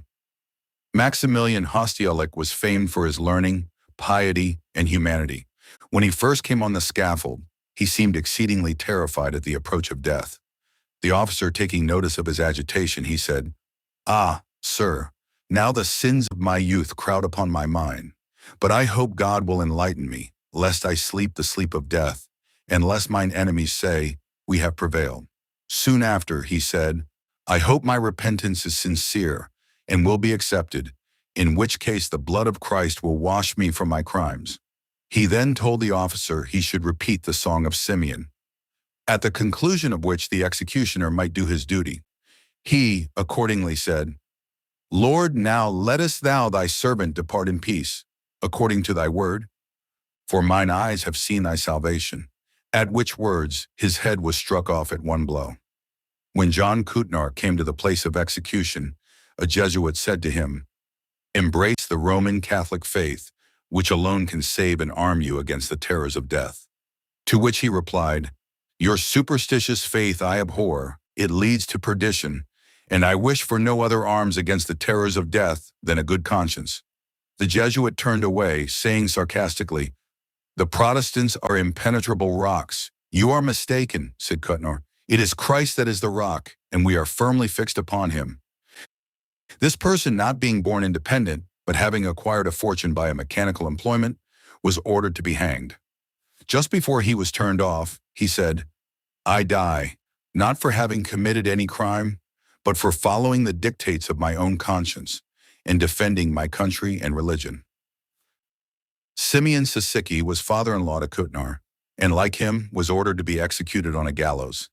He went cheerfully to death and appeared impatient to be executed, saying, "Every moment delays me from entering into the kingdom of Christ." Nathaniel Wonianski was hanged for having supported the Protestant cause and the election of Frederick to the crown of Bohemia. At the gallows, the Jesuits did all in their power to induce him to renounce his faith. Finding their endeavors ineffectual, one of them said, "If you will not abjure your heresy, at least repent of your rebellion." To which Wonianski replied, "You take away our lives under a pretended charge of rebellion, and not content with that, seek to destroy our souls. Glut yourselves with blood, and be satisfied, but tamper not with our consciences." Wonianski's own son then approached the gallows and said to his father, "Sir, if life should be offered to you on condition of apostasy, I entreat you to remember Christ and reject such pernicious overtures." To this the father replied, "It is very acceptable, my son, to be exhorted to constancy by you, but suspect me not. Rather endeavor to confirm in their faith your brothers, sisters, and children, and teach them to imitate that constancy of which I shall leave them an example." He had no sooner concluded these words than he was turned off, receiving the crown of martyrdom with great fortitude. Wenceslaus Gizbitsky, during his whole confinement, had great hopes of life given him, which made his friends fear for the safety of his soul. He, however, continued steadfast in his faith, prayed fervently at the gallows, and met his fate with singular resignation. Martin Foster was an ancient cripple, the accusations against whom were, being charitable to heretics, and lending money to the Elector Frederick. His great wealth, however, seems to have been his principal crime, and that he might be plundered of his treasures was the occasion of his being ranked in this illustrious list of martyrs. The general persecutions in Germany were principally occasioned by the doctrines and ministry of Martin Luther. Indeed, the Pope was so terrified at the success of that courageous reformer that he determined to engage the Emperor Charles V, at any rate, in the scheme to attempt their extirpation. To this end, 1. He gave the emperor 200,000 crowns in ready money. 2. He promised to maintain 12,000 foot and 5,000 horse for the space of 6 months, or during a campaign. 3. He allowed the emperor to receive 1/2 the revenues of the clergy of the empire during the war. 4. He permitted the emperor to pledge the abbey lands for 500,000 crowns to assist in carrying on hostilities against the Protestants.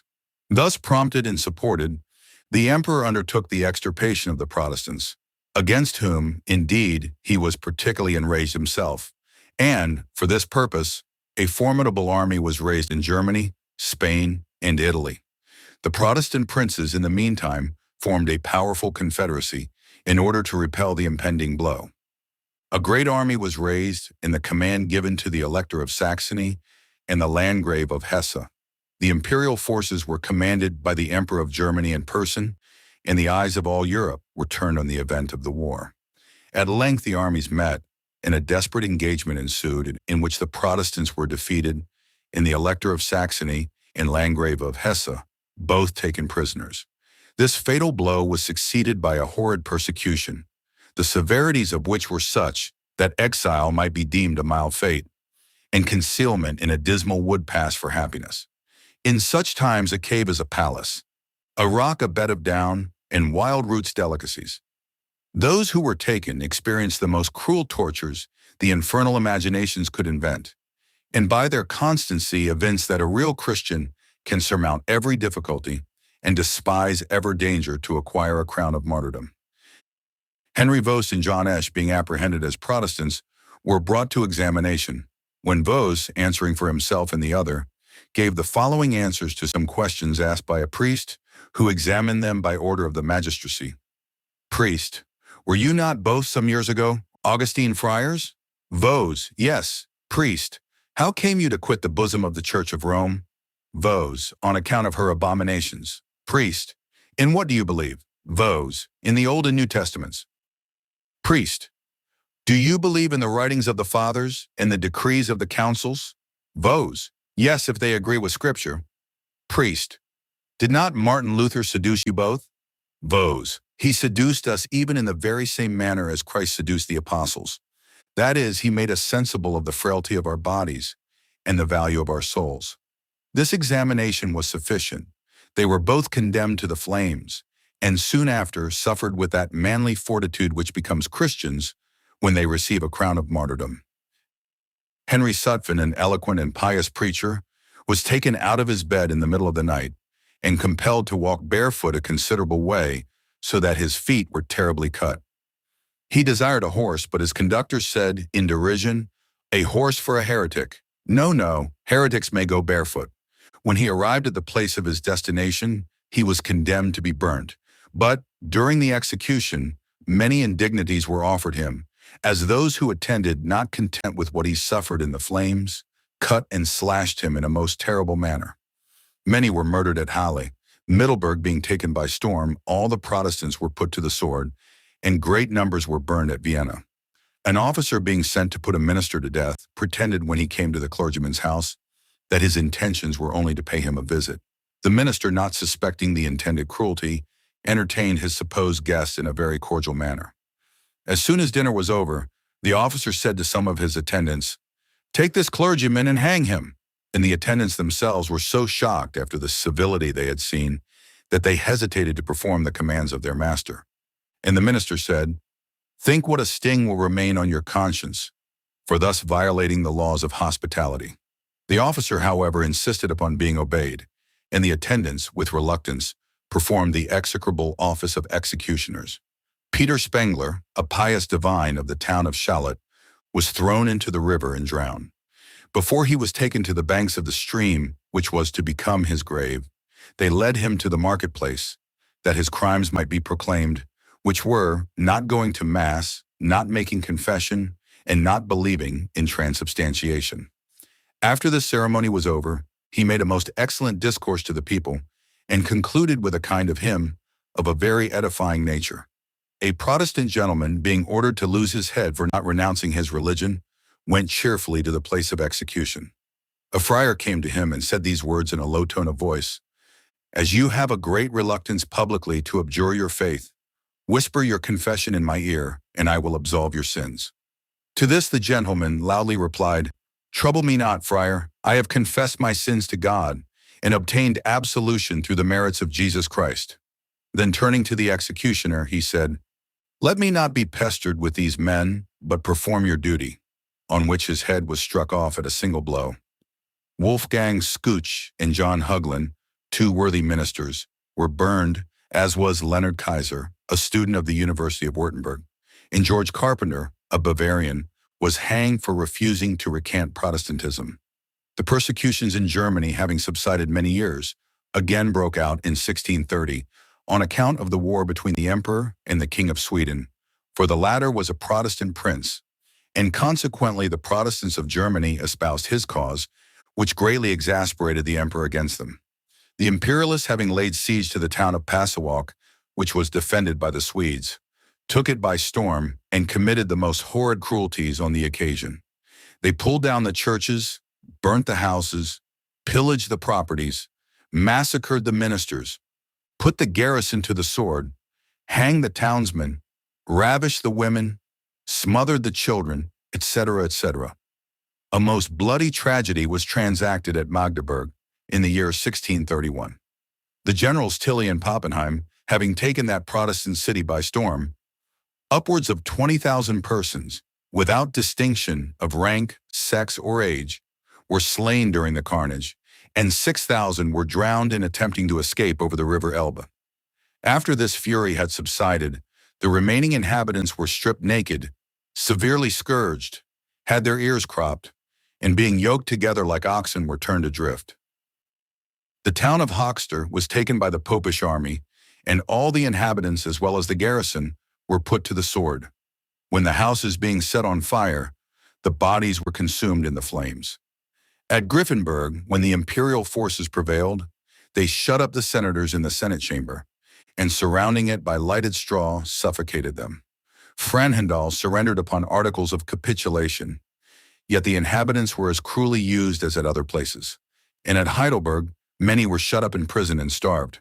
The cruelties used by the imperial troops under Count Tilly in Saxony are thus enumerated: half strangling and recovering the persons again repeatedly, rolling sharp wheels over the fingers and toes, pinching the thumbs in a vice, forcing the most filthy things down the throat, by which many were choked, tying cords around the head so tight that the blood gushed out of the eyes, nose, ears, and mouth, fastening burning matches to the fingers, toes, ears, arms, legs, and even tongue, putting powder in the mouth and setting fire to it, by which the head was shattered to pieces, tying bags of powder to all parts of the body, by which the person was blown up, drawing cords backwards and forwards through the fleshy parts, making incisions with bodkins and knives in the skin, running wires through the nose, ears, lips, and so on, hanging Protestants up by the legs with their heads over a fire,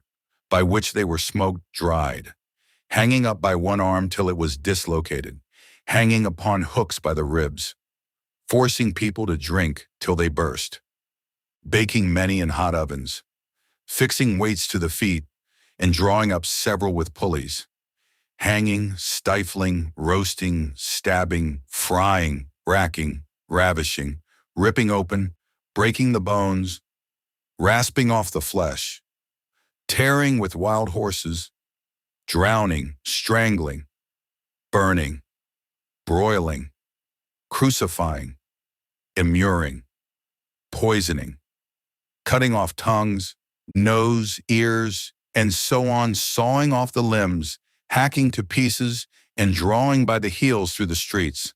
The enormous cruelties will be a perpetual stain on the memory of Count Tilly, who not only permitted but even commanded the troops to put them in practice. Wherever he came, the most horrid barbarities and cruel depredations ensued.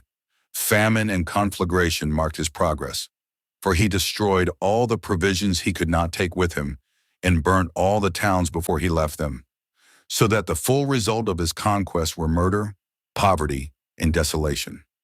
An aged and pious divine they stripped naked, tied him on his back upon a table, and fastened a large fierce cat upon his belly.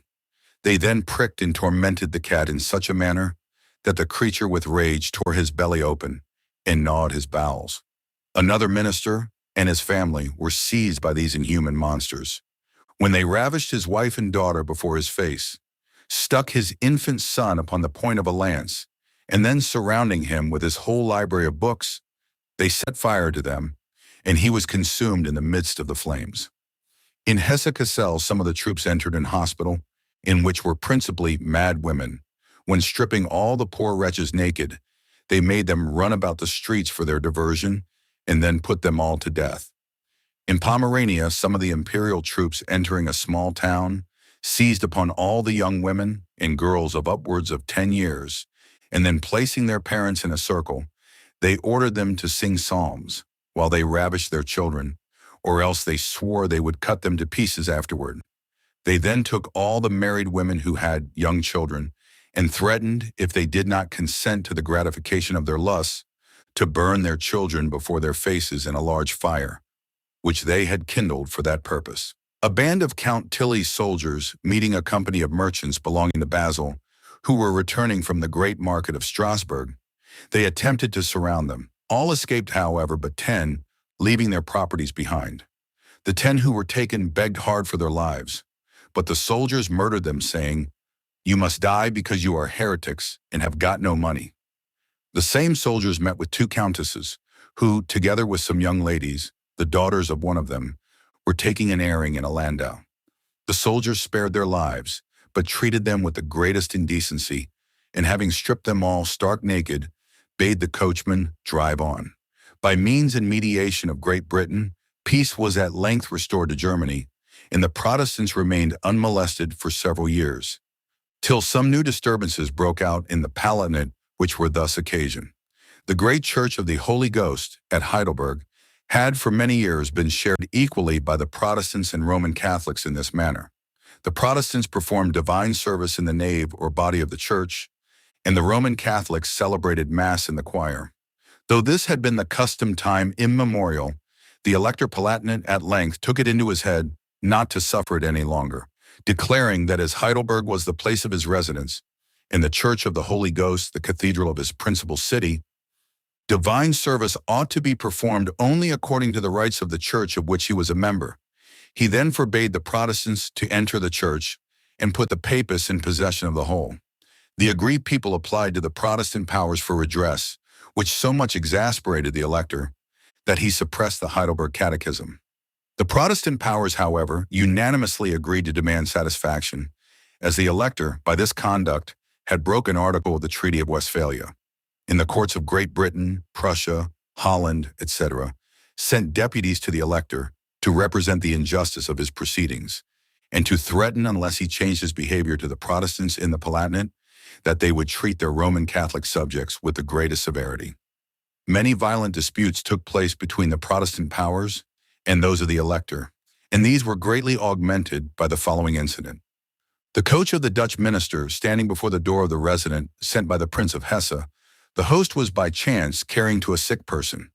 The coachman took not the least notice, which those who attended the host observing, pulled him from his box and compelled him to kneel.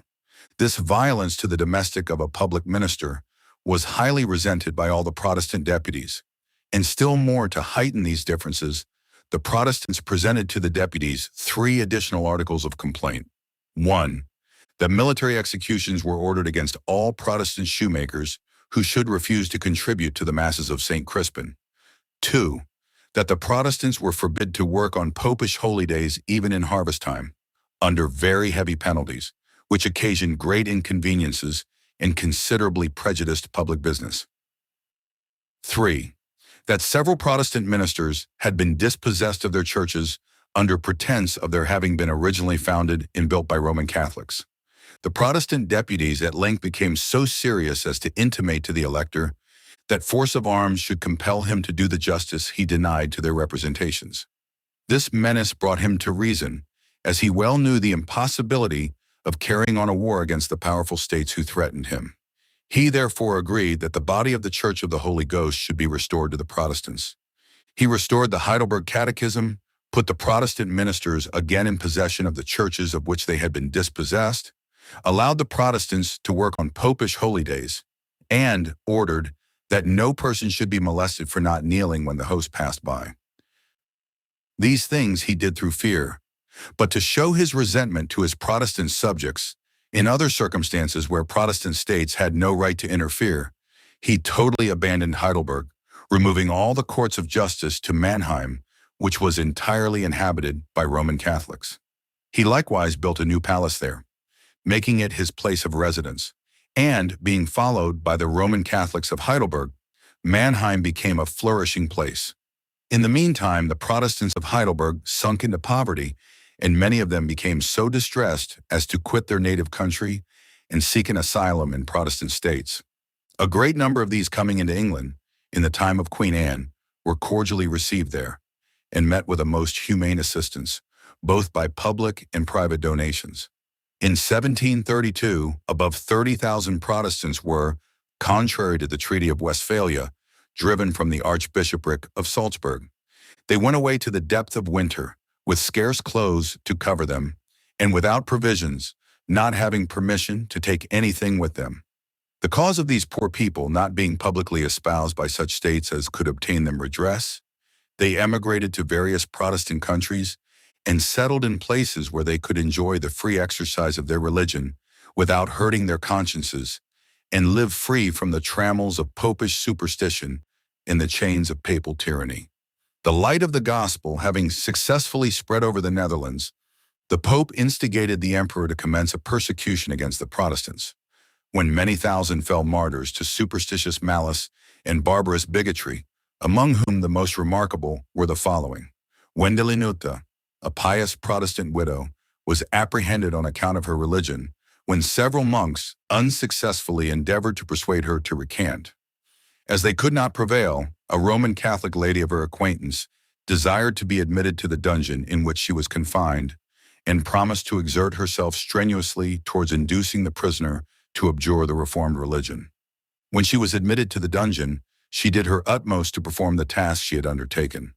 But finding her endeavors ineffectual, she said, "Dear Wendelinutta, if you will not embrace our faith, at least keep the things which you profess secret within your own bosom, and strive to prolong your life." To which the widow replied, "Madam, you know not what you say, for with the heart we believe to righteousness, but with the tongue confession is made unto salvation." As she positively refused to recant, her goods were confiscated, and she was condemned to be burnt.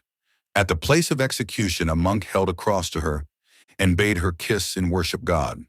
To which she answered, "I worship no wooden god, but the eternal God who is in heaven." She was then executed, but through the before-mentioned Roman Catholic lady, the favor was granted that she should be strangled before fire was put to the faggots. 2 Protestant clergymen were burned at Cologne. A tradesman of Antwerp, named Nicholas, was tied up in a sack, thrown into the river, and drowned, and Pistorius, a learned student, was carried to the market of a Dutch village in a fool's coat, and committed to the flames. 16 Protestants having received sentence to be beheaded, a Protestant minister was ordered to attend the execution. This gentleman performed the function of his office with great propriety, exhorted them to repentance, and gave them comfort in the mercies of their Redeemer. As soon as the 16 were beheaded, the magistrate cried out to the executioner, "There is another stroke remaining yet. You must behead the minister. He can never die at a better time than with such excellent precepts in his mouth, and such laudable examples before him."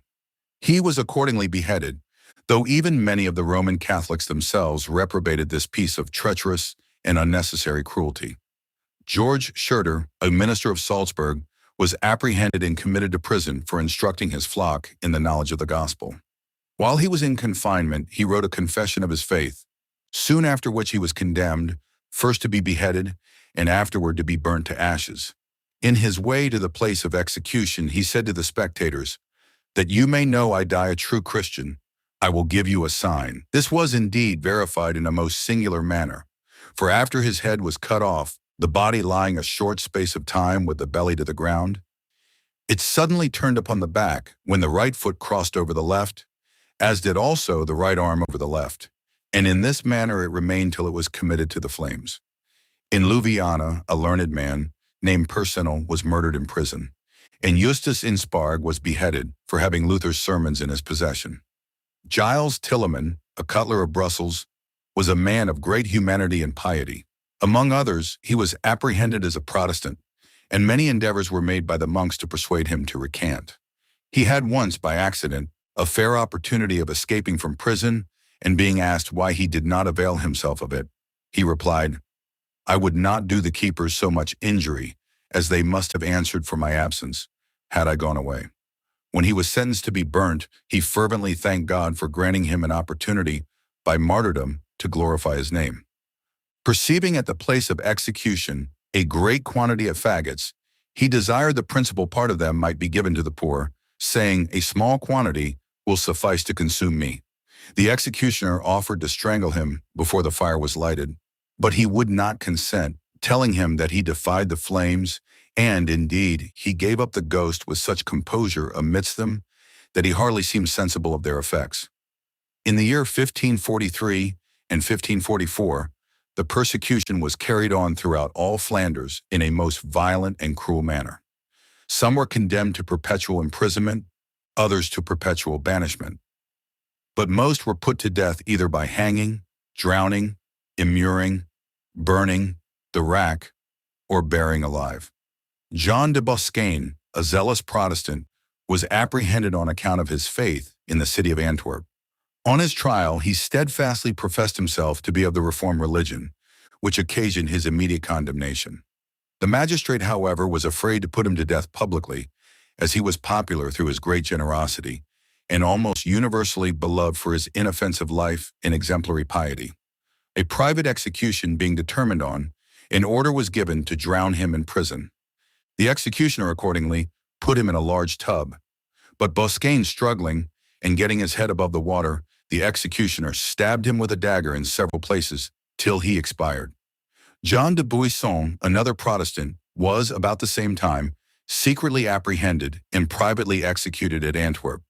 The number of Protestants being great in that city, and the prisoner much respected, the magistrates feared an insurrection, and for that reason ordered him to be beheaded in prison. A.D. 1568. 3 persons were apprehended in Antwerp named Scoblant, Hughes, and Cummins. During their confinement, they behaved with great fortitude and cheerfulness, confessing that the hand of God appeared in what had befallen them, and bowing down before the throne of his providence.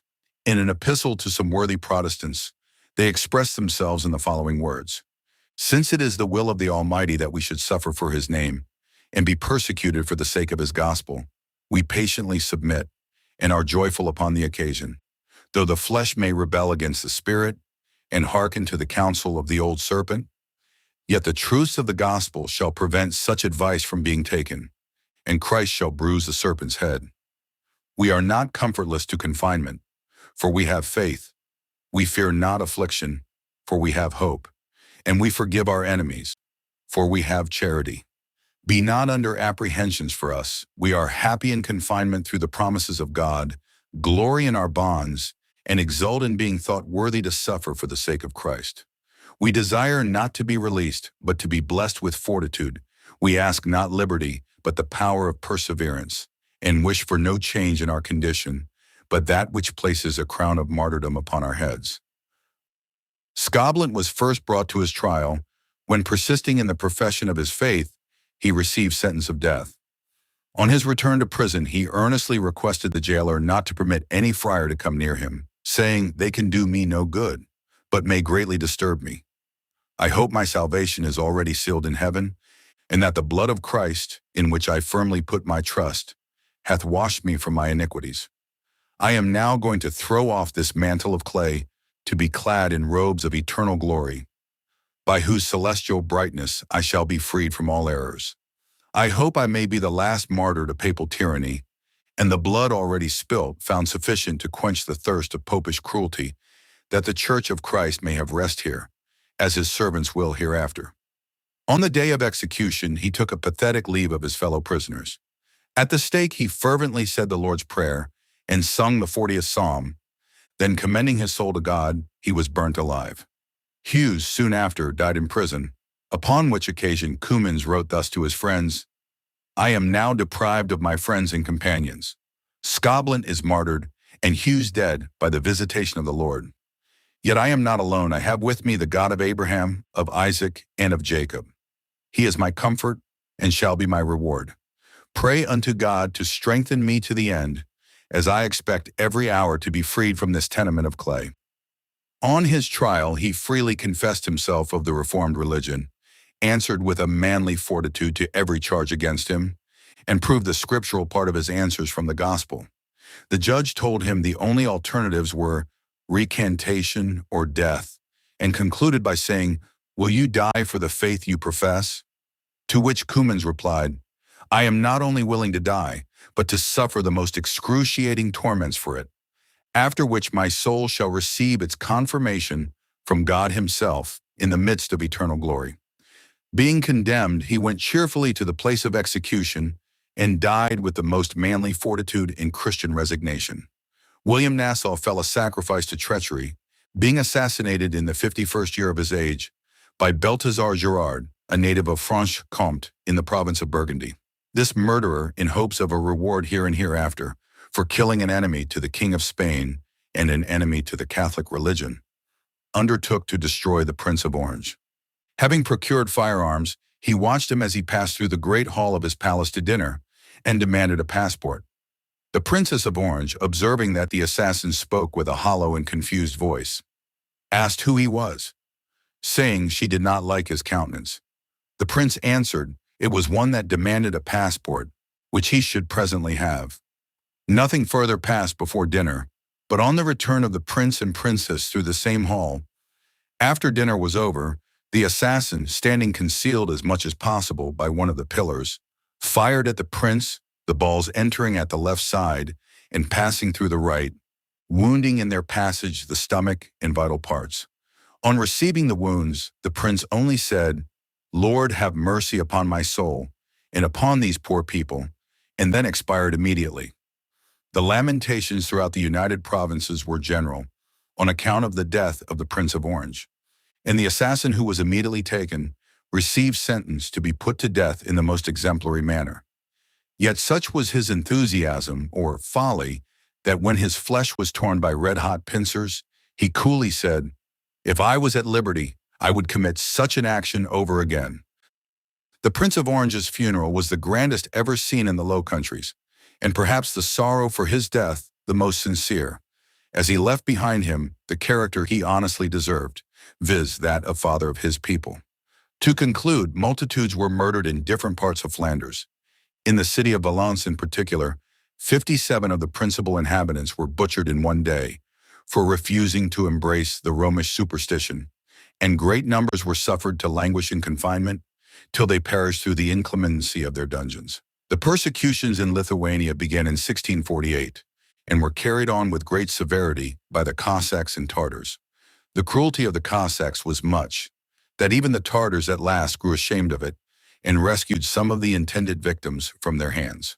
The barbarities exercised were these: skinning alive, cutting off hands, taking out the bowels, cutting the flesh open, putting out the eyes, beheading, scalping, cutting off feet, boring the shin bones, pouring melted lead into the flesh, hanging, stabbing, and sending to perpetual banishment.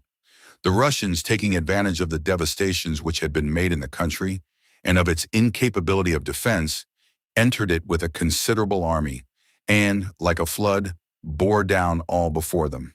Everything they met with was an object of destruction. They razed cities, demolished castles, ruined fortresses, sacked towns, burnt villages, and murdered people. The ministers of the gospel were peculiarly marked out as the objects of their displeasure, though every worthy Christian was liable to the effects of their cruelty. As Lithuania recovered itself after one persecution, succeeding enemies again destroyed it. The Swedes, the Prussians, and the Courlanders carried fire and sword through it, and continual calamities for some years attended that unhappy district. It was then attacked by the Prince of Transylvania, who had in his army, exclusive of his own Transylvanians, Hungarians, Moldavians, Serbians, Wallachians, etc. These, as far as they penetrated, wasted the country, destroyed the churches, rifled the nobility, burnt the houses, enslaved the healthy, and murdered the sick. A clergyman who wrote an account of the misfortunes of Lithuania in the 17th century says, "In consideration of these extremities, we cannot but adore the judgment of God poured upon us for our sins and deplore our sad condition. Let us hope for a deliverance from his mercy and wish for restitution in his benevolence. Though we are brought low, though we are wasted, troubled, and terrified, yet his compassion is greater than our calamities, and his goodness superior to our afflictions. Our neighbors hate us at present, as much as our more distant enemies did before. They persecute the remnant of us still remaining, deprive us of our few churches left, banish our preachers, abuse our schoolmasters, treat us with contempt, and oppress us in the most opprobrious manner. In all our afflictions, the truth of the gospel shone among us and gave us comfort, and we only wish for the grace of Jesus Christ, not only to ourselves, but to soften the hearts of our enemies and the sympathy of our fellow Christians." The Protestants of Poland were persecuted in a dreadful manner.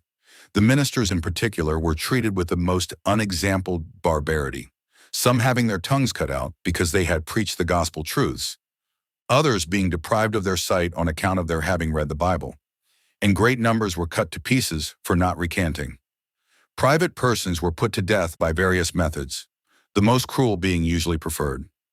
Women were murdered without the least regard to their sex, and the persecutors even went so far as to cut off the heads of sucking babes and fasten them to the breasts of the mothers.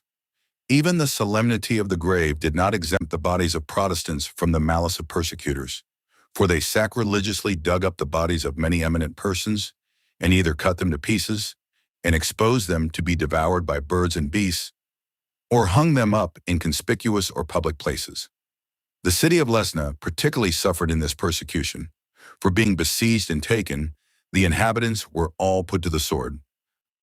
Christianity was first established in China by 3 Italian missionaries called Roger the Neapolitan, Pacis of Bologna, and Matthew Ricci of Macerata in the Marquisate of Ancona.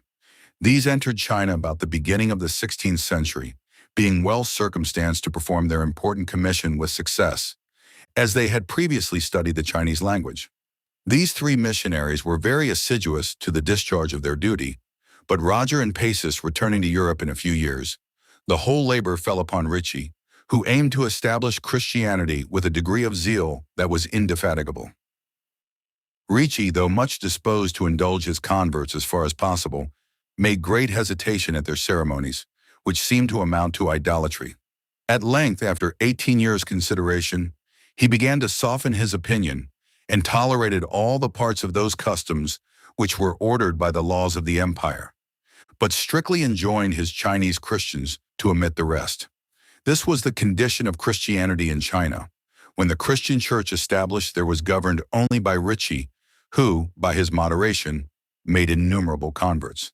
In 1630, however, his tranquility was disturbed by the arrival of some new missionaries, these being unacquainted with the Chinese customs, manners, and language, and with the arguments on which Ricci's toleration was founded, were astonished when they saw Christian converts prostrate before Confucius and the tables of their ancestors, and condemned the custom accordingly.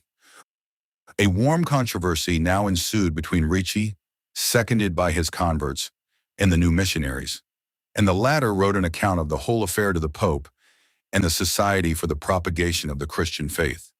The society soon pronounced that the ceremonies were idolatrous and intolerable, and the Pope confirmed the sentence. In this, both the society and the Pope were excusable, as the matter had been misrepresented to them. For the enemies of Ricci had affirmed the halls in which the ceremonies were performed to be temples, and the ceremonies themselves idolatrous sacrifices.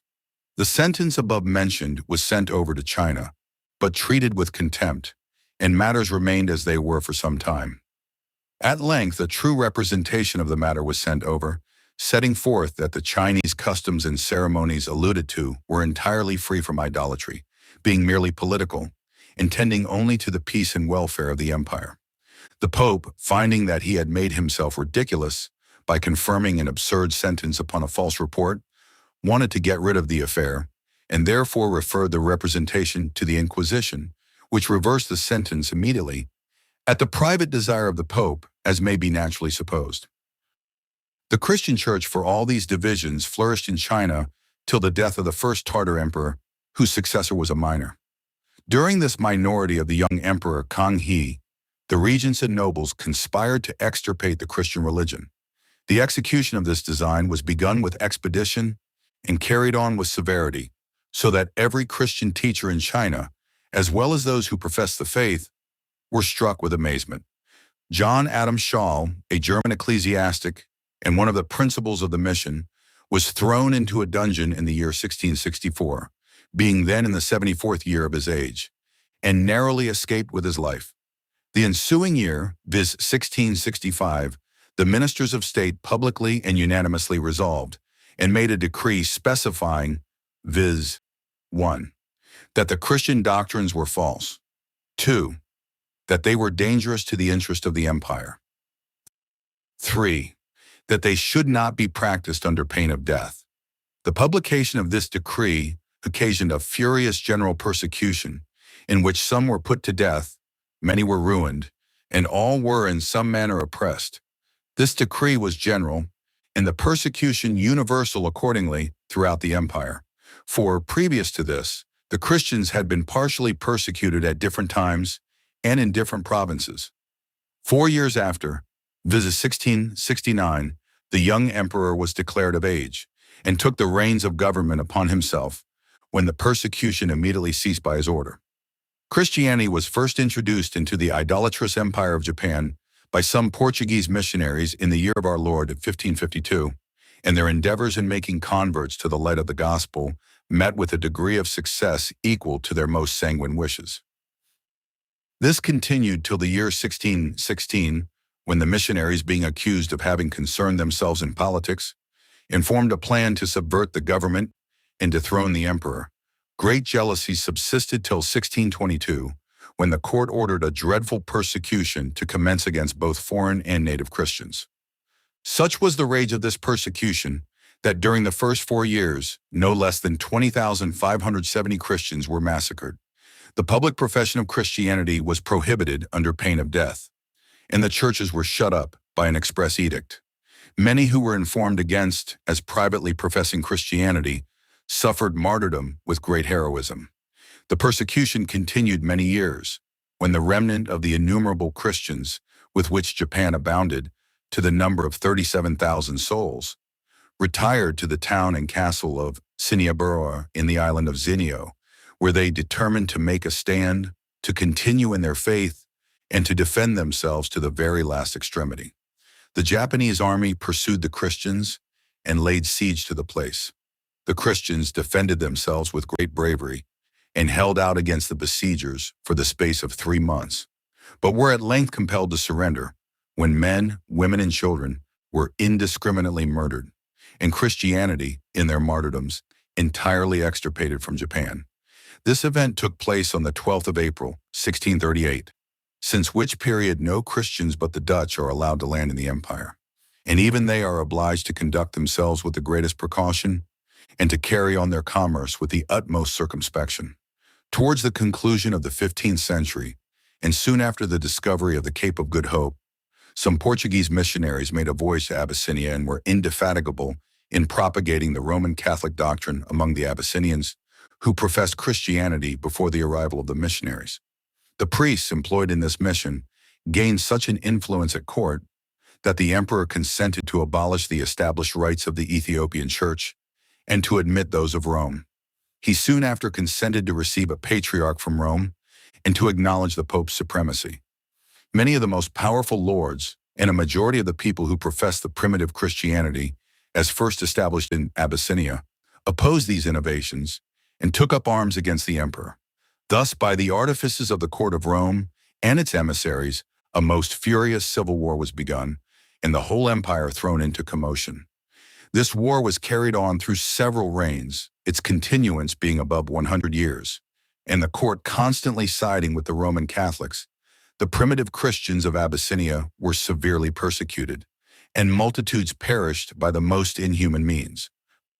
Mahomet, the impostor, in the infancy of his new religion, tolerated Christianity through a political motive, as he was sensible that even in those early times it had several powerful espousers among the princes who were his contemporaries.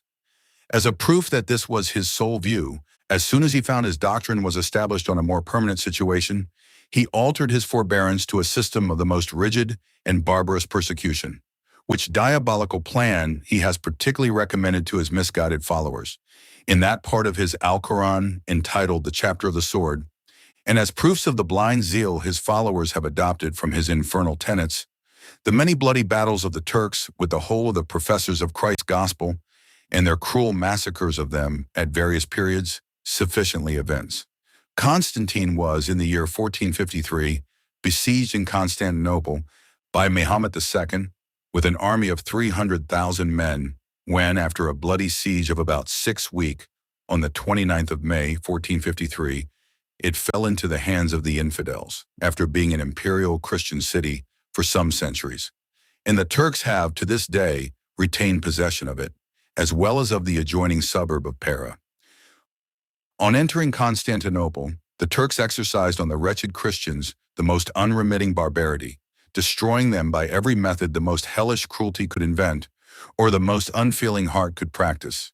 Some they roasted alive on spits, others they flayed alive, and in that horrid manner left to expire with hunger. Many were sawed asunder, and others torn to pieces by horses. For full 3 days and nights the Turks were striving to exceed each other in the exercise of their shocking carnage and savage barbarity, murdering without distinction of age or sex all they met, and brutishly violating the chastity of women of every distinction and age. During the year 1529, Suleiman I retook Buddha from the Christians and showed the most horrible persecution of the inhabitants. Some had their eyes torn out, others their hands, ears, and noses cut off, and the children their privities. The virgins were deflowered, the matrons had their breasts cut off, and such as were pregnant had their wombs ripped open, and their unborn babes thrown into the flames. Not content with this, he repeated these horrid examples all the way on his march to Vienna, which he ineffectually besieged, during which this diabolical barbarian, having made a body of Christians prisoners, he sent 3 of them into the city to relate the great strength of his army, and the rest he ordered to be torn limb from limb by wild horses in sight of their Christian brethren, who could only lament by their cries and tears their dreadful fate. In many places the tender children were in sight of their wretched parents, torn to pieces by beasts, others dragged at horses' heels, some famished with hunger, and others buried up to their necks in earth, and in that manner left to perish. In short, were we to relate the innumerable massacres and deplorable tragedies acted by the infidels, the particulars would at least make a volume of themselves, and from their horrid similarity be not only shocking, but disgusting to the reader. The Georgians are Christians in being very handsome people. The Turks and Persians persecute them by the most cruel mode of taxation ever invented, namely, in lieu of money. They compel them to deliver up their children for the following purposes: the females to increase the number of concubines in their seraglios, to serve as maids of honor to sultanas, the ladies of bashaws, etc., and to be sold to merchants of different nations, by whom the price is proportioned to the beauty of the purchased fair one. The males are used as mutes and eunuchs in the seraglio, as clerks in the offices of state, and as soldiers in the army. To the west of Georgia is Mingrelia, a country likewise inhabited by Christians, who are persecuted and oppressed in the same manner as the Georgians by the Turks and Persians, their children being extorted from them, or they murdered for refusing to consent to the sale. In Algiers, the Christians are treated with particular severity, as the Algerines are some of the most perfidious, as well as the most cruel of all the inhabitants of Barbary. By paying a most exorbitant fine, some Christians are allowed the title of free Christians, and these are permitted to dress in the fashion of their respective countries, but the Christian slaves are obliged to wear a coarse gray suit and a seaman's cap. The punishments among the Algerines are various, viz. 1. If they join any of the natives in open rebellion, they are strangled with a bowstring or hanged on an iron hook. 2. If they speak against Muhammad, they must either turn Mohammedan or be impaled alive. 3. If they turn Christians again, after having changed to the Mohammedan persuasion, they are roasted alive or thrown from the city walls and caught upon large sharp hooks, where they hang in a miserable manner several days and expire in the most exquisite tortures. 4. If they kill a Turk, they are burnt. 5. Those Christians who attempt to escape from slavery and are retaken suffer death in the following manner, which is equally singular and brutal. The criminal is hung naked on a high gallows by 2 hooks, the one fastened quite through the palm of one hand, and the other through the sole of the opposite foot, where he is left till death relieves him from his cruel sufferings. Other punishments for trifling crimes committed by the Christians are left to the discretion of the respective judges, who, being usually of malicious and vindictive dispositions, decree them in the most inhuman manner. In Tunis, if a Christian slave is caught in attempting to escape, his limbs are all broken, and if he murders his master, he is fastened to the tail of a horse and dragged about the streets till he expires. Morocco and Fez conjointly form an empire and are together the most considerable of the Barbary states. In this empire, Christian slaves are treated with the greatest cruelty. The rich have exorbitant ransoms fixed upon them. The poor are hard-worked and half-starved, sometimes murdered by the emperor or their masters for mere amusement.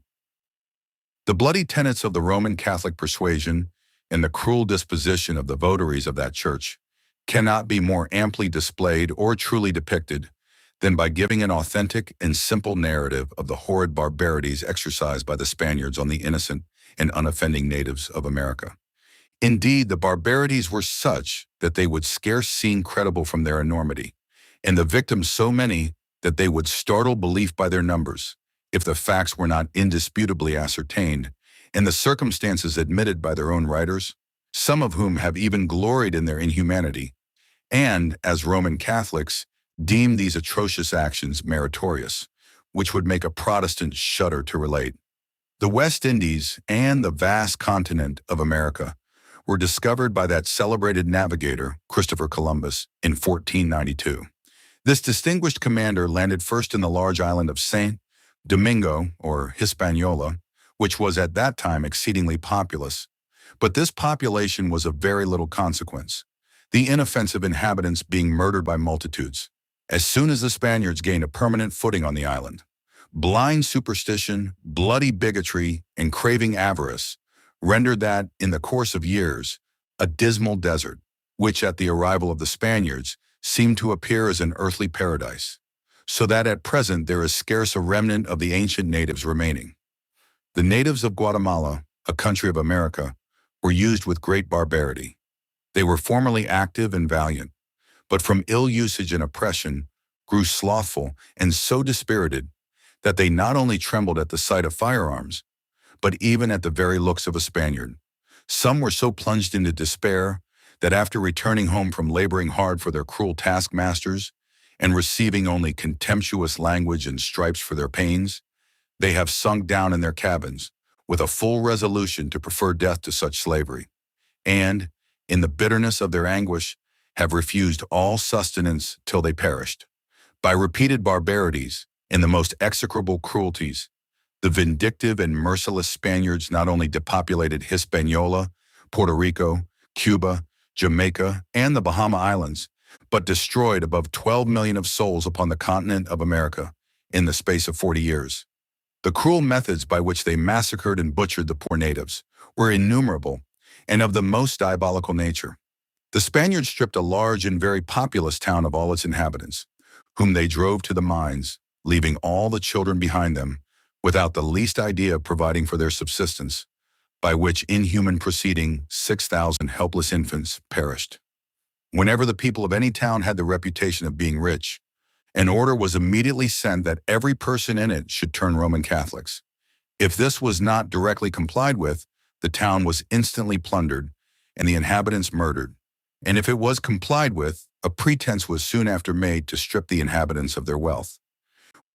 One of the Spanish governors seized upon a very worthy and amiable Indian prince, and in order to extort from him where his treasures were concealed, caused his feet to be burnt till the marrow dropped from his bones, and he expired through the extremity of the torments he underwent. In the interval between the years 1514 and 1522, the governor of terra firma put to death and destroyed 800,000 of the inhabitants of that country. Between the years 1523 and 1533, 500,000 natives of Nicaragua were transported to Peru, where they all perished by incessant labor in the mines. In the space of 12 years from the first landing of Cortés on the continent of America to the entire reduction of the populous empire of Mexico, the amazing number of 4 million of Mexicans perished through the unparalleled barbarity of the Spaniards. To come to particulars, the city of Cholula consisted of 30,000 houses, by which its great population may be imagined.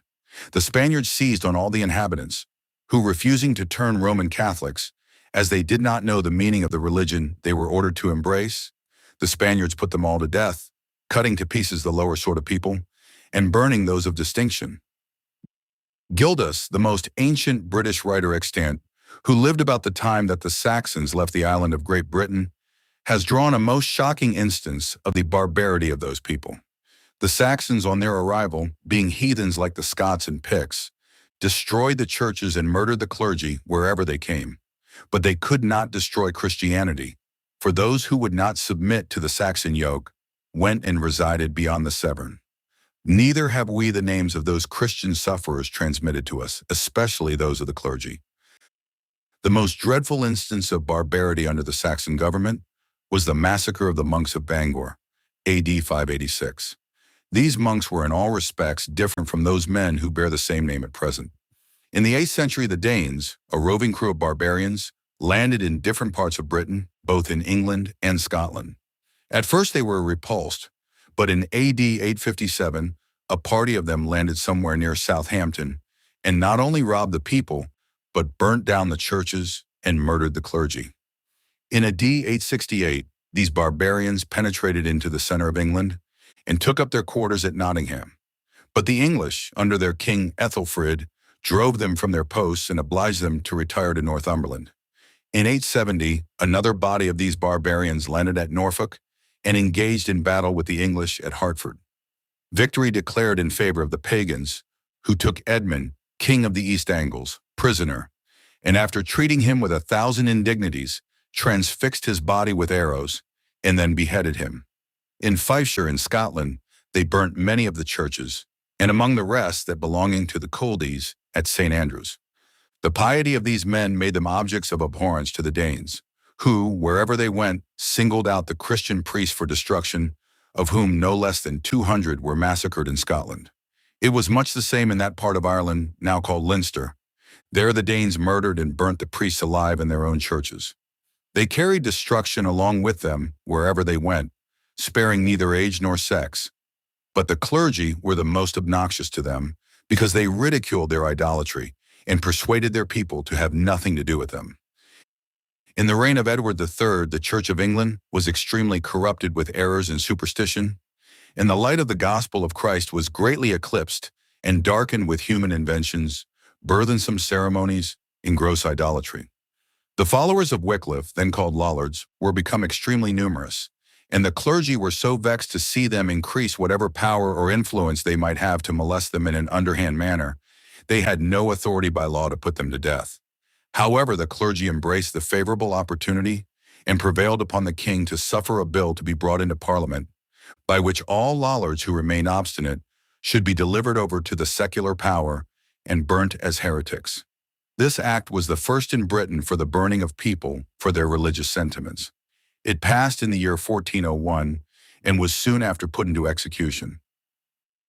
The first person who suffered in consequence of this cruel act was William Santry, or Sawtrey, a priest who was burnt to death in Smithfield.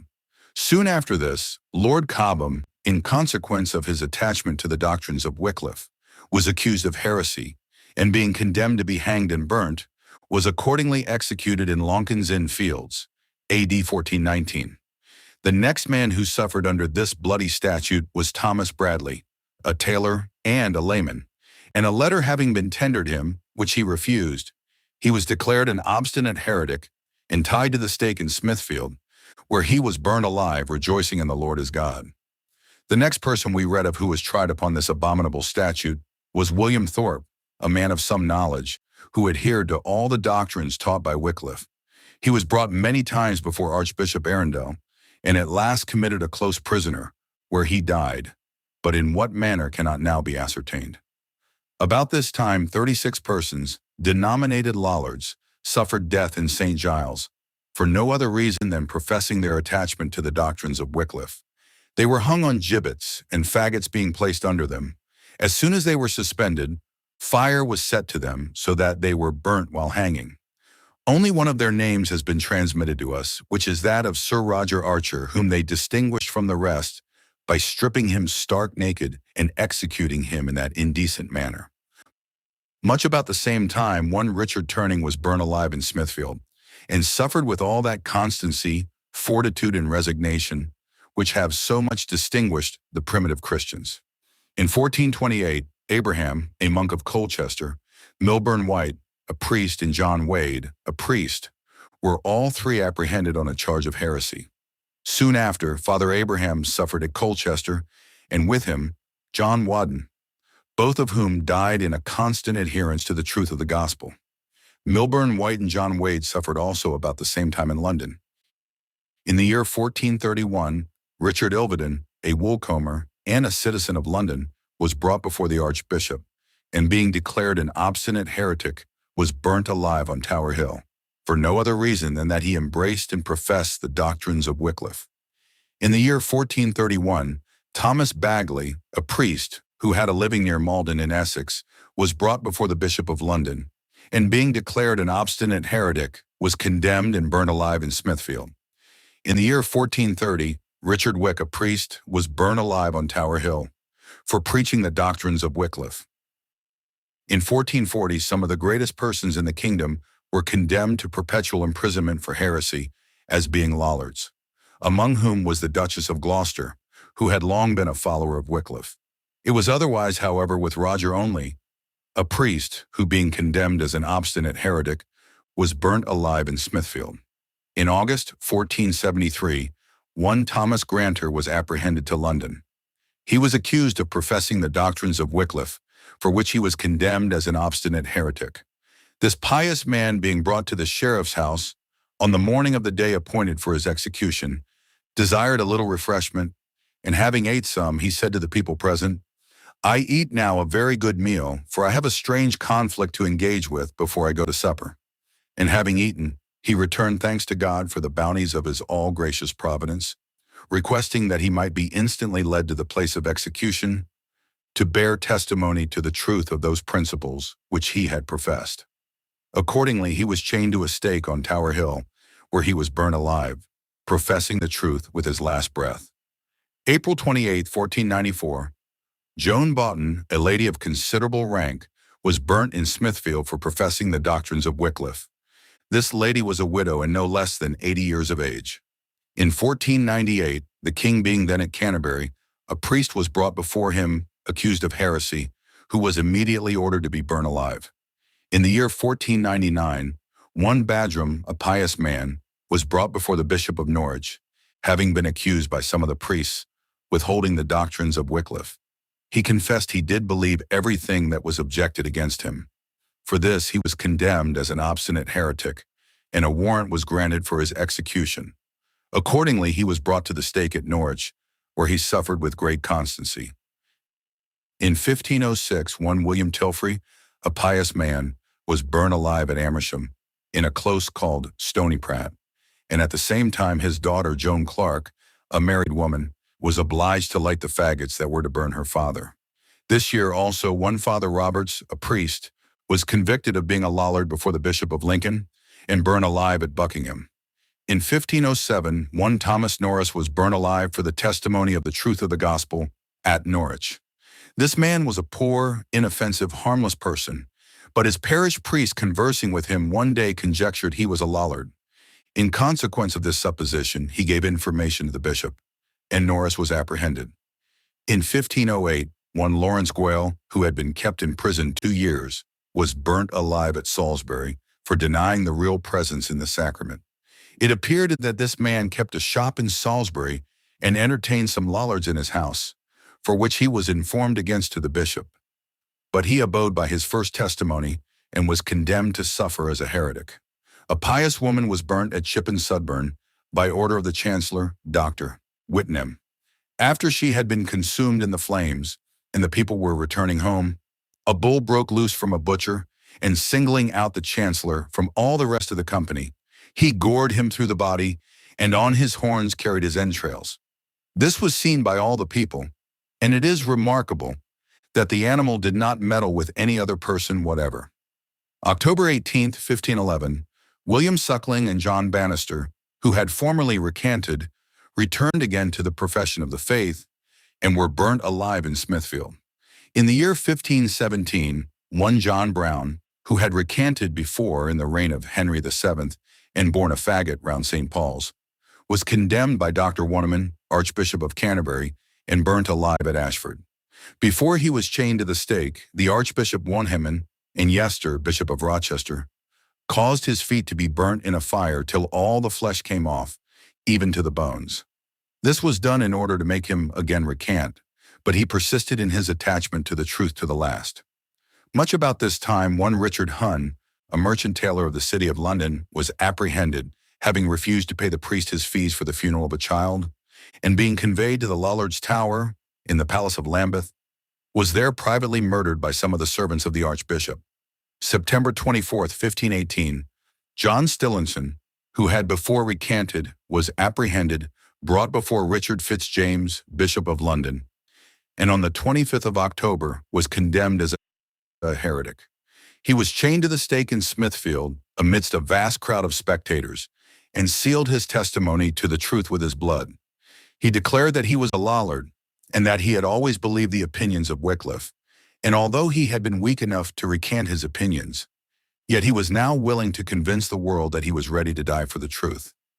In the year 1519, Thomas Mann was burnt in London, as was one Robert Sellon, a plain, honest man for speaking against image worship and pilgrimages. Much about this time was executed in Smithfield in London, James Brewster, a native of Colchester. His sentiments were the same as the rest of the Lollards, or those who followed the doctrines of Wycliffe. But notwithstanding the innocence of his life and the regularity of his manners, he was obliged to submit to papal revenge. During this year, one Christopher, a shoemaker, was burnt alive at Newbury in Berkshire for denying those popish articles which we have already mentioned. This man had got some books in English, which were sufficient to render him obnoxious to the Romish clergy. In 1521, Thomas Bernard was burnt alive at Norwich for denying the real presence. About the beginning of the year 1522, Mr. Rigsham, a glover, Mr. Langdale, a hosier, Thomas Bond, Robert Harchitz, and William Archer, shoemaker with Mrs. Smith, a widow, were apprehended on Ash Wednesday and committed to prison. After examination, the Bishop of Lichfield declared them to be heretics, and they were all condemned and burnt alive at Coventry. Robert Silks, who had been condemned in the bishop's court as a heretic, made his escape out of prison, but was taken 2 years afterwards and brought back to Coventry, where he was burnt alive. The sheriffs always seized the goods of the martyrs for their own use, so that their wives and children were left to starve. In 1532, Thomas Harding, who with his wife had been accused of heresy, was brought before the Bishop of Lincoln and condemned for denying the real presence in the sacrament. He was then chained to a stake, erected for the purpose, at Chesham in the Pell, near Botley, and when they had set fire to the faggots, one of the spectators dashed out his brains with a billet. The priest told the people that whoever brought faggots to burn heretics would have an indulgence to commit sins for 40 days. During the latter end of this year, Warham, Archbishop of Canterbury, apprehended one Hitton, a priest at Maidstone, and after he had been long tortured in prison and several times examined by the Archbishop and Fisher, Bishop of Rochester, he was condemned as a heretic and burned alive before the door of his own parish church. Thomas Bilney, professor of civil law at Cambridge, was brought before the Bishop of London and several other bishops in the chapter house Westminster, and being several times threatened with the stake and flames, he was weak enough to recant, but he repented severely afterward. For this he was brought before the bishop a second time and condemned to death. Before he went to the stake, he confessed his adherence to those opinions which Luther held, and when at it, he smiled and said, "I have had many storms in this world, but now my vessel will soon be on shore in heaven." He stood unmoved in the flames, crying out, "Jesus, I believe." And these were the last words he was heard to utter.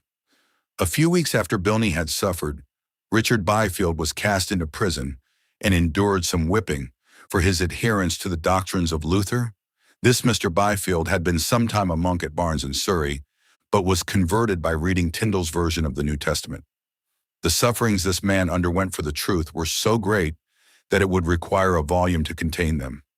Sometimes he was shut up in a dungeon where he was almost suffocated by the offensive and horrid smell of filth and stagnated water. At other times he was tied up by the arms till almost all his joints were dislocated. He was whipped at the post several times till scarce any flesh was left on his back, and all this was done to make him recant. He was then taken to the Lollards' Tower in Lambeth Palace, where he was chained by the neck to the wall, and once every day beaten in the most cruel manner by the Archbishop's servants. At last he was condemned, degraded, and burnt in Smithfield. The next person that suffered was John Tewkesbury. This was a plain, simple man who had been guilty of no other offense against what was called the Holy Mother Church than that of reading Tyndale's translation of the New Testament. At first he was weak enough to abjure, but afterwards repented and acknowledged the truth. For this he was brought before the Bishop of London, who condemned him as an obstinate heretic. He suffered greatly during the time of his imprisonment, so that when they brought him out to execution, he was almost dead. He was conducted to the stake in Smithfield, where he was burned, declaring his utter abhorrence of popery and professing a firm belief that his cause was just in the sight of God. Much about this time, Valentine Trius and his wife were apprehended in Yorkshire, and having been examined by the Archbishop, were deemed as obstinate heretics and burnt. The next person that suffered in this reign was James Bainham, a reputable citizen in London, who had married the widow of a gentleman in the Temple. When chained to the stake, he embraced the faggots and said, "O ye papists, behold, ye look for miracles. Here now may you see a miracle. For in this fire I feel no more pain than if I were in bed, for it is as sweet to me as a bed of roses." Thus he resigned his soul into the hands of his Redeemer. Soon after the death of this martyr, one Traxnell, an inoffensive countryman, was burned alive at Bradford in Wiltshire, because he would not acknowledge the real presence in the sacrament, nor own the papal supremacy over the consciences of men. In the year 1533, John Frith, a noted martyr, died for the truth.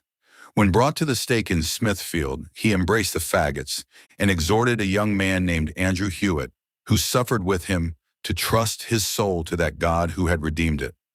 Both these sufferers endured much torment, for the wind blew the flames away from them, so that they were above 2 hours in agony before they expired. At the latter end of this year, Mr. Thomas Bennet, a schoolmaster, was apprehended at Exeter, and being brought before the bishop, refused to recant his opinions, for which he was delivered over to the secular power and burned alive near that city. In the year 1538, one Collins, a madman, suffered death with his dog in Smithfield. The circumstances were as follow. Collins happened to be in church when the priest elevated the host, and Collins, in derision of the sacrifice of the Mass, lifted up his dog above his head. For this crime, Collins, who ought to have been sent to a madhouse or whipped at the cart's tail, was brought before the Bishop of London. And although he was really mad, yet such was the force of popish power, such the corruption in church and state, that the poor madman and his dog were both carried to the stake in Smithfield, where they were burned to ashes amidst a vast crowd of spectators. There were some other persons who suffered the same year, of whom we shall take notice in the order they lie before us. One Cowbridge suffered at Oxford, and although he was reputed to be a madman, yet he showed great signs of piety when he was fastened to the stake, and after the flames were kindled around him. About the same time, one Perterva was put to death, for saying privately to a priest after he had drunk the wine, "He blessed the hungry people with the empty chalice." At the same time was condemned William Letton, a monk of great age in the county of Suffolk, who was burned at Norwich for speaking against an idol that was carried in procession, and for asserting that the sacrament should be administered in both kinds. Some time before the burning of these men, Nicholas Peake was executed at Norwich, and when the fire was lighted, he was so scorched that he was as black as pitch. Dr. Reading standing before him with Dr. Hearn and Dr. Spragwell, having a long white wand in his hand, struck him upon the right shoulder and said, "Peak, recant, and believe in the sacrament." To this he answered, "I despise thee and it also." And with great violence he spit blood, occasioned by the anguish of his sufferings. Dr. Reading granted 40 days indulgence for the sufferer in order that he might recant his opinions. But he persisted in his adherence to the truth, without paying any regard to the malice of his enemies, and he was burned alive, rejoicing that Christ had counted him worthy to suffer for his name's sake. On July 28, 1540, or 1541, for the chronology differs, Thomas Cromwell, Earl of Essex, was brought to a scaffold on Tower Hill, where he was executed with some striking instances of cruelty. He made a short speech to the people, and then meekly resigned himself to the axe. It is, we think, with great propriety, that this nobleman is ranked among the martyrs.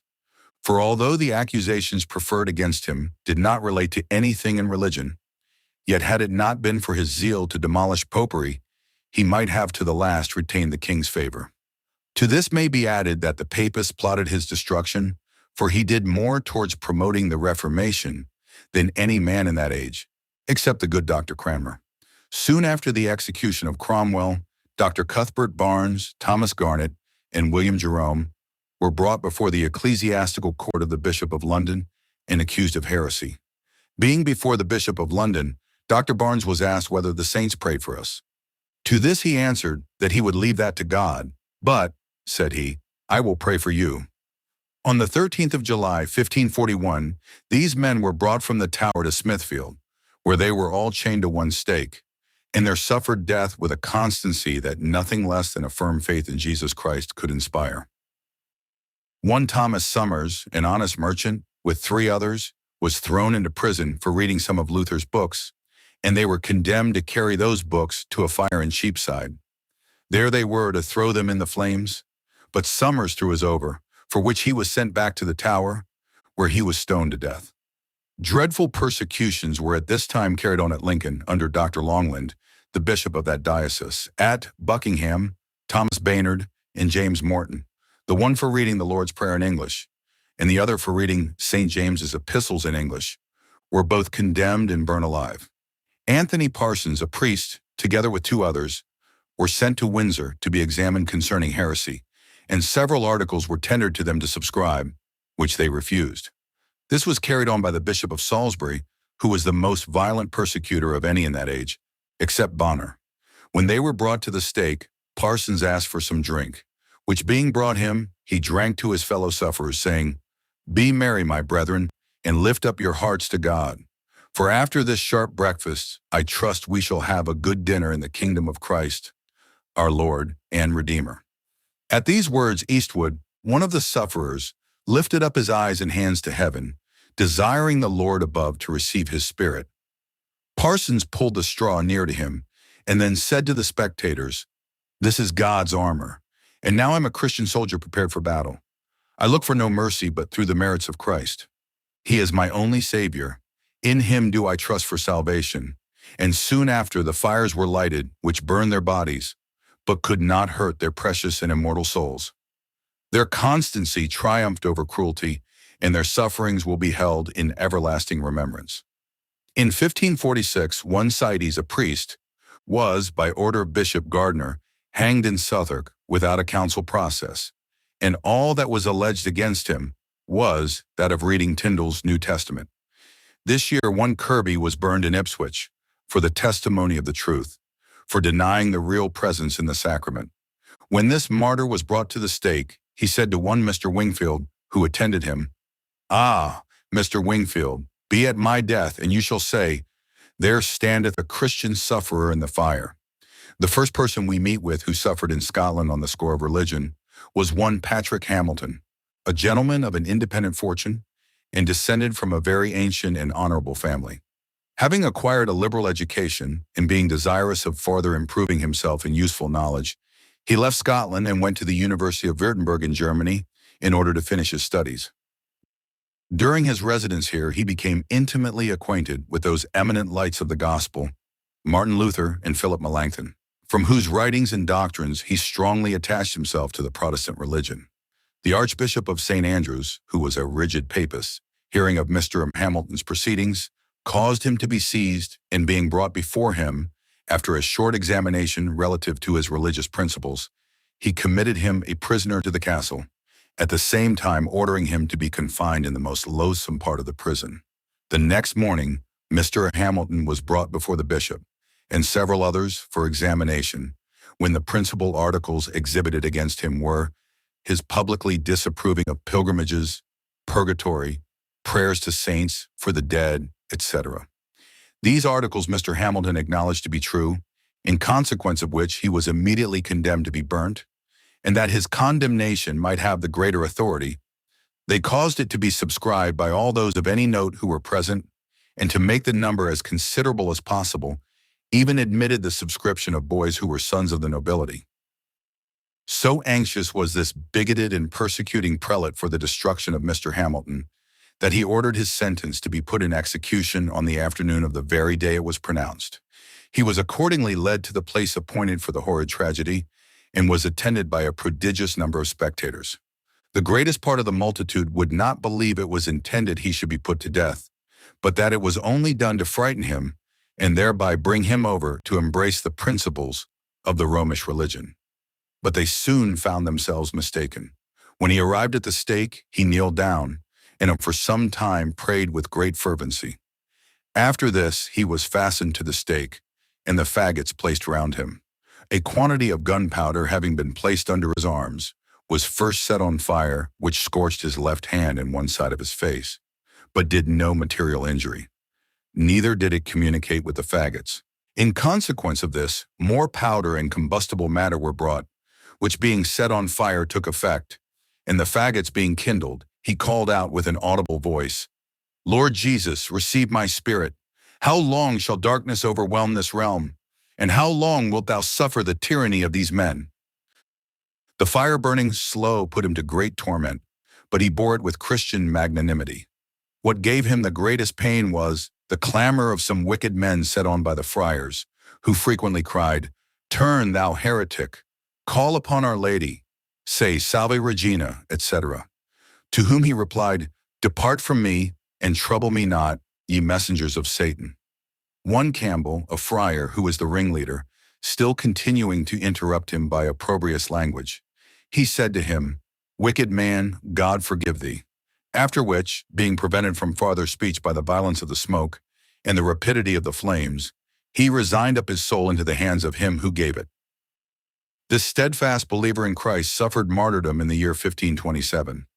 One Henry Forrest, a young inoffensive Benedictine, being charged with speaking respectfully of the above Patrick Hamilton, was thrown into prison, and in confessing himself to a friar, owned that he thought Hamilton a good man, and that the articles for which he was sentenced to die might be defended.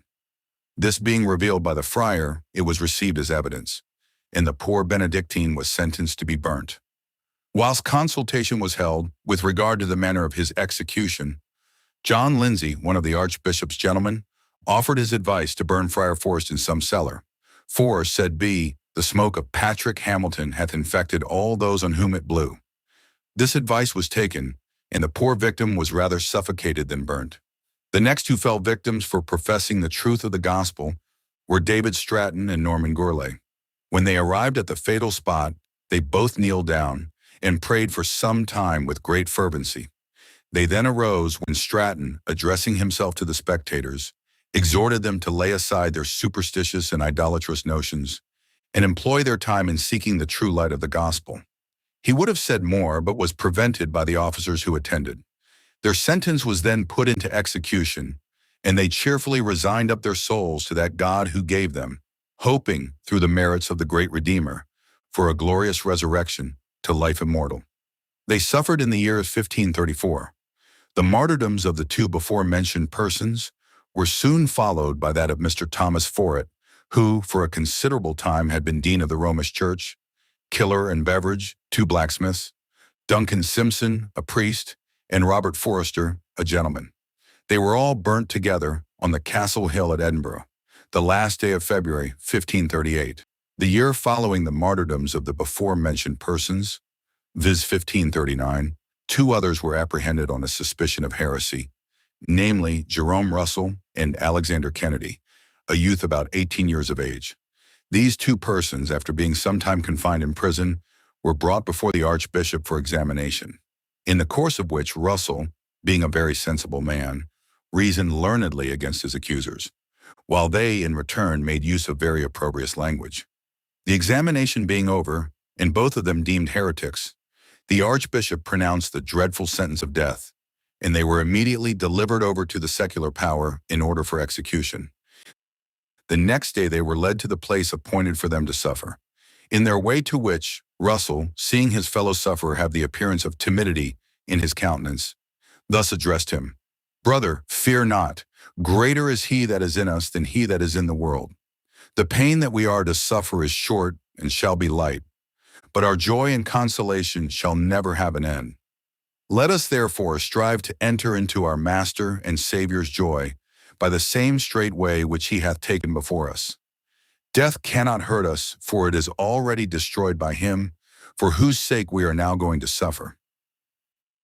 When they arrived at the fatal spot, they both kneeled down and prayed for some time, after which, being fastened to the stake and the faggots lighted, they cheerfully resigned their souls into the hands of him who gave them, in full hopes of an everlasting reward in the heavenly mansions. In 1543, the Archbishop of St. Andrews made a visitation into various parts of his diocese, where several persons were informed against at Perth for heresy. Among these, the following were condemned to die, viz. William Anderson, Robert Lamb, James Finlayson, James Hunter, James Ravelson, and Helen Stark. The accusations laid against these respective persons were as follow. The four first were accused of having hung up the image of St. Francis, nailing ram's horns on his head, and fastening a cow's tail to his rump. But the principal matter on which they were condemned was having regaled themselves with a goose on fast day. James Ravelson was accused of having ornamented his house with the three-crowned diadem of Peter, carved in wood, which the archbishop conceived to be done in mockery to his cardinal's cap. Helen Stark was accused of not having accustomed herself to pray to the Virgin Mary, more especially during the time she was in childbed. On these respective accusations, they were all found guilty and immediately received sentence of death. The four men for eating the goose to be hanged, James Ravelson to be burnt, and the woman with her sucking infant to be put into a sack and drowned. The four men with the woman and child suffered at the same time, but James Ravelson was not executed till some days after. Besides the above-mentioned persons, many others were cruelly persecuted, some being banished, and others confined in loathsome dungeons, among whom were Mr. John Knox, the celebrated Scottish reformist, and John Rogers, a pious and learned man who was murdered in prison, and his body thrown over the walls into the street, after which a report was spread that he had met with his death in attempting to make his escape. Mr. George Wishart was born in Scotland, and after receiving a grammatical education at a private school, he left that place and finished his studies at the University of Cambridge. In order to improve himself as much as possible in the knowledge of literature, he traveled into various parts abroad, where he distinguished himself for his great learning and abilities, both in philosophy and divinity. After being some time abroad, he returned to England and took up his residence at Cambridge, where he was admitted a member of Bennett College. Having taken up his degrees, he entered into holy orders and expounded the gospel in so clear and intelligible a manner as highly to delight his numerous auditors. Being desirous of propagating the true gospel in his own country, he left Cambridge in 1544, and on his arrival in Scotland, he first preached at Montrose and afterwards at Dundee. In this last place he made a public exposition of the Epistle to the Romans, which he went through with such grace and freedom as greatly alarmed the papists. In consequence of this, at the instigation of Cardinal Beaton, the Archbishop of St. Andrews, one Robert Milne, a principal man at Dundee, went to the church where Wishart preached, and in the middle of his discourse publicly told him not to trouble the town anymore, for he was determined not to suffer it. This sudden rebuff greatly surprised Wishart, who after a short pause, looking sorrowfully on the speaker and the audience, said, "God is my witness that I never minded your trouble but your comfort. Yea, your trouble is more grievous to me than it is to yourselves. But I am assured to refuse God's word, and to chase from you his messenger, shall not preserve you from trouble, but shall bring you into it. For God shall send you ministers that shall fear neither burning nor banishment. I have offered you the word of salvation. With the hazard of my life, I have remained among you. Now you yourselves refuse me, and I must leave my innocence to be declared by my God. If it be long prosperous with you, I am not led by the Spirit of truth. But if unlooked for trouble come upon you, acknowledge the cause and turn to God, who is gracious and merciful. But if you turn not at the first warning, he will visit you with fire and sword. At the close of this speech, he left the pulpit and retired. After this, he went into the west of Scotland, where he preached God's word, which was gladly received by many. A short time after this, Mr. Wishart received intelligence that the plague was broke out in Dundee. It began 4 days after he was prohibited from preaching there, and raged so extremely that it was almost beyond credit how many died in the space of 24 hours. This being related to him, he, notwithstanding the importunity of his friends to detain him, determined to go there, saying, "They are now in troubles and need comfort. Perhaps this hand of God will make them now to magnify and reverence the word of God, which before they lightly esteemed." Here he was with joy received by the godly. He chose the east gate for the place of his preaching, so that the healthy were within and the sick without the gate. He took his text from these words, he sent his word and healed them, etc. In this sermon, he chiefly dwelled upon the advantage and comfort of God's word, the judgments that ensue upon the contempt or rejection of it, the freedom of God's grace to all his people, and the happiness of those of his elect, whom he takes to himself out of this miserable world. The hearts of his hearers were so raised by the divine force of this discourse, as not to regard death, but to judge them the more happy who should then be called, not knowing whether he should have such comfort again with them. After this the plague abated, though in the midst of it Wishart constantly visited those that lay in the greatest extremity, and comforted them by his exhortations. When he took his leave of the people of Dundee, he said that God had almost put an end to that plague, and that he was now called to another place. He went from thence to Montrose, where he sometimes preached, but spent most of his time in private meditation and prayer. It is said that before he left Dundee, and while he was engaged in the labors of love to the bodies, as well as to the souls, of those poor, afflicted people, Cardinal Beaton engaged a desperate popish priest called John Wayton to kill him. The attempt to execute which was as follows. One day, after Wishart had finished his sermon and the people departed, a priest stood waiting at the bottom of the stairs, with a naked dagger in his hand under his gown. But Mr. Wishart, having a sharp, piercing eye, and seeing the priest as he came from the pulpit, said to him, "My friend, what would you have?" And immediately clapping his hand upon the dagger, took it from him. The priest, being terrified, fell on his knees, confessed his intention, and craved pardon. A noise being hereupon raised, and it coming to the ears of those who were sick, they cried, "Deliver the traitor to us, we will take him by force." And they burst in at the gate. But Wishart, taking the priest in his arms, said, "Whatsoever hurts him shall hurt me, for he hath done me no mischief, but much good, by teaching more heedfulness for the time to come." By this conduct he appeased the people, and saved the life of the wicked priest. Soon after his return to Montrose, the cardinal again conspired his death, causing a letter to be sent to him, as if it had been from his familiar friend, the Laird of Kenyer, in which he was desired with all possible speed to come to him, as he was taken with a sudden sickness. In the meantime, the cardinal had provided 60 men armed to lie in wait within 1.5 miles of Montrose, in order to murder him as he passed that way. The letter coming to Wishart's hand by a boy, who also brought him a horse for the journey. Wishart, accompanied by some honest men, his friends, set forward, but something particular striking his mind by the way he returned back, which they wondering at, asked him the cause. To whom he said, "I will not go, I am forbidden of God. I am assured there is treason. Let some of you go to yonder place and tell me what you find." Which doing, they made the discovery, and hastily returning, they told Mr. Wishart, whereupon he said, "I know I shall end my life by that bloodthirsty man's hands, but it will not be in this manner." A short time after this, he left Montrose and proceeded to Edinburgh in order to propagate the gospel in that city. By the way, he lodged with a faithful brother called James Watson of Innergory. In the middle of the night he got up and went into the yard, which two men hearing, they privately followed him. While in the yard he fell on his knees and prayed for some time with the greatest fervency, after which he arose and returned to his bed. Those who attended him, appearing as though they were ignorant of all, came and asked him where he had been, but he would not answer them. The next day they importuned him to tell them, saying, "Be plain with us, for we heard your mourning and saw your gestures." On this he, with a dejected countenance, said, "I had rather you had been in your beds." But they still pressing upon him to know something, he said, "I will tell you. I am assured that my warfare is near at an end, and therefore pray to God with me, that I shrink not when the battle waxeth most hot." Soon after, Cardinal Beaton, Archbishop of St.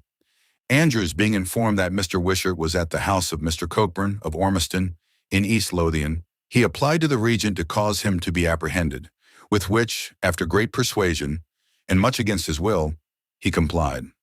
In consequence of this, the cardinal immediately proceeded to the trial of Wishart, against whom no less than 18 articles were exhibited.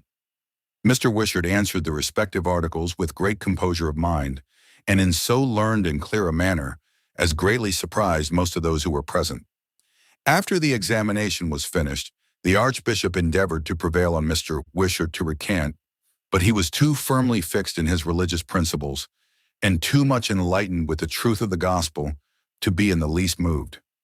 On the morning of his execution, there came to him two friars from the cardinal, one of whom put on him a black linen coat, and the other brought several bags of gunpowder, which they tied about different parts of his body.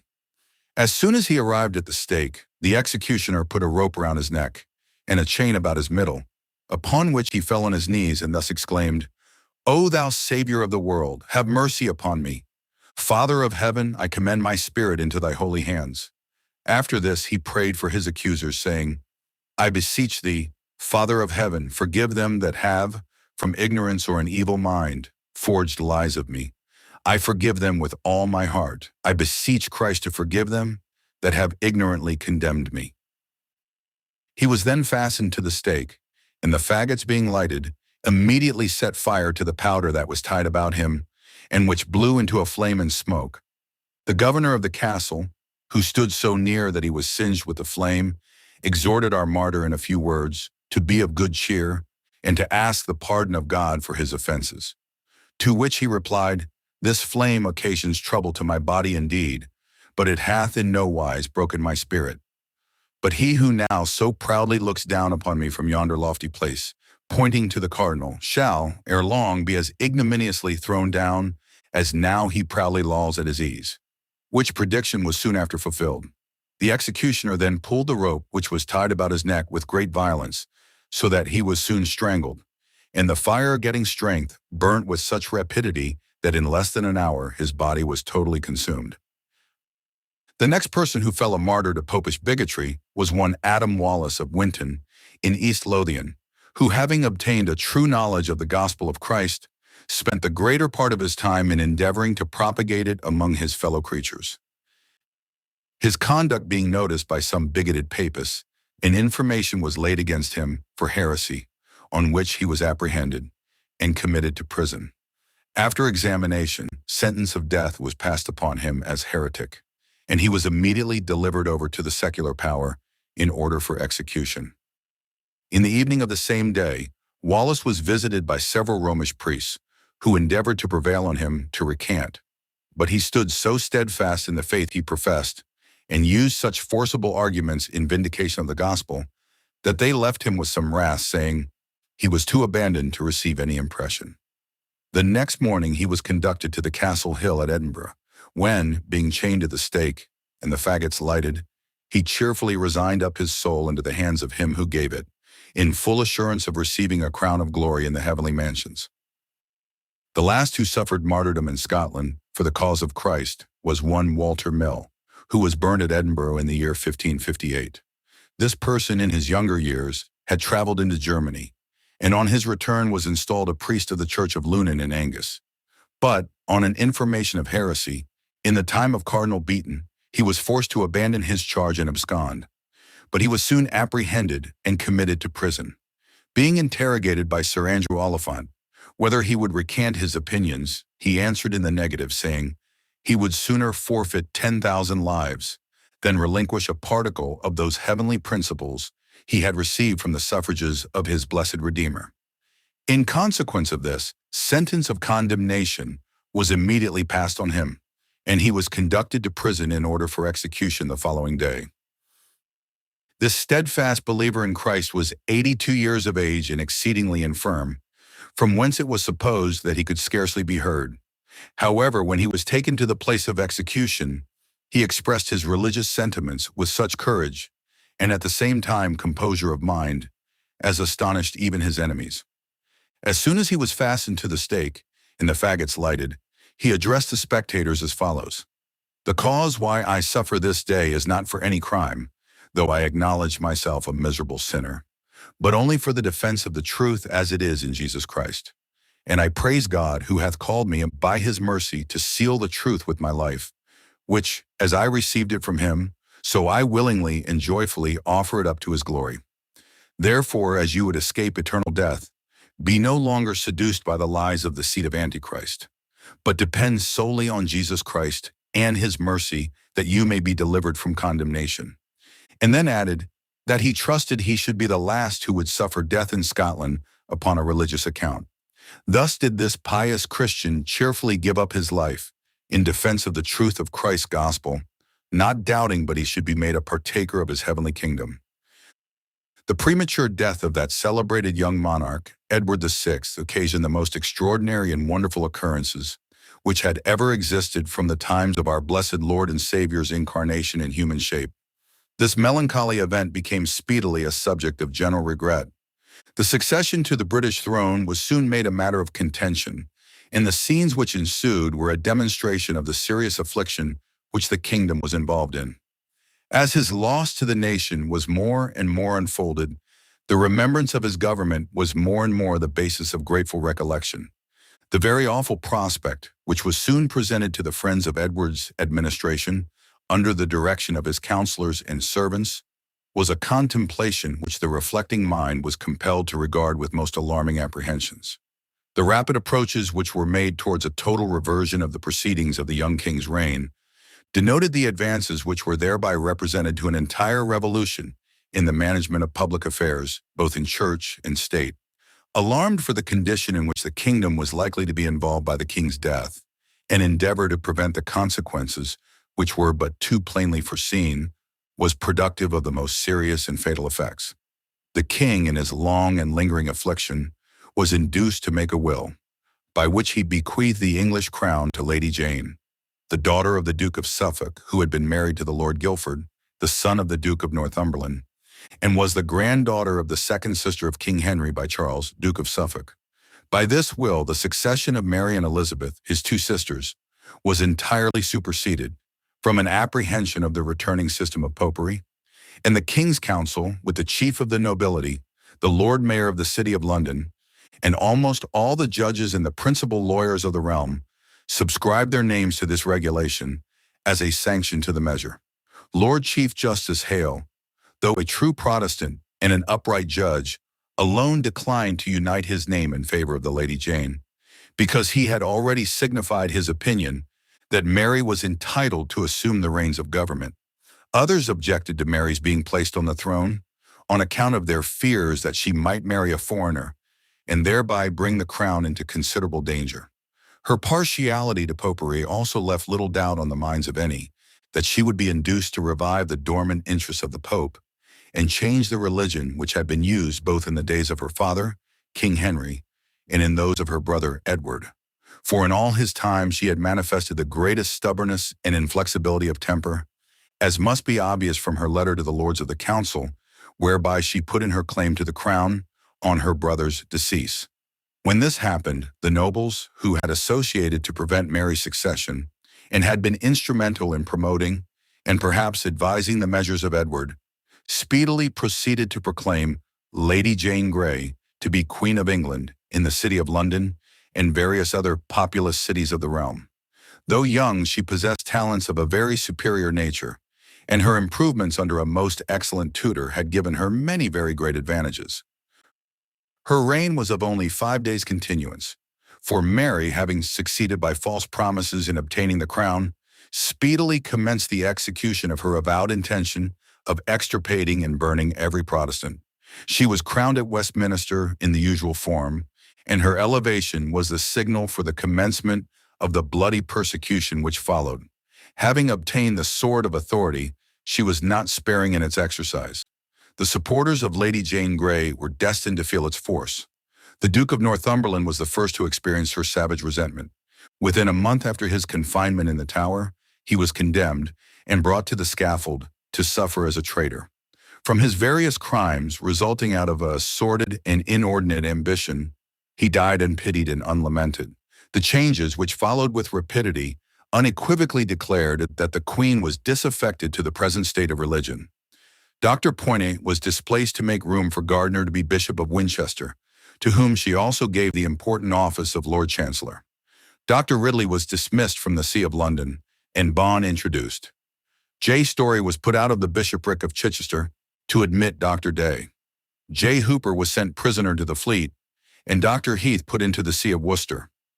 Miles Coverdale was also excluded from Exeter, and Dr. Vesey placed in that diocese. Dr. Tonstal was also promoted to the See of Durham. These things being marked and perceived, great heaviness and discomfort grew more and more to all good men's hearts. But to the wicked great rejoicing. They that could dissemble took no great care how the matter went. But such, whose consciences were joined with the truth, perceived already coals to be kindled, which after should be the destruction of many a true Christian. The next victim was the amiable Lady Jane Grey, who, by her acceptance of the crown at the earnest solicitations of her friends, incurred the implacable resentment of the Bloody Mary. When she first mounted the scaffold, she spake to the spectators in this manner: "Good people, I am come hither to die, and by a law I am condemned to the same. The fact against the Queen's Highness was unlawful, and the consenting thereunto by me. But touching the procurement and desire thereof by me, or on my behalf, I do wash my hands thereof in innocency before God, and the face of you, good Christian people, this day." And therewith she wrung her hands wherein she had her book. Then said she, "I pray you all, good Christian people, to bear me witness, that I die a good Christian woman, and that I do look to be saved by no other mean, but only by the mercy of God and the blood of his only Son, Jesus Christ. And I confess that when I did know the word of God, I neglected the same, loved myself and the world, and therefore this plague and punishment is happily and worthily happened unto me for my sins. And yet I thank God that of his goodness he hath thus given me a time and a respite to repent. And now, good people, while I am alive, I pray you assist me with your prayers." And then kneeling down, she turned to Feckenham, saying, "Shall I say this psalm?" And he said, "Yea." Then she said the psalm of Miserere me Deus in English, in a most devout manner throughout to the end. And then she stood up and gave her maid, Mrs. Ellen, her gloves and handkerchief, and her book to Mr. Bruges. And then she untied her gown, and the executioner pressed upon her to help her off with it. But she, desiring him to let her alone, turned towards her two gentlewomen, who helped her off therewith, and also with her frowes, paft, and neckerchief, giving to her a fair handkerchief to put about her eyes. Then the executioner kneeled down, and asked her forgiveness, whom she forgave most willingly. Then he desired her to stand upon the straw, which doing she saw the block. Then she said, "I pray you dispatch me quickly." Then she kneeled down, saying, "Will you take it off before I lay me down?" And the executioner said, "No, madam." Then she tied a handkerchief about her eyes, and feeling for the block, she said, "What shall I do? Where is it? Where is it?" One of the standers, by guiding her thereunto, she laid her head upon the block, and then stretched forth her body, and said, "Lord, into thy hands I commend my spirit." And so finished her life in the year of our Lord 1554, the 12th day of February, about the 17th year of her age. Thus died the Lady Jane, and on the same day the Lord Guilford, her husband, one of the Duke of Northumberland's sons, was likewise beheaded, two innocents in comparison of them that sat upon them. for they were both very young and ignorantly accepted that which others had contrived, and by open proclamation consented to take from others and give to them. Touching the condemnation of this pious lady, it is to be noted that Judge Morgan, who gave sentence against her soon after he had condemned her, fell mad, and in his raving cried out continually to have the Lady Jane taken away from him. And so he ended his life. On the 21st day of the same month, Henry, Duke of Suffolk, was beheaded on Tower Hill, the 4th day after his condemnation, about which time many gentlemen and yeomen were condemned, whereof some were executed at London, and some in the country. In the number of whom was the Lord Thomas Grey, brother to the said Duke, being apprehended not long after in North Wales, and executed for the same. Sir Nicholas Throgmorton also very narrowly escaped. John Rogers was educated at Cambridge, and was afterward many years chaplain to the merchants' adventurers at Antwerp in Brabant. Here he met with the celebrated martyr William Tyndale and Miles Coverdale, both voluntary exiles from their country for their aversion to popish superstition and idolatry. They were the instruments of his conversion, and he united with them in that translation of the Bible into English, entitled The Translation of Thomas Matthew. From the Scriptures, he knew that unlawful vows may be lawfully broken. Hence, he married and removed to Wittenberg in Saxony for the improvement of learning. And he there learned the Dutch language and received the charge of a congregation, which he faithfully executed for many years. On King Edward's accession, he left Saxony to promote the work of Reformation in England, and after some time, Nicholas Ridley, then Bishop of London, gave him a prebend in St. Paul's Cathedral, and the dean and chapter appointed him reader of the divinity lesson there. Here he continued until Queen Mary's succession to the throne, when the gospel and true religion were banished, and the Antichrist of Rome with his superstition and idolatry introduced. The circumstance of Mr. Rogers having preached at Paul's Cross after Queen Mary arrived at the Tower has been already stated. He confirmed in his sermon the true doctrine taught in King Edward's time, and exhorted the people to beware of the pestilence of popery, idolatry, and superstition. For this he was called to account, but so ably defended himself that for that time he was dismissed. The proclamation of the Queen, however, to prohibit true preaching, gave his enemies a new handle against him. Hence he was again summoned before the council and commanded to keep his house. He did so, though he might have escaped, and though he perceived the state of the true religion to be desperate. He knew he could not want a living in Germany, and he could not forget a wife and 10 children, and to seek means to succor them. But all these things were insufficient to induce him to depart, and when once called to answer in Christ's cause, he stoutly defended it, and hazarded his life for that purpose. After long imprisonment in his own house, the restless Bonner, Bishop of London, caused him to be committed to Newgate, there to be lodged among thieves and murderers. After Mr. Rogers had been long and straitly imprisoned, and lodged in Newgate among thieves, often examined and very uncharitably entreated, and at length unjustly and most cruelly condemned by Stephen Gardiner, Bishop of Winchester. The 4th of February in the year of our Lord 1555, being Monday in the morning, he was suddenly warned by the keeper of Newgate's wife to prepare himself for the fire, who, being then sound asleep, could scarce be awaked. At length being raised and awaked and bid to make haste, then said he, if it be so, I need not tie my points, and so was had down, first to Bishop Bonner to be degraded, which being done, he craved of Bonner but one petition, and Bonner asking what that should be. Mr. Rogers replied that he might speak a few words with his wife before his burning.